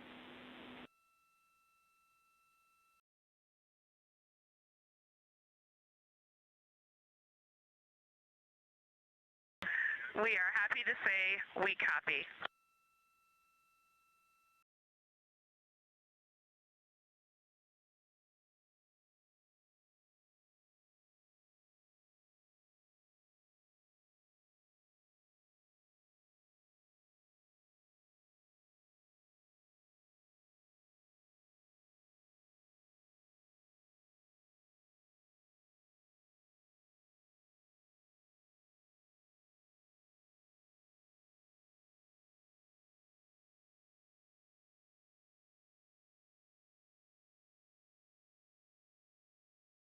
Those first communications back with the astronauts aboard Orion. Christina Cook calling back to what she said just before translunar injection burn, that with this burn, we do not leave Earth, we choose it. The translunar injection burn served as not only what put them on this trajectory to fly around the moon, but what also committed them to splashing down in the Pacific Ocean on Flight Day 10.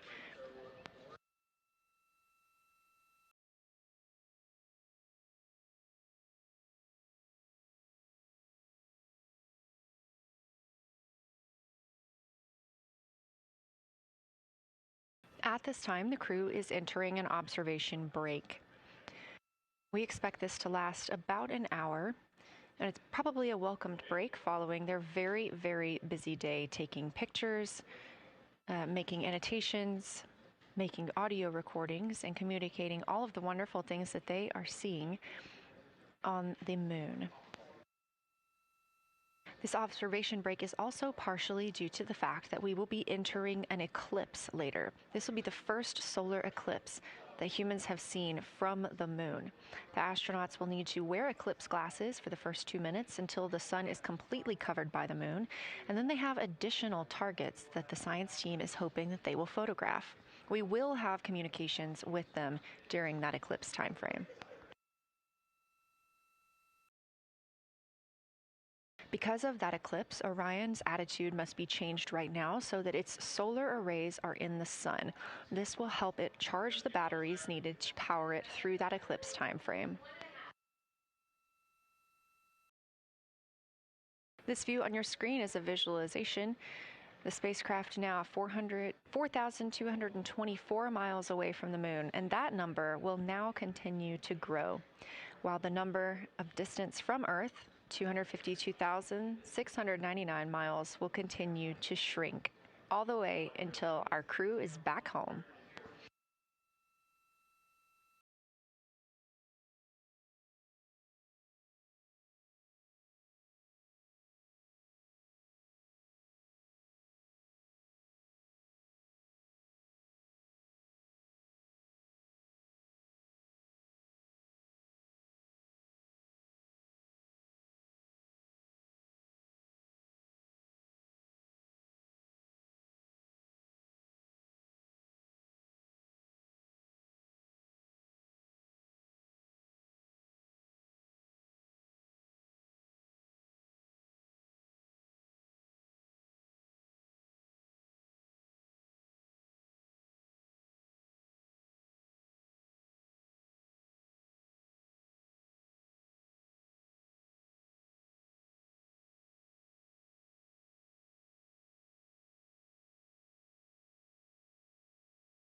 Again, we are MET, mission elapsed time, 5 days and 58 minutes since the launch of Artemis II. We have reestablished communications with the crew and the Orion spacecraft, now entering a little bit of a break while they are out of visibility, or the moon is out of their visibility. The spacecraft will be reoriented to view the moon ahead of an upcoming eclipse. This current attitude maneuver helps charge the solar arrays and batteries aboard Orion that will power them through the eclipse.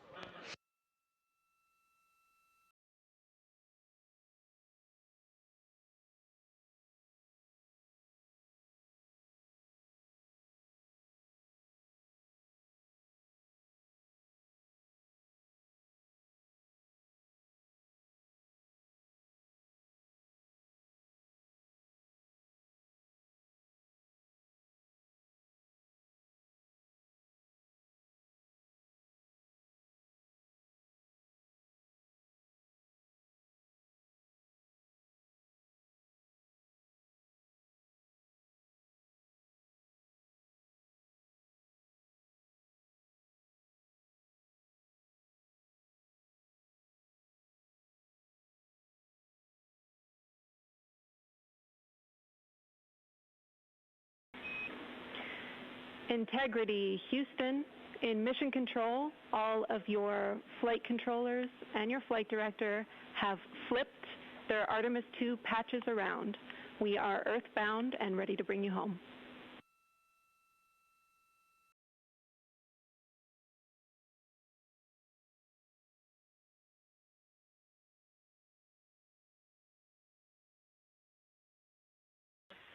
That's great.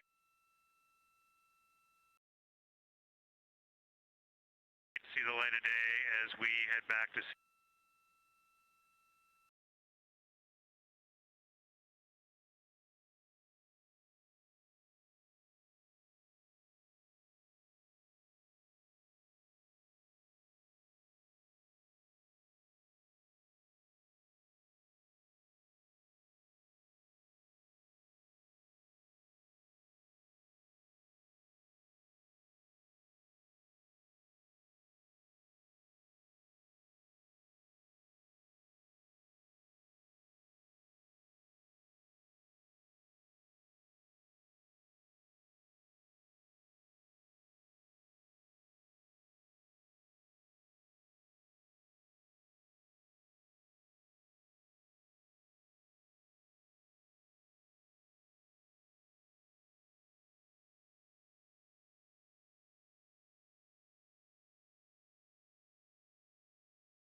A very special moment just now in mission control. Ahead of the crew's flight to Kennedy Space Center and during one of their last sims or simulations here, they visited the mission control team in Artemis Mission Control in Houston and brought us each a patch.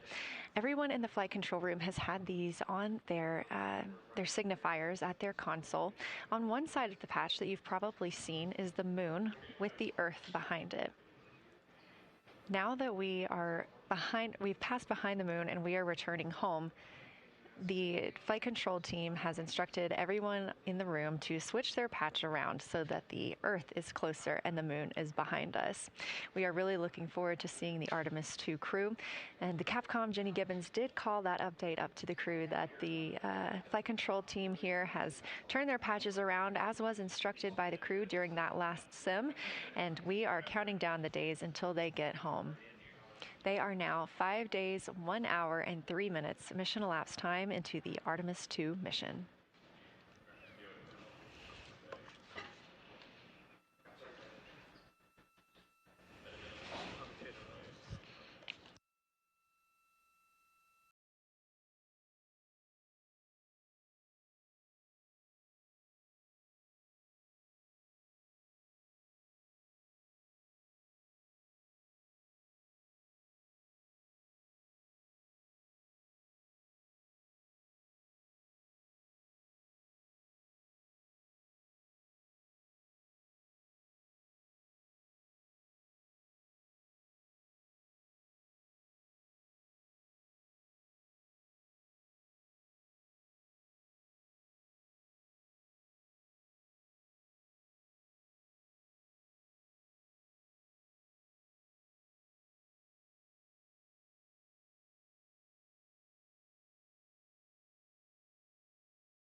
Joining me here in the room, Artemis Mission Control, I have Angela Garcia, Artemis II Science Officer. Thanks for being here, Angela. It is an honor to be here. What a day. Everyone's been buzzing. I can't contain myself. So it's been a really awesome day. So you're sitting on console at the science console now. Have you been in the SIR earlier today? There's a lot going on. So I went here first, and then I'm going to go there after. Clear, Houston.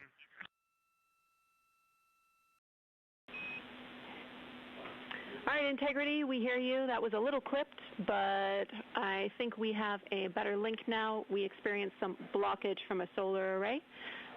We moved it, and we are in bias tail to sun.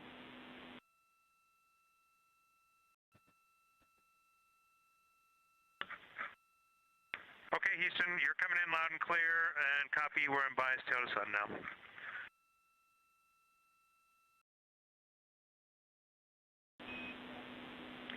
Affirm and Integrity, just so you know, we did not hear your response once we flipped our patches. Jeremy, we heard you call down, but you were clipped, and then we briefly lost comm. Glad we're back.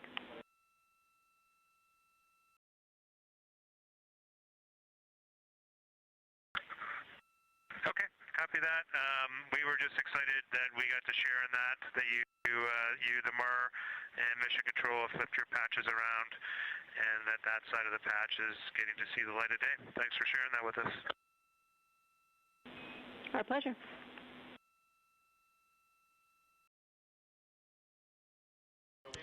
Okay, Angela, so can you tell me a little bit about your role supporting Artemis II and the science preparation for the mission? Yes, so I'm one of the 3 science officers. So Kelsey's been on console all day. I'll take over kind of closer to the end of the day. And then Trevor Graff is on the planning shift. And so it's the 3 of us in this 24-hour cycle supporting the mission. And so the science officer console is a brand new console to mission control. And it's not every day that you get a new discipline incorporated into mission control. So it's been such a significant milestone for us. And it's just a testament to like the commitment that the Flight Operations Directorate and NASA have, that they're going to be integrating science and maximizing science throughout Artemis. So it's really exciting. And then the science preparation. So I'm on the operations team, but I'm also on the training team. So all the incredible training and shout outs that you've gotten today, it warms my heart. It warms everybody's heart in the science evaluation worm. I promise you that. But so all the classroom training, the field training, the mission simulations, right? We were part of all of it. And, that is what we did to get the crew to be, they are a part of the science team. And they are the forefront, that nice edge. And they're just been doing such a great job today. I know. I imagine that you have to be pretty proud of them. Their reports have been fantastic. So I would like to know a little bit about how you have developed procedures for this crew. What kind of science activities are they carrying out inside the spacecraft? Yeah, so the procedure development has been a unique challenge. I would say the exploration science that we're doing is inherently pretty flexible, and operations is, I'd say, inherently has more structure and rigidity. And so to marry the two and to operationalize the science that we want to get done has been a challenge. But I think we've been able to go through these processes and create good products at the end and have a good plan. And yeah, it's been really great. What was the second part of your question? Just what kind of these science activities that they're performing, which of those have you really had a hand in?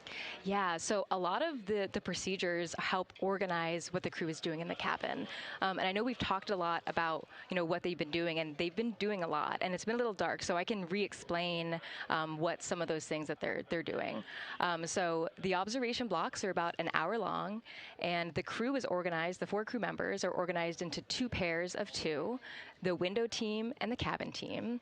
And the lunar targeting package that you've been showing up and that the crew have on their handheld tablets is really the instructions for the window team. So the window team, the 2 crew members are looking out the window. One has the camera with the long lens. One has, they're just looking out the window with their unaided eye, and they're taking these detailed observations. And then halfway in that observation block, they do the window team position swap. So that's what Capcom's been calling out, and they'll switch positions. So each crew member has a chance to have that long lens. And then that's just what the window team is doing. There's also the cabin team, where they also have duties that they're doing. We're asking a lot of the crew in this time. And then the cabin team, they have the interior camera, and they're taking images inside the cabin. They're also supporting the window team, where, you've heard some call-outs where looking out at the bright moon and then looking inside the dark cabin and looking at their LED screen is a lot. So the cabin team is also helping support, target, and guide the window team into specific targets on their plan. They're also helping call out these science situational reps. So they're looking out a different window and listening in to what the crew who are really down and in the science on the window team are doing, and they're giving us insight. And those recordings that the window team is doing are going to be uplinked or downlinked overnight, and we're going to be able to chew on that data. But yeah, they're helping. They're doing a lot. And so making sure we have a plan that's flexible, but also make sure that we check off all those boxes was really important. So tell me a little bit more. You talked earlier about the analogs that the crew has done. What kind of analogs or environments were really useful for this? Yeah, so for procedure development, right, you have so many different environments that you can do. You have classroom, like we said, you have the Orion mock-up, you have simulations, and at least for developing the plan, we kind of did it in a tiered approach, because each of those different analog environments helps us answer a slightly different question and has a little bit of a higher fidelity. So we would start with the classroom. So we would we would just get into a classroom, we would put all the hardware on the table, and then we'd almost role play of like, you be Victor, you be Reed, you be Jeremy, and I'll be Christina, and let's just do the plan how we think we should do it. Write that down, and then just keep iterating on that, and then Integrity Houston for a tag up pre-forward link LOS in place of the Flight Director Conference.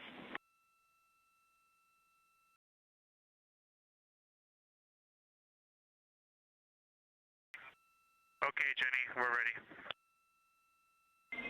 All right, crew, I'm going to roll through a couple of topics here. The first two are for timeline. First of all, read for your toilet maintenance. It is a shortened toilet maintenance where you do not have to do the oxone changeout. That portion of the procedure is canceled. Victor, you have an HHP stop activity on your timeline. We need you to perform that as scheduled for bandwidth reasons. For your next portion of the flyby, in particular the Eclipse, we want to remind you that you can take off the Eclipse glasses when the sun sets and you are simply looking at the corona. And then finally, for the D5 with the long or zoom lens, which is set for solar corona, we want to remind you that when you are capturing Earth shine, you will likely have to adjust the exposure. That's all I have for you. Let me know if you have anything for us.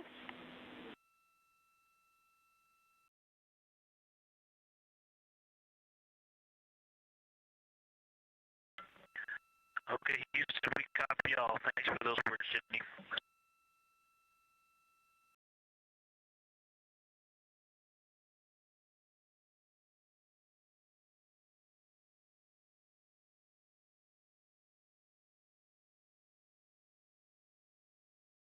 All right, just a quick call up to the crew ahead of a forward link LOS, meaning that we won't be communicating with them, but we will be receiving their communications and data during that time frame.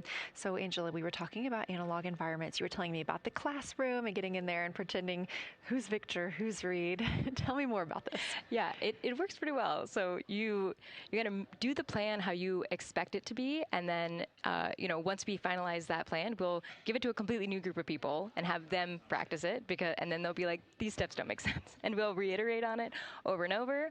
And then we'll take it to a higher fidelity environment like the Orion mock-up, and we'll do the same thing because that volume is smaller, the window placement, their seating, what things have we forgotten with this addition of this environment.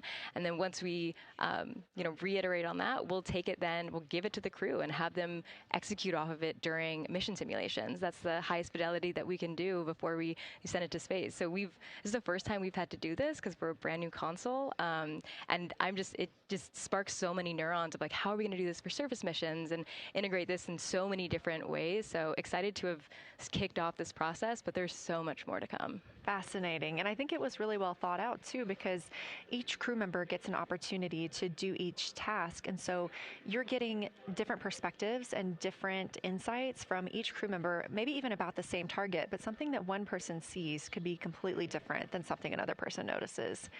So we also know that Artemis II has traveled. They're now on their way home, but they traveled farther from the moon than the Apollo missions did. So what makes that vantage point scientifically interesting?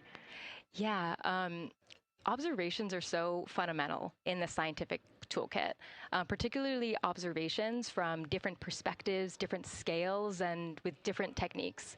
And so for this, so we really tried to make the plan to optimize those.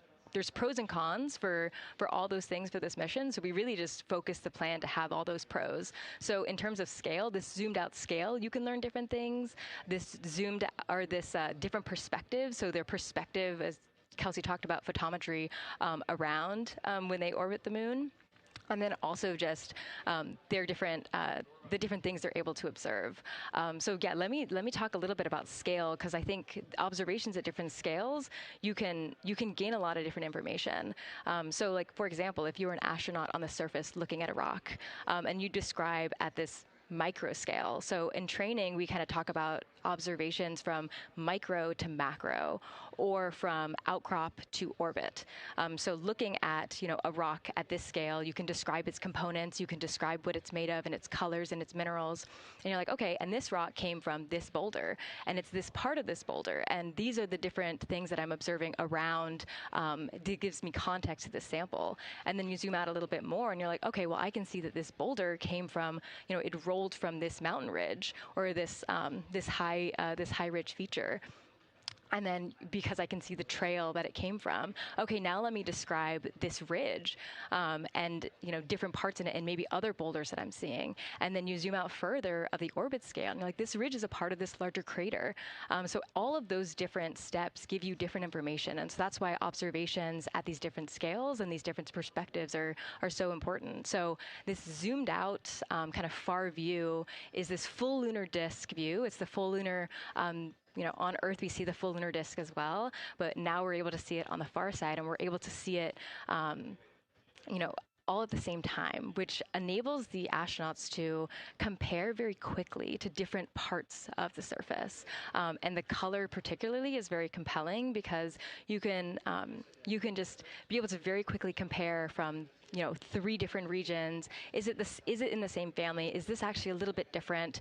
Compare that to what they see in their orbital data that they have access to on their portable computers, and really just be able to tease out that nuance and information.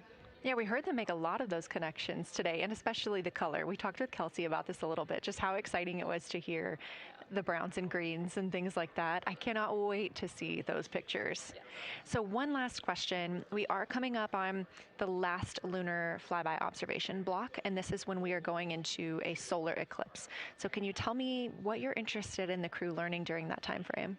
Yeah, so the data set. So yes, there's so many things. How to pick one.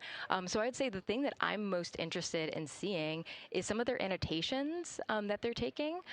So in this opportunity, it's a very dynamic type of experience in that we don't normally see this activity. And so being able to have crew observe the solar corona and then also annotate it in their on their portable computing device is just such a unique thing that humans can give to missions, and also particularly being able to annotate what they're observing while they're talking about it is also unique to being able to have astronauts in orbit as well, because we won't be able to have annotations on the lunar surface because the astronauts will be in suits. They're going to be collecting samples, they're going to be deploying instruments. And so personally, I'm really excited to see some of these annotations and to see how that develops over time, because you've heard a lot of descriptions. And I think, when people are describing something that's unique and different,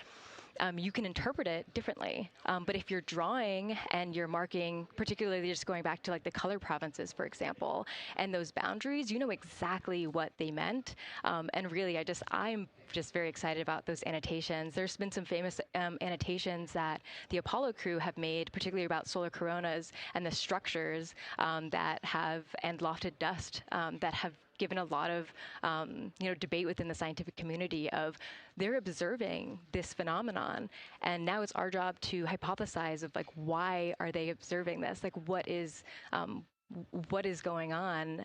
So I think that's just a really cool part of exploration and science and this beautiful thing that we're about to do. Well, now you've got me excited about the annotations too. I mean, I've been excited about the pictures and the audio, but now don't sleep on the annotations. I am very excited to see these little sketches that they're able to draw out, and we have pictures that they can just draw right on. It's like this particular thing is different than what we've seen. So I'm excited about that. I'm excited too. Angela Garcia, thank you so much for joining us today, and have a great time tonight on Console.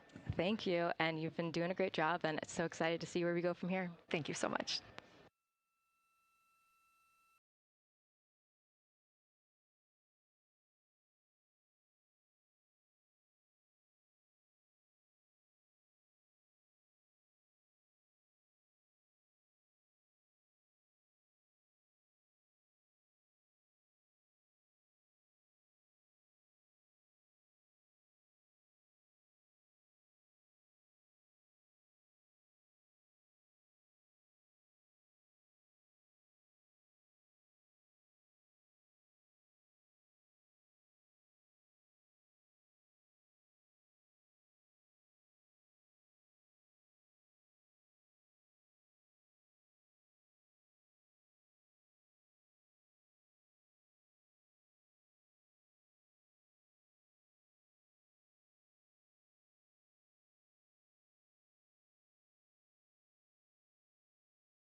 Integrity Houston, you have 3 minutes until we go into a forward link LOS.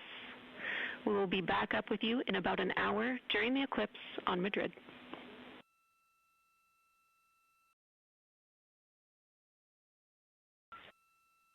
Thanks for the heads up. Look forward to seeing you on the other side. Likewise.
We're live in Artemis Mission Control at Johnson Space Center in Houston, Texas. This is a live view from the Orion spacecraft with our Artemis II crew inside.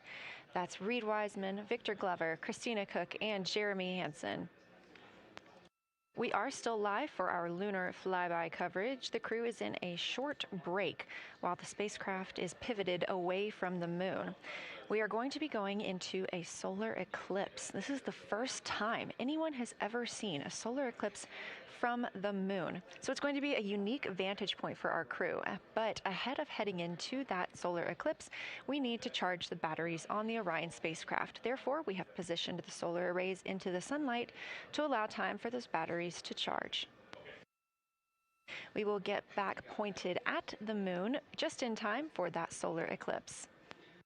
We are also in a forward link LOS. What that means is essentially we cannot send calls or commands to the crew right now from the ground. However, we clearly get all of their data and communications. The spacecraft is now 4,632 miles away from the moon, and that number will only continue to grow as the distance from Earth shrinks, now 252,523 miles away. Our closest approach to the moon today was approximately 4,067 statute miles in altitude. Our maximum distance from the Earth is suspected to be 252,756 statute miles. Both of those moments came while Orion was flying in their loss of signal time frame behind the moon. The crew also set that new record today, beating the Apollo 13 record of distance from Earth. This is an animation or a visualization that you can track anytime, day or night, by visiting nasa.gov/track-Artemis. This shows you how the spacecraft is positioned as well as their distance and velocity, now traveling 930 miles per hour.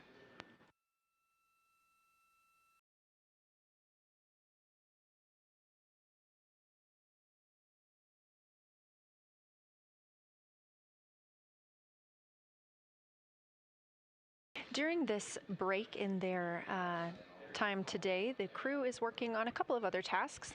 Some of those include their National Geographic timelined test. National Geographic was selected through a competitive process by NASA to help tell the story of Artemis II. So you've seen the crew with some GoPros inside the cabin, taking videos and pictures, and with other cameras as well.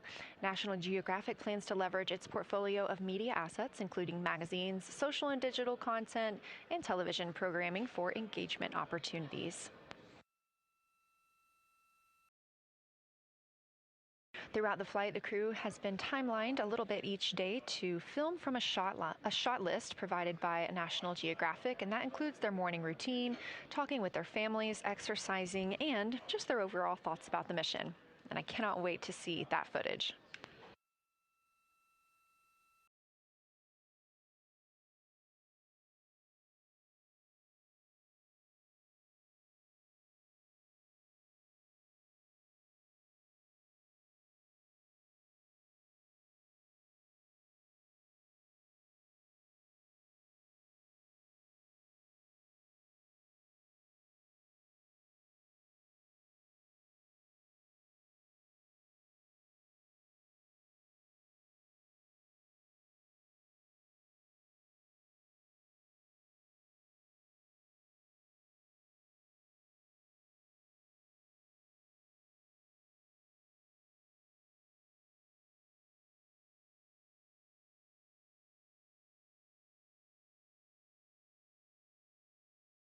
Teams on the ground reporting that the spacecraft is looking good and that the power aboard is good as well, all setting us up in a proper position before Eclipse.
The crew is in a little break during our flyby coverage for today. They will resume their flyby momentarily in about 30 minutes once they get into their observations during that solar eclipse.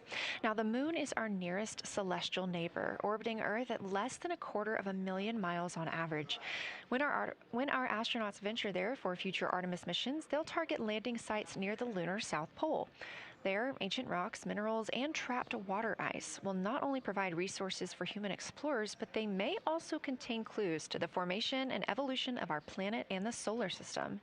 Let's learn more about the lunar South Pole with this video featuring Dr. Kelsey Young, Artemis Science Flight Operations Lead. We learned a lot from the Apollo samples, but we still have a lot left to learn about the moon.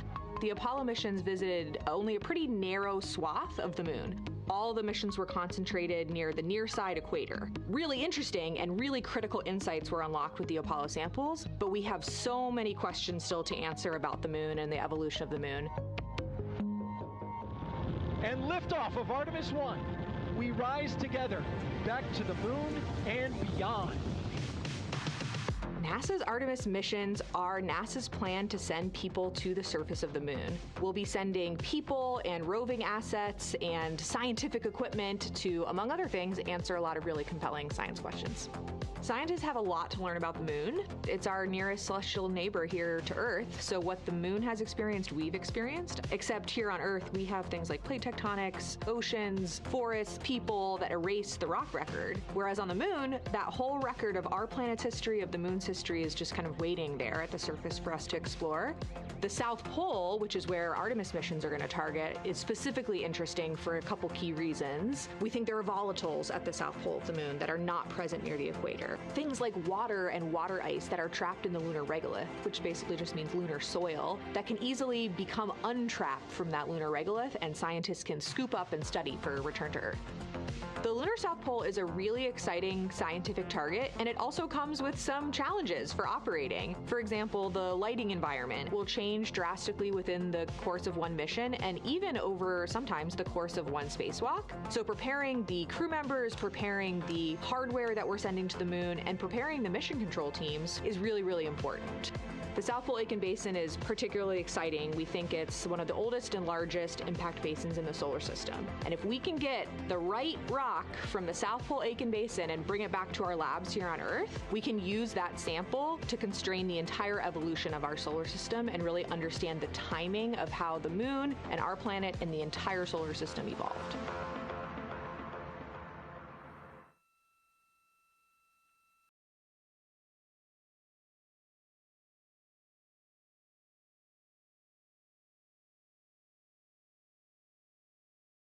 You're looking at a live view aboard the Orion spacecraft of the Artemis II crew, working in the middle of one of their breaks, or really their only break today during this lunar flyby period. Coming up next will be that solar eclipse.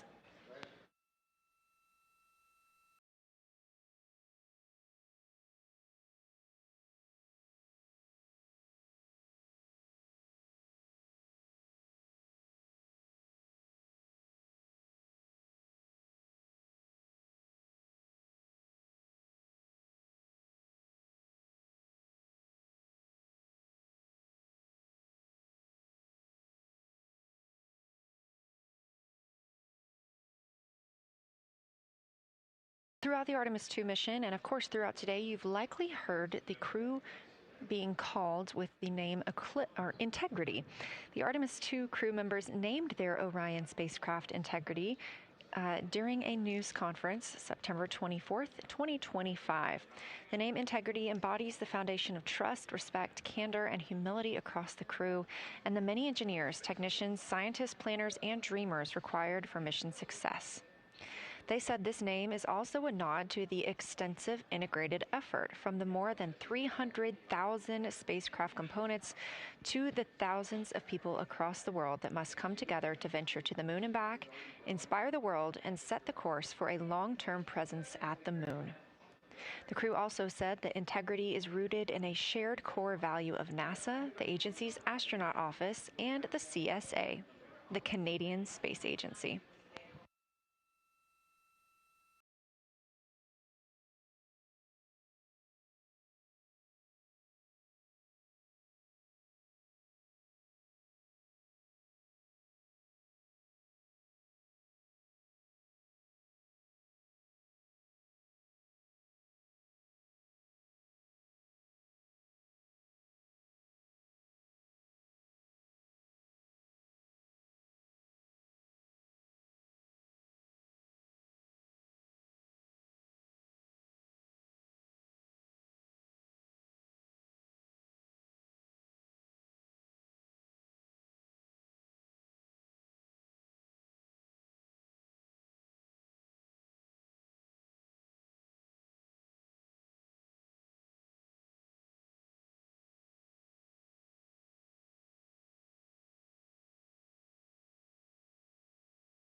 We are 5 days, 1 hour, and 38 minutes mission elapsed time into Artemis II.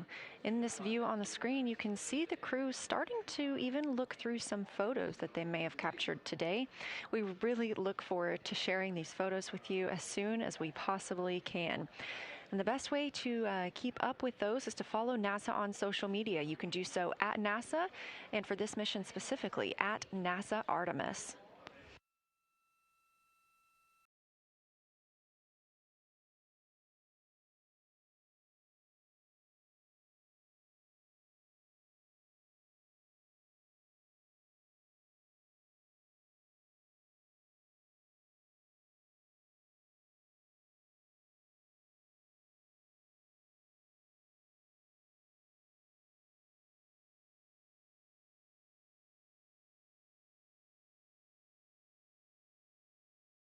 Again, we are in a forward link LOS, or a forward link loss of signal with the crew, meaning that we're not able to communicate or send any commands to them right now as they were. This is a tracked event that occurs at times, but they could still provide communications down here to us, and we are obviously still receiving their video and their data.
Houston Integrity in the blind. High priority PAO activities on Reed's timeline are on PCD1 in a folder Imagery for downlink, and then high priority standby Imagery for downlink, and then Lunar FlyBy for PAO, and then high priority PAO. Thank you.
This is Artemis Mission Control. You heard Reed Wiseman, commander of the Artemis II mission aboard Orion, make a call in the blind. This means he knows we cannot call back and that he knows we may not receive his call. However, we have good communications with the spacecraft. They just cannot hear from us right now due to a forward link loss of signal.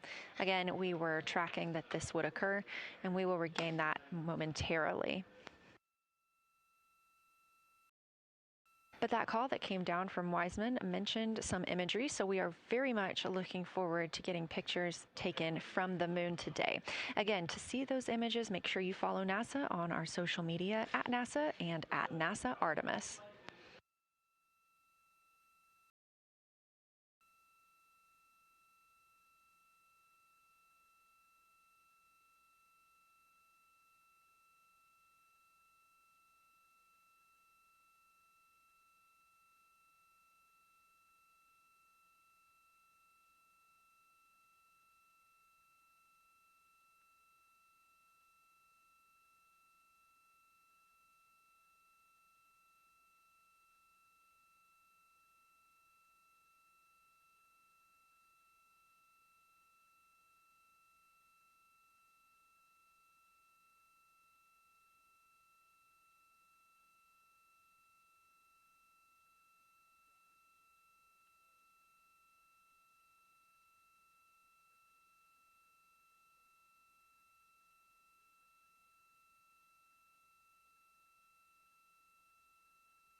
The view on your screen right now is an animation. This is called Arrow, or Artemis Real-Time Orbit website. You can visit this for yourself at nasa.gov/trackartemis, and you can watch as we continue to grow closer to Earth and farther away from the moon. It's all seemed to happen so fast so far, and we're coming up on splashdown now in 3 days, 23 hours and 31 minutes.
This is Artemis Mission Control. We are in a forward link LOS with the spacecraft. We're not able to send commands or communications to them right now. However, they could send them to us, and we do get spacecraft data.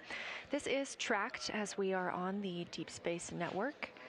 This is the network that we use to communicate with the spacecraft now that we are so far from Earth, over 252,000 miles. We are still in our Lunar FlyBy coverage. The crew still have a very important and very exciting flyby milestone coming up when they will see a solar eclipse from the moon, the first humans to ever do so.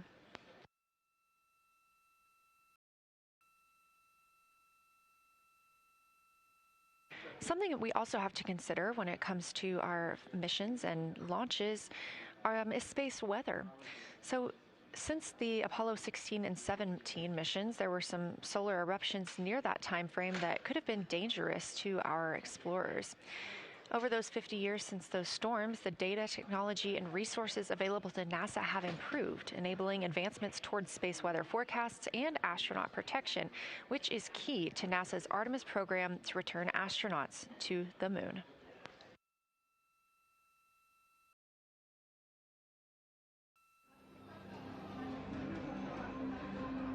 Across our planet, billions of people depend on the invisible networks that connect us to space.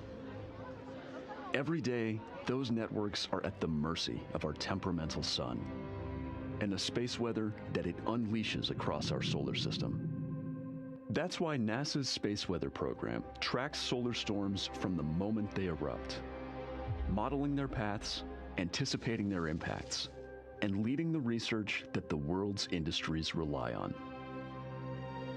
NASA's space weather research and modeling is driven by the needs of society and enables critical decision-making that equips pilots to reroute around high radiation areas, farmers to adjust GPS-based precision planting and harvesting plans, and power grid operators to mitigate the impacts of potential surges. For those exploring other worlds, NASA provides 24/7 space weather monitoring for Artemis crews at the moon and future Mars astronauts who may be exposed to dangerous levels of radiation during solar storms. Whether you're a pilot or a passenger, a farmer or a consumer, a power grid operator or energy customer, a satellite controller or GPS user, space weather impacts us all.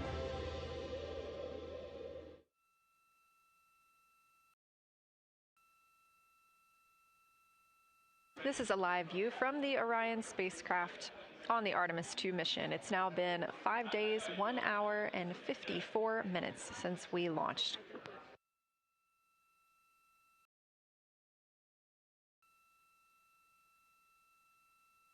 We are still in our flyby coverage, and the crew is on a short break right now as we have changed the attitude of the spacecraft to help charge the batteries aboard. We use the solar arrays to gather energy from the sun and store it in the batteries. That way, when we are not in the sunlight, we have those batteries to continue powering Orion. Now, we're doing so because the Artemis astronauts are about to experience a solar eclipse from their capsule. And this is a solar eclipse that no one else on Earth will experience. This eclipse is about 54 minutes, and to the astronauts, it'll look a lot like a total solar eclipse on Earth, except the moon is going to be huge compared to the sun, unlike when you watch one on Earth and the moon and the sun appear about the same size in the sky. We're interested to learn if they see the outer corona when the sun is fully obscured by the moon. And because of how big the moon will be from their perspective, the total phase of the eclipse will last nearly an hour. The astronauts will see a partial solar eclipse as the moon covers and uncovers the sun, which is before and after totality. So, much like us on Earth, they will have eclipse glasses so they can safely view that portion. The astronauts will also be using cameras to capture images of the corona during the eclipse.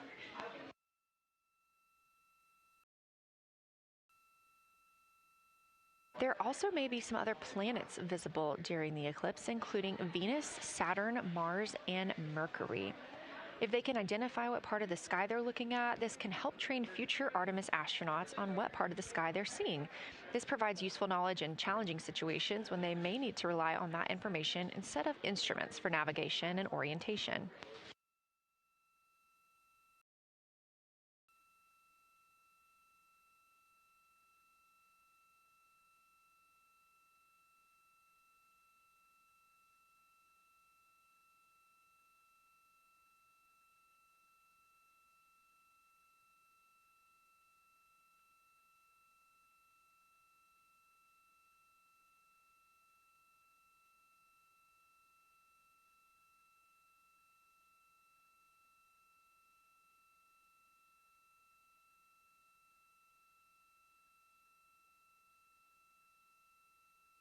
Confirmation from teams here in the ground that we have reached the eclipse attitude, meaning Orion is in the proper position to observe it.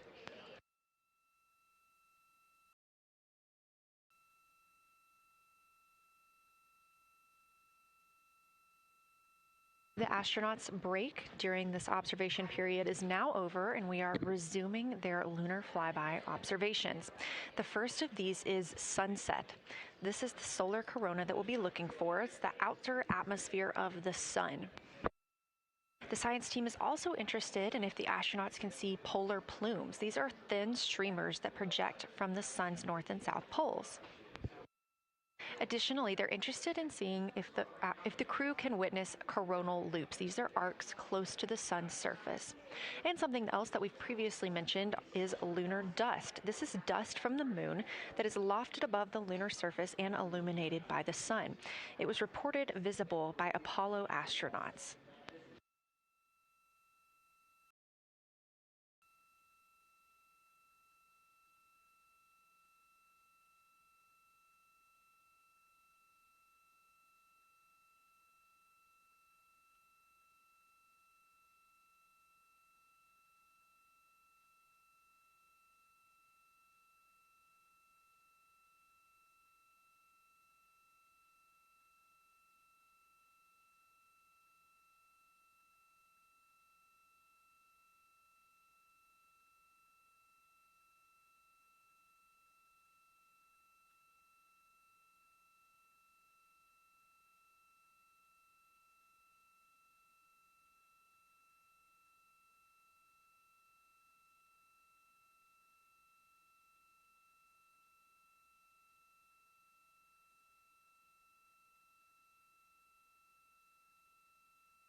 You're getting a live look from Orion as the crew observes a solar eclipse from the moon.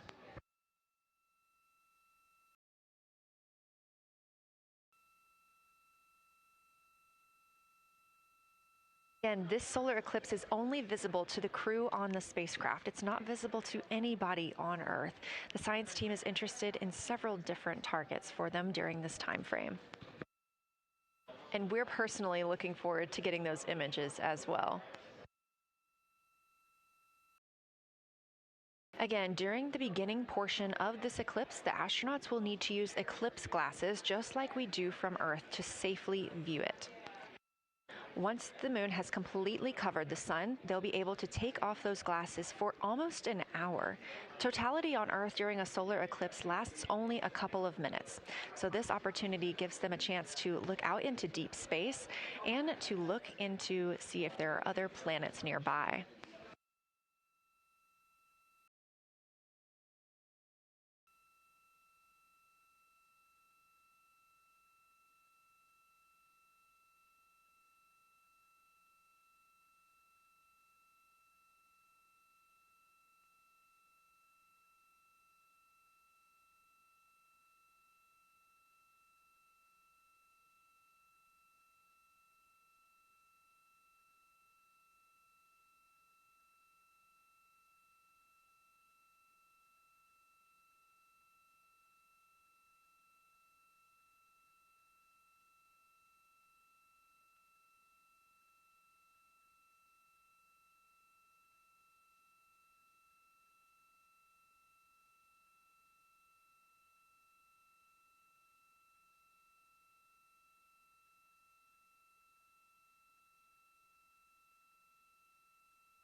What you're seeing right now is the solar corona. That's the outer atmosphere of the sun. And the science team is very interested in any images that the crew can capture of this. They're hoping that they'll take pictures and describe the visibility, color, and shape of the solar corona as a whole and its substructures, those plumes and streamers.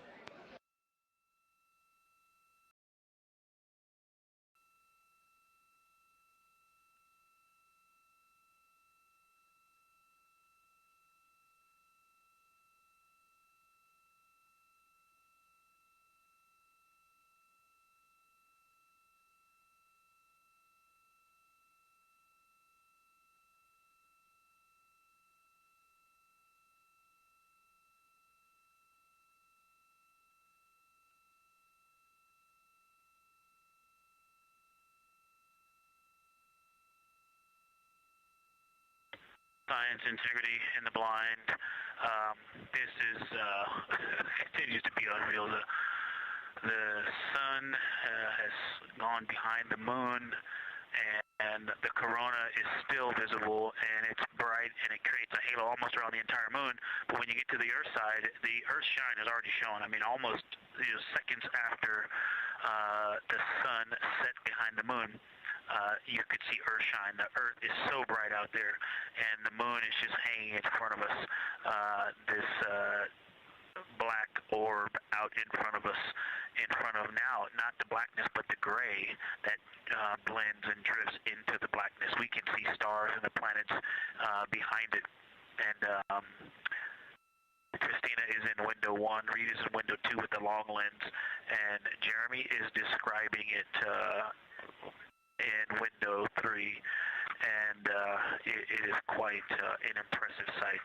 You can still see the horizon lit up brighter where the sun set on that side of the moon.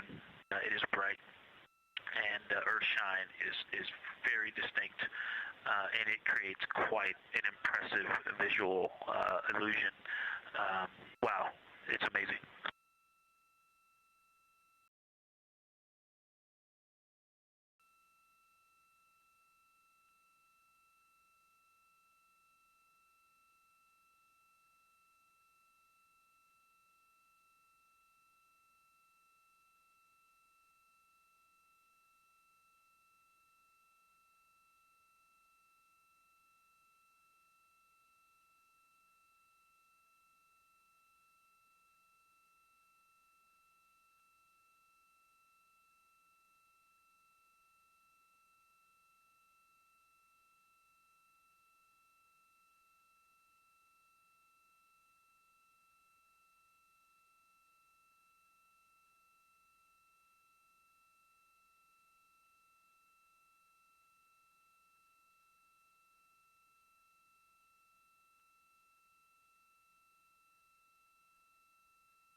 Again, you're looking at a live view from the Orion spacecraft on the Artemis II mission.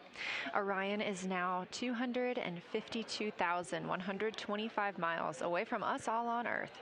We're here in the Artemis Mission Control Room in Houston, Texas, and what you had just before we lost that view quickly was the corona of the sun peeking around the moon as the astronauts are entering a solar eclipse for this portion of the Lunar FlyBy. We're now over 5,500 statute miles from the moon. That closest approach today was just about 4,067 statute miles away. And teams in the room beginning to get a little busier and filter in and out as we are stepping through a handover. The Orbit 1 team is handing over to Orbit 2, who will continue monitoring Lunar FlyBy and all of the systems aboard the Orion spacecraft.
You're getting your last few views of the solar corona as the moon begins to take center stage and completely cover the sun.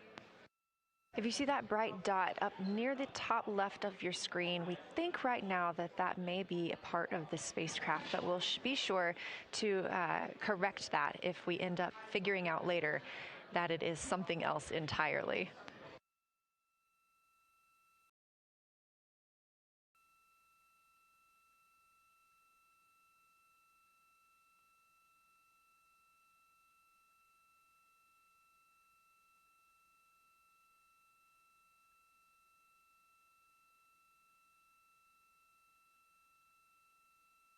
It has been an absolute honor to join you here today for the Lunar FlyBy of Artemis II, the first time humans have flown by the moon in over 50 years. I'm Leah Cheshire Mustachio, and I'm excited now to hand over the team is shifting around in the windows, and we are transferring settings on a camera to pick up Earth shine, and it is amazing. The brightness where the corona, where the sunset is still bright.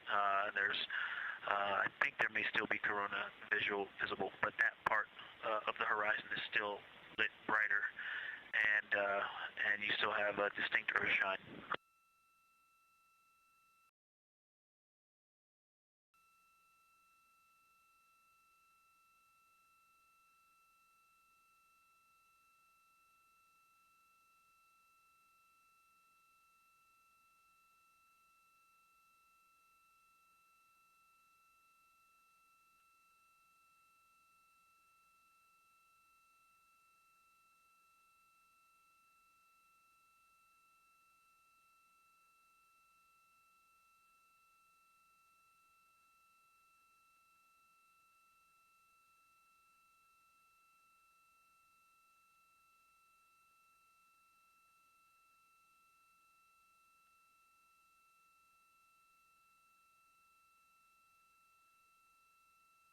You know our rules that we don't talk when the crew is talking, so wanted to give Victor Glover a moment there to call down what he was seeing now that the moon is covering the sun.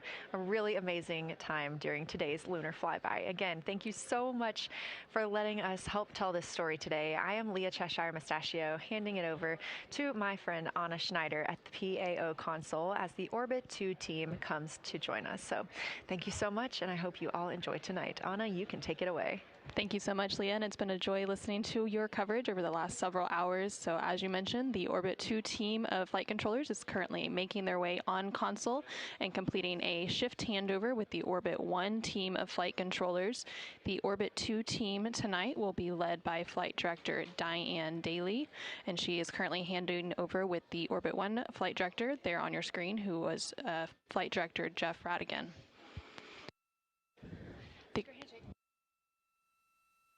The Artemis II crew currently on board the Orion spacecraft. It continues to observe the eclipse that they are witnessing. There's about 43 minutes remaining in that eclipse period.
This is Artemis Mission Control. You are currently seeing a live view of the solar array wing cameras on the Orion spacecraft. We spoke with our science team, and they did determine that that dot in the distance is Venus.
integrity. Let's see, not a huge change in here, just an update. The camera settings for Earthshine are challenging. This one's challenging to capture. What we're seeing, we're just not picking up on the cameras. And after all of the amazing sights that we saw earlier, we just went sci-fi. This has, it just looks unreal. You can see the surface of the moon between, I guess, the Earthshine. I guess Earthshine. You can actually see a majority of the moon. It is the strangest looking thing that you can see so much on the surface.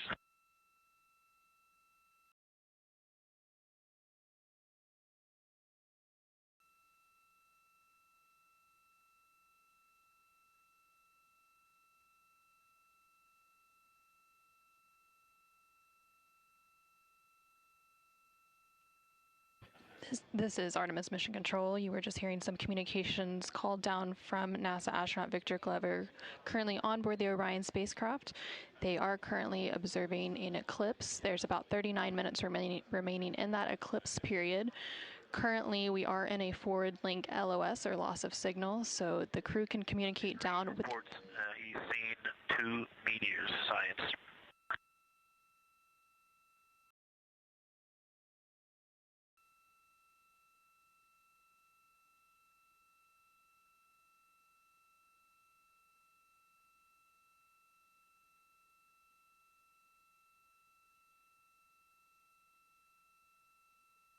So we are in a forward link loss of signal. We do expect to regain signal in about 3 minutes, and at that point then the ground can communicate back up to the crew on board the Orion spacecraft. In the meantime, the crew can continue to communicate down to the ground. The ground is just unable to respond, so they are continuing to provide some science observations during this eclipse period. They've made some comments about Earthshine, which is the sunlight reflected from Earth when they come around towards the moon's near side late in this flyby window.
Science, integrity, and the blind. The glow around the moon is beginning to become a little bit more even. It's not so much distinct just where the sun set on the moon's horizon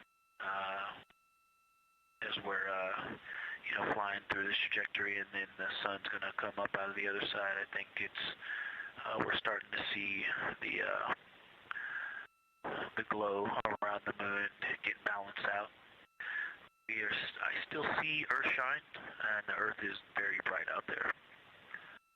Still quite an unreal sight.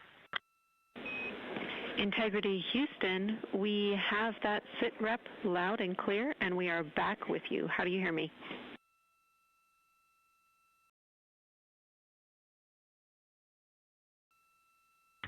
Hey Jenny, we have you loud and clear, thanks. Copy. Victor, we're handing you over to Science for some critical questions. Thanks for your reports.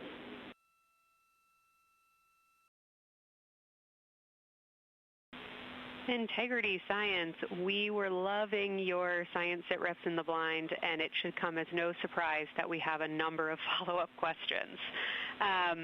First, you mentioned Reed observing meteors. Can you speak to that? Were you referring to comets or impact flashes or something else?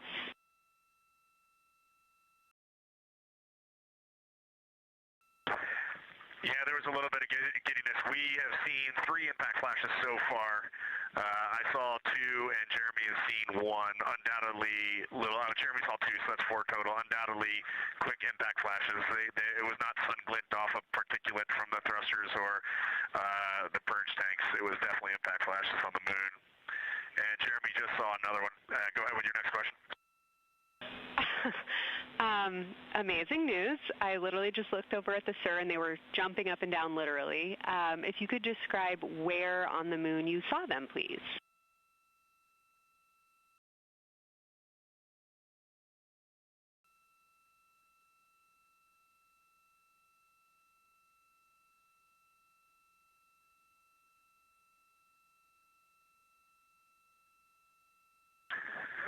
So they've all been either on or a bit south of the equator and on the Earth side of the moon.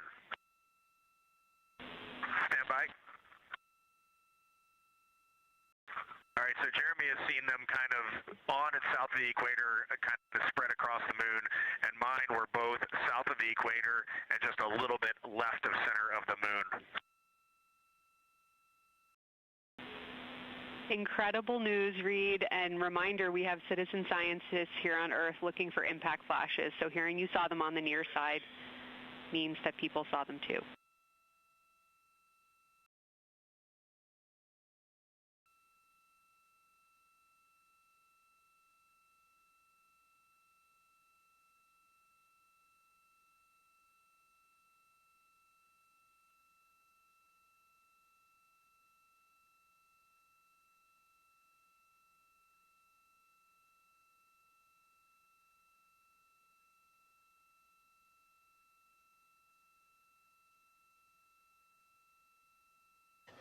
This is Artemis Mission Control. We have regained that signal, so the team here in Mission Control was able to call back up to the crew on board the Orion spacecraft as they continue their lunar flyby. Specifically, they are now in that eclipse period. So the science team here in Mission Control was able to ask some questions about some of the situational reports they were providing during that loss of signal. Specifically, they were interested in some of the meteors that they mentioned seeing and those impact flashes, and they did provide confirmation that they did see at least 4 impact flashes during that lost signal. Are you still with us, Houston, or do we lose you? Integrity, I hear you loud and clear. How do you hear me?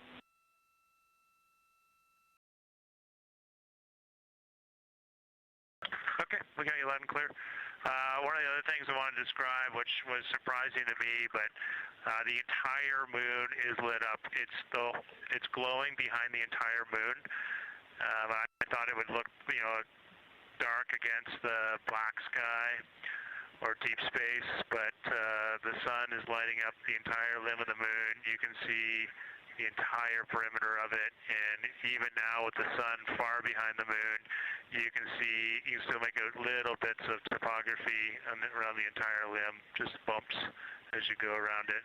And there's about the glow around the moon, once your eyes adjust, is easily 10 widths or diameters of the sun around the entire moon.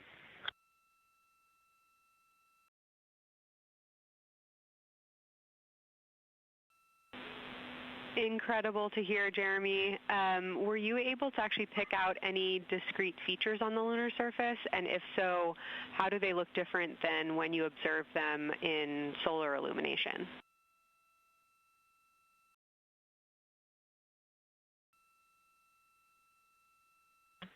No, we really haven't been able to identify features on the lunar surface yet. We just see, the topography on the limb. For the Earth glow, we're about a quarter moon, waxing quarter moon, if you will, from the Earth glow perspective, and it's just at a very, just the sight angle. I'm just not able to tell what I'm looking at yet in the Earth glow. Understood. Thanks, Jeremy. One other question for you on the solar corona. Were you actually able to see any structure or color in the corona before most of it disappeared behind the moon?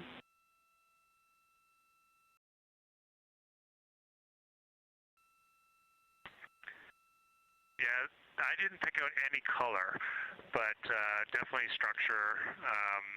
There were streamers, and they were not uniform at all.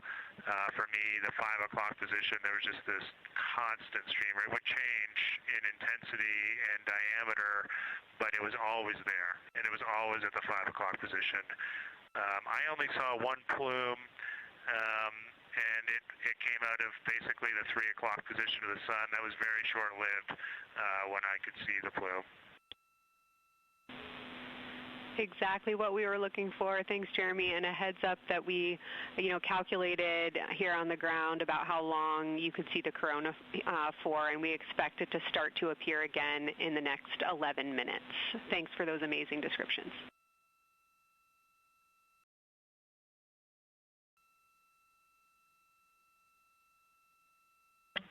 Okay, we're excited to see it all again. Integrity Houston, we're following along as well. That was outstanding. If you haven't already, just reminding you to swap positions at the windows. And that brief LOS we had previously was due to a data rate change expected.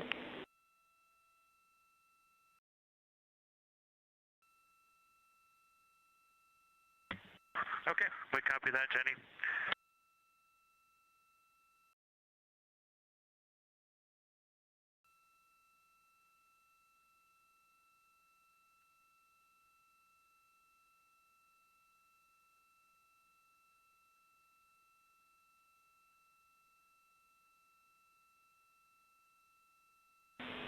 Integrity Science, one more request for you.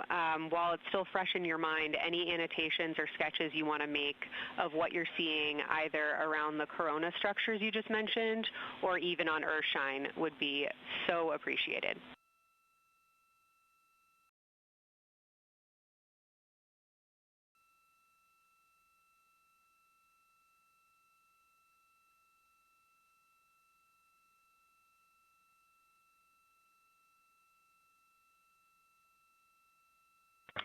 Okay, Kelsey, it's going to be pretty hard to go look at a PCD right now, but we'll definitely try and annotate what we saw.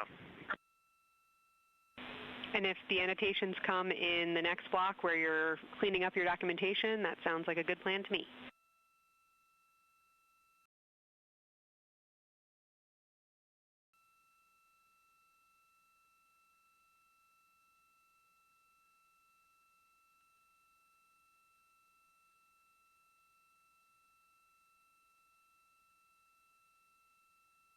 This is Artemis Mission Control.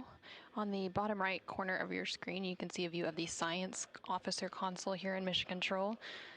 And we've been hearing that communication between the science officer. The Orbit 1 science officer is Kelsey Young, and she's been asking questions to the crew, specifically CSA astronaut Jeremy Hansen, based on the observations they've been making during this eclipse period. And then in the upper left-hand corner of your screen, you can see a view of the Artemis Real-Time Orbit website, which provides updates on the velocity and the distance from Earth and the Moon of the Orion spacecraft as it continues to make its way back to Earth. The distance from the Moon will continue to increase at this point. So right now, Orion and its crew are about 6,300 miles away from the Moon and about 251,000 miles away from the Earth.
Okay, science, we're getting set up for sunrise. The window teams are, Christina is supporting, and also Azina in window 1. Jeremy's got the long lens in window 2, and the short lens in window 2. And Reed is in window 3, and he has started recordings and is set up to see Corona.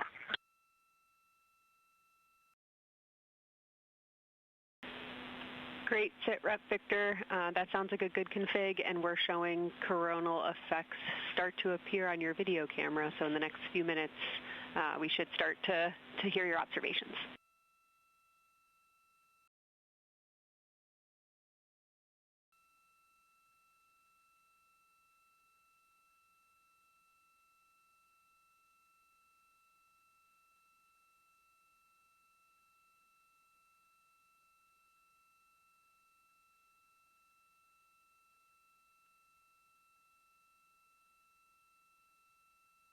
This is Artemis Mission Control. We just heard the crew call down to the team here in Houston, reporting that they have swapped out who is in the windows for the final portion of the Lunar FlyBy. So Christina Cook is in window 1, with Jeremy Hansen in window 2 and Reed in window 3. Reed is focusing on observing corona, which is the solar corona, which is the sun's outermost atmosphere. There is about 18 minutes remaining in the eclipse period. Science in Houston, integrity. I know this observation won't be of any scientific value, but I'm really glad we launched on April 1st because humans probably have not evolved to see what we're seeing. It is truly hard to describe. It is amazing.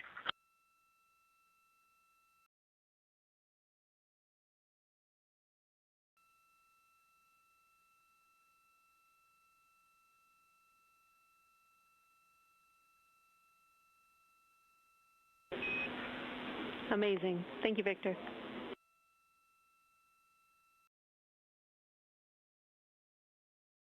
And just one more logistics note, we have gone as dark as we can in the cabin.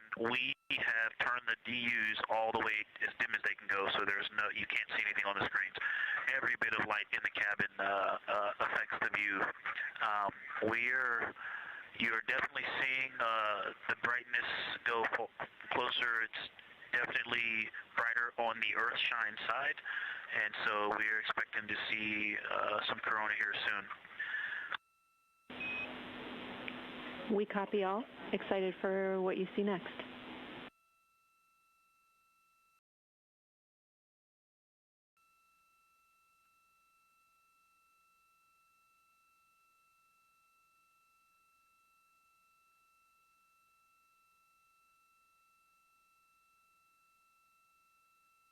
I'm not sure if we talked much about the star field, but we've got lots of stars.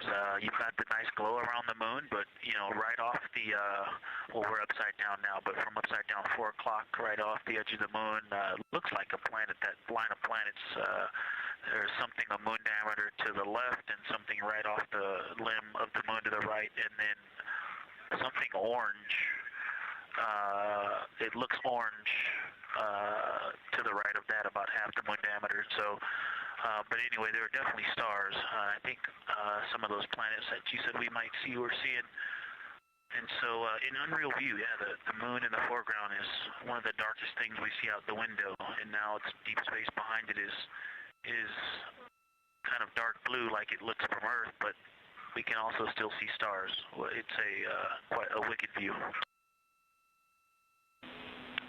Victor, He's doing the best job, and I'm not going to try to add on to what he's doing. It's indescribable.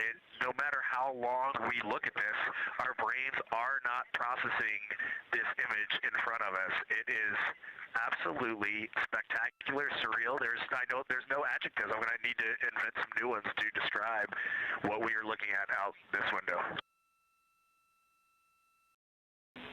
This is just absolutely beautiful and inspiring to hear. And Victor, we suspect what you're seeing is Saturn and Mars. That reddish object is likely Mars. Good opportunity to look to the future of where we're going.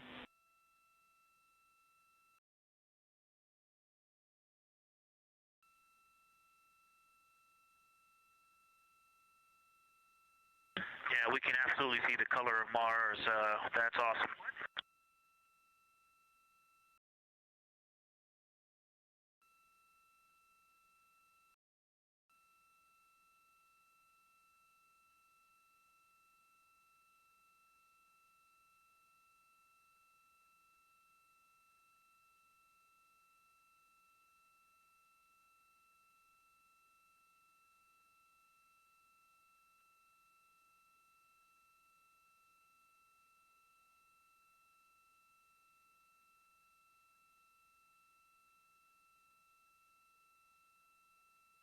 Okay, and from this vantage point, the 4 o'clock on the Earth-shine side is definitely getting brighter, still no coronal structure.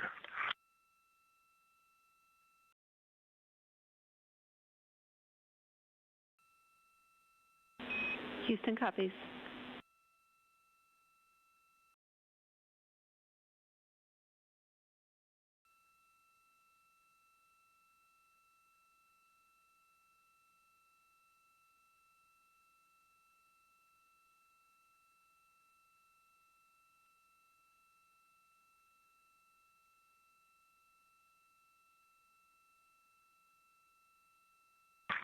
We aren't able to distinguish which Mare is, but we can clearly see Mare in the Earthshine.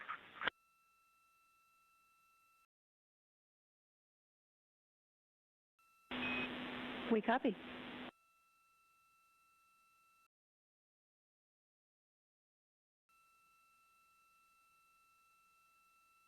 This is Artemis Mission Control in Houston, Texas.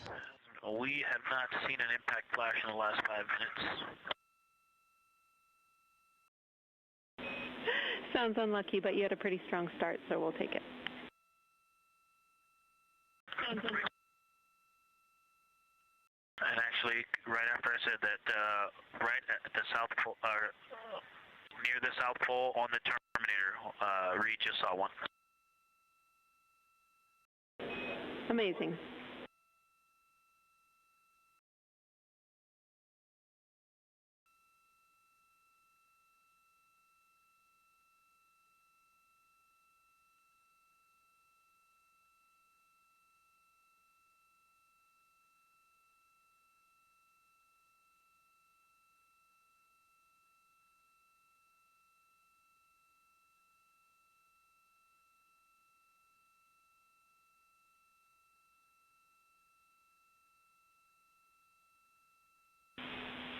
Integrity Science, and as you look around our solar system neighborhood, you should see Saturn setting behind the moon right now.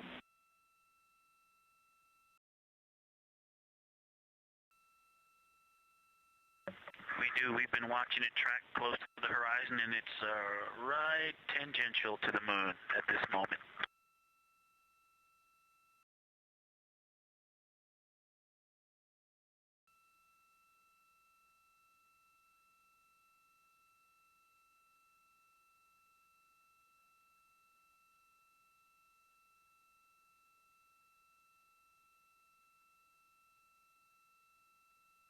This is Artemis Mission Control in Houston, Texas. We are currently 5 days, 2 hours, and 44 minutes into the Artemis II mission, and we have about 11 minutes remaining in the Eclipse at the latter half of the Lunar FlyBy that the Artemis II crew is experiencing on board the Orion spacecraft. We've received several different call downs from the crew and questions up from the science officer here in Mission Control. One of the things that they said that they were able to see is Mars off in the distance, and then the science team also confirmed that they should be seeing Saturn setting behind the moon. They've also acknowledged seeing several different impact flashes, and these are flashes of lights from meteorites striking the surface of the moon. They've also mentioned the solar corona, which is the sun's outermost atmosphere. Here in Mission Control Houston, the Orbit 1 and Orbit 2 teams have officially completed their handover. So the Orbit 2 team is now leading here in Mission Control, and that is being led by Flight Director Diane Daly, and the Capcom here in Mission Control will be Tess Caswell. And you can see there on your screen on the right-hand side is the Flight Director console, and Diane Daly is in the far right of that screen, and Tess Caswell, the Capcom or capsule communicator, is in the far left hand of that screen.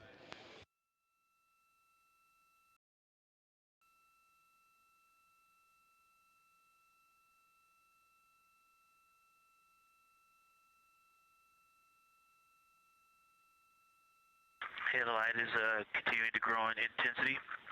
At about the 4 o'clock position on the the 8 o'clock position on the Earthshine side. Saturn has set. Mars is tracking towards the moon's horizon.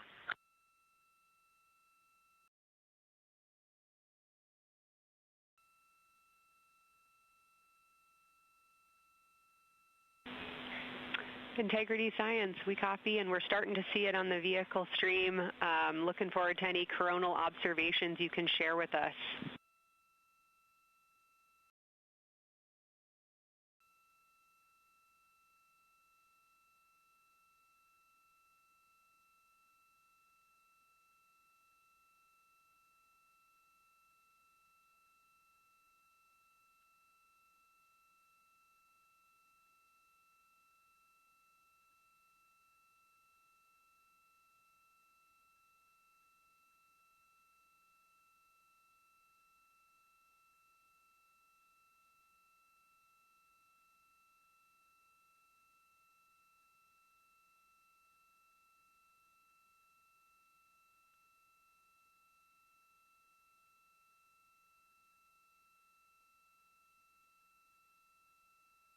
This is Artemis Mission Control. That view you're seeing on your screen is coming from the solar array wing cameras outside of the Orion spacecraft. And you can see the light starting to come into view as the solar eclipse period is starting to end. Integrity, still no coronal structure at this time, just continuing to grow in intensity.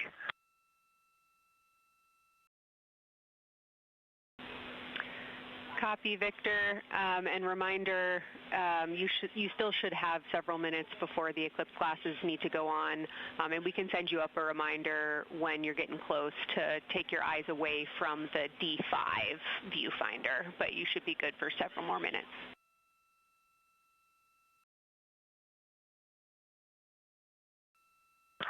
Copy, thank you, and yes, please send up the reminder. Thank you.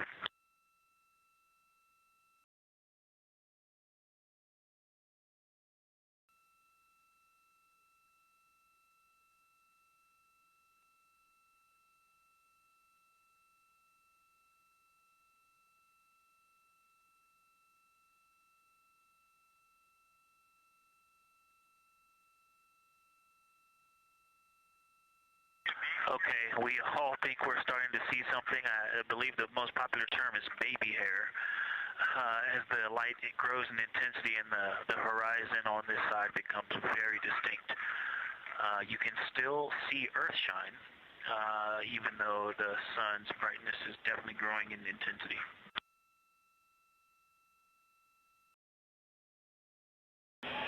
Love the description, Victor. I'm sure as the next couple minutes progress, more of those structures will continue to pop out.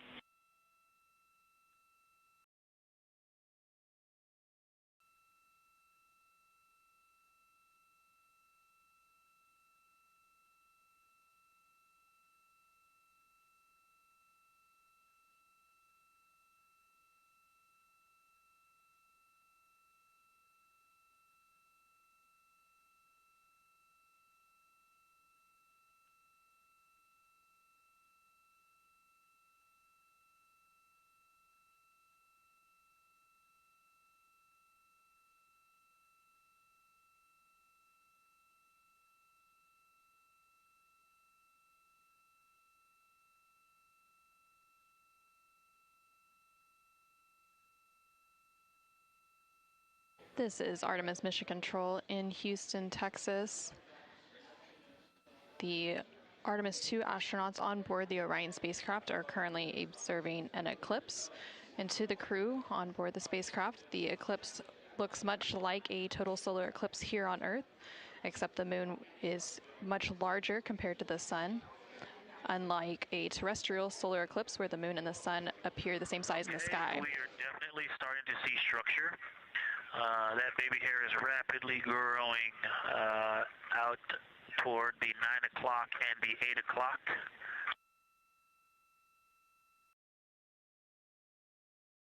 It's almost as if it were reaching out for Venus or for the Earth.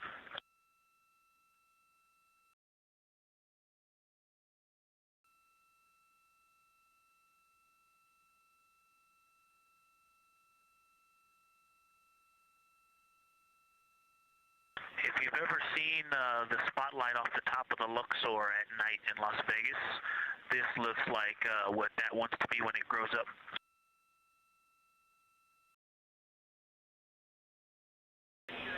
Integrity Science, glad to hear you're following your training of tell it like you see it.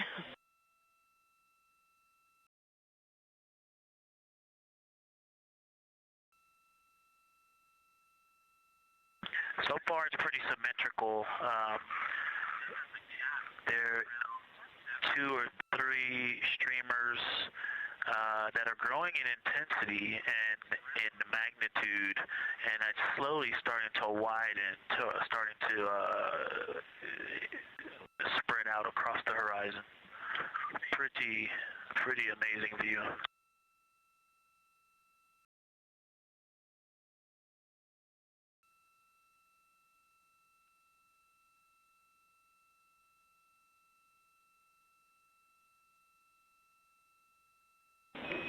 And Integrity Houston, Great words.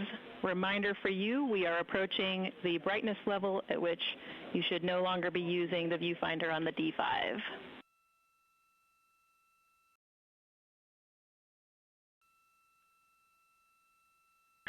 Integrity copies, and thanks for the heads up.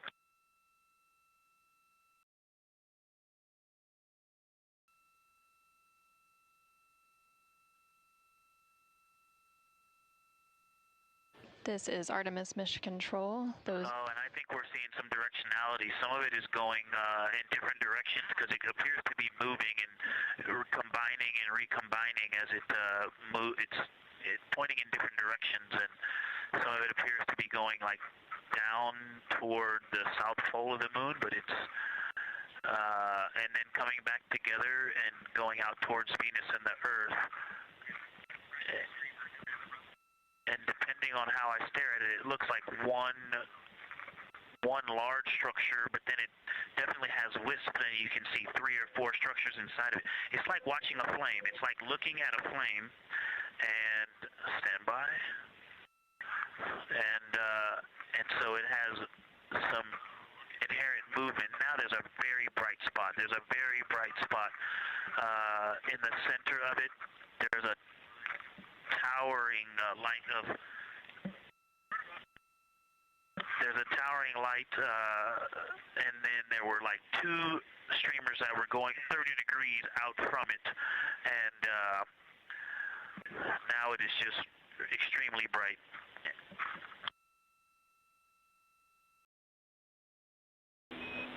Houston, copies all. Starting to get a little warm.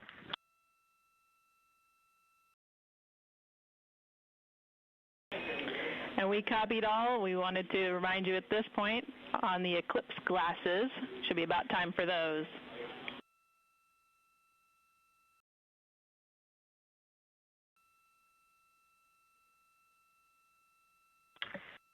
Houston, we copy all. We are in Eclipse glasses. That was an absolutely spectacular, magnificent experience.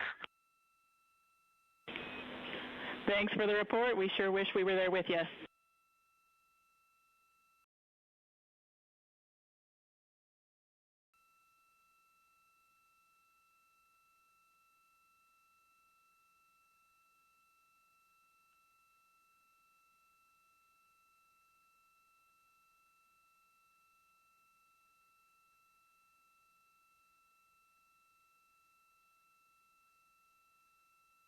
This is Artemis Mission Control.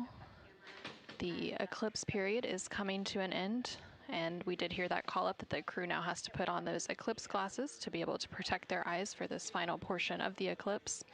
And these views coming to you from the solar array wing cameras on the Orion spacecraft. Houston, if you could give me about 20 new superlatives in the mission summary for tomorrow, that'll help my vocabulary out a bit. Thank you. We will solicit input from the team.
This is Artemis Mission Control. There on your screen, you can see a live look inside of the SIR, or the Science Evaluation Room, here in Mission Control Houston, just down the hallway from the Artemis Flight Control Room. Integrity Houston, back with you after a data rate change. Regarding the SAW-3 camera T low caution, no action for you. It just got a little cool during the eclipse.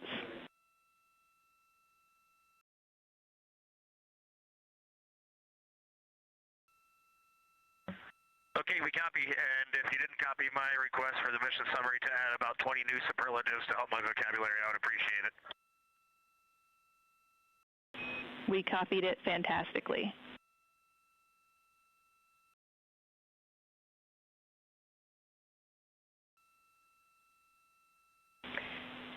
And Integrity Science, this is basically wrapping up your fly-by-day observations. I can't say enough how much science we've already learned and how much inspiration you've provided to our entire team, the lunar science community, and the entire world with what you were able to bring today.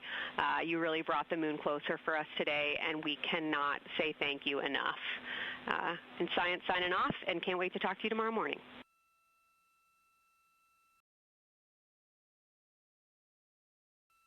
To your entire team, Kelsey, to the entire NASA science team, you all really turned to when we shifted launch dates to April 1st, and you got the most incredible package together for us to go do some great science and some great, truly human experience moments here. And we were well prepared, and we appreciate all of you. And this is what we do best when we all come together and work as a team. So you all knocked it out of the park. Thank you for giving us this opportunity. Beautiful words, Reed. Thanks so much.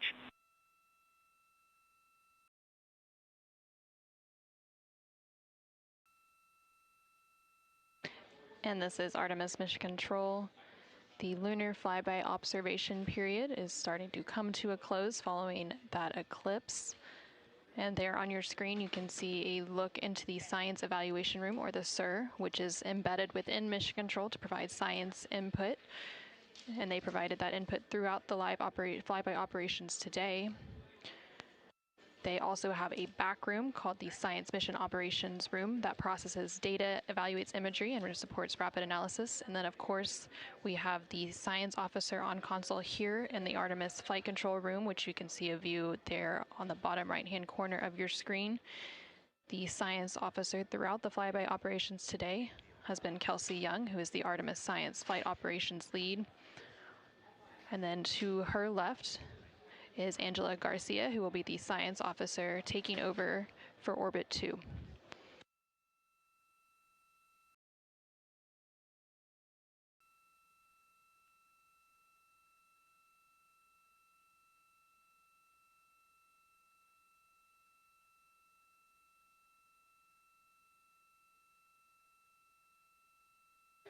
And for the past 7 hours or so, the crew has been going through their lunar flyby observation period. And now they will wrap up that period and complete some final tasks and begin downlinking some of the amazing imagery that they've captured throughout the day, as well as some of the observations that they've recorded. And now on your screen, you're seeing a live look from the Orion spacecraft from those solar array wing cameras. The solar eclipse period ended just a few minutes ago, and during this eclipse, towards the end of the flyby window, it lasted about an hour, and it was when the sun was hidden from view behind the opposite side of the moon from the perspective of the Orion spacecraft and its crew. And during that time, the crew saw a mostly dark moon, and they used the opportunity to analyze the solar corona, which is the sun's outermost atmosphere, while it was visible. And then once the sun was completely out of view behind the moon, the crew looked for impact flashes, which they reported seeing multiple impact flashes, and those are flashes of light from meteoroids striking the surface of the moon. They also looked for dust lofting above the limb or the edge of the moon, along with some deep space targets, including planets, and they noticed Mars off to the distance, and we also saw Venus on one of the solar array wing cameras early on in the eclipse period. The crew also looked at parts of the moon illuminated by Earthshine, which is the sunlight reflected from the Earth when they come around toward the moon's near side at the very end of that flyby window.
Integrity Houston, understand that you are still reflecting upon and consolidating your lunar observations. At your convenience, I have 2 items related to the upcoming VIP event.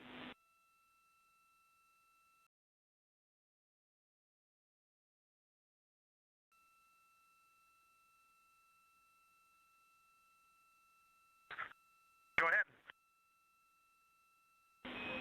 All right, first we wanted to let you know that the message for that upcoming event is on board for review at your convenience.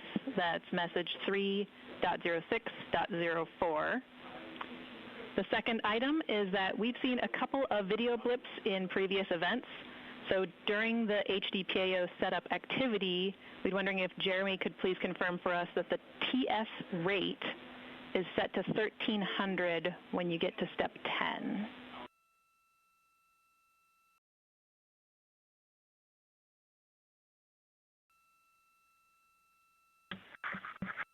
Okay, Jenny. Yeah, we're pretty sure we've been in 1300 for all the PAO events. We've been tracking that when we swap between the HHP and the D5. We copy, Jeremy. Thanks. And for the record, the phenomenal Jenny has gone on to her next appointment of the day, and you've now got Tess with you.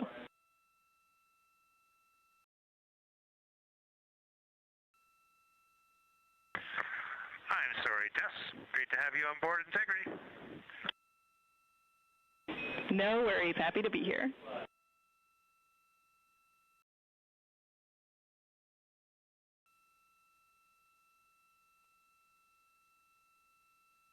This is Artemis Mission Control. We heard some communication there between the Capcom or capsule communicator here in Mission Control, which for Orbit 2 is Tess Caswell, and the CSA or Canadian Space Agency astronaut on board the Orion spacecraft, Jeremy Hansen. They were discussing an upcoming public affairs event. And Integrity, 3-minute warning for the maneuver back to bias tail to sun.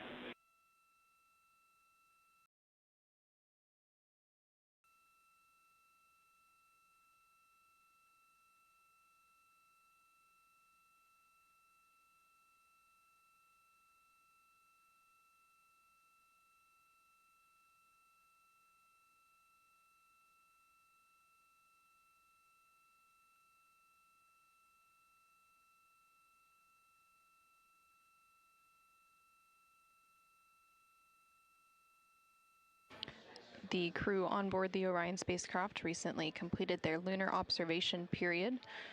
It was an approximately 7-hour period of time in which they were focused on several different targets identified by the science team here on the ground that they studied and prepared for ahead of time. And then they also were referencing a lunar targeting package that was uplinked about a day ago with those final targets. Now they are completing some post-lunar flyby activities, so they're working to clean up their observations that they've made and also working to downlink some of the photos that they've taken throughout the day. The science team here on the ground will then work to get as much data as they can overnight, and then there will be a post-flyby conference tomorrow after the crew wakes up. And that's not a debrief, but a science data collection to capture their nuanced experience while they're still in the field and the experience is still fresh. And then, of course, there will also be a public affairs downlink event later in the day. Now that once the post-lunar flyby activities are complete. And then after that, the crew will go into some of their final activities for the day. They will have a private medical conference or PMC with the medical teams here on the ground. These are regular conferences that they have at the end of every day, and then there's also a flight director conference that they will have before they go into their pre-sleep period, during which they can complete hygiene activities, and they will have the chance to eat their dinner and complete any other final personal activities for the day before they head into their sleep period.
curious if you're ready for us to start the stream a bit early and to test scene and voice.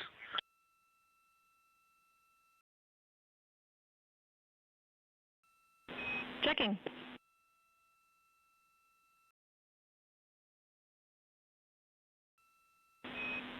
And integrity, affirm. We are go to start the stream.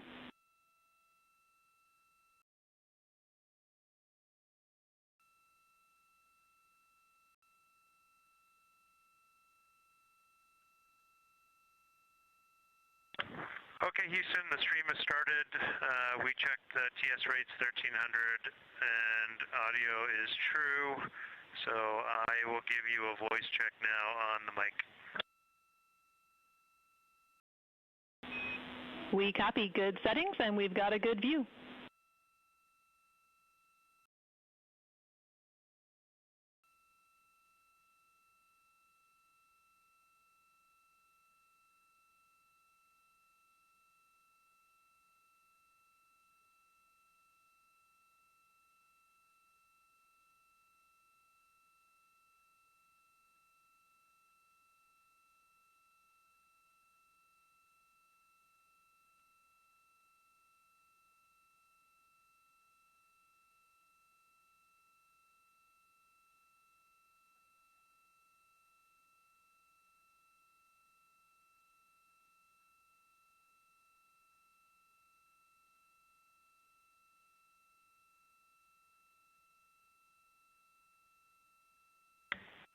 In test, I sent an audio check down on the handheld mic. Did you get it? Sorry for the delay, Jeremy. We were talking that a bit, but it was a bit broken, so please repeat for us.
Integrity, Houston, we like the scene.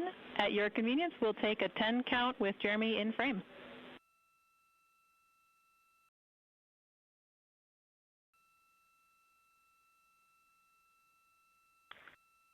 Okay, copy that. Give us 2 minutes and or 1 minute and we'll do that. Copy.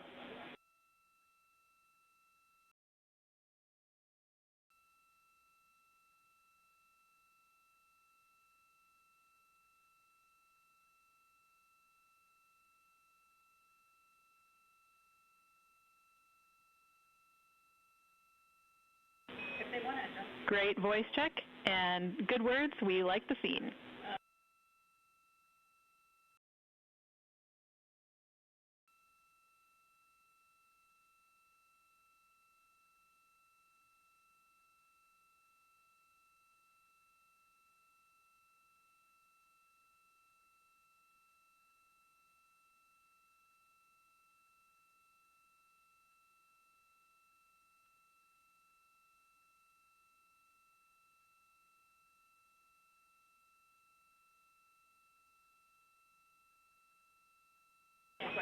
And Integrity Houston, we are seeing a black cable going right through the middle of the scene.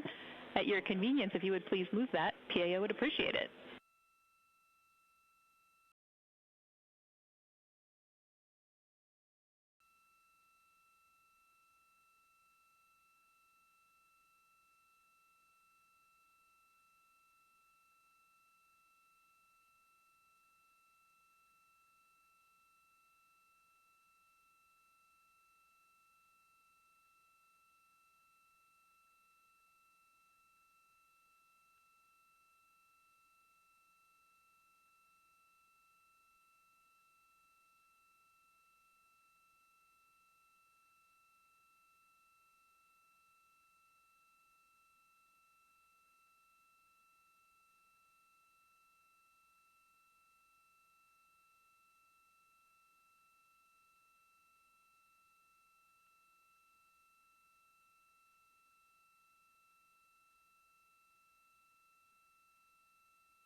This is Artemis Mission Control. We're currently 5 days, 3 hours, and 21 minutes into the Artemis II mission following a liftoff from NASA's Kennedy Space Center in Florida on Wednesday, April 1st.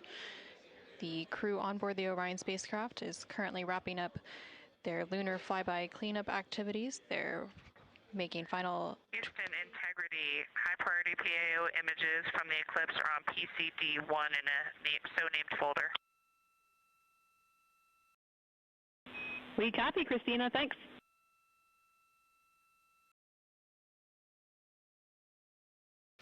And NASA astronaut Christina Cook there calling down to the ground regarding some public affairs imagery that was captured during the Lunar FlyBy activities. She referenced a PCD, that is in reference to their portable computing devices, which are basically tablets that they're able to transfer files and also follow along on processes and procedures and their timelines for the day. No.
This is Artemis Mission Control in Houston, Texas. Currently on console here in Mission Control is the Orbit 2 team of flight controllers being led by Flight Director Diane Daly and the Capcom or Capsule Communicator, who serves as the single voice link up to the crew, is Tess Caswell. The crew on board the Orion spacecraft recently wrapped up their lunar flyby observation period, and now they are completing some cleanup activities and transferring some data and files down to the ground following that lunar flyby. Many of these files will be analyzed by the science team overnight in advance of a post-lunar flyby conference tomorrow once the crew wakes up. The crew is also preparing for an upcoming public affairs downlink event. And then following that downlink, they will have a few final activities for the day, including a private medical conference with their team here on the ground. These are standard conferences that happen at the end of every day. And they'll also have a private conference with the flight director here in Mission Control to go over the vehicle status and any other questions or concerns they may have for the remainder of their flight. We are currently in flight day 6. And we have a splashdown expected on Friday, April 10th. That splashdown expected in about 3 days, 21 hours, and 49 minutes from now. During the lunar flyby, and as part of Artemis II, it marked the first time in more than 50 years that humans were able to observe the moon directly and provided a critical opportunity to practice how lunar science will be conducted during future Artemis missions. The moon preserves a near-continuous record of solar system history that has been erased on Earth, and with no atmosphere, weather, or plate tectonics, the lunar surface retains evidence of ancient impacts, volcanism, and solar activity that scientists can study today. Studying the moon helps scientists understand how planets formed and evolved, how the moon influenced Earth's history, and how the early sun shaped conditions across the inner solar system. The moon also serves as a unique platform for studying the broader universe. The science on Artemis is designed around questions best answered by humans working alongside robotic systems, combining decades of robotic lunar data with real-time human judgment, context, and adaptability. Currently on your screen, you're seeing a look at the Artemis real-time orbit website. You can access this website at any time throughout the mission at nasa.gov/trackartemis. It provides updates on the velocity as well as the distance from Earth and the distance from the moon of the Orion spacecraft and its crew. The crew currently on board the Orion spacecraft includes NASA astronaut Reed Wiseman, who is the commander for the mission, NASA astronaut Victor Glover, who is the pilot, alongside the 2 mission specialists, who are Christina Cook and Jeremy Hansen of the Canadian Space Agency. Currently, the Orion spacecraft is about 250,000 miles away from the Earth, and that distance now will continue to close down ahead of that splashdown on April 10th. And they are now about 8,100 miles away from the moon, and that distance will continue to increase as they are now in the return leg of their journey.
for ARS. Go ahead, Integrity.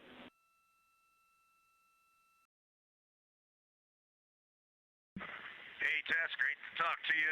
Any chance we could drop the fan speed down for this PAO event?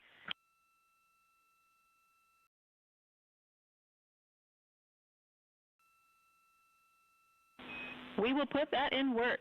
Great to be talking to you, too.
This is Artemis Mission Control in Houston, Texas. We're currently 5 days, 3 hours, and 37 minutes into the Artemis II mission.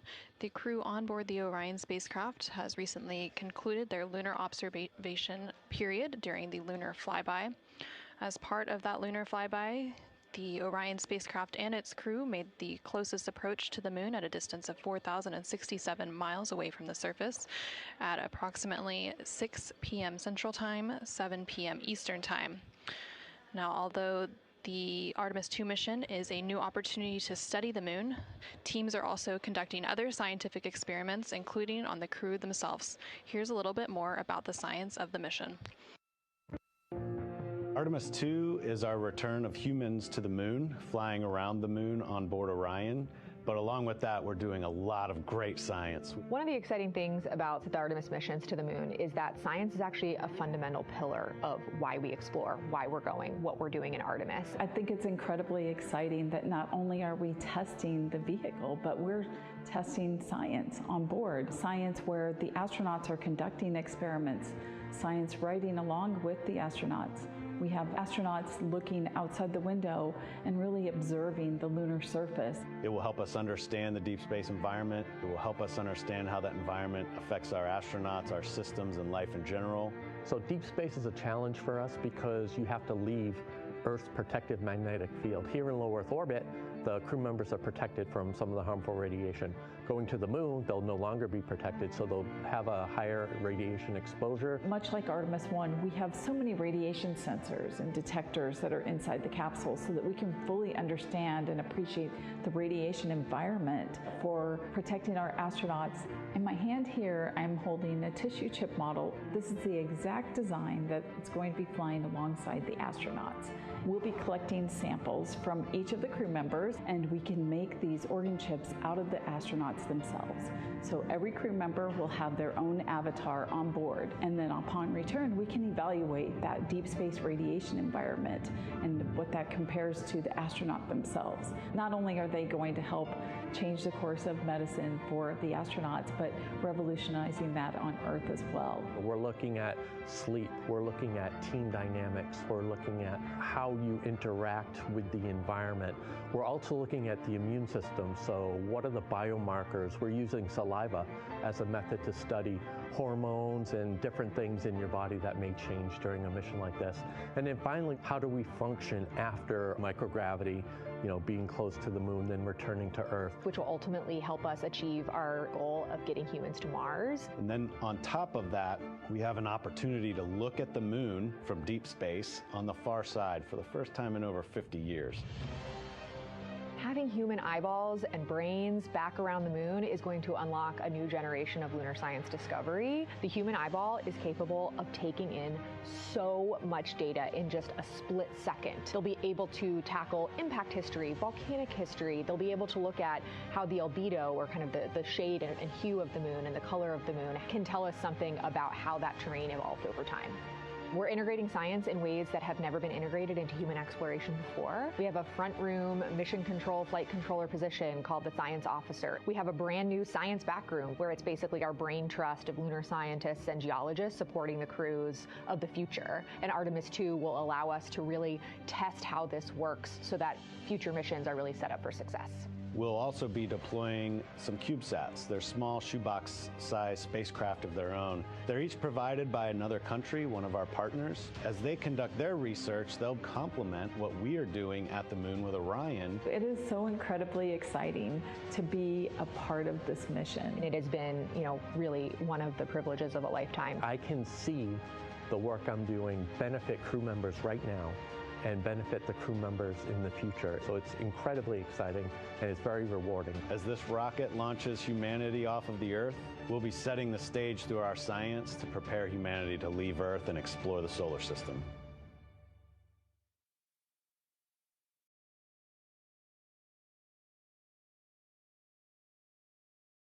And as part of that, we are going to inhibit cabin leak detection. The edge key manual response is still available. Copy, thumbs up.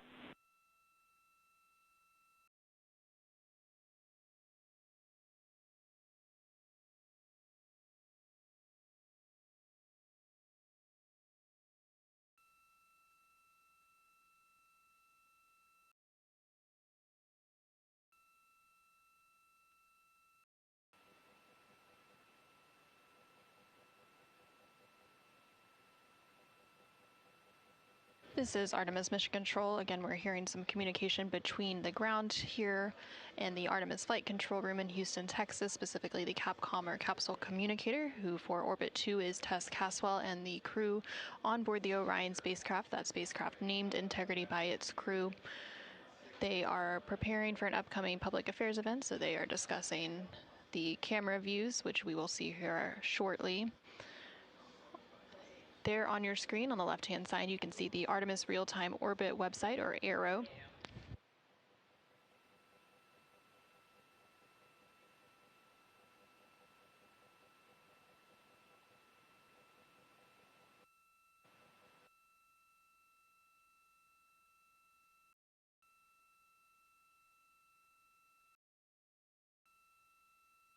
The Artemis Real-Time Orbit website there on the left-hand side of your screen provides updates on the velocity of the Orion spacecraft during its journey around the moon.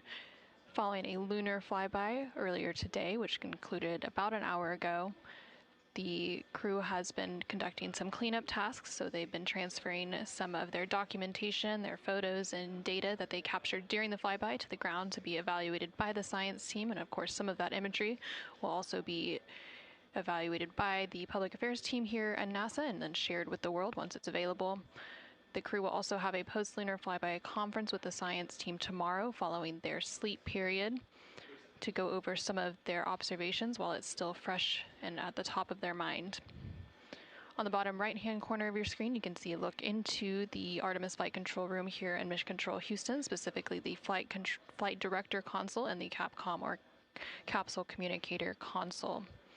The flight director currently on console for Orbit 2 is Diane Daly, and throughout the Artemis II mission, there are 3 shifts or orbits of flight controllers who provide 24/7 coverage and support to the Artemis II crew and the Orion spacecraft and its systems during its journey around the moon. We are expecting a splashdown on Friday, April 10th. That splashdown will take place in about 3 days, 21 hours, and 33 minutes.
During the lunar flyby that took place earlier today, Orion, again that spacecraft named Integrity by its crew, passed approximately 4,000 to 6,000 miles from the moon and provided the crew with a full disk view of the lunar surface. And from that higher vantage point, much farther than Apollo's lunar orbits on average, the astronauts were able to observe both poles and large-scale geological features in a single view.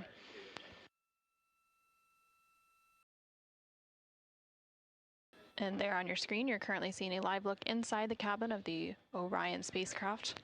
Integrity Houston, we are 3 minutes out from an on-time start, and we have adjusted the fan speed. We'll take a thumbs up if you're happy with it. Copy, thumbs up.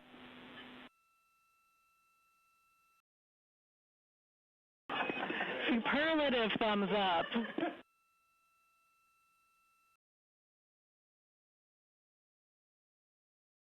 And there on your screen, you can see all of the Artemis II crew members.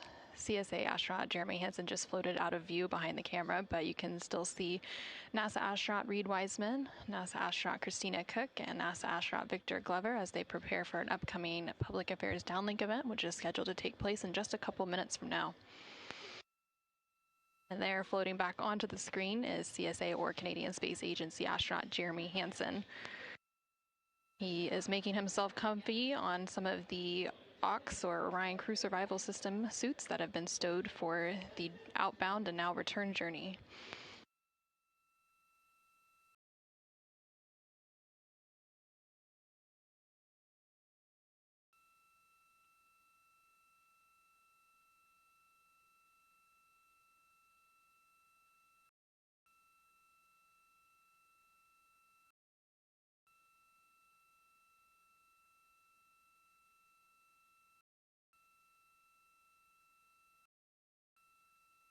Shortly after the completion of these couple of public affairs downlink events, the crew will begin winding down for their day, and they will have the opportunity to eat dinner. Some of the items on their menu today for dinner include chicken with corn and black beans, sweet and sour pork, rice pilaf, spicy green beans, citrus fruit salad, and maple cream cookies. All of the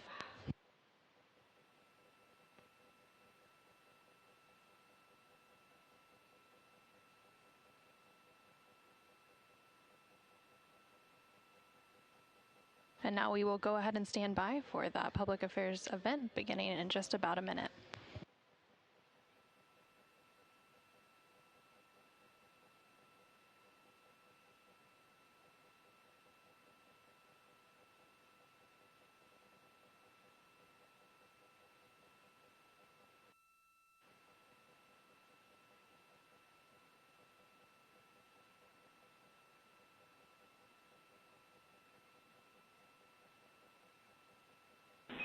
Integrity Houston, no action for the DU-1 caution. We're taking a look.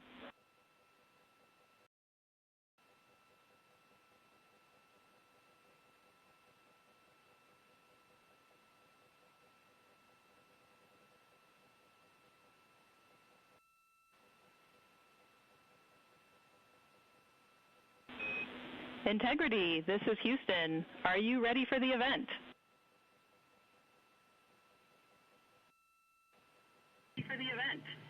Hello, Houston. Integrity is ready for the event. Administrator Isaacman, this is Mission Control Houston. Please call Integrity for a voice check. Integrity, Jared Isaacman, comm check.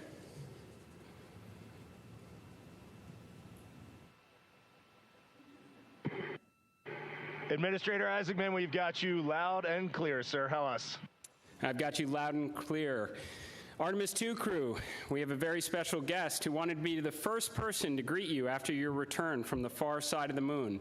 Reed, Victor, Christina, and Jeremy, it's my honor to introduce the President of the United States of America, President Donald J. Trump. Over to you, sir. Well, thank you very much, Jared, and you are doing a fantastic job. And hello, very special hello to Artemis II. Today you've made history and made all America really proud, incredibly proud. We have a lot of things to be proud of lately, but this is there's nothing like what you're doing, circling around the moon for the first time in more than a half a century. and breaking the all-time record for the farthest distance from planet Earth. Humans have really never seen anything quite like what you're doing in a manned spacecraft. It's really special. I want to personally salute and congratulate Commander Reed Weissman, Pilot Victor Glover, Mission Specialist Christina Koch, and Jeremy Hansen. And I also want to thank the entire amazing team at NASA, headed by Jared, who's a very special guy, by the way, and you all made this day possible, and you've really inspired the entire world. Really, everybody's watching. They find it incredible. I just watched you go to the back of the moon, and people haven't been there in a long time, we can say, but it's going to be more and more prevalent because we're going to be doing a lot of traveling, and then you're going to ultimately do the whole big trip to Mars, and that's going to be very exciting. So you look at, we had no astronaut has been to the moon since the days of Apollo program. The Apollo program was also very special, but that was 50 years ago. And at long last, America is back, and America is back in many ways stronger than ever before. We're the hottest country anywhere in the world. The Artemis crew flew in the most powerful rocket NASA has ever made, ever launched, traveled over 250,000 miles, broke the distance record set by the legendary Apollo 13. And America is a frontier nation, and the 4 brave astronauts of Artemis II are a modern day, you really are modern day pioneers, all of you. And one of them happens to be a neighbor. You know who that is, right? You have a special person over there, a neighbor, and we like our neighbor. Your mission paves the way for America's return to the lunar surface very soon. We're going all out. We're doing everything we can, and it's headed up by Jared. We'll plant our flag once again, and this time we won't just leave footprints. We'll establish a permanent presence on the moon, and we'll push on to Mars. That'll be very exciting. I'm waiting for that so much. I'd love to be here, but maybe we won't quite make it in terms of timing, but we will be up in the moon, and that's going to happen soon. So America will be second to none in space and everything else that we're doing, and we will continue to lead the whole thing into the stars, this incredible journey into the stars. So I just wanted, it's an honor to speak to you, and I wanted to congratulate each and every one of you. And tell me, what is the most unforgettable part of this really historic day? The whole world is watching and listening. Please tell me.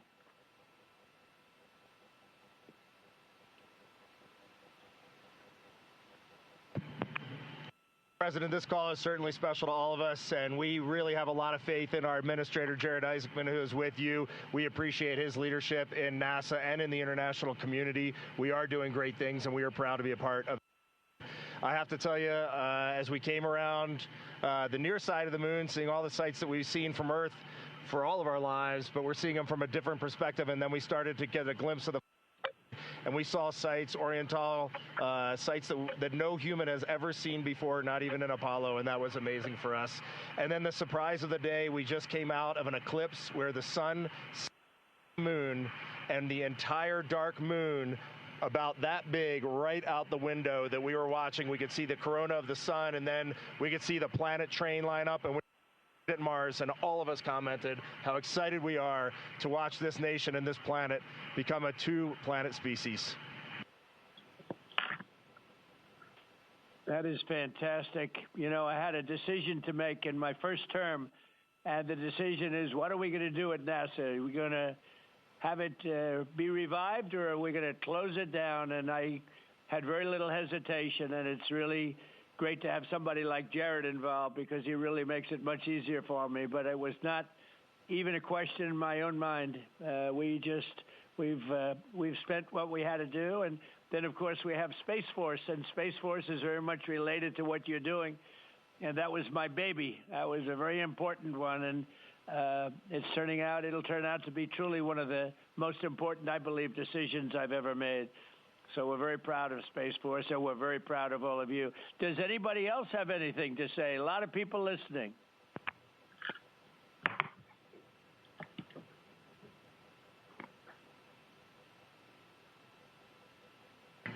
Mr. President, to be here with you speaking about our incredible day today. I think one of the biggest highlights was coming back from the far side of the moon and having the first glimpses of planet Earth again after being out of communication for about 45 minutes. It really just reminds you what a special place we have and how important it is for our nation to lead and not follow in exploring deep space.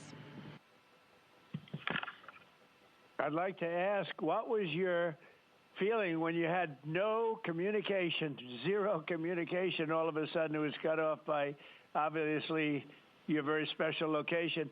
What was your feeling when you had no communication? A little bit different, perhaps.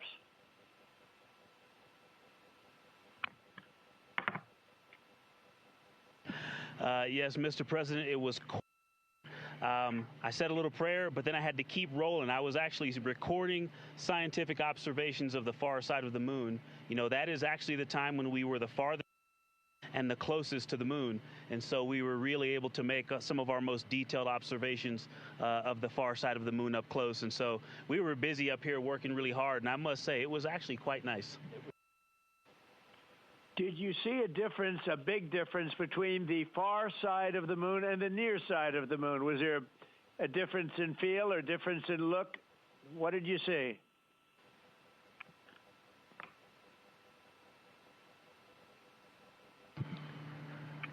Well, Mr. President, we certainly did, and our science team really set us up well to understand what they thought we might see. And the gravitational pull of the Earth has had a profound effect on the near side of the moon, changing all those dark mares, those dark patches of the moon you see from Earth. It's very different on the far side. While you see some small patches of those mare in deep craters, it's very much absent on that side, so that's really neat. And while I have the microphone, sir, I just want to thank you on behalf of Canada. The space leadership you spoke of from America truly is extraordinary. I've said this many times before. A nation that leads like that and creates and sets big goals for humanity that brings other countries along with it is truly incredible. And I know that's a very intentional, not a necessary decision, intentional decision to lead by example and to allow other countries like Canada to share our gifts and help you achieve these mutually beneficial goals, like establishing a presence on the moon and eventually going to Mars. And Canadians are so proud to be a part of this program. Well, I have to say I spoke to a very special person, Wayne Gretzky, who I think you know, the great one. And I spoke to your Prime Minister and many other friends I have in Canada. They are so proud of you. And you have a lot of courage. I'm not sure if they'd want to do that. I'm not even sure if the great one would want to do that, to be honest with you. But you have a lot of courage doing what you're doing, a lot of bravery and a lot of genius. But they're very, very proud of you.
Administrator Alex, I'm going to just get a quick comm check, make sure you guys are still on the line and we didn't have a handover.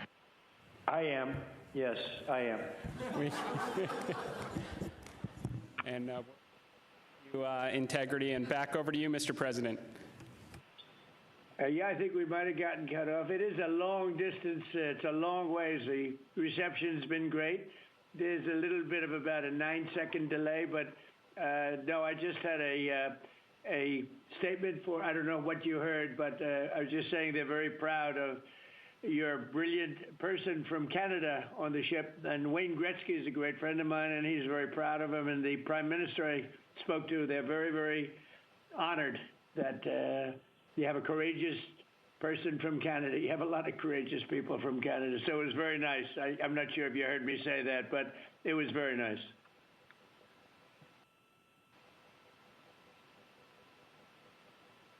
Yes, Mr. President, we heard that, and we do love our Jeremy Hansen. We love all our Canadian astronauts, Jenny Gibbons, Josh Kutrick.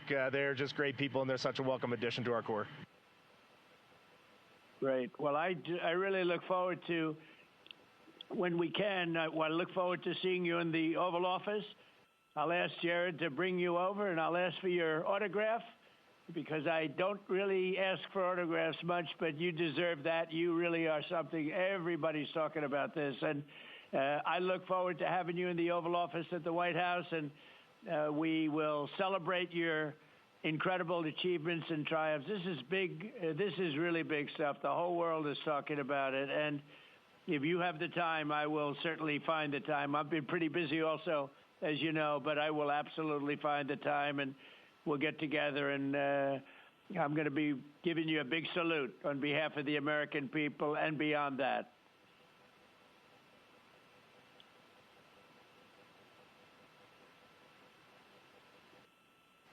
Thank you for that, Mr. President. And when you want us, we will be there. And thank you for your leadership. Thank you to Jared for his leadership. Really, thank you for taking the time out today to visit NASA. It's really special for us, but it's really special for the team on the ground. A whole team of people all around the world pulled this off, and we just want to say thank you to all of you for this. It is the thrill and honor of a lifetime to have been on this journey. Today was amazing, but this 3-year journey has been amazing, and it was made possible by the American people and the Canadian people, and we're so grateful to you all. Thank you very much. Well, thank you very much. And Jared, congratulations. We'll see you soon. And I know that you have Mars very much in your mind, so we'll start thinking about that pretty soon, I think. And thank you. Congratulations to everybody. I'll see you at the Oval Office. Thank you for your time, Mr. President. It's been an honor. Thank you very much. Bye. Bye. Integrity. This is Houston ACR. That concludes the event. Thank you. Thank you to all participants.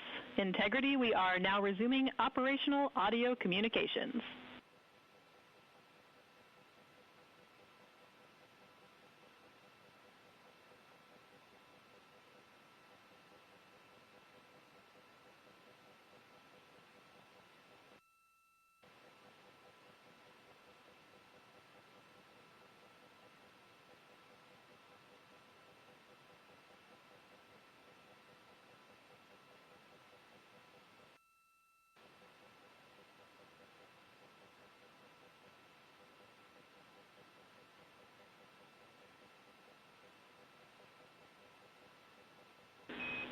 Integrity Houston, great job on the event. Just a heads up, we are on track to start the next event on time at 4:15.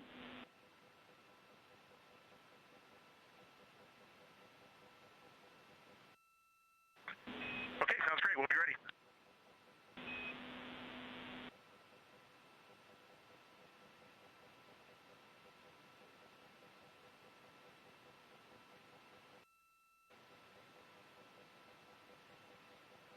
This is Artemis Mission Control in Houston, Texas. We just had that public affairs event with President Donald Trump and the crew on board the Orion spacecraft.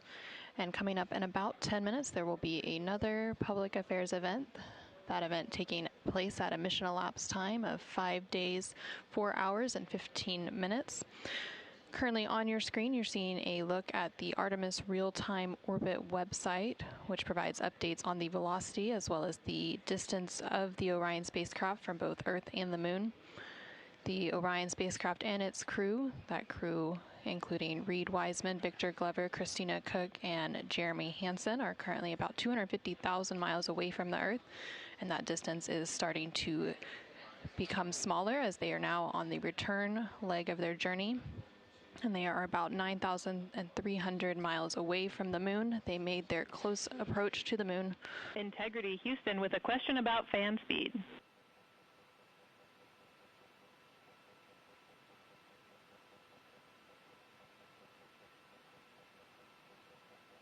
Go ahead. Hey, Reed, we were wondering if this adjusted fan speed is something that you would like to keep going forward, or if it was just a specific change request for the events this evening.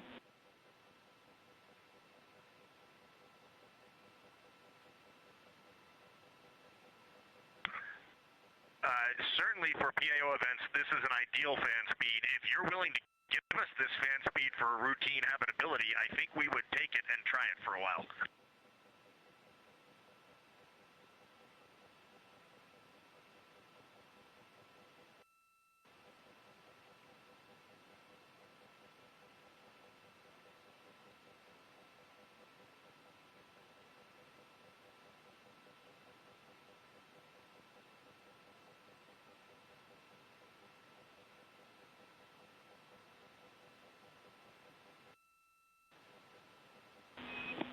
And Reed, we are able to support keeping the fan speed in this config. Happy to keep it here to collect data.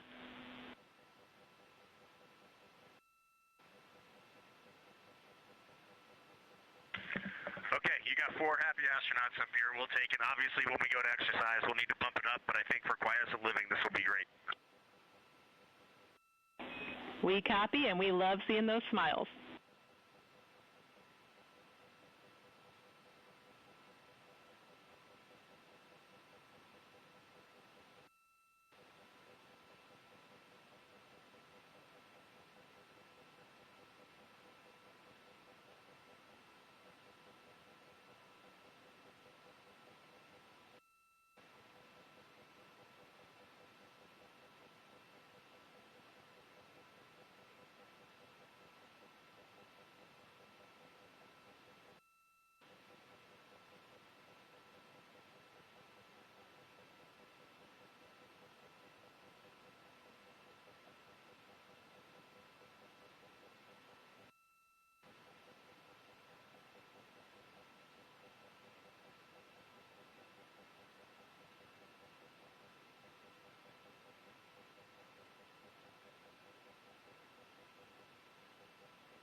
Integrity for docking camera. Go ahead.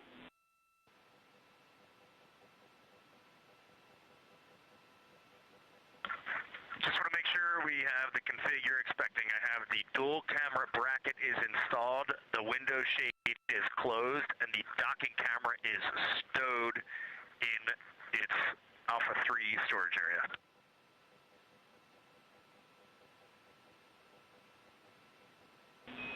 That's a good config.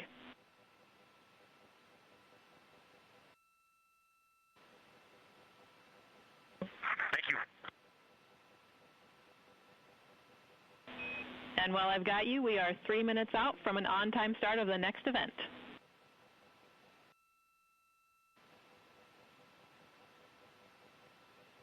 This is Artemis Mission Control in Houston, Texas. You can see a live look of the Artemis II crew inside the Orion spacecraft cabin as they prepare for another public affairs downlink event. There on your screen is CSA astronaut Jeremy Hansen along with NASA astronaut Reed Wiseman and NASA astronaut Victor Glover popping up. Earlier today, the crew completed their Lunar FlyBy observation period, during which the Orion spacecraft and its crew passed approximately 4,000 to 6,000 miles from the moon and provided the astronauts with a full disk view of the lunar surface. And from that higher vantage point, the astronauts were able to observe both poles and large-scale geological features in a single view. Towards the tail end of that observation period, they also were able to see an eclipse. And that eclipse period lasted about an hour and was when the sun was hidden from view behind the opposite side of the moon from the perspective of Orion. Since then, the crew has been working to clean up some of their observations and transfer some of the data and imagery down to the ground to begin processing, and the science team will take a look at that imagery as it comes down ahead of a post-Lunar FlyBy conference tomorrow with the crew following their sleep period. Now we are standing by for a second public affairs event taking place in about a minute.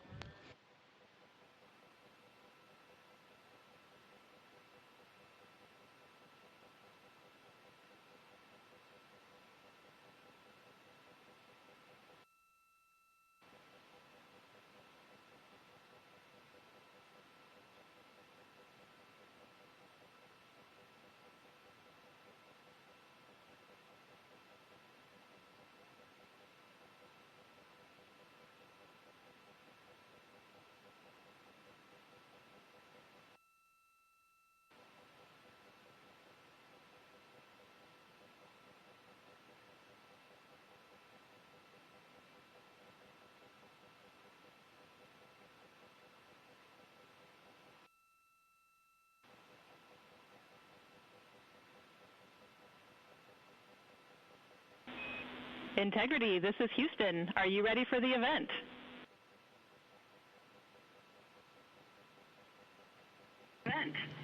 Houston, Integrity is ready for the event. Administrator Isaacman, this is Mission Control Houston. Please call Integrity for a voice check. Integrity, Jared Isaacman, comm check.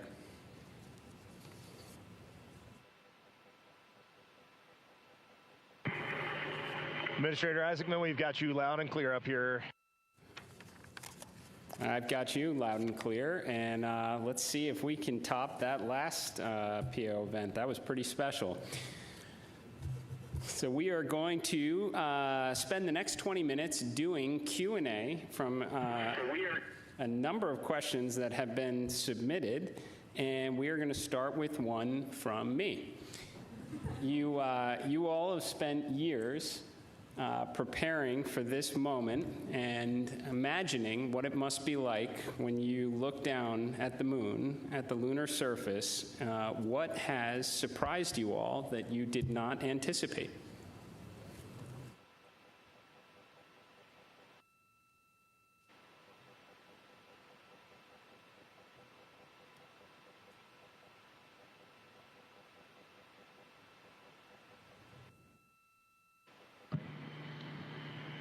Go ahead. Oh, it's on. Administrator, great to chat with you. Just something that just shocked me because I'm really using imagery and just the three-dimensionality of it. You know from your experience of seeing the Earth from space how it just seems different, and you look out in depth of things. And when we were on the far side of the moon looking back at Earth, it was just so obvious. You had this sphere out in front of you of the moon in this three-dimensional.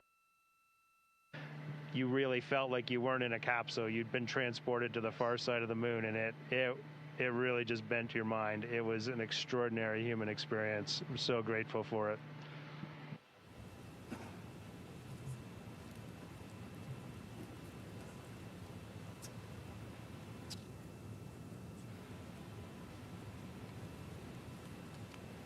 Integrity, Jared, anyone else want to answer that one?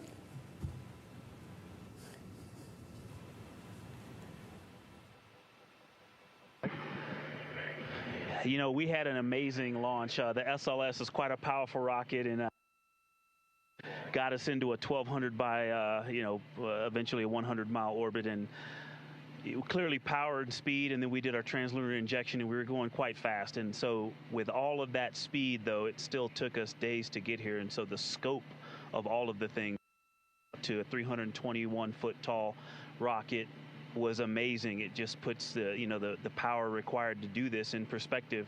But then even with all that power and to get to those velocities, it still took us days. And the breadth of the distance we had to cover.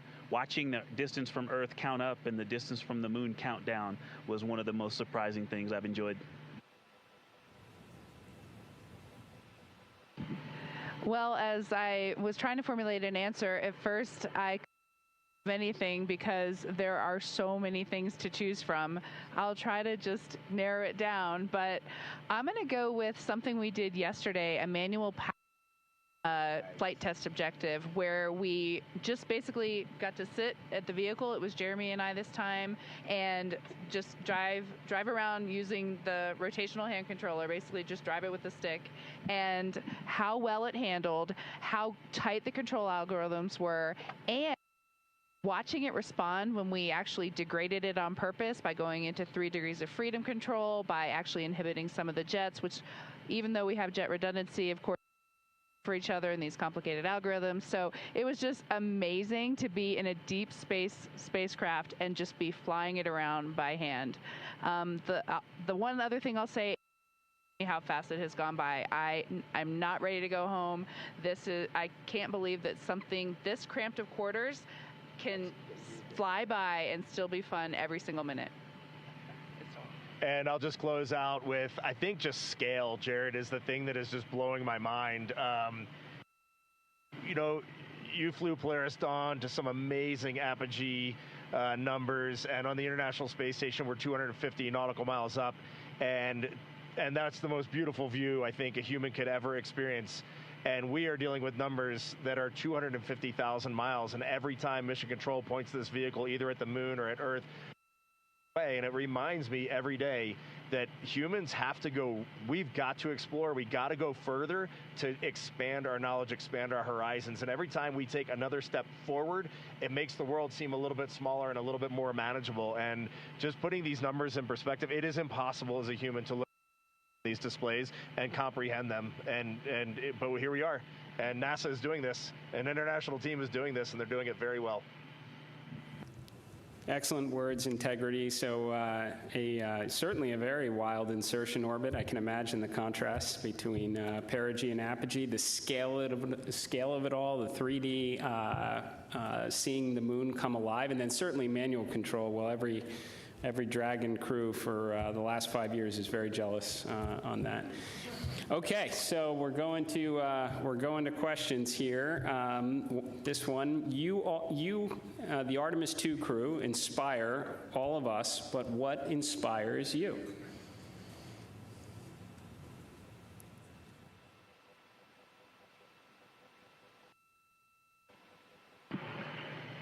I think as you get older, your answer to that question changes a lot. Certainly when I was a young boy and a young man, just seeing an airplane flying overhead, to me, that really lit a fire in me. And then I think when you reach your middle age, it is interesting to watch leadership throughout the world kind of change the course of human. You can watch that unfold. And now now that I'm just a little bit over 50, you'll be there soon. Now that I'm just a little bit over 50, I mean, it all ties back to just family, and you understand just how much the people that you surround yourself with, and that is really every night when you go to bed, that's really what you end up thinking. At least that's what I end up thinking.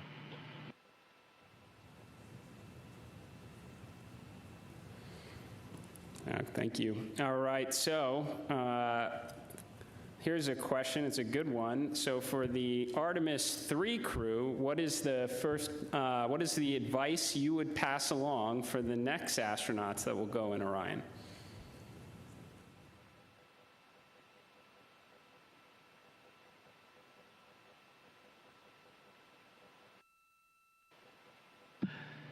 That's a great question, Jared. We've actually been thinking about the Artemis III crew since we were assigned as the Artemis II crew. It was the beginning of how we came up with how we wanted to fly this mission, how we wanted to buy down risk for the program, and values as a crew. And so, you know, over the course of these 3 years, we've taken a lot of notes. So we've almost got a book to hand them.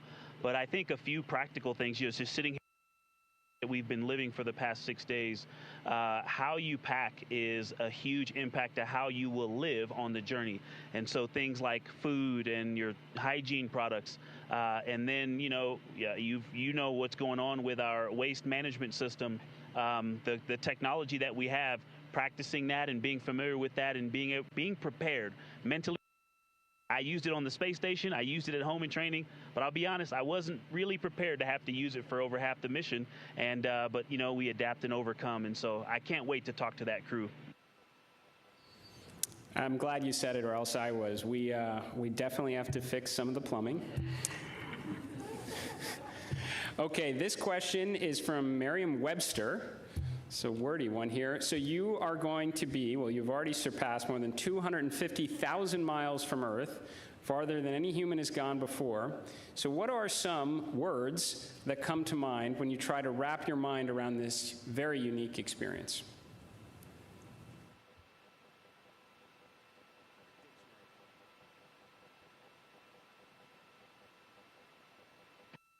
I'll be honest with you, the main word, because superlatives just don't do it justice, is humility. We would never be here if it weren't for so many people that came before us, starting with Neil Armstrong, Katherine Johnson, Dorothy Vaughan, civil rights movement leaders, everyone who worked on this spacecraft. Before we got here in our 3 years of training, we went all over the country and even to our European and Canadian partners to see the people who have put their hands on this hardware, the millions of parts from every valve, to this entire thing, the people that put on harnesses every day to rig it up in the VAB. They all passed the record. We definitely didn't pass the record up here alone. So this is actually very similar to the question the President of the United States asked just a brief bit ago. But during the quiet moments on your journey, when you were out of contact with everyone here on Earth, what were some of the thoughts that tended to occupy your mind most?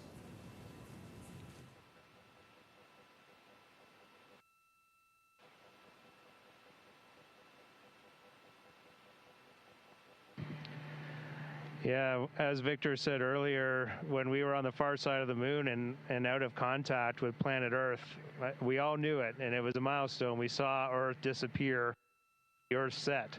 But we were so busy with the science, and we have such faith in our vehicle integrity, such faith in mission control, that we were just at complete peace and just doing our job. And just trying to do a good job to collect as much science data as we could while we were on the far side of the moon. And we were just giddy in here, like of our lives. He's being a bit humble, but as soon as we went out of comm with planet Earth, we did have maple cookies as we just gathered together for about 30 seconds. Each one of us had a maple cream cookie and then right back into the science. But we had to take a moment to honor that time going behind Earth, and it was going behind the moon and out of touch with Earth, and that was a very surreal moment for this crew.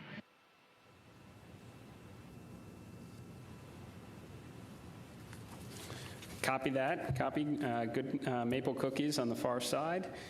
And how has this journey changed? How has this journey already changed the way you see our home planet and humanity's future among the stars?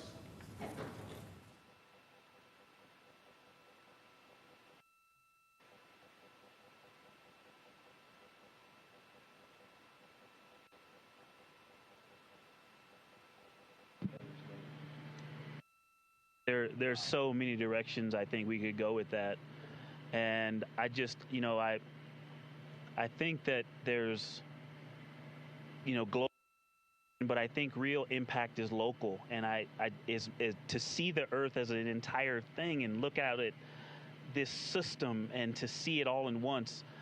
But my daughters, and just the things that we can impact directly, the people that I can touch, that I can speak to, hug, and show love and gratitude toward, is the thing that I think is going to change and last. And but you also talked about the future that we're going to have in the stars, and this mission, I think we swung for the fence and launched on our first try after learning a lot earlier this year. But I think it set the stage for us to go out and continue to swing for the fence hard in our Orion SLS and ground systems programs to go and get the next one teed up so that crew can knock it off out of the park. And so I have huge expectations for what's coming next. Good words. Are you feeling homesick for Earth?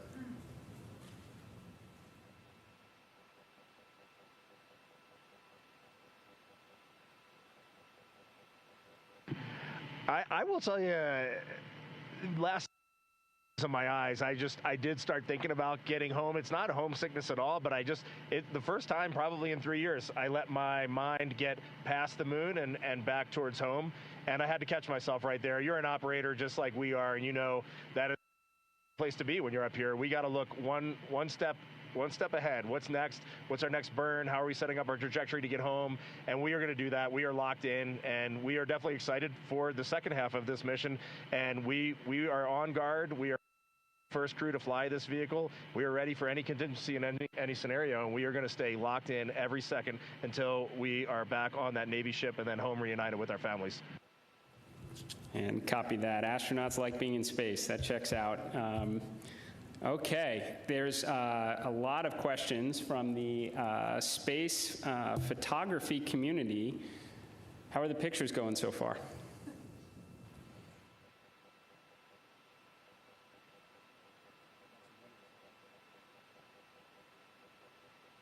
Well, we all love getting our hands on cameras and our eyes behind the lens here, because we're just trying to share the incredible things that we're seeing, and that's obviously the best way we can try to do that.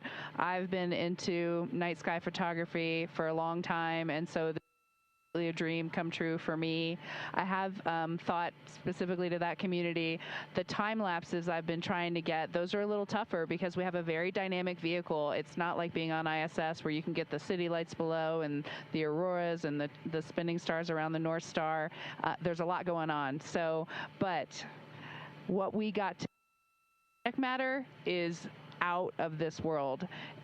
When we viewed that eclipse, that was the one time we all said, we literally cannot capture this with a camera. Everything else, I think we've really put our hearts and minds into making sure we understand so that we can bring that home to everyone. But having to set the low light features for Earthshine on the moon while it's an eclipse, that was a new one. I had to dig deep in my book for that one. And thanks for the iPhones. They've been working great. Very glad to hear that. And there are a couple billion people back here on Earth that are extremely excited to look at the imagery you've captured up there. So. Okay, well, I want to thank you all. Integrity. So Reed, Victor, Christina, Jeremy, on behalf of NASA and space-loving people across the world, thank you for taking us with you to the moon. Thank you for your courage, all of your beautiful words that we've heard. You represent the absolute best of us. We are proud of you, and we look forward to welcoming you back safely to the good Earth very soon. Godspeed, and go Artemis II.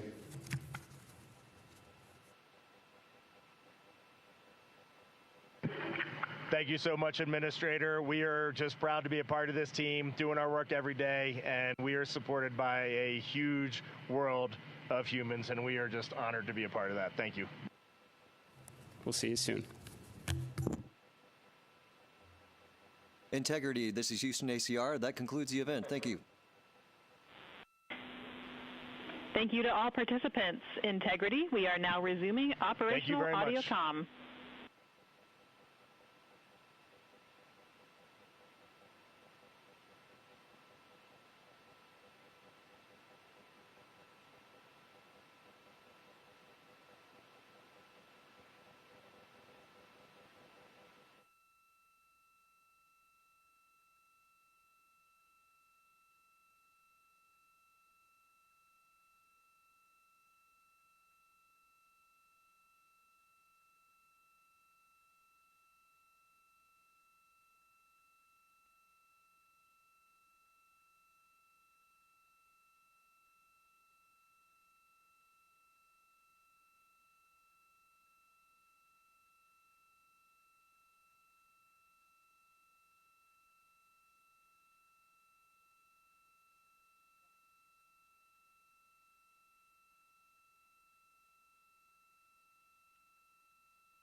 This is Artemis Mission Control in Houston, Texas. That second public affairs event with NASA Administrator Isaacman and the crew on board the Orion spacecraft named Integrity now complete, and there on your screen you're seeing a live view from the Orion spacecraft, specifically from the camera on its solar array wings, and you can see a crescent Earth there. The crew is now officially on the return leg of their journey, and Earth is now their target, with that splashdown targeted for April 10th.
This is Mission Control Houston inside the Artemis Flight Control Room as the Lunar FlyBy coverage is coming to a close.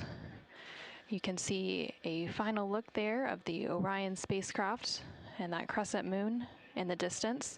The Artemis II crew inside the Orion spacecraft named Integrity lifted off atop the Space Launch System rocket on Wednesday, April 1st from NASA's Kennedy Space Center in Florida. This crew is the first to live and work inside the Orion spacecraft. And about 25 hours after launch, Orion conducted its TLI, or translunar injection burn, which committed Orion to departing high Earth orbit and set us up for today's flyby. TLI also served as the spacecraft's deorbit burn as it slingshot Orion around the moon and set the crew on its free return trajectory, with that splashdown slated for Friday, April 10th. Last night, on flight day 5, the crew entered the lunar sphere of influence, the point at which the pull of the moon's gravity became stronger than the pull of Earth's gravity, and the crew will remain in this lunar sphere of influence until about 12:25 p.m. Central, 1:25 p.m. Eastern on April 7th. Today, the crew spent the majority of their day making science observations and capturing imagery as part of the Lunar FlyBy, during which Orion and its crew passed approximately 4,000 to 6,000 miles from the moon and provided the crew with a full disk view of the lunar surface. From that higher vantage point, the crew was able to observe both poles and large-scale geologic features in a single view, and the Artemis II crew also became the first humans to directly observe certain far-side regions of the moon with unaided eyes. During the lunar flyby, the crew also surpassed the Apollo 13 distance record and made that farthest distance from the Earth during their mission at a distance of 252,756 miles away from Earth. Integrity Houston with 2 updates.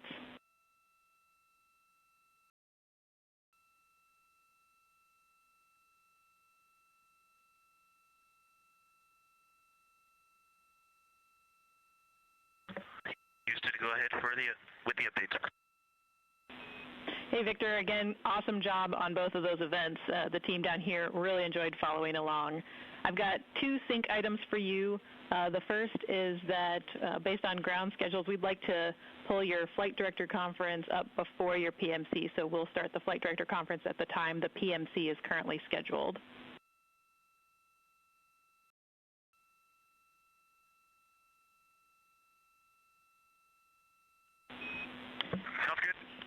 And the second item is just following up on the DU-1 caution. We believe this is a recurrence of what we saw with DU-2 earlier in the mission. It's back up and it's ready for you to reconfigure displays as you wish, and I see you have that in work.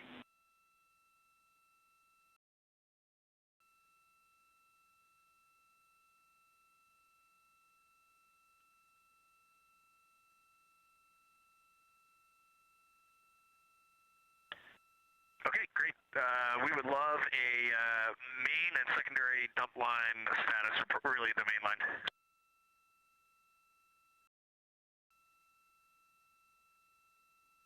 Check-in.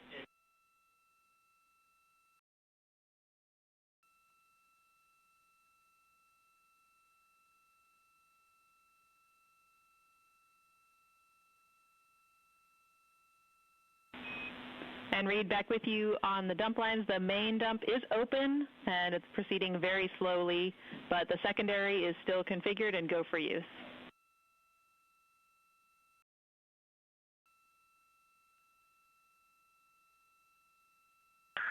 Okay, sounds good. Thank you. And this is Artemis Mission Control. Some communication there between NASA astronaut Reed Wiseman and the Capcom, or capsule communicator, here in Mission Control, discussing some of the final activities on their timeline for the day before they head into pre-sleep and get ready to close out Flight Day 6. So during the flyby period, the Artemis crew and in its Orion spacecraft reached a farthest distance from Earth at 252,756 miles, which was 4,112 miles farther than Apollo 13.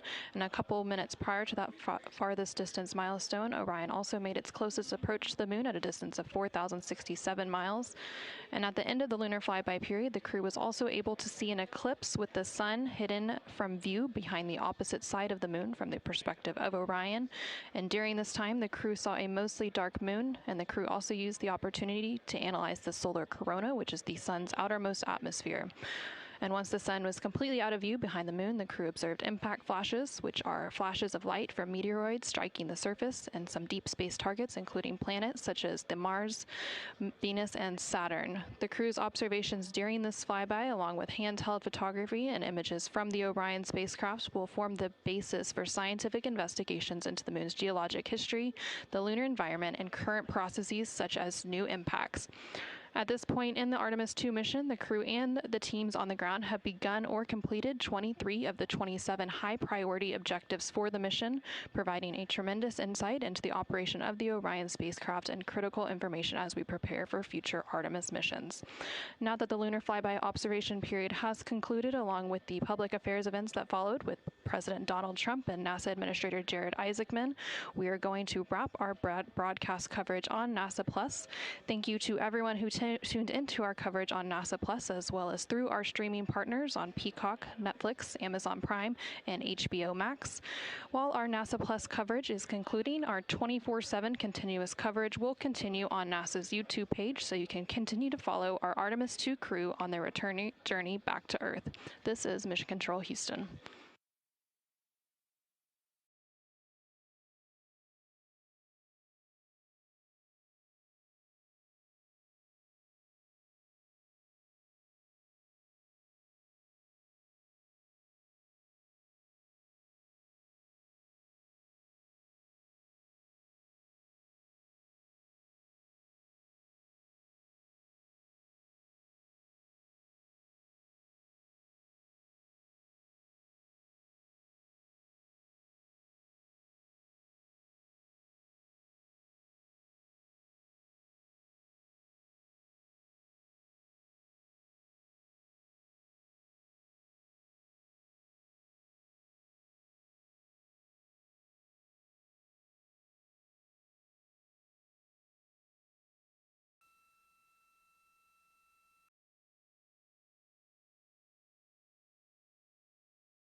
Houston Integrity, we have a science question.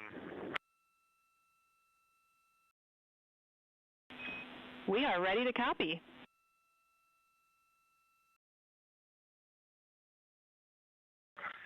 We just want to check our understanding before we go to bed, because we think we made some changes, but the procedures, were not updated as expected.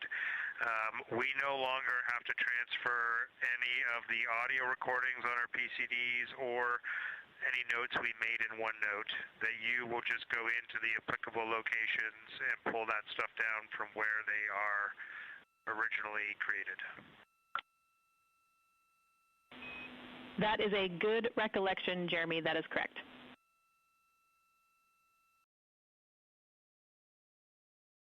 Okay, so we are transferring photos into 4 science folders on all 3 PCDs. And if you go into those 4 science folders, you'll get all of the imagery that we took today. And just a heads up, just so much excitement up here. Sometimes we switch cards and sometimes we didn't. And so the different shifts are on various cards in various places, but all the photos are there. Copy all. Thanks for the report.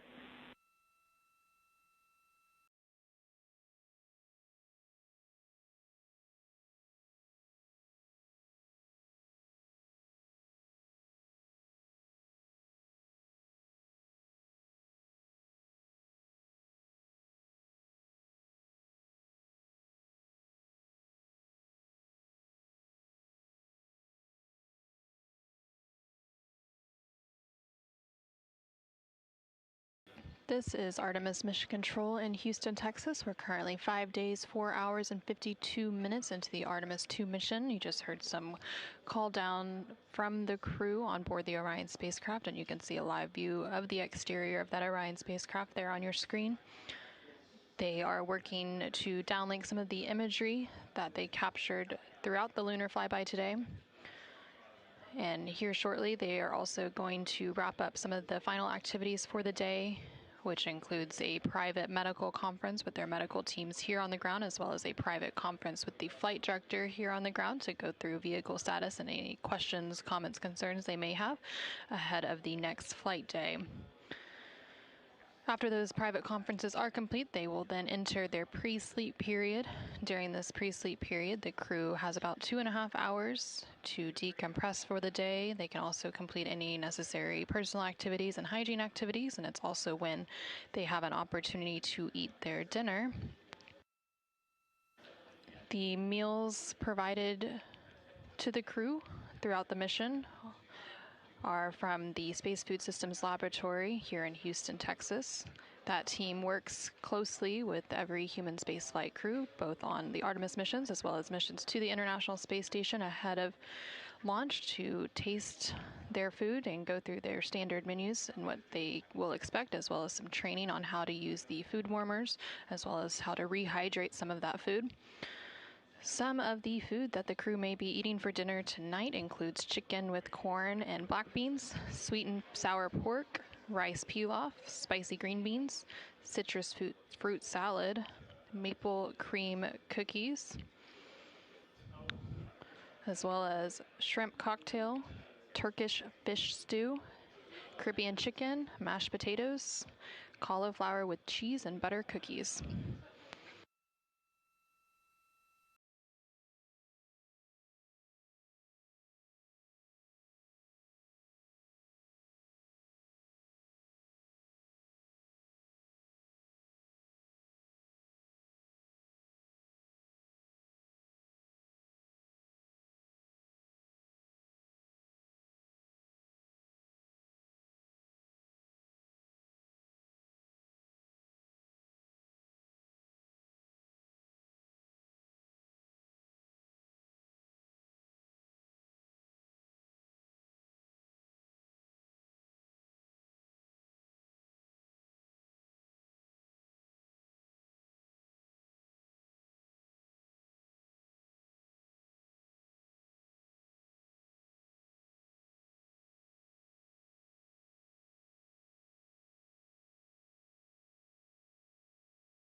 Integrity Houston OE2 is configured for your conference with Mr. Radigan.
This is Artemis Mission Control. You are currently seeing a live view of the Orion spacecraft. This view coming to you from one of the 4 solar array wings, or SAWs. They each have cameras mounted to them that provide these live views. And in the distance, you can see a crescent Earth. That, of course, is now the destination for the Orion spacecraft and its crew, now that we are on the return journey leg of the mission following today's lunar flyby. We are targeting a splashdown in the Pacific Ocean off the coast of California on Friday, April 10th. That splashdown will take place in about 3 days, 20 hours, and 13 minutes. The crew is wrapping up their 6th flight day. They are currently in a privatized conference with the flight director here in Mission Control. They typically have a private conference at the end of every flight day.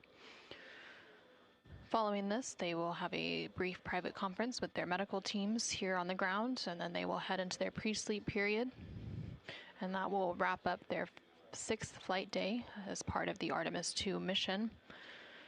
Going into the 7th flight day, they will have quite a bit of time off duty, but they will complete a post-lunar flyby conference. During this time, they will have the opportunity to discuss their lunar flyby observations with the science team on the ground, while some of that is still fresh and top of mind. And then a little bit later in the day, there is the opportunity for a RTC-1 burn. This is a return trajectory correction burn, should it be needed, and it will allow, it would be a short thruster firing to allow the Orion spacecraft to fine-tune its trajectory on the return leg. And then in the second half of the day, they will work on a radiation sheltering demonstration.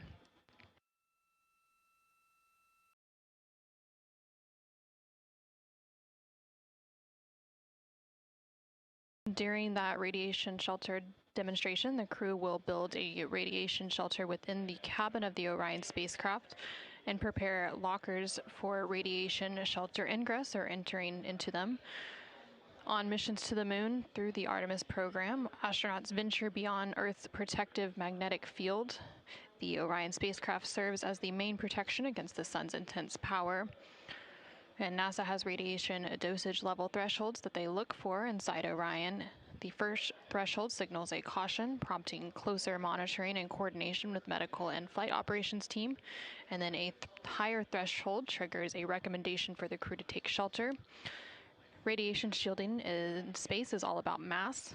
Charged particles are slowed and absorbed as they pass through matter, so astronauts are trained to reconfigure their cabin during a solar particle event, removing stowed equipment from storage bays and securing it along areas of the cabin to add mass between themselves and incoming particles. Since Artemis II is the first crewed Artemis mission, testing this procedure in the Orion spacecraft is a major objective of the mission.